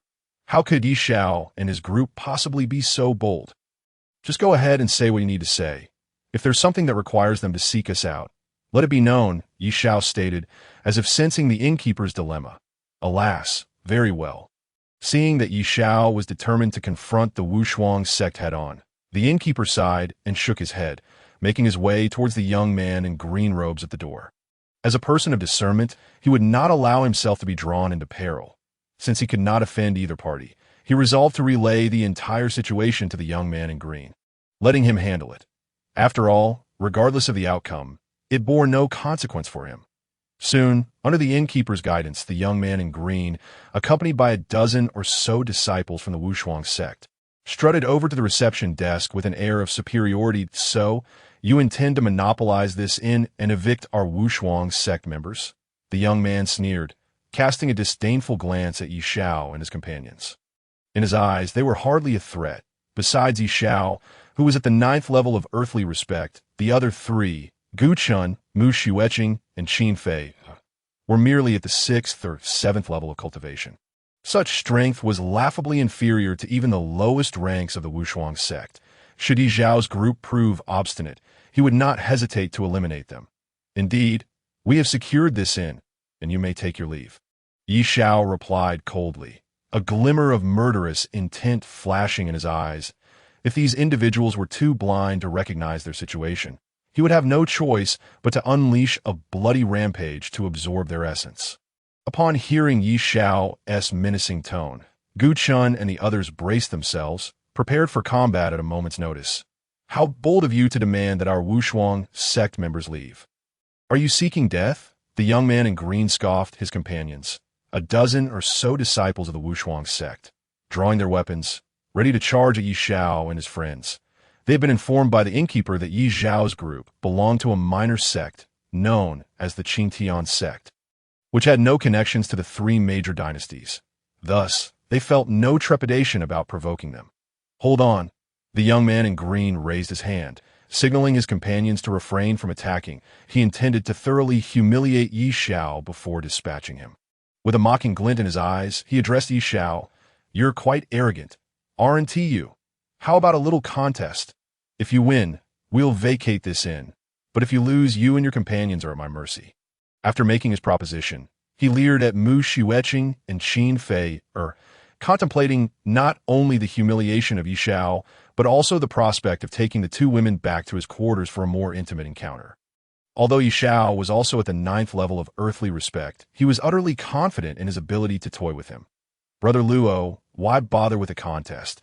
Let us all go at them together and swiftly put an end to these country bumpkins, urged two disciples beside the young man in green, their voices dripping with disdain as they regarded Yi Xiao's group. Such words are misguided. Our Wushuang sect is a premier sect in the southern region. How can we stoop to bullying the few with our numbers? If word gets out, people will think our disciples are weak. The young man in green feigned a serious tone as he chastised his fellow disciples, then turned back to Yi Xiao, tauntingly saying, "What's the matter? If you're afraid, my disciples here might just have to gang up on you." "Ha, afraid? I fear only that after I defeat you, your disciples will be left weeping in sorrow." Yi Xiao retorted with a bloodthirsty grin, eyeing the young man in green as one might regard prey. For someone as insignificant as him, Yi Xiao could easily dispatch him with a single punch. Since nourishment had presented itself so willingly, he felt compelled to accept it.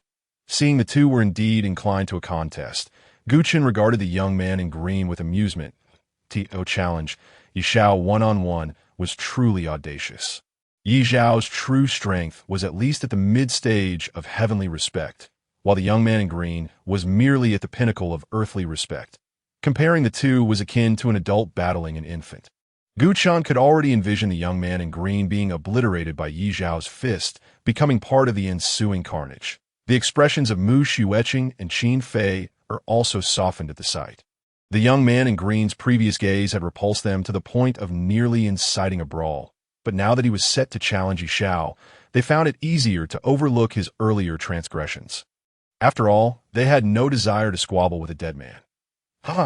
This kid is not only arrogant, but also rather naive, thinking he could defeat Brother Luo, one disciple exclaimed. Indeed, surely we Haven-T encountered fool? Another chimed in. Brother Luo has previously withstood dozens of strikes from a heavenly respect level 1 master, dealing with a peak earthly respect like this country bumpkin should take but a punch. Without a doubt, it's laughable that he thinks he can triumph over Brother Luo, a true frog at the bottom of the well. Before the young man in green could respond, his disciples erupted into laughter. Their gazes towards Yi Xiao's group filled with derision.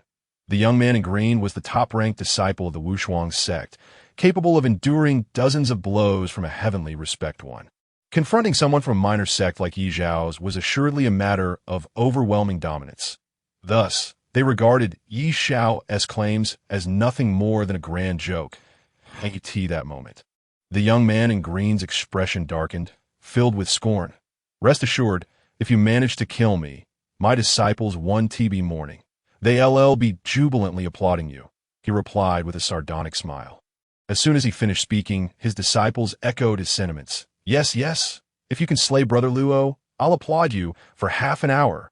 Half an hour. I'll book an entire tavern to celebrate you for a day. Indeed. If you manage to take down Brother Luo, we'll arrange dozens of banquet tables for you to feast upon. The group exchanged quips, entirely oblivious to the fact that the young man in green's expression had turned icy. What he had thought was a mere jest had spiraled into a raucous uproar among his disciples. While he held unwavering confidence in his ability to crush Yi Xiao, the thought of being slain by him, only to have his disciples celebrate with applause and feasts, soured his mood considerably. Very well. You all await your feast.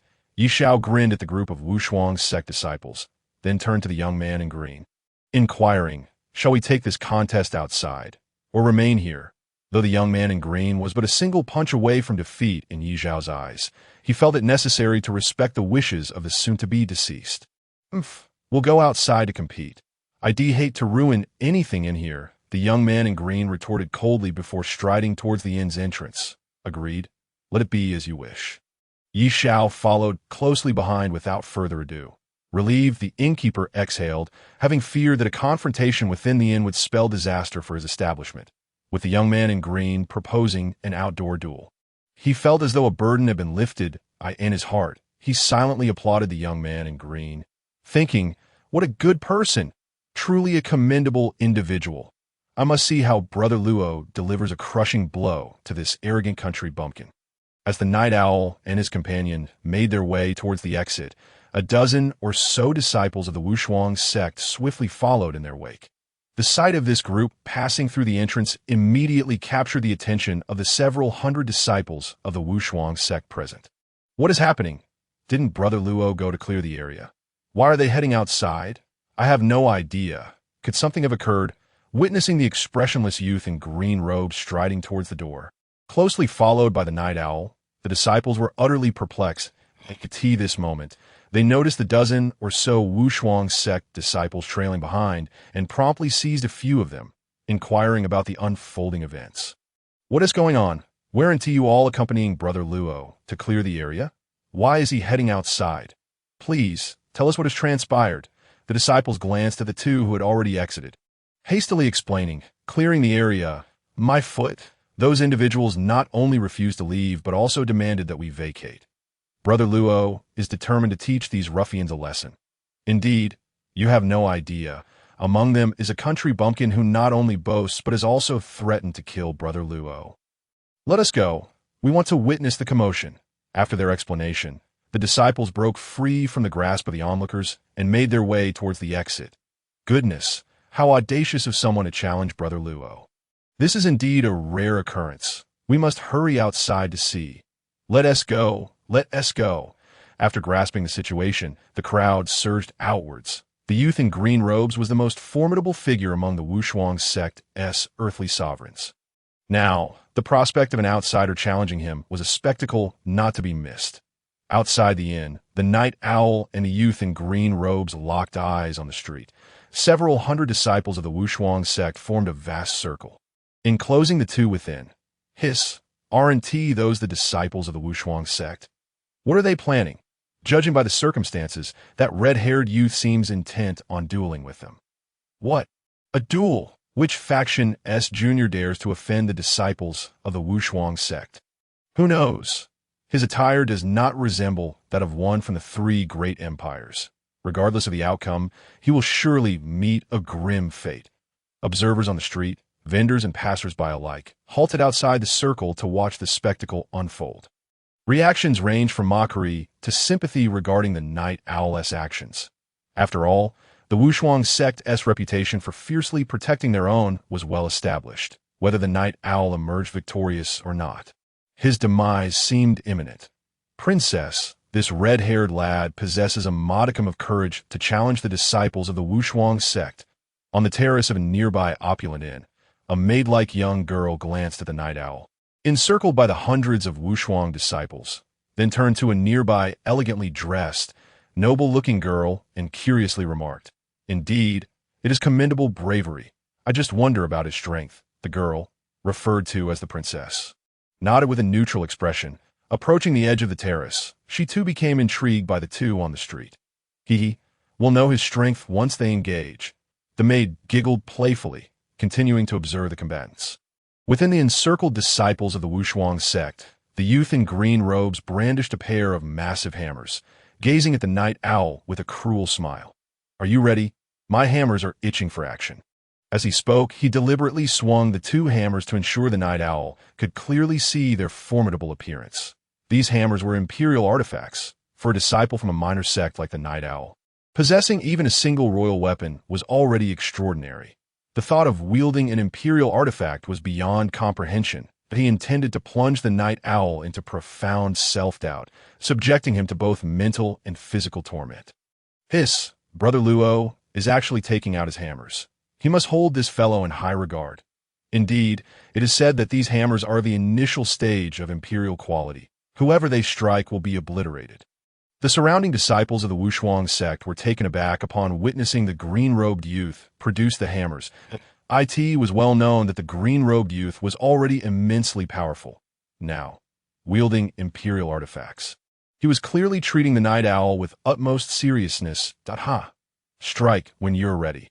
My fists are also eager for action. Observing the comical demeanor of the green-robed youth, the night owl chuckled. To think that two imperial hammers would induce feelings of inferiority in him. How adorably foolish. Humph. Even at death's door, he still pretends to be formidable. Let us see if I don't crush you. Noting that the night owl remained unfazed, even without drawing his weapon, the green-robed youth roared in anger, swinging his hammers toward the night owl. Since the night owl was so overconfident, he would first be knocked to the ground, followed by a thorough humiliation. Oh, it's begun. Brother Luo is making his move. This guy's about to meet his end. Brother Luo could likely obliterate him with a single strike. I doubt he'll even have a whole piece of flesh left. As the green-robed youth charged at the night owl, the surrounding disciples of the Wushuang sect wore expressions of excitement. They could almost envision the scene of the night owl being annihilated by a single blow. Excellent. It's time to end this. As the green-robed youth approached, the night owl chuckled softly, channeling all his spiritual energy and striking at the incoming hammers with several punches. Bang! Bang! Bang! The shadows of his fists collided with the two hammers, producing a cacophony of sound. The green-robed youth was sent flying through the air, rendered incapable of resistance, as he was eventually transformed into a mist of blood, gradually absorbed by the night owl. Clang! Clang! The two hammers clattered to the ground, producing two resounding thuds. How is this possible? Brother Luo has actually been killed by him. Impossible, impossible. Brother Luo is the #1 disciple on the earthly sovereign rankings of our Wushuang sect. How could he be defeated by a mere disciple from a minor sect? This must be a lie. The surrounding disciples of the Wushuang sect erupted in shocked screams, their expressions akin to having seen a ghost. Initially, they regarded the night owl's challenge to the green-robed youth as a mere jest. After all, the Wushuang sect was the foremost sect in the southern region. The #1 disciple on the earthly sovereign rankings was immensely powerful. Aside from the core geniuses of the 3 great empires, no one could rival him. Yet unexpectedly, this obscure disciple from a minor sect had casually dispatched Brother Luo, who wielded an imperial artifact. With just a few punches, leaving them no opportunity for rescue. The sheer terror reverberated through the crowd, especially among the dozen or so disciples who would trail behind the green-robed youth. Sweat poured down their foreheads. They had promised that if the night owl killed Brother Luo, they would joyfully applaud for half an hour, even reserving an entire tavern to celebrate with dozens of tables in his honor. Now they were caught in a dilemma, contemplating whether to applaud or book the tavern. Hurry, surround him, don't let him escape. We must avenge Brother Luo. At that moment, someone shouted, rousing the stunned disciples of the Wushuang sect from their shock. Yes, kill him to avenge Brother Luo. We cannot let him flee. Brother Luo met such a tragic end, leaving only a pair of hammers. Indeed, Brother Luo must not have died in vain. We must slay him to honor our dear Brother Luo. Several hundred disciples of the Wushuang sect tightened their encirclement, surrounding the night owl. The dozen or so disciples who had followed the green-robed youth were the loudest in their cries, as long as they could eliminate the night owl. No one would hold them to their promise. Alas, I said it all along. Regardless of the outcome, he would not have a good ending. It is a pity that such a prodigious talent is destined to perish here. Indeed, no matter how strong he is, he cannot contend against several hundred disciples at the late stage of earthly sovereign from the Wushuang sect. The street vendors and pedestrians, upon witnessing the scene, exhibited no trace of surprise. The nature of the Wushuang sect was well known throughout the southern region. For the sake of an injured disciple, they would not hesitate to mobilize the holy kings to annihilate entire clans. Now that the night owl had slain a disciple of the Wushuang sect, not only was he to pay with his life, but his entire faction would also be dragged into the grave alongside him. A bunch of worthless scum, resorting to a group assault when they lose a duel. Can they not play fair? Indeed, you so-called major sects are utterly repugnant. Yes, the night owl found himself encircled. The trio of Jiang Chen, who had been watching from the sidelines, soared into the fray, prepared to stand with him against their foes. Although the hundreds of disciples from the Wushuang sect were numerous, they felt no fear. Given their current strength, they were confident they could slay at least a third of their adversaries, even if they could not eliminate them all, just as the two factions were poised to clash. A delicate female voice rang out, "Stop!" A pure and innocent girl, accompanied by her maid, gradually emerged into view. The attire she wore. Wasn't it the distinctive garb of the royal family of the Xianyu dynasty? Indeed, it was. What could she possibly want? Was she attempting to save these individuals? The passers-by on the street, upon recognizing her clothing, eagerly made way for her. The hundreds of Wushuang sect disciples surrounding the night owl, upon seeing the pure girl approach, hesitated and ceased their actions, wary of the crescent moon emblem adorning her attire, a symbol of the Xianyu dynasty's royalty, while the Wushuang sect could disregard all sects in the southern region. They could not afford to offend the royal families of the 3 great dynasties. We are currently resolving a dispute, miss. Could you clarify your intention in asking us to cease? Asked a disciple of the Wushuang sect politely. The other disciples also turned their attention to the pure girl, eager to see how she would respond. If this member of the Xianyu dynasty truly intended to protect the night owl and his companions, they would find themselves powerless to act against her. As all eyes from the Wushuang sect disciples fixated on her, the night owl and his companions stood in a state of bewilderment. They were entirely unfamiliar with the pure girl and could not comprehend her motives for intervening on their behalf, particularly Night Owl, who was prepared to draw his bloodthirsty sword and unleash a massacre. Wasn't her arrival merely hindering his ability to absorb vital energy? Under the scrutiny of so many, the pure girl's expression remained unchanged. She regarded the questioning disciple of the Wushuang sect and calmly remarked, "Your Wushuang sect is indeed a top-tier sect in the southern region. Do you not find it shameful to resort to mobbing after losing a duel?" Although the girl spoke softly, without unleashing any aura of power, her unspoken authority still instilled a palpable pressure among those present. "Indeed, your Wushuang sect is utterly shameless, resorting to a mob attack when you cannot you not have any sense of dignity," echoed the maid beside her, showing no regard for the hundreds of Wushuang disciples. The questioning disciple of the Wushuang sect was momentarily rendered speechless, taken aback by the pure girl's boldness. While she had not explicitly stated her intention to protect the night owl and his companions, anyone with sense could discern her purpose. However, given that senior brother Luo was the foremost on the Wushuang sect's earthly sovereign ranking, it would be a disgrace for them to allow a disciple from a minor sect to kill him and let him escape. Realizing this, the questioning disciple mustered his courage and addressed the pure girl. "If you wish to protect these individuals, please reveal your name, so that our elders may inquire about this matter later." This was a desperate measure. They could not afford to offend a member of the royal family of the Xianyu dynasty. They could only hope to ascertain the girl's name, thereby distancing themselves from the repercussions when their elders pursued the matter.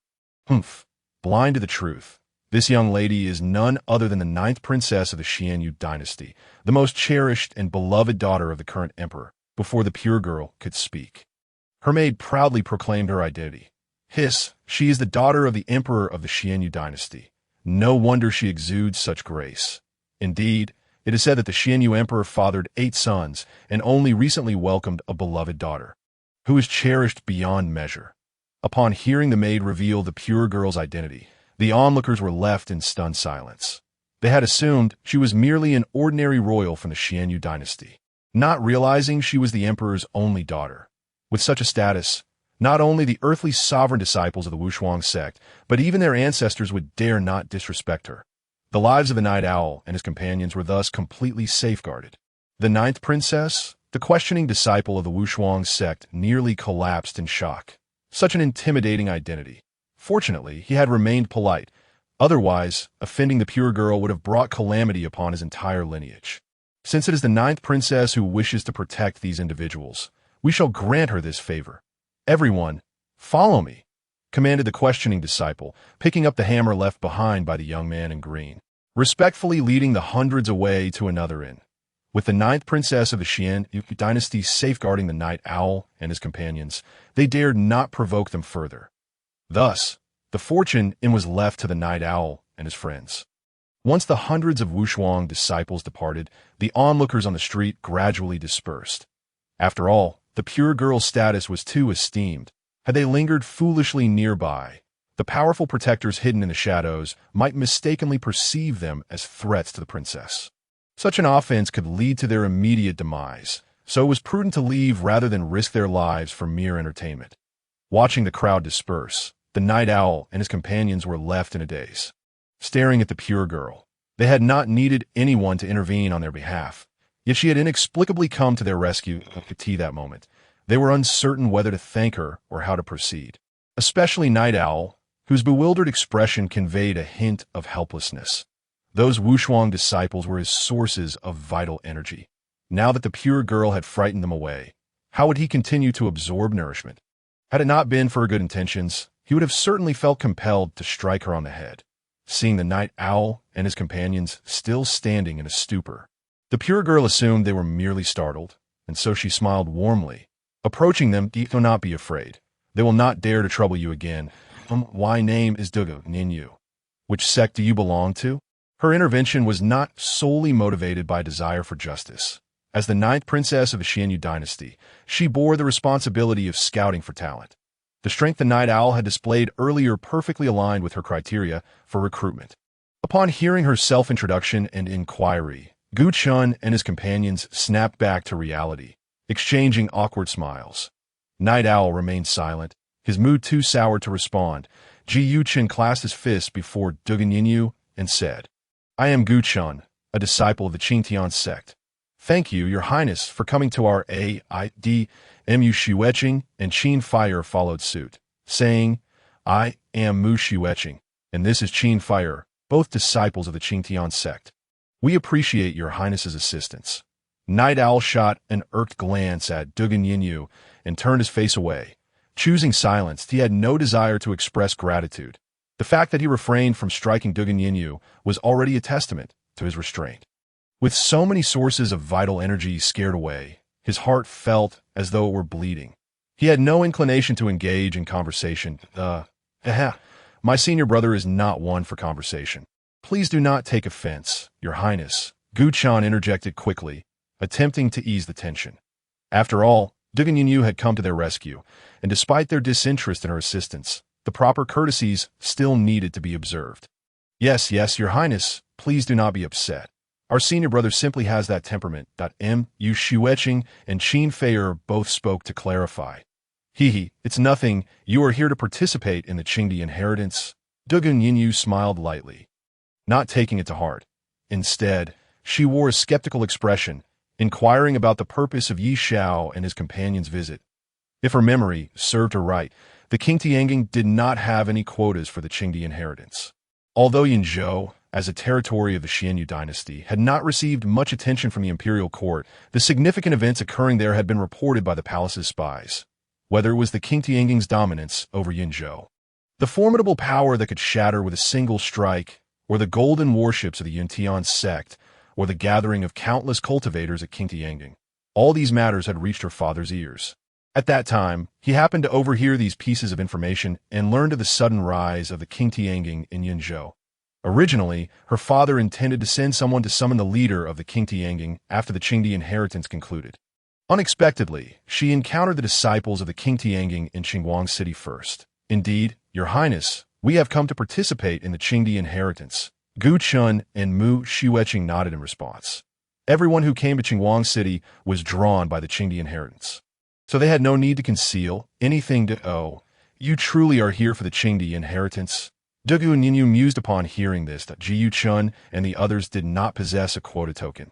How would they enter the Qingdi inheritance? The guardians at the entrance to the inheritance were formidable beings from the three major dynasties, each a half-step quasi-emperor, attempting to force their way and would undoubtedly lead to their demise.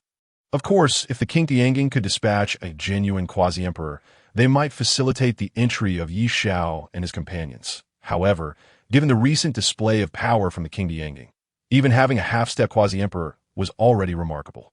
Sending a true quasi-emperor was out of the question. The three major dynasties had dominated the southern region for tens of thousands of years, with only one quasi-emperor ancestor among them. It was impossible for the suddenly risen Qingtianging to possess a quasi-emperor.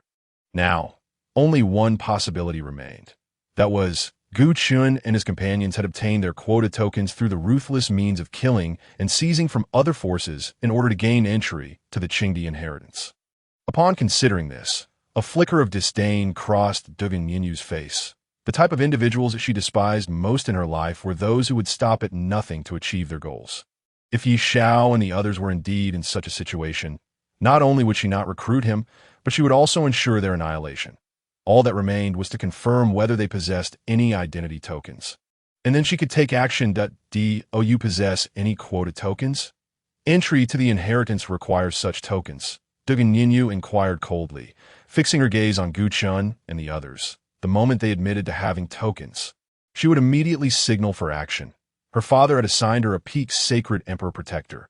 Eliminating Yi Xiao and his companions would be as effortless as crushing an ant. Seeing Dugan Yinyu's expression suddenly turn icy in her inquiry regarding their tokens, Gu Chun and the others appeared somewhat bewildered, unsure of her intentions. They certainly would not disclose their plan to incapacitate the guardians of the Qingdi inheritance the following day and then force their way in. After all, the guardians were from the Xianyu dynasty, and such statements would not be prudent. The very individuals who had just helped them out of a predicament were now being openly threatened. It was rather impolite. Thus, they opted to play the fool. After exchanging glances, the three of them feigned shock. Heavens, I had no idea entry to the inheritance required a token. I thought we could just waltz in. Yes, what are we to do now? If we can't enter the Qingdi inheritance, then our long journey would be for naught. The trio put on a dramatic performance, especially Qin Feier, who squeezed out a few pitiful tears for added effect. As if being unable to access the Qingdi inheritance was a great injustice. Observing their shocked and pitiful demeanor, Dugan Yinyu appeared momentarily perplexed. Could it be that she had misjudged them, and they truly were unaware of the need for tokens?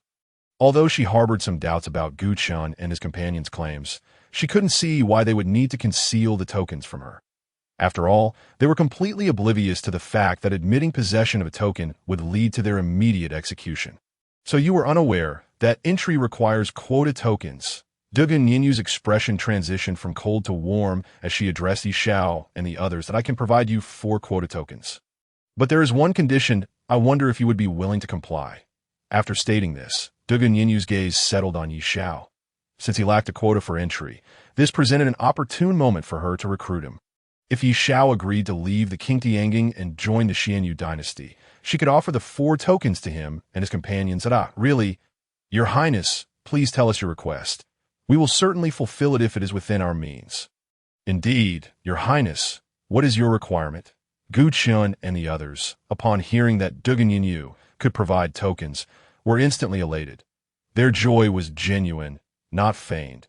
Being able to acquire tokens on their own without needing the assistance of sect's powerful figures was truly a matter worth celebrating. After all, they were out here to hone their skills. It was best not to rely on their sect's powerful members if they could avoid it. Yi Xiao cast a sidelong glance at Dugan Yinyu. Sensing that this young lady had ulterior motives. It's nothing too demanding. I simply want him.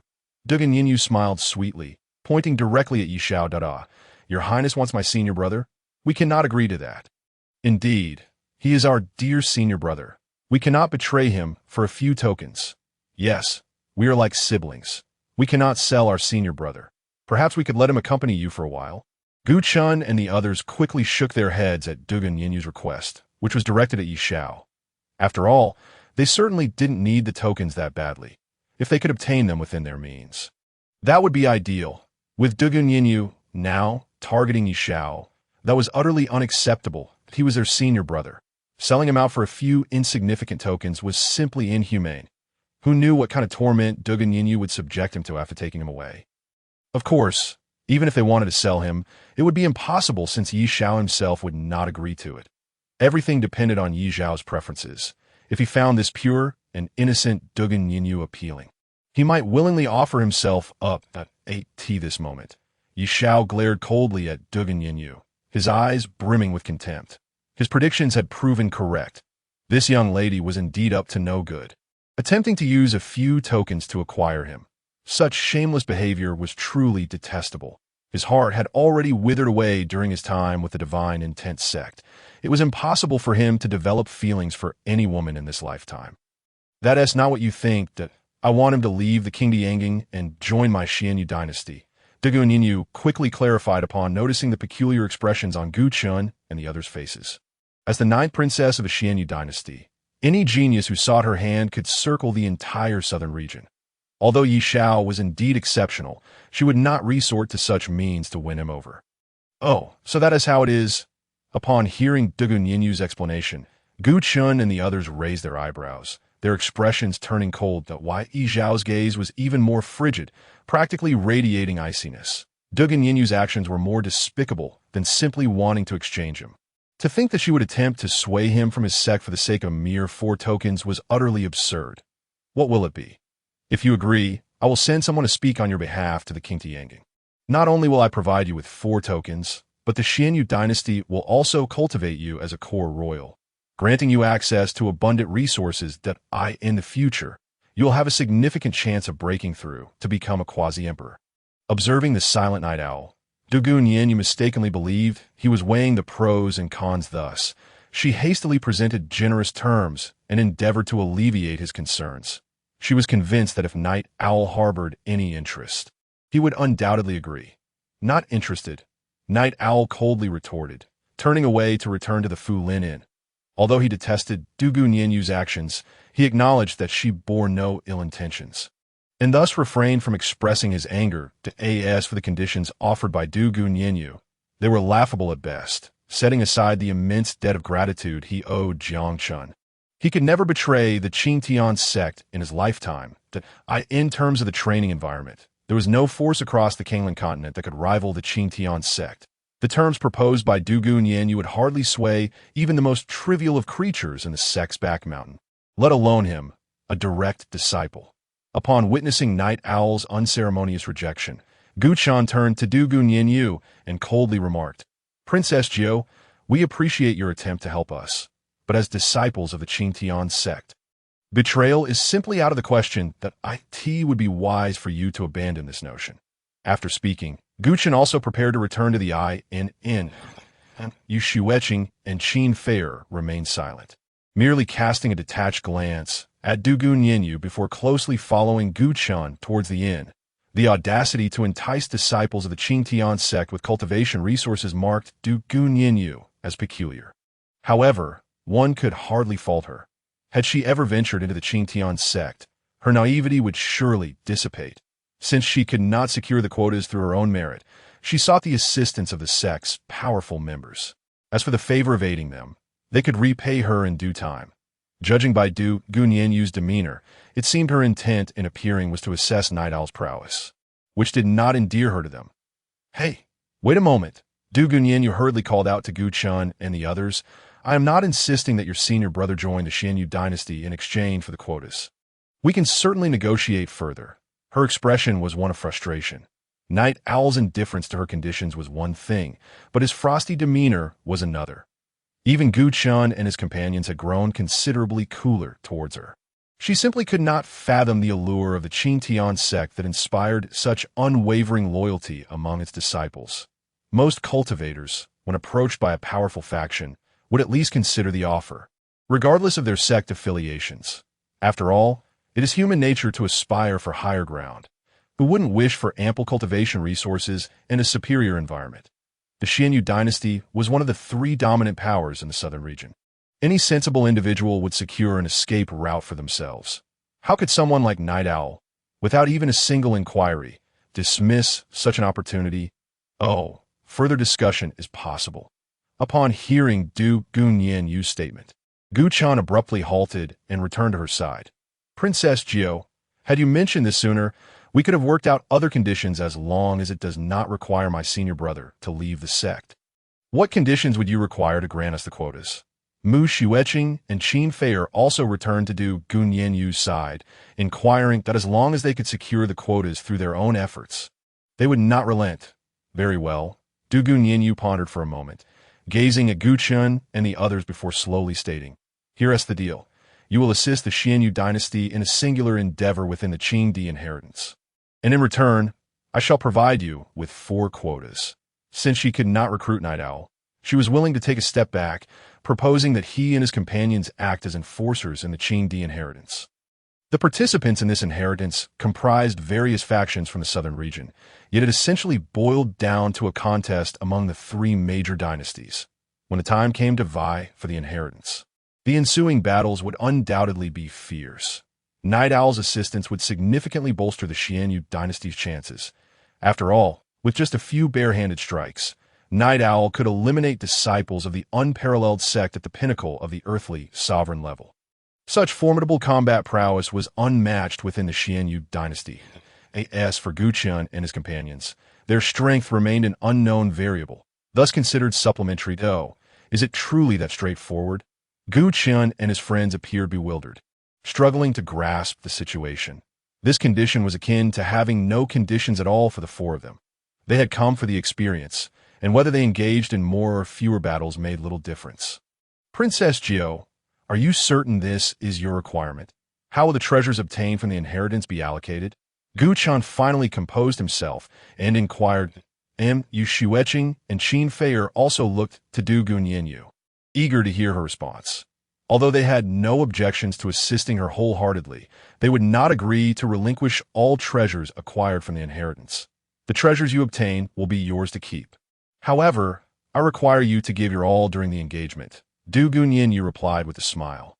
She had already devised a plan. The most significant treasures within the Qing inheritance resided in the main hall. During the last activation, no one had been able to access the main hall due to the external formations. This time, her Xianyu dynasty would bring in numerous cultivators skilled in formations. When the time came to contest for the main hall, she would have Night Owl and his companions obstruct the other two dynasties, as long as they could secure the treasures from the main hall. The remaining spoils would be inconsequential. Night Owl and his companions could claim as they pleased. Very well, if that is the case, we shall accept your terms. Indeed, we can acquiesce. Gu Chun and his companions nodded in agreement, signifying the formalization of their accord. Can you truly represent your senior brother? Perhaps you should consult him before providing an answer. Du Guanyin expressed some concern upon seeing Gu Chun and his companions readily agree. After all, Night Owl was the primary force. Gu Chun and his companions were merely ancillary disciples under Night Owl. They had committed without his consent, leaving her feeling somewhat uneasy. Fear not, Princess Jiao. Our senior brother is most fond of combat. As long as there are foes to slay, he will be amenable to discussions. Yes, we understand our senior brother's temperament. You need not worry, Princess Jiao. Understanding her skepticism, Gu Chun and his companions rushed to reassure her. After spending time together, they had gained a fair understanding of Night Owl's character. As long as there was an opportunity for battle, his spirits would soar, and any prior displeasure would vanish without a trace. Moreover, acquiring 4 quotas in exchange was certainly not a loss. Night Owl would never oppose such an arrangement. What a peculiar obsession to only be placated by the prospect of bloodshed, Du Guanyin mused, her expression one of confusion. However, she refrained from probing further, content that Gu Chun and his companions could represent Night Owl. Very well, since you can indeed represent your senior brother, we have a deal. I shall arrange for the quota tokens to be delivered shortly. Upon concluding her remarks, Du Guanyin departed with her maidservant, returning to the inn. The quota tokens had already been allocated, and in order to accommodate the 4 members of the Night Owls, it was necessary to expel others. Thus, she needed to deliberate carefully on whom to dismiss. Observing Du Guanyin's departure, Gu Chun and his companions also returned to the inn that moment. The innkeeper was exceedingly obsequious towards the trio, as if they were his own kin, having already prepared 4 of the most luxurious rooms for them. An array of spirit beast meat, spirit fruits, and spirit wine was sent to their quarters at no cost. After relaying the events concerning Du Guanyin to the Night Owls, there was little expression from the latter, merely a soft acknowledgement, signifying consent. Du Guanyin proved to be quite efficient in her endeavors. That very evening, a messenger arrived with the quota tokens. Once the 4 had secured the tokens, they divided their time between resting and exploring the town. Before long, the day of the Qingdi inheritance had arrived. At this hour in Xinguang City, dawn had yet to break, yet the various factions gathered on the streets in anticipation of the inheritance's commencement. The Night Owls were no exception, having long since gathered around Du Guanyin, prepared to enter the inheritance alongside her. Having promised Du Guanyin, they were determined to uphold their word. As the first rays of morning sunlight peeked through, a dazzling azure light enveloped the skies above Xinguang City, quickly shrouding the entire city. Once the light shield stabilized, a swirling vortex emanating spatial fluctuations appeared above the city, awaiting the entrance of the fated. The entrance to the inheritance has manifested. We can soon proceed inside. I've heard there are numerous treasures within. We must seize this opportunity. I've been preparing for this moment for quite some time. This is the chance I've been waiting for. Upon the appearance of the inheritance entrance, the practitioners from various factions in the southern region erupted into excited cheers. Just then, 3 elderly figures radiating a terrifying aura materialized at the entrance. One of them, clad in a robe resembling a crescent moon, addressed the crowd below, announcing, "The inheritance has commenced. Please present your tokens and enter the Qingdi inheritance in order." The other 2 elders remained silent, merely casting a fleeting glance at the speaker before closing their eyes and sitting cross-legged near the entrance. "We can enter now. Let us hurry. Charge, charge, charge. The sooner we enter, the sooner we can seek treasures." A portion of the practitioners, hearing the elders' words, swiftly brandished their tokens and soared towards the entrance. What a bunch of fools. The representatives of the 3 great empires have yet to enter, and they dare to rush in first. They truly are courting disaster. Just wait and see. They'll either perish or be gravely injured. The practitioners who remained on the ground watched the eager ones taking flight with expressions of mockery. This was the domain of the three great empires, with their representatives yet to make a move. How dare these individuals act presumptuously, unbridled, audacious? You wretches dare to jump the queue. Get back down, just as anticipated by the onlookers. Those who had taken to the air found themselves struck down by some of the practitioners from the three great empires before they could ascend halfway, crashing to the ground, bloodied, although these individuals belonged to factions within the three great empires.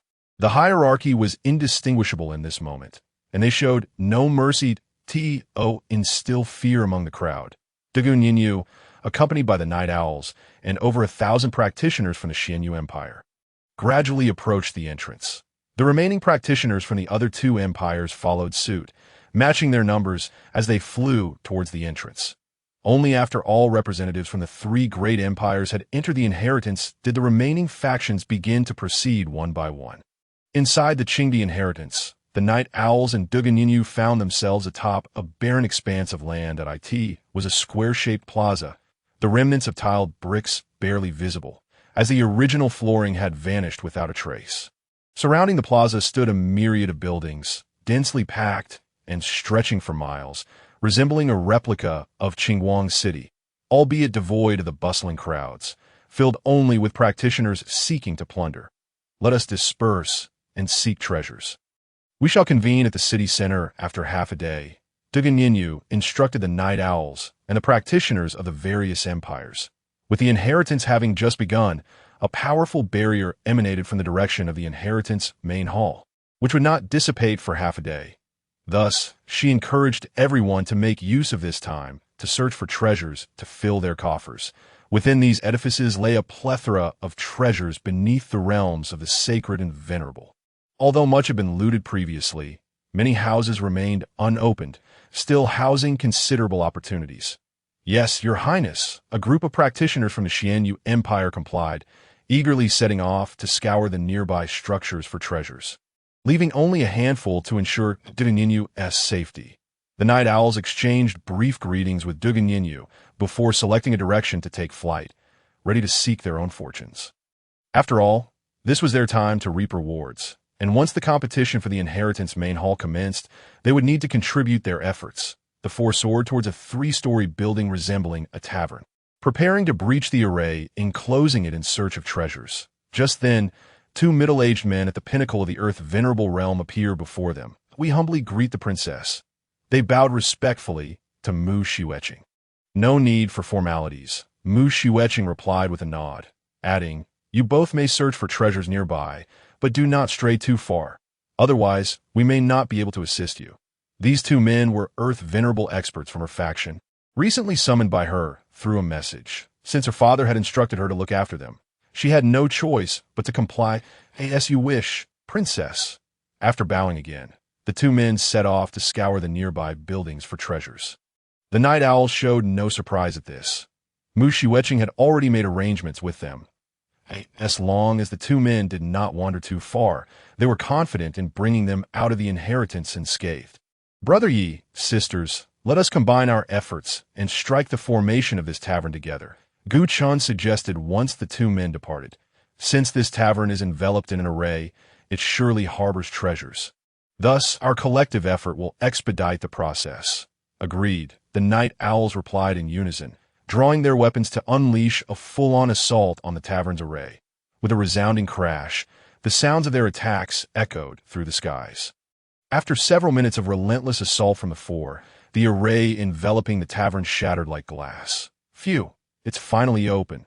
Let us hurry inside and see what treasures await," Gu Chen exclaimed, exhaling in relief as he was the first to step into the tavern.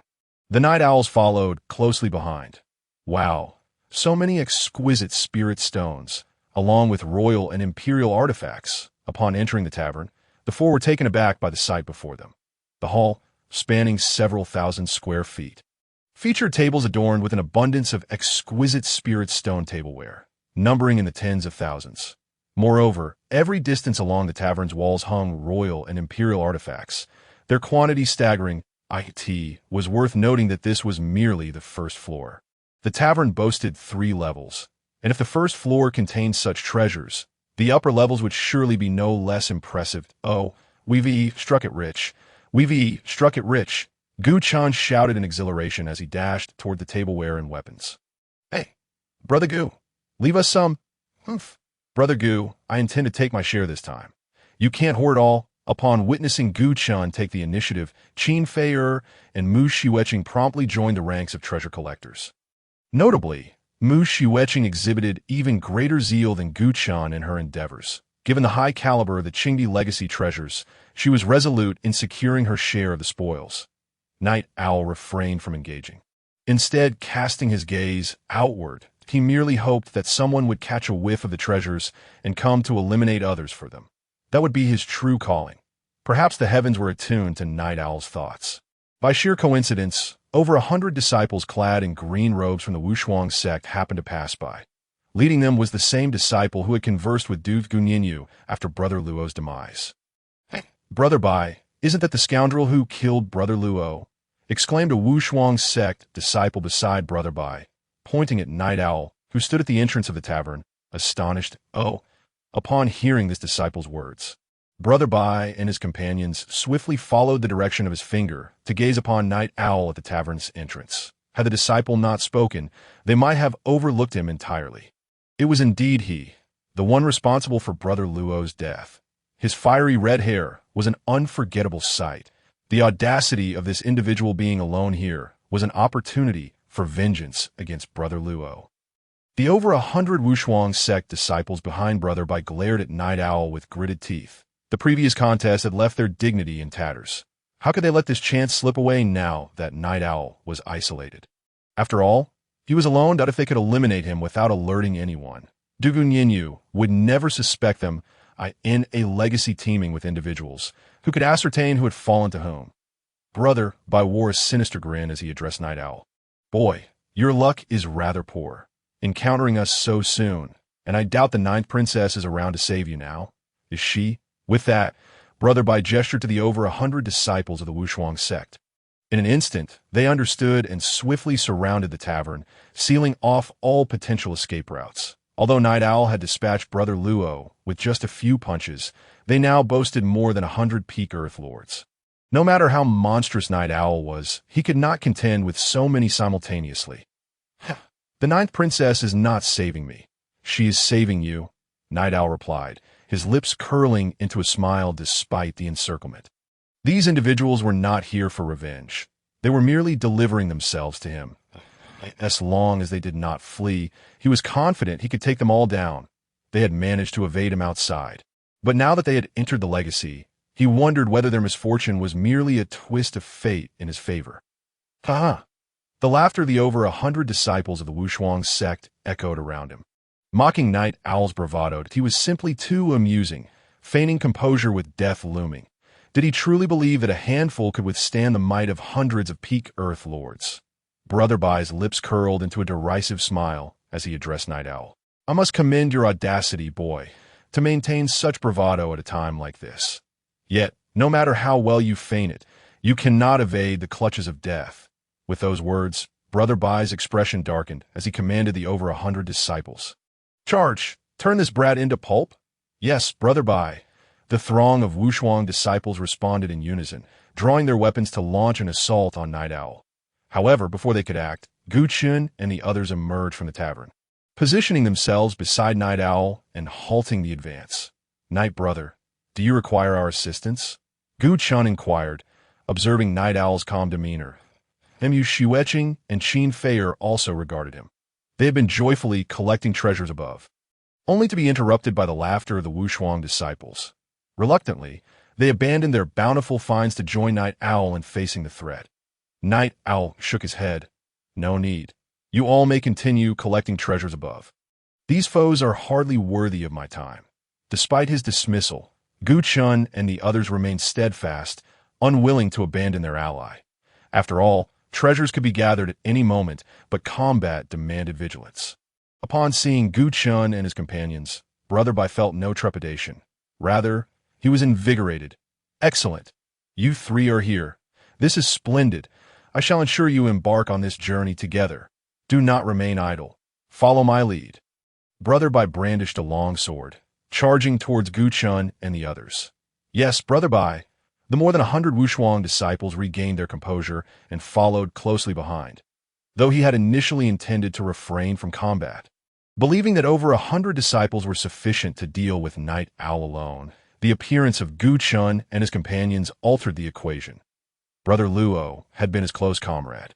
They had entered the Wushuang sect together as youths, trained side by side, indulged in pleasures, and engaged in countless escapades.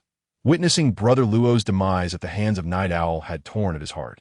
Thus, he was determined to make Gu Chun and the others suffer, allowing Night Owl to experience the anguish of losing cherished companions. Heh, come at me. Night Owl's bloodthirsty grin emerged as he summoned a torrent of crimson mist that enveloped the charging Wushuang disciples. Ah, the air filled with chilling cries as the crimson fog echoed with their despair. What in the world? Brother Bai, who had been preparing to subdue Gu Chun and the others, was startled by the screams emanating from the mist. Causing his scalp to tingle, he abruptly halted, extending his consciousness to discern the happenings within the red haze. Yet, no matter how he strained, all he could perceive was a shroud of crimson. Suddenly, a disquieting thought crossed his mind. Could Night Owl truly be capable of inflicting harm upon over 100 peak Earth lords while fighting alone? That seemed far too implausible. Surely, he could only be momentarily gaining the upper hand. Perhaps the cries were his own. Brother Bai shook off the unsettling notion and continued towards Gu Chun and his companions. He refused to believe that such an extraordinary individual could exist in this world. You three surrender obediently to avoid unnecessary suffering, he declared, his long sword poised with disdain before Gu Chun and his companions. Given that Gu Chun and his companions lacked the necessary cultivation, with none reaching peak Earth Lord status, Brother Bai found no reason to engage with them. Ha! The little fly has arrived, Gu Chun scoffed, transforming into a fleeting shadow as he launched a kick at Brother Bai. Bang! Brother Bai was caught completely off guard, sent hurtling into the adjacent building, which collapsed under the impact, creating a gaping hole. Cough, cough. Brother Bai barely managed to spit out a couple of mouthfuls of blood before Gu Chun seized him at the tavern entrance and hurled him to the ground with force. How could your speed and strength surpass mine? Brother Bai gazed up in disbelief at Gu Chun. Despite Gu Chun being merely an Earth Lord of the 8th tier, his speed and power far exceeded that of Brother Bai, who was at peak Earth Lord status. When Gu Chun had struck, Brother Bai had not even registered the attack before being sent flying. He could not comprehend from whence these prodigious individuals had emerged. Their combat prowess so terrifyingly formidable. Why? Gu Chun stood above Brother Bai, a playful smile adorning his face. Because I am stronger than you, hence I prevail. For such detritus, he had no need for explanations. Individuals like him would never grasp the chasm between them. That Yu Xueqing and Qin Fe offered not a glance at Brother Bai, their attention solely focused on the crimson mist. Ji Yuchun refrained from eliminating Brother Bai, reserving him as sustenance for Night Owl. They had little interest in the plight of one on the brink of death. Brother Bai's face twisted in fury. Ji Yuchen's words were a clear mockery. Yet the awareness of his life hanging by a thread left him with no ire to muster.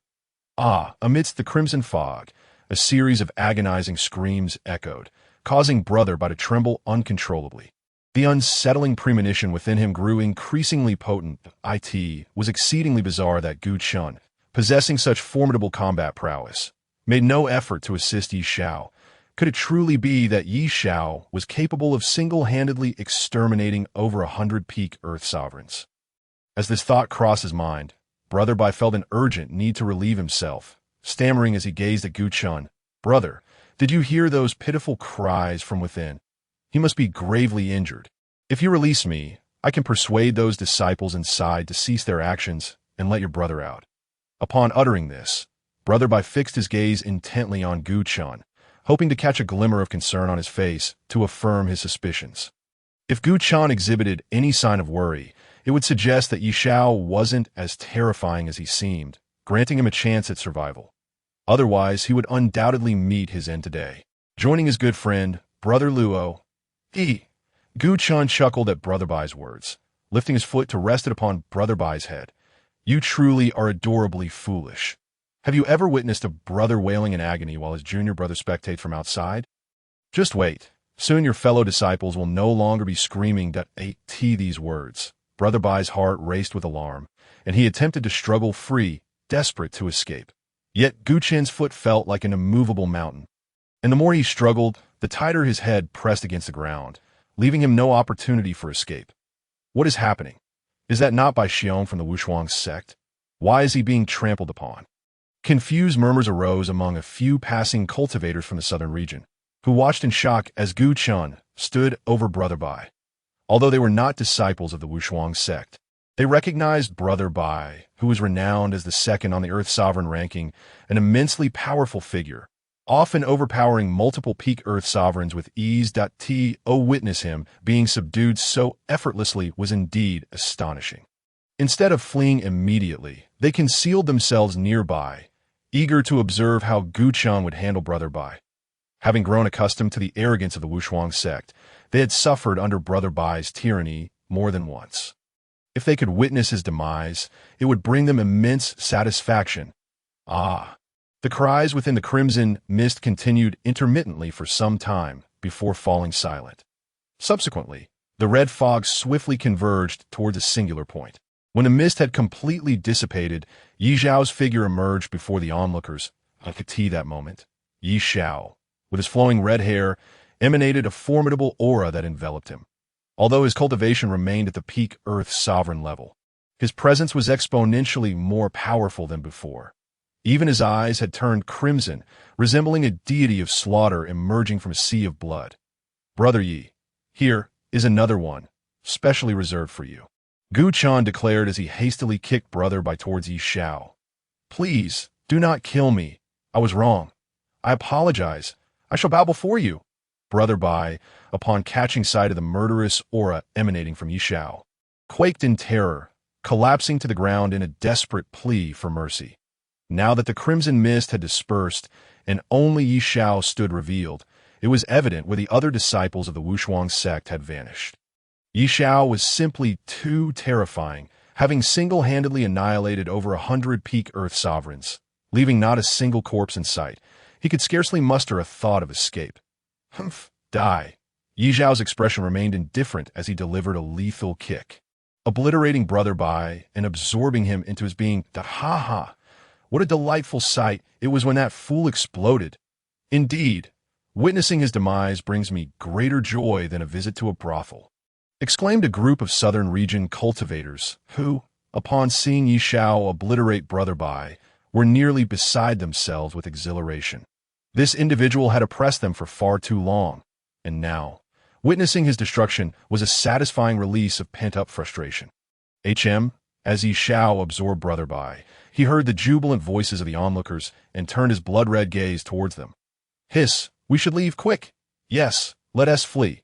This guy's eyes are blood-red. It's too terrifying. The excited southern region cultivators, sensing Yi Xiao's attention, felt their hair stand on end and hastily unleashed their spiritual energy, fleeing for their lives. They had heard the agonizing screams from the crimson fog and understood that Yi Xiao had not only slain Brother Bai, but likely many other disciples of the Wushuang sect. Remaining here to witness the spectacle could very well lead to their own demise, so they prioritized their escape. Noticing the retreat of the onlookers, Yi Xiao returned his focus. Although he relished the act of killing, he had not yet reached the point of indiscriminately slaying anyone in sight. He had kept Jiang Chen's words in mind. Maintaining restraint was his final line of defense. Brother Yi, let us depart and search for treasures in other locations, Gu Chen suggested, seizing the moment while Yi Xiao absorbed Brother Bai. The four swiftly returned to the tavern, thoroughly raiding its contents, resulting in considerable gains. Very well, let us proceed. Yi Xiao nodded, joining Gu Chen and the others in their quest for houses with formations. His haul from this encounter was no less impressive than that of Gu Chen and his companions. Over 100 Wushuang sect disciples, including Brother Bai's weapon storage rings, were now in his possession. Although these were primarily items of the Earth's sovereign realm, their sheer quantity constituted a significant fortune. Time flew by. In the blink of an eye, half a day had passed. During this interval, the quartet had breached dozens of houses, collecting a myriad of treasures, including spirit stones, techniques, weapons, and pills, many of which were of the sacred realm caliber, leaving Gu Chun and his companions elated, proclaiming this venture to be a resounding success. Meanwhile, Yi Xiao, stationed at the entrance, had also reaped substantial rewards, occasionally encountering oblivious individuals who unwittingly delivered themselves to him, thus augmenting his bounty. It was as if wealth had come to him effortlessly, far less labor-intensive than the efforts of Gu Chun and his companions, who had to actively search for treasures, while he merely awaited their arrival, dispatching them with a single punch. Brother Yi, Sister Mu, Sister Qin, it's nearly time that we should reconvene at the city center, Gu Chun announced before a 4-story building that they had already plundered. To continue searching for treasures, they would need to seek out other structures. However, with the time constraints set by Dugun Yinyu, which was limited to half a day, it was becoming increasingly impractical to pursue further treasures. After all, they had promised Dugun Yinyu not to betray her trust during such a critical period. All right, let us gather at the city center, Yi Xiao replied with a nod. We have no objections either. Agreed Mu Xueqing and Qin Fei'er in unison. Excellent, since everyone is in accord, let us make haste, Gu Chun declared, and together they took to the skies, soaring towards the city center. That moment, before a grand palace in the city center, Dugun Yinyu stood quietly at the entrance, accompanied by over 1,000 cultivators from the Xianyu dynasty. Above her, cultivators from within the territory of the Xianyu dynasty occasionally descended to join the gathering. With each arrival, Dugun Yinyu would unconsciously glance around, searching for any sign of Yi Xiao and his companions that in this contest for the inheritance. Yi Xiao was a pivotal asset, the most crucial factor in their success. Without the terrifying might of Yi Xiao, the chances of the Xianyu dynasty seizing the inheritance would diminish considerably. Where are those fellows? They seem to have no sense of time whatsoever. Dugun Yinyu's brows furrowed as she pouted in displeasure. It was one thing for Yi Xiao to disregard her outside, but now, within the inheritance, he had not even shown the courtesy of arriving early to gather. Did she not specify half a day? What is the matter, Ninth Princess? You seem to be awaiting someone? A voice inquired. Indeed, I heard you recently recruited a rather formidable individual. Care to introduce him to us? In the distance, Dugun Yinyu observed 2 dashing young men clad in resplendent attire, their demeanor exuding elegance, as they spoke with beaming smiles. Each stood with a retinue of followers comparable in number to hers. Above them, the sky was also filled with cultivators descending from various directions, gathering behind the 2 gentlemen. Humph! Why should I introduce you two? Just because you possess handsome features? Dugun Yinyu retorted angrily. Casting a glance at the 2 young men who had spoken, one was Zhao Fei, the 12th prince of the Shangtian dynasty, and the other was Nieyu, the 18th prince of the Ao Shi dynasty. Both were her competitors for the day, and thus she had no intention of extending any courtesy to them. The 9th princess is indeed well-read. Even her choice of adjectives is commendable, one of them chuckled. With such talent, once the inheritance is revealed, I shall have my father propose to the Xianyu dynasty. That time, we must engage in a thorough exchange. Despite Dugun Yinyu's derogatory remark about their looks, the 2 young men only responded with smiles and playful banter.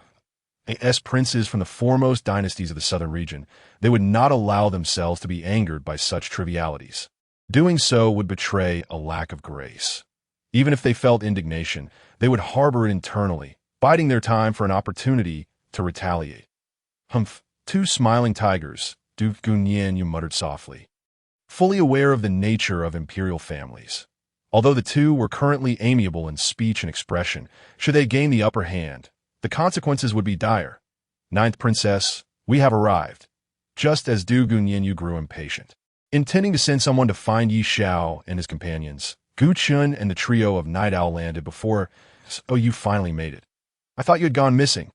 Dugun Yinyu remarked with a hint of irritation as she regarded the 4. Why, sincerest apologies.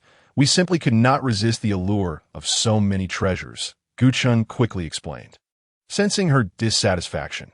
After all, it was only polite to offer an explanation, given their tardiness. Night Owl and his companions remained silent, standing quietly to one side. They had merely agreed to assist Dugun Yinyu once, and were not her subordinates. So Gu Chen's explanation sufficed. So this is Dugun Yinyu, the formidable individual she has recruited.